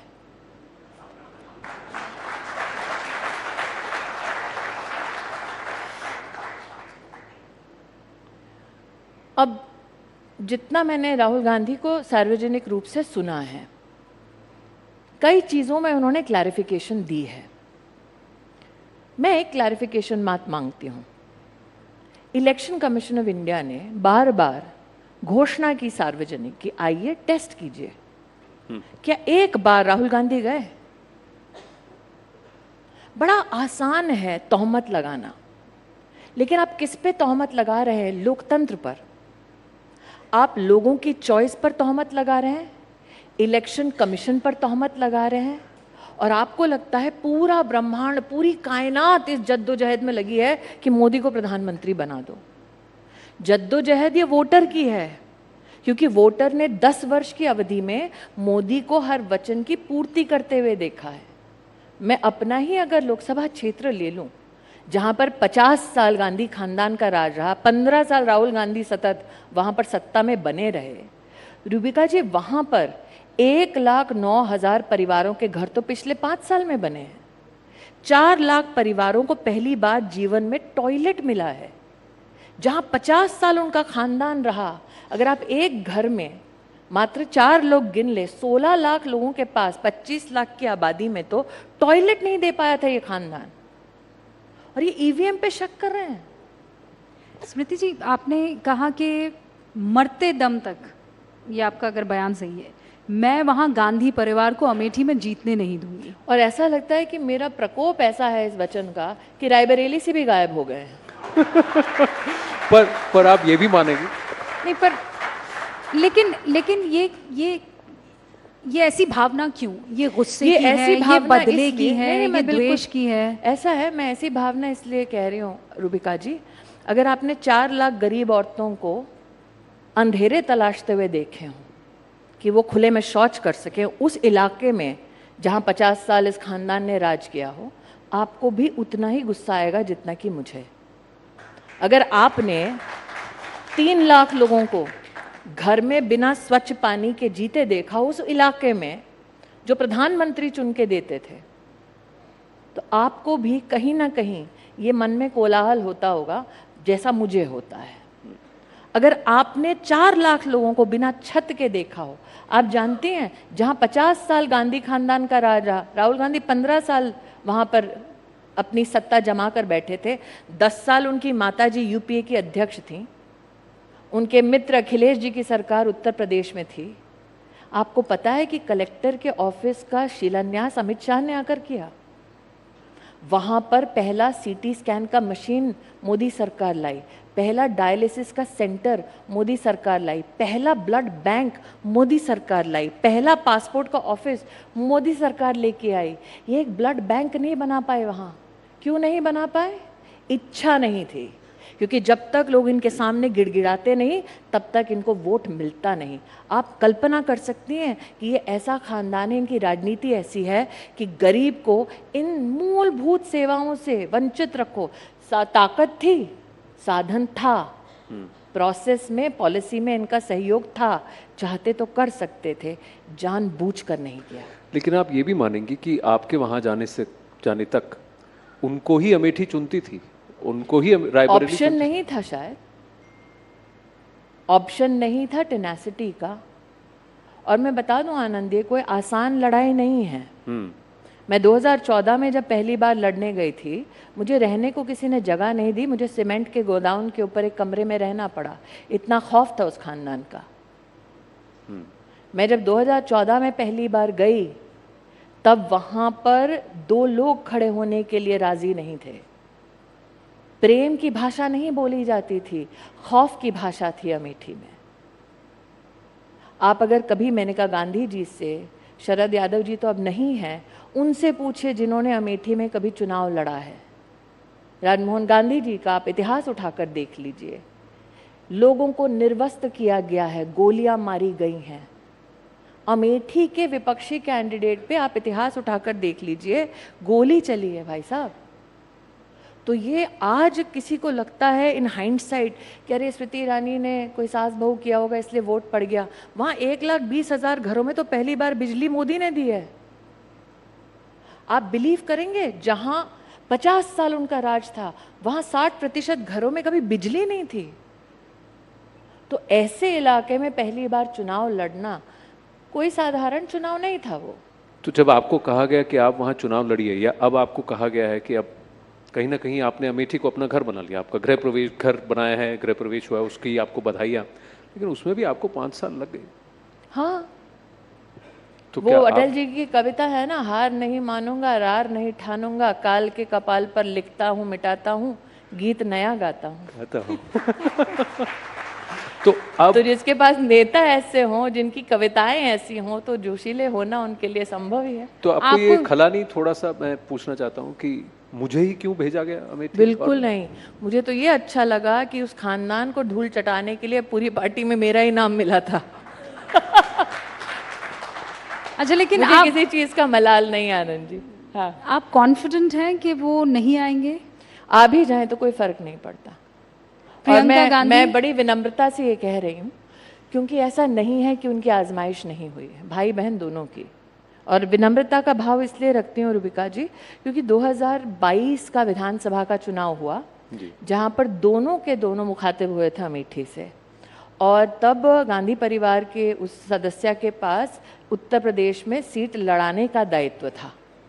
और 5 विधानसभा की सीटें हैं अमेठी में, और जो 4 विधानसभा क्षेत्र में दोनों ने मिलकर पग धरे थे, वहाँ चारों विधानसभा क्षेत्रों में कांग्रेस की जमानत जब्त हो चुकी है 22 में ही।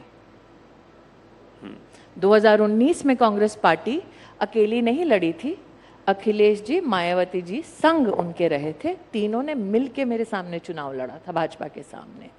तब कांग्रेस के पास लगभग 4,30,000 वोट थे इस गठबंधन के पास। अगर आप 22 का चुनाव उठाकर देख लें तो कांग्रेस के पास अमेठी लोकसभा क्षेत्र में 22 में सिर्फ 1,20,000 लगभग वोट बच गए थे। मतलब 19 से लेकर 22 तक के बीच में 3 लाख वोट उनके पहले ही हम कम कर चुके थे। अब सोचे, जब 2 सालों में या 3 सालों की अवधि में 3 लाख वोट कम हो गया, 22 से लेकर 24 तक अब क्या हश्र हो रहा होगा।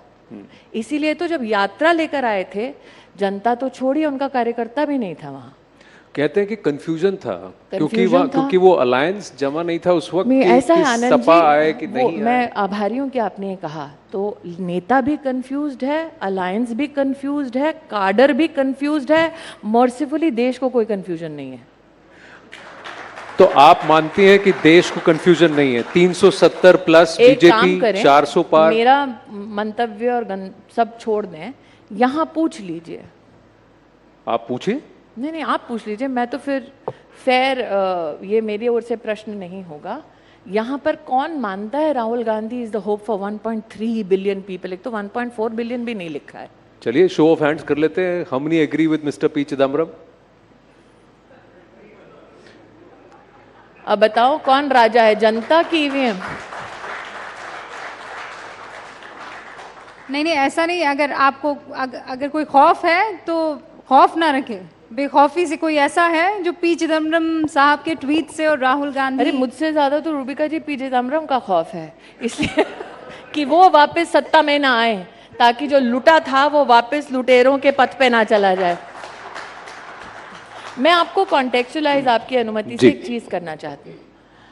जब हम कहते हैं the lost decade of opportunity, तो ऐसा नहीं है कि सिर्फ 2004 से लेकर 14 तक का लॉस हुआ है। जब जब कांग्रेस की अध्यक्षता में इस देश में, अगर आप विशेष रूप से उनकी परफॉर्मेंस देखें, आज हम मोदी जी की चर्चा करते हैं, जब अटल जी प्रधानमंत्री बने थे, उनका जो कार्यकाल था, अगर बैंकिंग की बात करें, ठीक, बैंकिंग का जब उनको इनहेरिट किया उन्होंने एनपीएस, वो लगभग 16% या 17% था।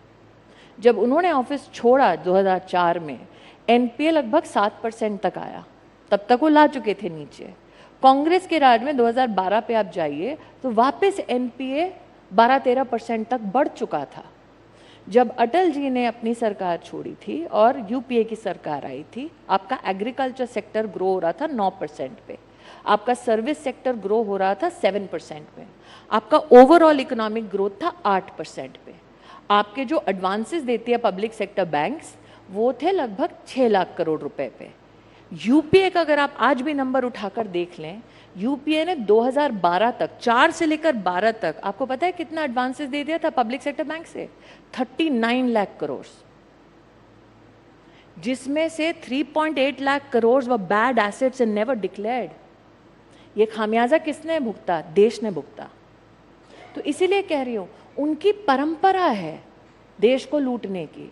और जो 10 साल मोदी जी के रहे हैं, वो सिर्फ पॉलिटिक्स ऑफ परफॉर्मेंस के लिए नहीं रहे हैं, पॉलिटिक्स ऑफ रेवोल्यूशन भी रहे हैं। This whole family has been tested on its mettle, on its political performance and inputs, and the best test I think for the country was when COVID came. Revelation की बात करें तो even this government is blamed for not revealing numbers. Statistics are not out. The actual numbers are not out. But statistics don't endear themselves to the opposition. That's a different issue altogether. But you would also agree that they may not like the statistics. They don't like the growth numbers. Why would they? They are fighting on a negative. No, the allegation is that the numbers are the growth numbers are dressed up. Yes, there is growth, but there some of it is dressed up. Like I said, Anand, let's give me a small interjection. Okay, 30 crore mudra loans given to only women, 8 crore loans given to youngsters, first-time entrepreneurs. Okay, out of the 30 crore loans given to women, NPA is less than 2.5%, which means these loans got serviced, business got done, there was a profit. That's why the loans got serviced.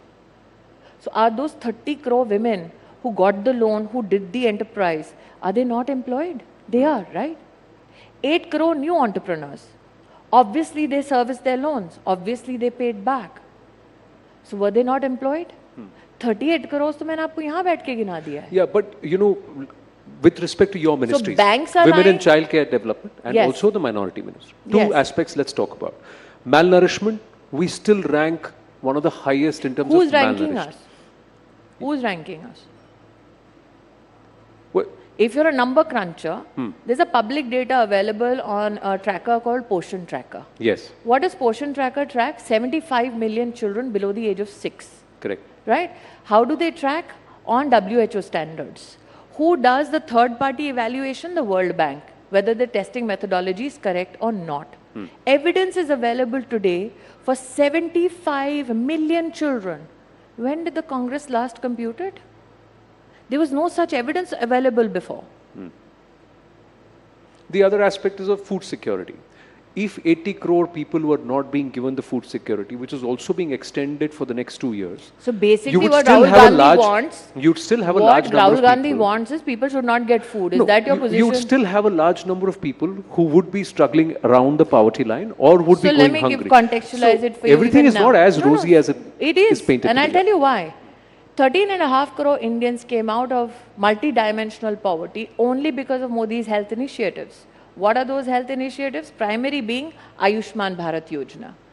For every Indian, especially the poor, who got 1, 2 and the booster dose free, how much was it in the normal market? If you went to buy the vaccine, $600 per shot.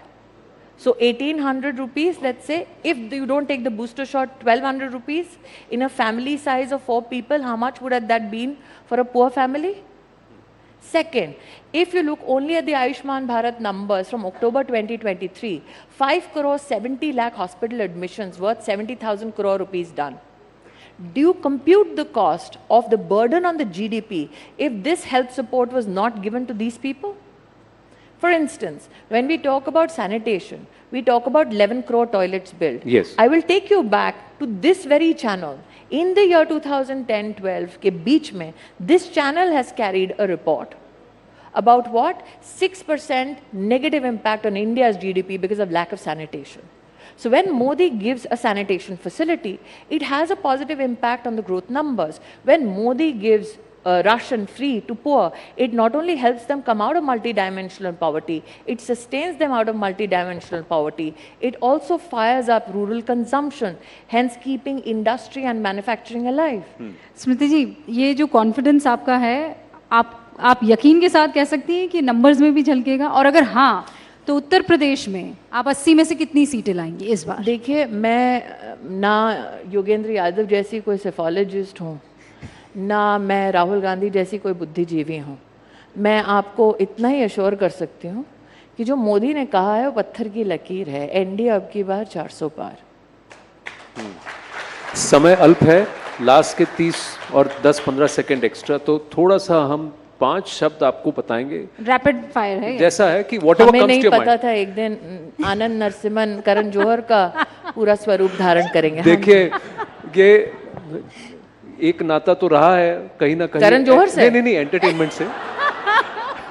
और करण जौहर अच्छे मित्र हैं, ऐसा नहीं है, पर मैं आपसे मित्र भी हैं. हाँ? अच्छा, तो you see your journalist friends, all their eyebrows are going up. Yes. तो हम आपके सामने शब्द रखेंगे, आपके मन में जो पहला विचार आएगा वो आप 1 या 2 शब्दों में या 1 लाइन में खत्म करेंगे. तो हम शुरू करते हैं. हाँ, पहले ओके. शक्ति. दुर्गा. देश. राहुल. नाम तो सुना होगा. ये तो आपको उनसे कहना चाहिए था. स्मृति हूँ. अगर आप वो शब्द कहें तो मर्यादा विहीन. मोदी. शक्ति के उपासक. 370. 400 पार. और आखिरी स्मृति. माँ. Ladies and gentlemen, Smriti Irani ji. How lovely. A huge round of applause once again for Minister Smriti Irani at her oratorical best and also daring Rahul Gandhi. Thank you so much, ma'am. Really lovely. Thank you. Anand, Rubika, thank you so much as well. Well, she is known for a fine oratory. Smriti Irani there also daring Rahul Gandhi to contest from his old battleground of Amethi. Clearly, politics is heating ahead of the Lok Sabha polls. She also said that the Prime Minister is an emotion. He's someone who has given a national ambition to the people of the country. That was Smriti Irani speaking to my colleagues Anand and Rubina. We have another very, very interesting session coming up, more on geopolitics, foreign policy. I'd request everyone to be kindly seated, please. We're just about to begin our next session for the evening.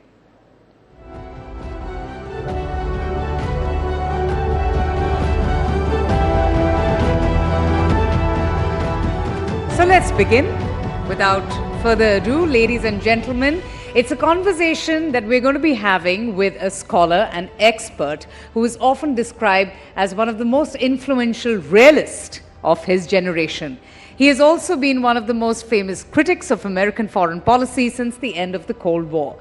His stand of thought, which is sometimes described as quote-unquote defensive realism, holds that the need for security and ultimately for survival makes states to be aggressive power maximizers. States do not cooperate except during temporary alliances, but constantly seek to diminish their competitors' power and to enhance their very own. He has also spread no punches in arguing just why Ukraine crisis is the West's fault and why the United States and its European allies actually share most of the responsibility for the ongoing crisis. Please welcome John Joseph Mearsheimer, political scientist, international relations scholar, and also the R. Wendell Harrison Distinguished Service Professor at the University of Chicago. He joins us in conversation with News18's Palki Sharma for a session titled Geocalculus, Cracking the Code. Let's have a huge round of applause, ladies and gentlemen, for our esteemed guest. Thank you, Palki. Over to you.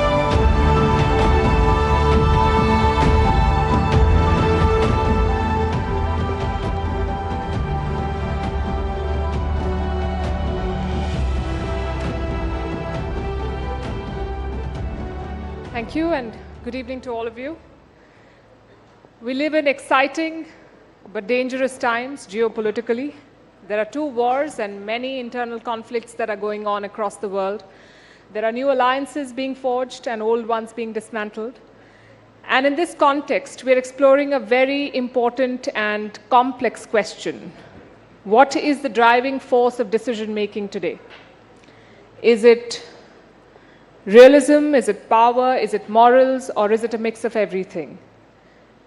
Also, where does India stand in this mix?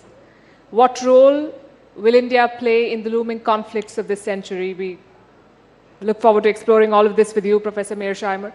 Welcome to Bharat Rising. My first question to you is, what would you call the current world order? How would you describe it? Would you say it's still unipolar, with America in the lead? Would you say it's truly multipolar? How would you see this? I believe that the world today is multipolar. Most of you in the audience came of age during the unipolar moment, which ran from roughly 1991, when the Soviet Union collapsed, up until about 2017. And the United States was, of course, the most powerful state on the planet by far during the unipolar moment. But by 2017, roughly 2017, Vladimir Putin had rescued Russia from the dead, and Russia was back as a great power. And China, because of all of the economic growth that had taken place during the 1990s and the first 17 years of the 21st century, was also a great power. So we're now in a system where there are three great powers: the United States, China, and Russia. What about India? Where do you see India standing in this? And do you see India then as a bridging power, trying to bridge different ideological camps? Or is India just tilting things in the direction that suited? Well, I would say, first of all, India is an aspiring great power. The two building blocks of power in the international system are population size and wealth. You need a great deal of wealth, and you need a lot of people to qualify as a great power. The reason that China was not considered a great power until recently was because it didn't have the wealth. It certainly had the population size. What China now has is population size plus wealth. What India has for sure is population size, and it's growing wealthier and wealthier by the year. But I think, according to most accounts, it has not yet reached the point where it qualifies as a great power. Nevertheless, there is no question that India is a major power, And it is, in a very important way, caught in between those three great powers, because India has all sorts of potential problems with China, mainly revolving around the border between those two countries. India has very close relations with both Russia and the United States. And from the American point of view, that causes problems because the Americans don't want India to have good relations with Russia. But of course, from India's point of view, it makes good sense to have good relations with Russia. So relations between India and the United States have been somewhat testy. They've been very good in terms of relations with Russia. And the question of China is, I think, a looming problem for India. But nevertheless, the world that India operates in now is very complicated, and India is going to have a complicated task moving forward dealing with this world. Is another way of looking at it this, that India is best poised to make to make the most of this complicated situation, because India can talk to and do business with all camps? I think at some point India will have to make some hard choices. I think the most interesting question is what happens between India, China, and the United States. My sense is that China will continue to grow more powerful, that it will build a potent blue water navy, and it will try to project power into the Persian Gulf, and it will therefore move through the Indian Ocean. And this will not make the Indians happy and will push the Americans and the Indians closer together. In the event of a conflict between India and China, do you think Russia will be forced to take a side? I think if there were a conflict between India and China, the Russians would do everything they could to sit on the fence and to not get committed. The Russians have no interest in having bad relations with either China or India. So if there was, and hopefully there will not be, a conflict between India and China, I think the Russians would do everything they could to stay far away. You've said in the past that great powers will always seek hegemony or dominance over others. You say that India is an aspiring great power. When it does become a great power, do you think I would do the same? Because I've seen any or any of the rhetoric that comes with these hegemonic tendencies? My basic view of international politics is that the ideal situation is to be a hegemon in your region of the world and to make sure that there's no other hegemon on the planet. And I basically argue that the United States is the only regional hegemon in the world. It's a hegemon in the Western Hemisphere. And the United States goes to great lengths to make sure that no other country dominates its region the way we dominate the Western Hemisphere.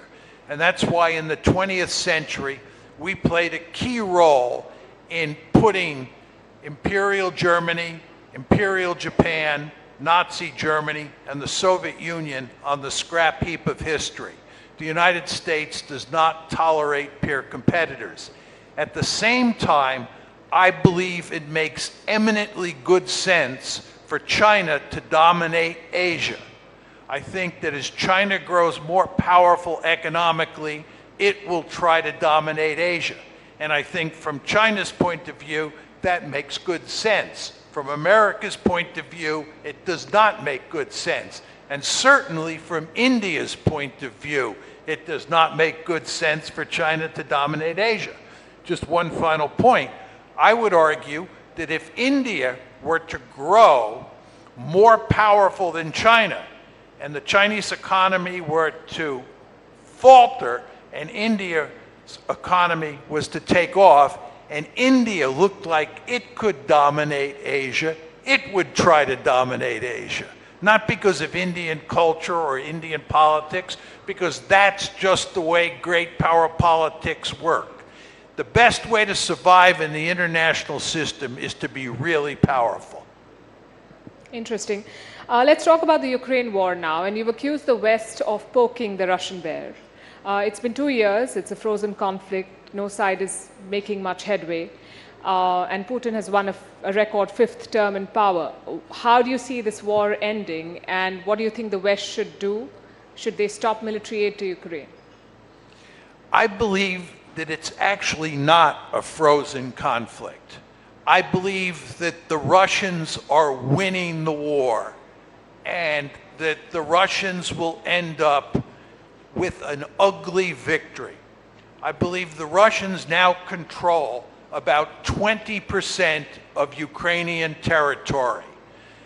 The balance of power has shifted decisively in Russia's favor in terms of both weaponry and manpower, which are of great importance in a war of attrition like the one you see taking place in Ukraine.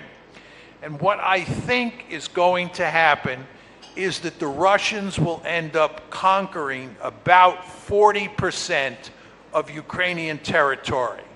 I think they now have annexed 4 oblasts plus the Crimea. My guess is, and I want to underline that this is just my guess, is that they will end up annexing 4 more oblasts, and they will end up with 40%, roughly 40% of Ukrainian territory.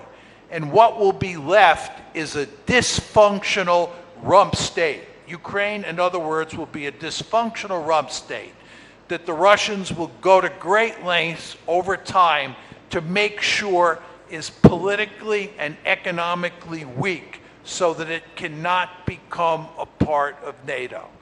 But that, I think, is the likely outcome. That's the military end that you're talking about. What about the political end? Do you think Ukraine will end up joining the NATO? No, I think politically that the Russians will go to great lengths to make sure Ukraine doesn't join NATO. And I think that the West will not bring a dysfunctional Ukraine into the alliance. So I think that it will not, Ukraine will not become part of NATO.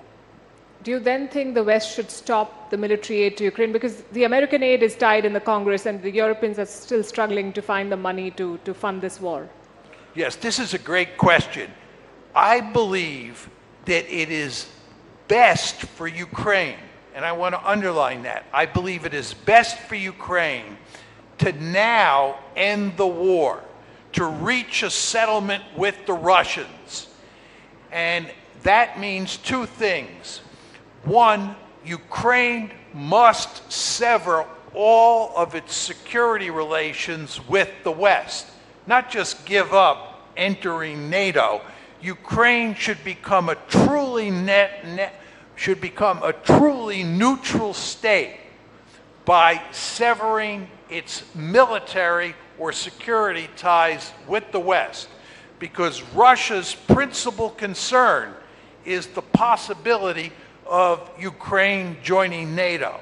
That, the Russians say, to a person is an existential threat, and they do not accept that. So I think it's imperative that Ukraine become a neutral state. And then the other thing is, I think it's very important that the United States cut off all assistance to Ukraine, and that the Europeans collectively provide aid, economic aid, not military aid, to Ukraine moving forward until it gets on its feet. I'll come to the question of the aid in a bit, but you've said that Ukraine should become a neutral state, and you've argued in the past against NATO expansion to the east. The argument from the other side is that that's not a choice for Russia to make, which side Ukraine should go to. That's not something that Moscow gets to decide. Plus, recent polls have said that close to 70% Ukrainians want to be part of the NATO. So there is realism, and then there is public opinion. And in most quote-unquote democracies, leaders are swayed by public opinion. So if Ukrainians want to join the NATO, what should the leadership do? Well, the thing is that Ukraine, for obvious reasons, at this point, would like to join NATO. But this would be a fundamental mistake, because if they join or try to join NATO, their country is going to be wrecked. If Ukraine had never made any attempt to join NATO, Ukraine would be intact today. Crimea would be part of Ukraine. Those 4 oblasts that have been already annexed to Russia would still be part of Ukraine. This war is all about NATO expansion into Ukraine. If the West had not pushed hard to bring Ukraine into NATO, starting in 2008, there would have been no major crisis in 2014, there would have been no war in 2022, and Ukraine would be intact. So the argument that Ukraine has a right as a sovereign democracy to join NATO makes people feel good when they hear that, because we love to talk about rights in the West. But the fact is, talking about the right to join NATO and pushing Ukraine to join NATO has led to the destruction of NATO. And in my personal opinion, that is a horrendous disaster. Yes, and Russia's war has also led to the expansion of NATO. In the last 2 years, we've seen 2 countries join. But you talked about the West stopping military aid, America stopping military aid to Ukraine. If and when that happens, what message would it send to other players, for instance, a Xi Jinping? What would stop him from seeing a Ukraine in Taiwan? There's this argument that if the United States cuts and runs or loses in Ukraine, that this will have significant effects in East Asia, because Xi Jinping will think that the United States won't fight in East Asia if China behaves aggressively.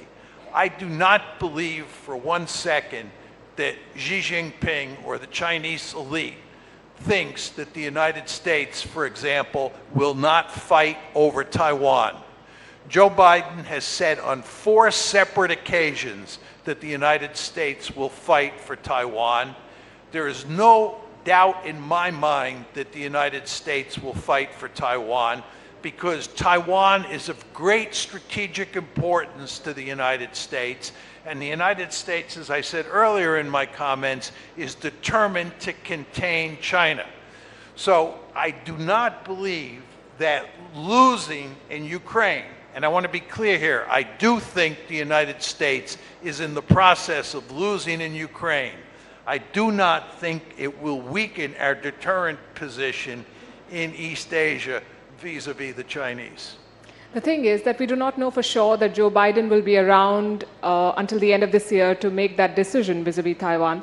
Having said that, do you think that Xi Jinping is going to attack Taiwan in this decade? No, I don't think that Xi Jinping is going to attack Taiwan anytime soon. And there are a variety of reasons for that. One of the main reasons is that for him or for China to attack Taiwan, it has to cross a large body of water. And amphibious operations are among the most difficult military operations you can ask an army to perform. It is very difficult to cross a body of water as large as the Taiwan Strait. So the task that the Chinese have set for themselves, if they decide to attack Taiwan, would be a formidable one. The second point is, China has not fought a war since 1979. Just think about that. The United States of America is fighting wars all the time. The United States has a highly primed military. It's primed for combat. The Chinese military has not fought a war in a long time. It's a rusty military. And we know from watching how the Russians performed in Ukraine in the early stages of that war, armies take time to get used to fighting wars, to fighting battles. You just don't take an army that hasn't fought a war in a long time and send it into battle and expect it to do well. So what I'm telling you here is that the Chinese would have to perform an extremely difficult military task, launching an amphibious operation across the Taiwan Strait, number one. And number two, they don't have a highly tuned military that can perform that difficult task. So logic says that China will not attack, but leaders do not always operate on logic, and the region is a powder keg, so there's always the possibility of conflict breaking out. If that happens, my question is, what role do you see India playing there? Because India controls the entry to the Malacca Strait. India has an agreement with the US to allow the aircraft to refuel at Indian bases.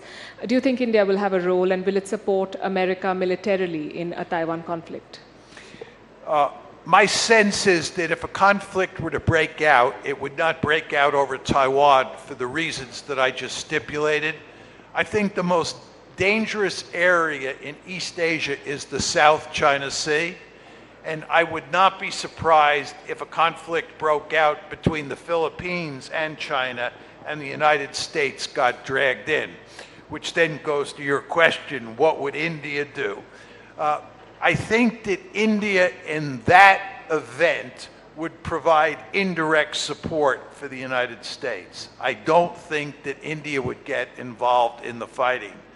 I think if conflict broke out at a low level, the Americans would pretty much handle it by themselves, maybe with the Philippines by their side in the fight. If it escalated into a larger war, I think the Japanese, South Koreans, and Australians would be likely to come in before the Indians. But it is possible that India would come in. The problem that India faces is that it has to protect its home waters, and it has to protect its border with China.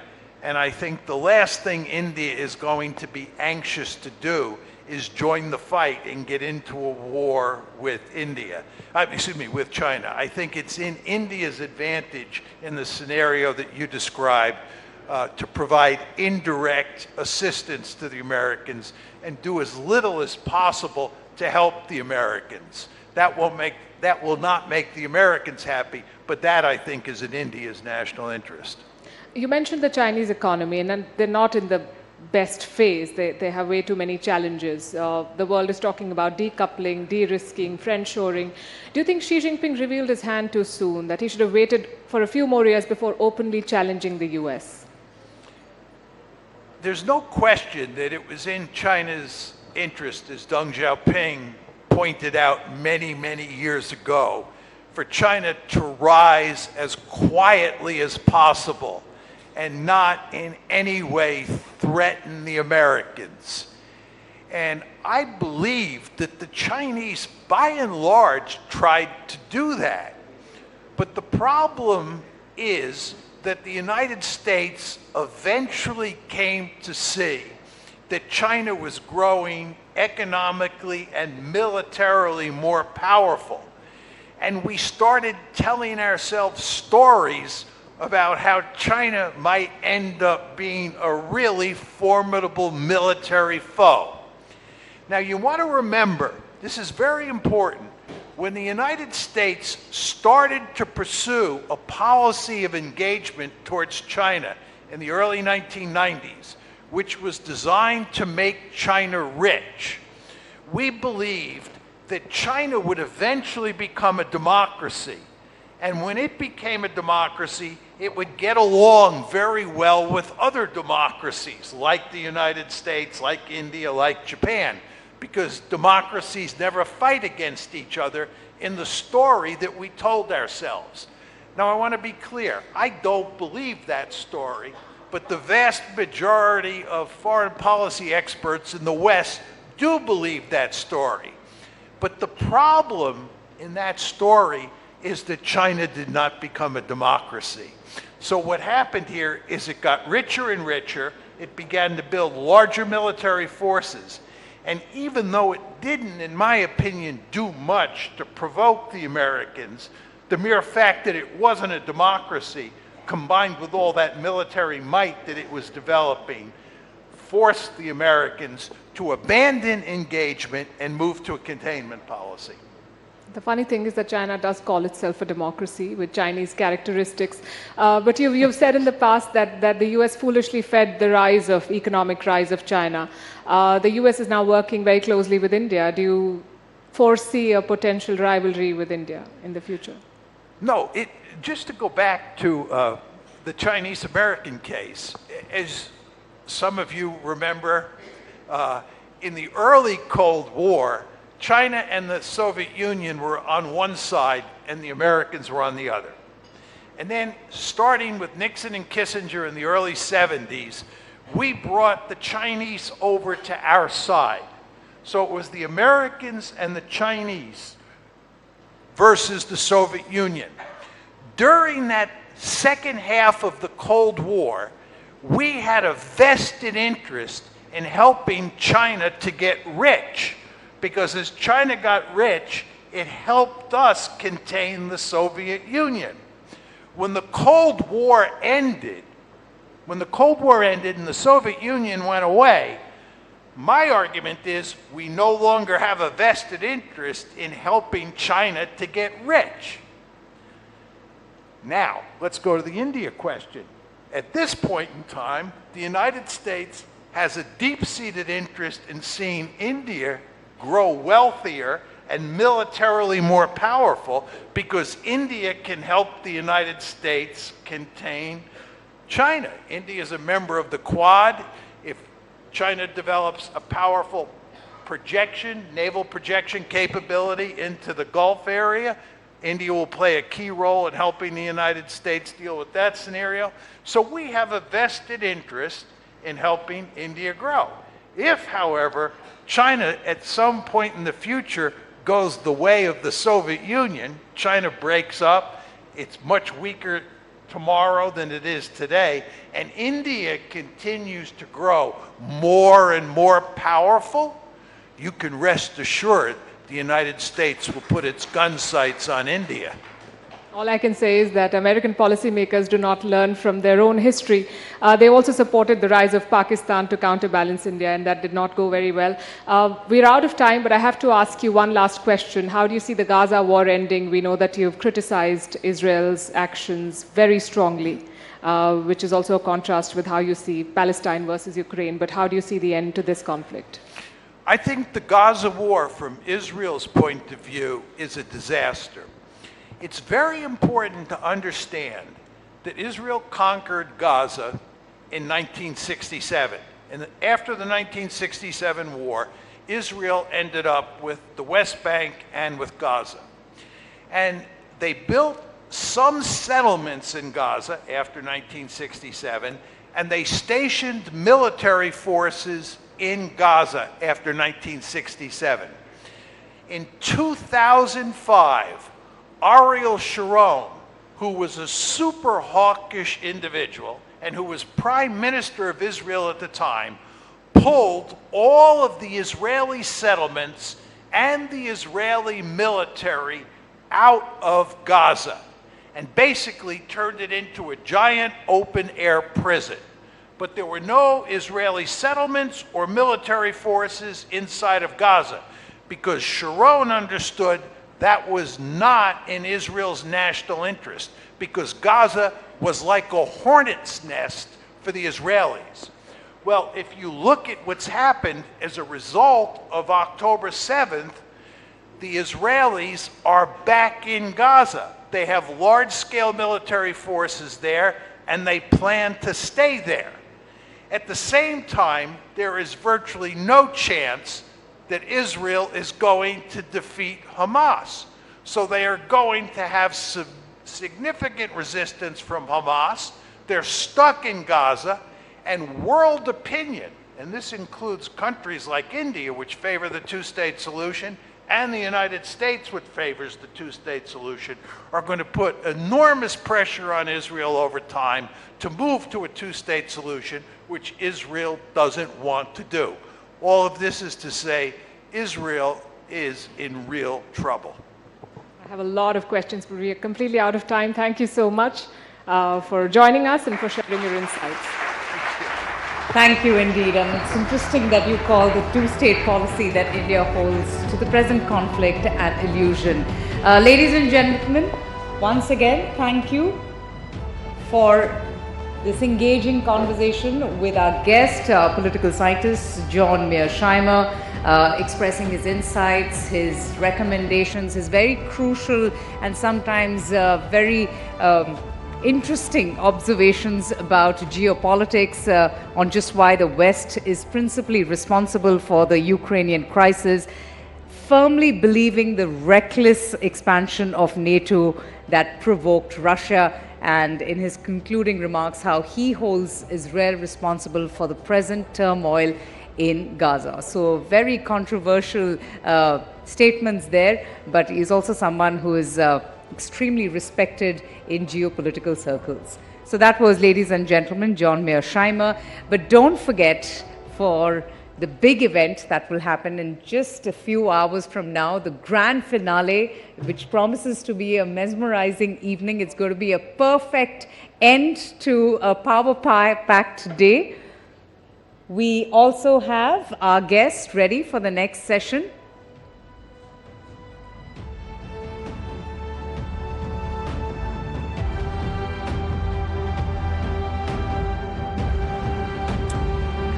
So like we promised, Bharat's march as a global leader is much about its economic arrival as about its rich and diverse socio-cultural soft power. And what better way to really invite the proceedings, a group of very distinguished artists whose compositions have made our country stand out on the global music map.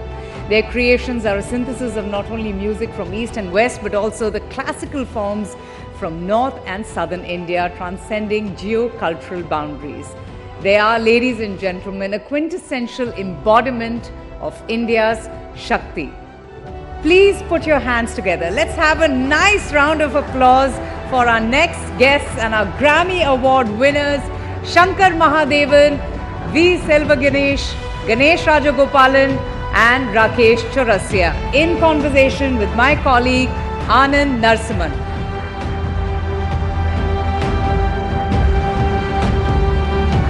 A warm welcome. Wonderful to have you to the evening amongst us. Let's have a huge, loud round of applause, ladies and gentlemen. Our shining stars, India's shining stars. Not 1, 2, 3, we have 4 Grammy winners amongst us.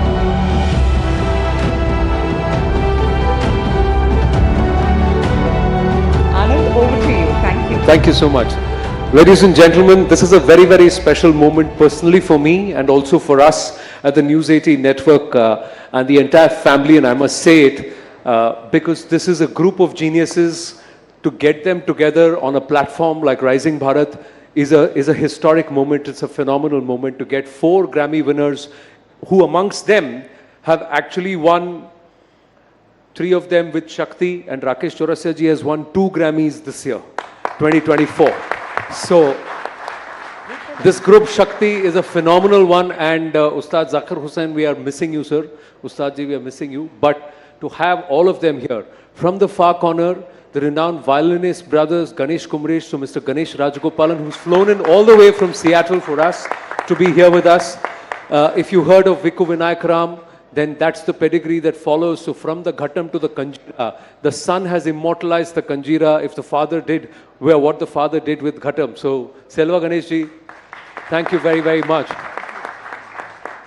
And I'm going back to many years ago.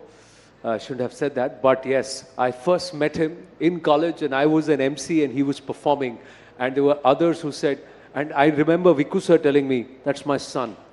And he's not playing the Ghatam. But whatever he plays, people will remember the Kanjira. That's what he's done. So, fantastic. And I hope Vikku sir gets well soon. Thank you very much. Rakesh Chaurasia ji, aapka bahut bahut aabhar. Thank you very much for doing this. Now, he is getting into compositions and into the realms where many would not want to go. But as a flautist, he's taking another gharana, another legacy forward. That's from his uncle, Hariprasad Chaurasia ji. So, the entire lineage, phenomenal.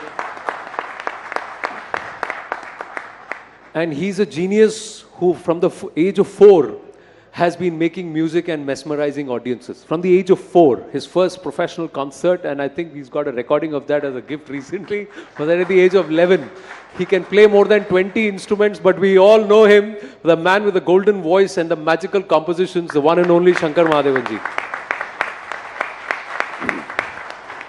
Gentlemen, thank you very, very much. Sabse pehle, let me ask you, Ganesh ji, what is Bharat for you? If I may ask you. Bharat is Shakti. Bharat is Shakti. Shakti. Why do you say that? Not from there. You try to steal it, but I'm going to push you over and I'm going to ask you why. You know, I think as you have rightly named this conclave as Rising Bharat, I mean, we are rising in all spheres, and music is one that you can see here, and even otherwise, we see that Bharat is the next hope for humanity. So I feel, that is why I'm saying Bharat is the Shakti of the world. Is the Shakti of the world. Yeah. Are we making the music of Bharat its Shakti? Selvaji, let me ask you this. When you play the Kanjira, you connect with people. When you play music, when we play classical music, and music gets interpreted. So, are we connecting? Is the world connecting with Bharat's music? Oh yeah, for sure. You already introduced 4 Grammys, but there are 5 Grammys from India. So Bharat is already noticed. And also 2 other Indians also nominated, and our beloved Prime Minister also nominated. So Bharat is you can see it, you can feel it. But do you see a change? You know, one of my other good friends, Ricky Cage, was part of the nominations. He's won Grammys a lot of times, so shout out to him too. But let me ask you this. Do you feel over the years that you've played, concerts that you've gone to, is there a greater appreciation for what Bharat brings to the table when it comes to music?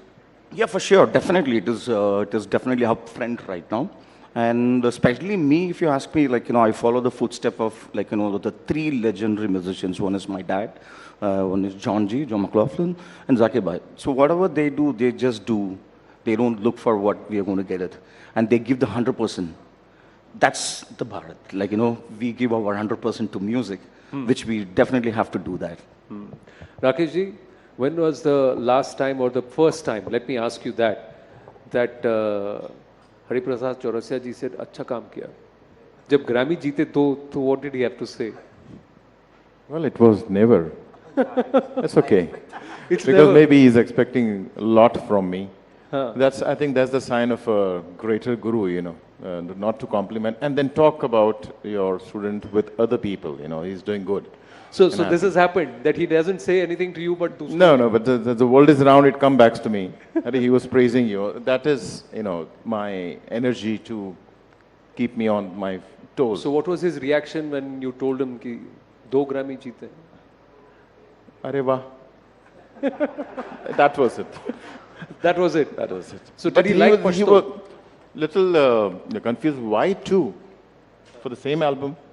I said, this is a different category. Oh, what is category now in album?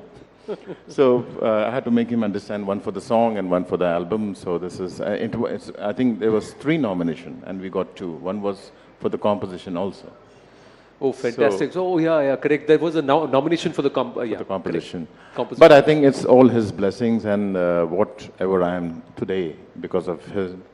And as you mentioned, what is Bharat? Bharat for me is a breath, what I blow in my flute. It's a breath. Is breath. What an answer. Bharat for me is breath. What I blow in into my flute. Phenomenal. And you're communicating that. 25 years with Shakti, sir, for you. And the first Grammy comes via voice note compositions. Take us to that story. How did it happen? This whole thing, the album that won the Grammy, it was via voice notes. Yeah, I mean, this album, it's the way it happened was very amazing, Anand. It all happened during the peak of COVID, because we tour so much. We used to do, 20 concerts in 30 days. And all over America, all over Europe, all over India, we were continuously traveling, and then we were almost getting withdrawal symptoms that we are not able to travel. So we have to do an album. And nobody can move out of the house. because of COVID. So the way this album happened was completely remote control. Zakir Bhai was from San Francisco, Selvaji Ganeshji from Chennai, Seattle, I was from Mumbai, and Johnji from Monaco. All of us recording files going up and down on a server, bars being exchanged, comments, emails, mixes. Oh my God, by the time the mix got over, it was what a process it was. But when we heard it, we said, yeah, we've cracked something that is, almost next to impossible. So this was your studio album for Shakti after how long? 46 years. After 46 years. This band is 50 years old, by the way. We jumped into the bandwagon about 25 years back, and we are lucky to be the ones who got the Grammy. Okay, now I'm going to put all of you in the spot a little. Malum hi tha. By the way, I'll tell you that if this guy wouldn't have been a television anchor, he would have definitely been a musician. Or dil ka musician hi hai wo. That is what Anand Nal. Sir वो note मेरा ठीक से लगता ही नहीं है, इसीलिए कभी काले की तरफ गया ही नहीं. सर कोई तो नोट लग रहा है ना, तो that's fine.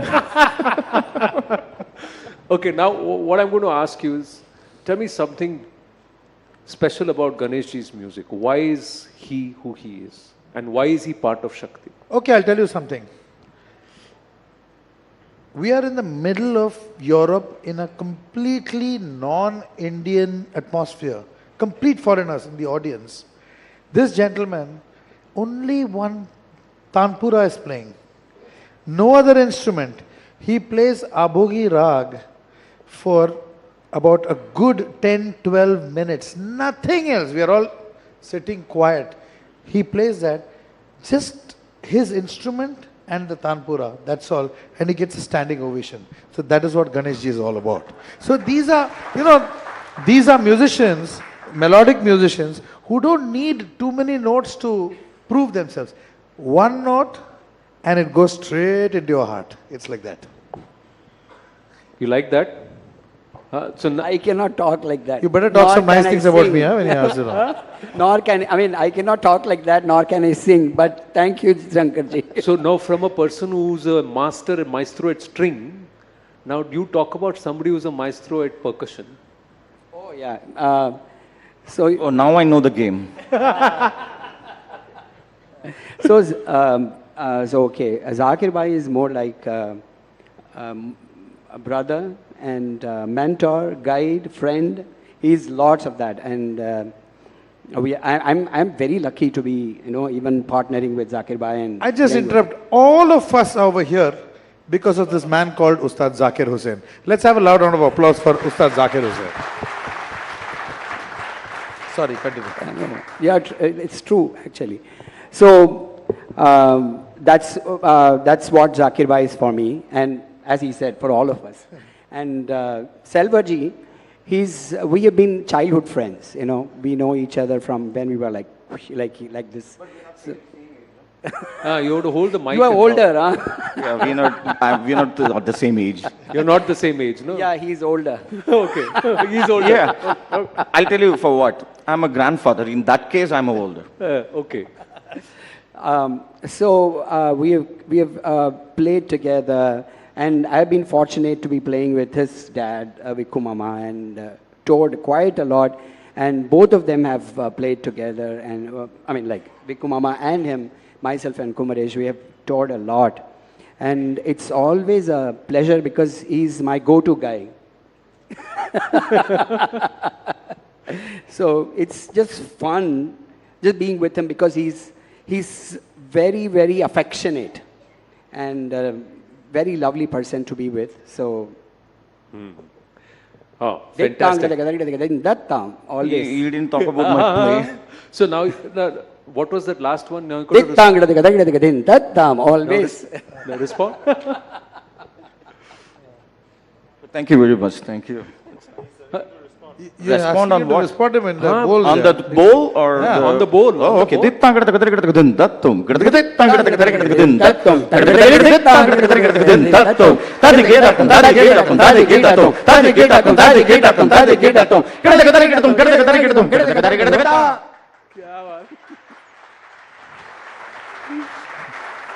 कहना क्या चाह रहे हो? Now, Selvaji, let me ask you. You've played with Hari Prasad ji also, at a time when your father was also there. I know there were butterflies in your stomach and all of that was there. Yeah. Then when you first played with Rakesh ji, was that let's see how good he is? No. So it was the same feeling like when I played it with Hariji, and whenever I played with him too. And recently we did a concert too. Like, I mean, he's not just amazing. It's very tough guy on stage too and off stage too. But with some unbearable dirty humor, jokes. Yeah. You could have said only joke. Jokes, sorry. Dirty तो picture भी होती है. ये देखा वो joke का नमूना भी आ गया सामने. But yeah. No, the thing is like not just the classical music, even if it is a fusion and if it is even one of the Shakti, like I would say like one of the best Lotus Feet. I think this man can definitely play that tune without lagging, or because it's very tough. It sounds easy, but to form with the chord formation and everything. I've heard him so many times playing Lotus Feet, and I said like, oh my gosh, this guy is amazing. And of course, Ariji also played the same tune in Remember Shakti first album in 1999, if I'm not wrong. So that was the first Remember Shakti when they started. So Ariji and my dad played. And same tune in Bangalore, we both played it. So father, son, whatever you call it. So this guy is amazing, seriously. And I was lucky enough to, with Zakir Bhai and Ganesh ji was performing in Ajivasan with John ji. And I was sitting in the audience and suddenly he told me to come on stage and play this piece in Lotus Feet. They suddenly asked you to come out and play? Yeah. हाँ. So if he were to suddenly ask you कि sir आपके flutes अगर यहाँ आ जाएं तो आप कुछ हमें बजा के सुनाएंगे तो आप सुना सकते हैं? हाँ, क्यों नहीं, वही आता है मुझे. वही आता है मुझे. आप सुनना चाहते हैं? अरे हाँ? So you have to cheer him. You have to. Sir आपके flutes कहाँ हैं? वहाँ हैं. तो मैं हमारी टीम में से किसी को या मैम है यहाँ पर अगर आप हेल्प कर दें क्योंकि मैं जानता हूँ कि हर कोई By the way, she's Mrs. Rakesh Chaurasia. उनके लिए भी जोरदार तालियां. So ma'am, you've got to help us out. ये suddenly मैंने सोचा कि क्योंकि ये लोग तो सब हाथ और बोल से कर लेते हैं. आपका तो सांस है. तो जब तक बांसुरी हाथ में नहीं आएगी तो मुरली बोलेंगे कैसे? हाँ, वैसे घर में भी बजाना ही पड़ता है. उगले शादीशुदा हो बोलती बंद रहती है तो it's better to practice ही कर लो इस बहाने. Okay, by then, please tell me why something special about this person here. He's a monster. Huh? Why? When it comes for singing, when it comes to finding cuisine, मतलब Google में जा जाके कौन ढूंढता है कि इस शहर का सबसे अच्छा cuisine कौन सा है? And then he takes everybody there. चलो उधर मैं ढूंढा है ये बहुत बढ़िया खाना है. But it's very difficult for this kind of combination. Amazing artist and amazing human being. Very friendly, very friendly. Everybody wants to say something about He was saying about वो छोड़ेगा नहीं इनको. Yeah. No, Shankarji was saying about Ganeshji playing just Rag Abogi with Tambura. Just imagine, most of the concert, not too many notes. He will do one top note, sustained. This happens every concert when he does that. Before he finishes it, he gets the standing ovation. Before he stops, that one tone which stays for more than, I don't know, we can't even count it, how long he is sustaining, that's enough. Sir, he is the man who's done Breathless. So to sustain it at one breath is not going to be difficult. I do agree that, but it's all different notes, right? People correct. can relate, so many notes, but one note sustained and he gets a standing ovation. So let's listen to Rakesh ji and then, and then we'll ask Rakesh ji to sustain, give him the note that he has to sustain. But I'm enjoying this mutual admiration club, huh? चलिए, I'll hold it. बताइए. No, please tell me where to. अरे मैं ही hold करता हूँ ना. हाँ. अरे आपको क्या सोचने का क्या जरूरत है? कुछ भी पछतो ही बजाइए. आप लोग बताइए क्या बजाओ? Lotus feet या पछतो, दोनों में से whatever you choose. हाँ. पछतो तो he won the Grammy this year.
क्या बात है राकेश चौरसिया। Fantastic sir. अब तो आपको भी फ्लूट किया, अब तो नोट तो करना पड़ेगा सर। अभी करेंगे वो थोड़ी तो देर में सब। इसीलिए तो फिर तब वार्म अप हो जाएगा ना जैसा। क्या सर? कोई एक नोट दे दीजिए। गिव दैट रिदम ओनली ना। टिंग टन टिंग टन टिंग टन टिंग। बजाओ कैसे? पकड़ो। मैं पकड़। अभी just on national network, it's okay, no problem.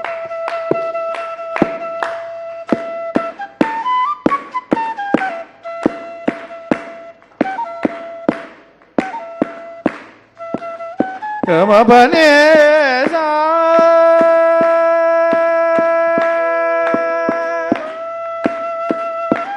Vanessa ga.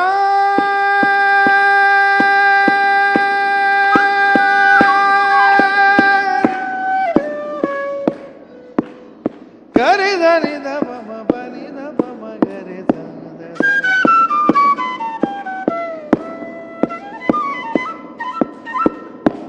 क्या बात है? Ladies and gentlemen, put your hands together for the one and only Shankar Mahadevan, Rakesh Chaurasiya, Selva Ganesh, Ganesh Rajagopalan. Do you want to hear more of them? Do you want to hear more of them? Ladies and gentlemen, if I remove this, their instruments are ready. It's going to be a grand Grammy winners performance right here on the Rising Bharat Summit. We just need to give them 25 minutes to set up. So this stage is clear and the stage is all theirs. And they will be joined by the one and only King of Jazz in Bharat, Louis Banks, his son Gino Banks, the phenomenal percussionist Ojas Adya, and of course the bass guitarist Sheldon De Silva. It's going to be a phenomenal lineup along with these four in a short while from now. Are you ready? I love the spirit. Let's go. Big round of applause for them. Thank you so much. तो हम क्या अभी घर जाके आए वापस हैं?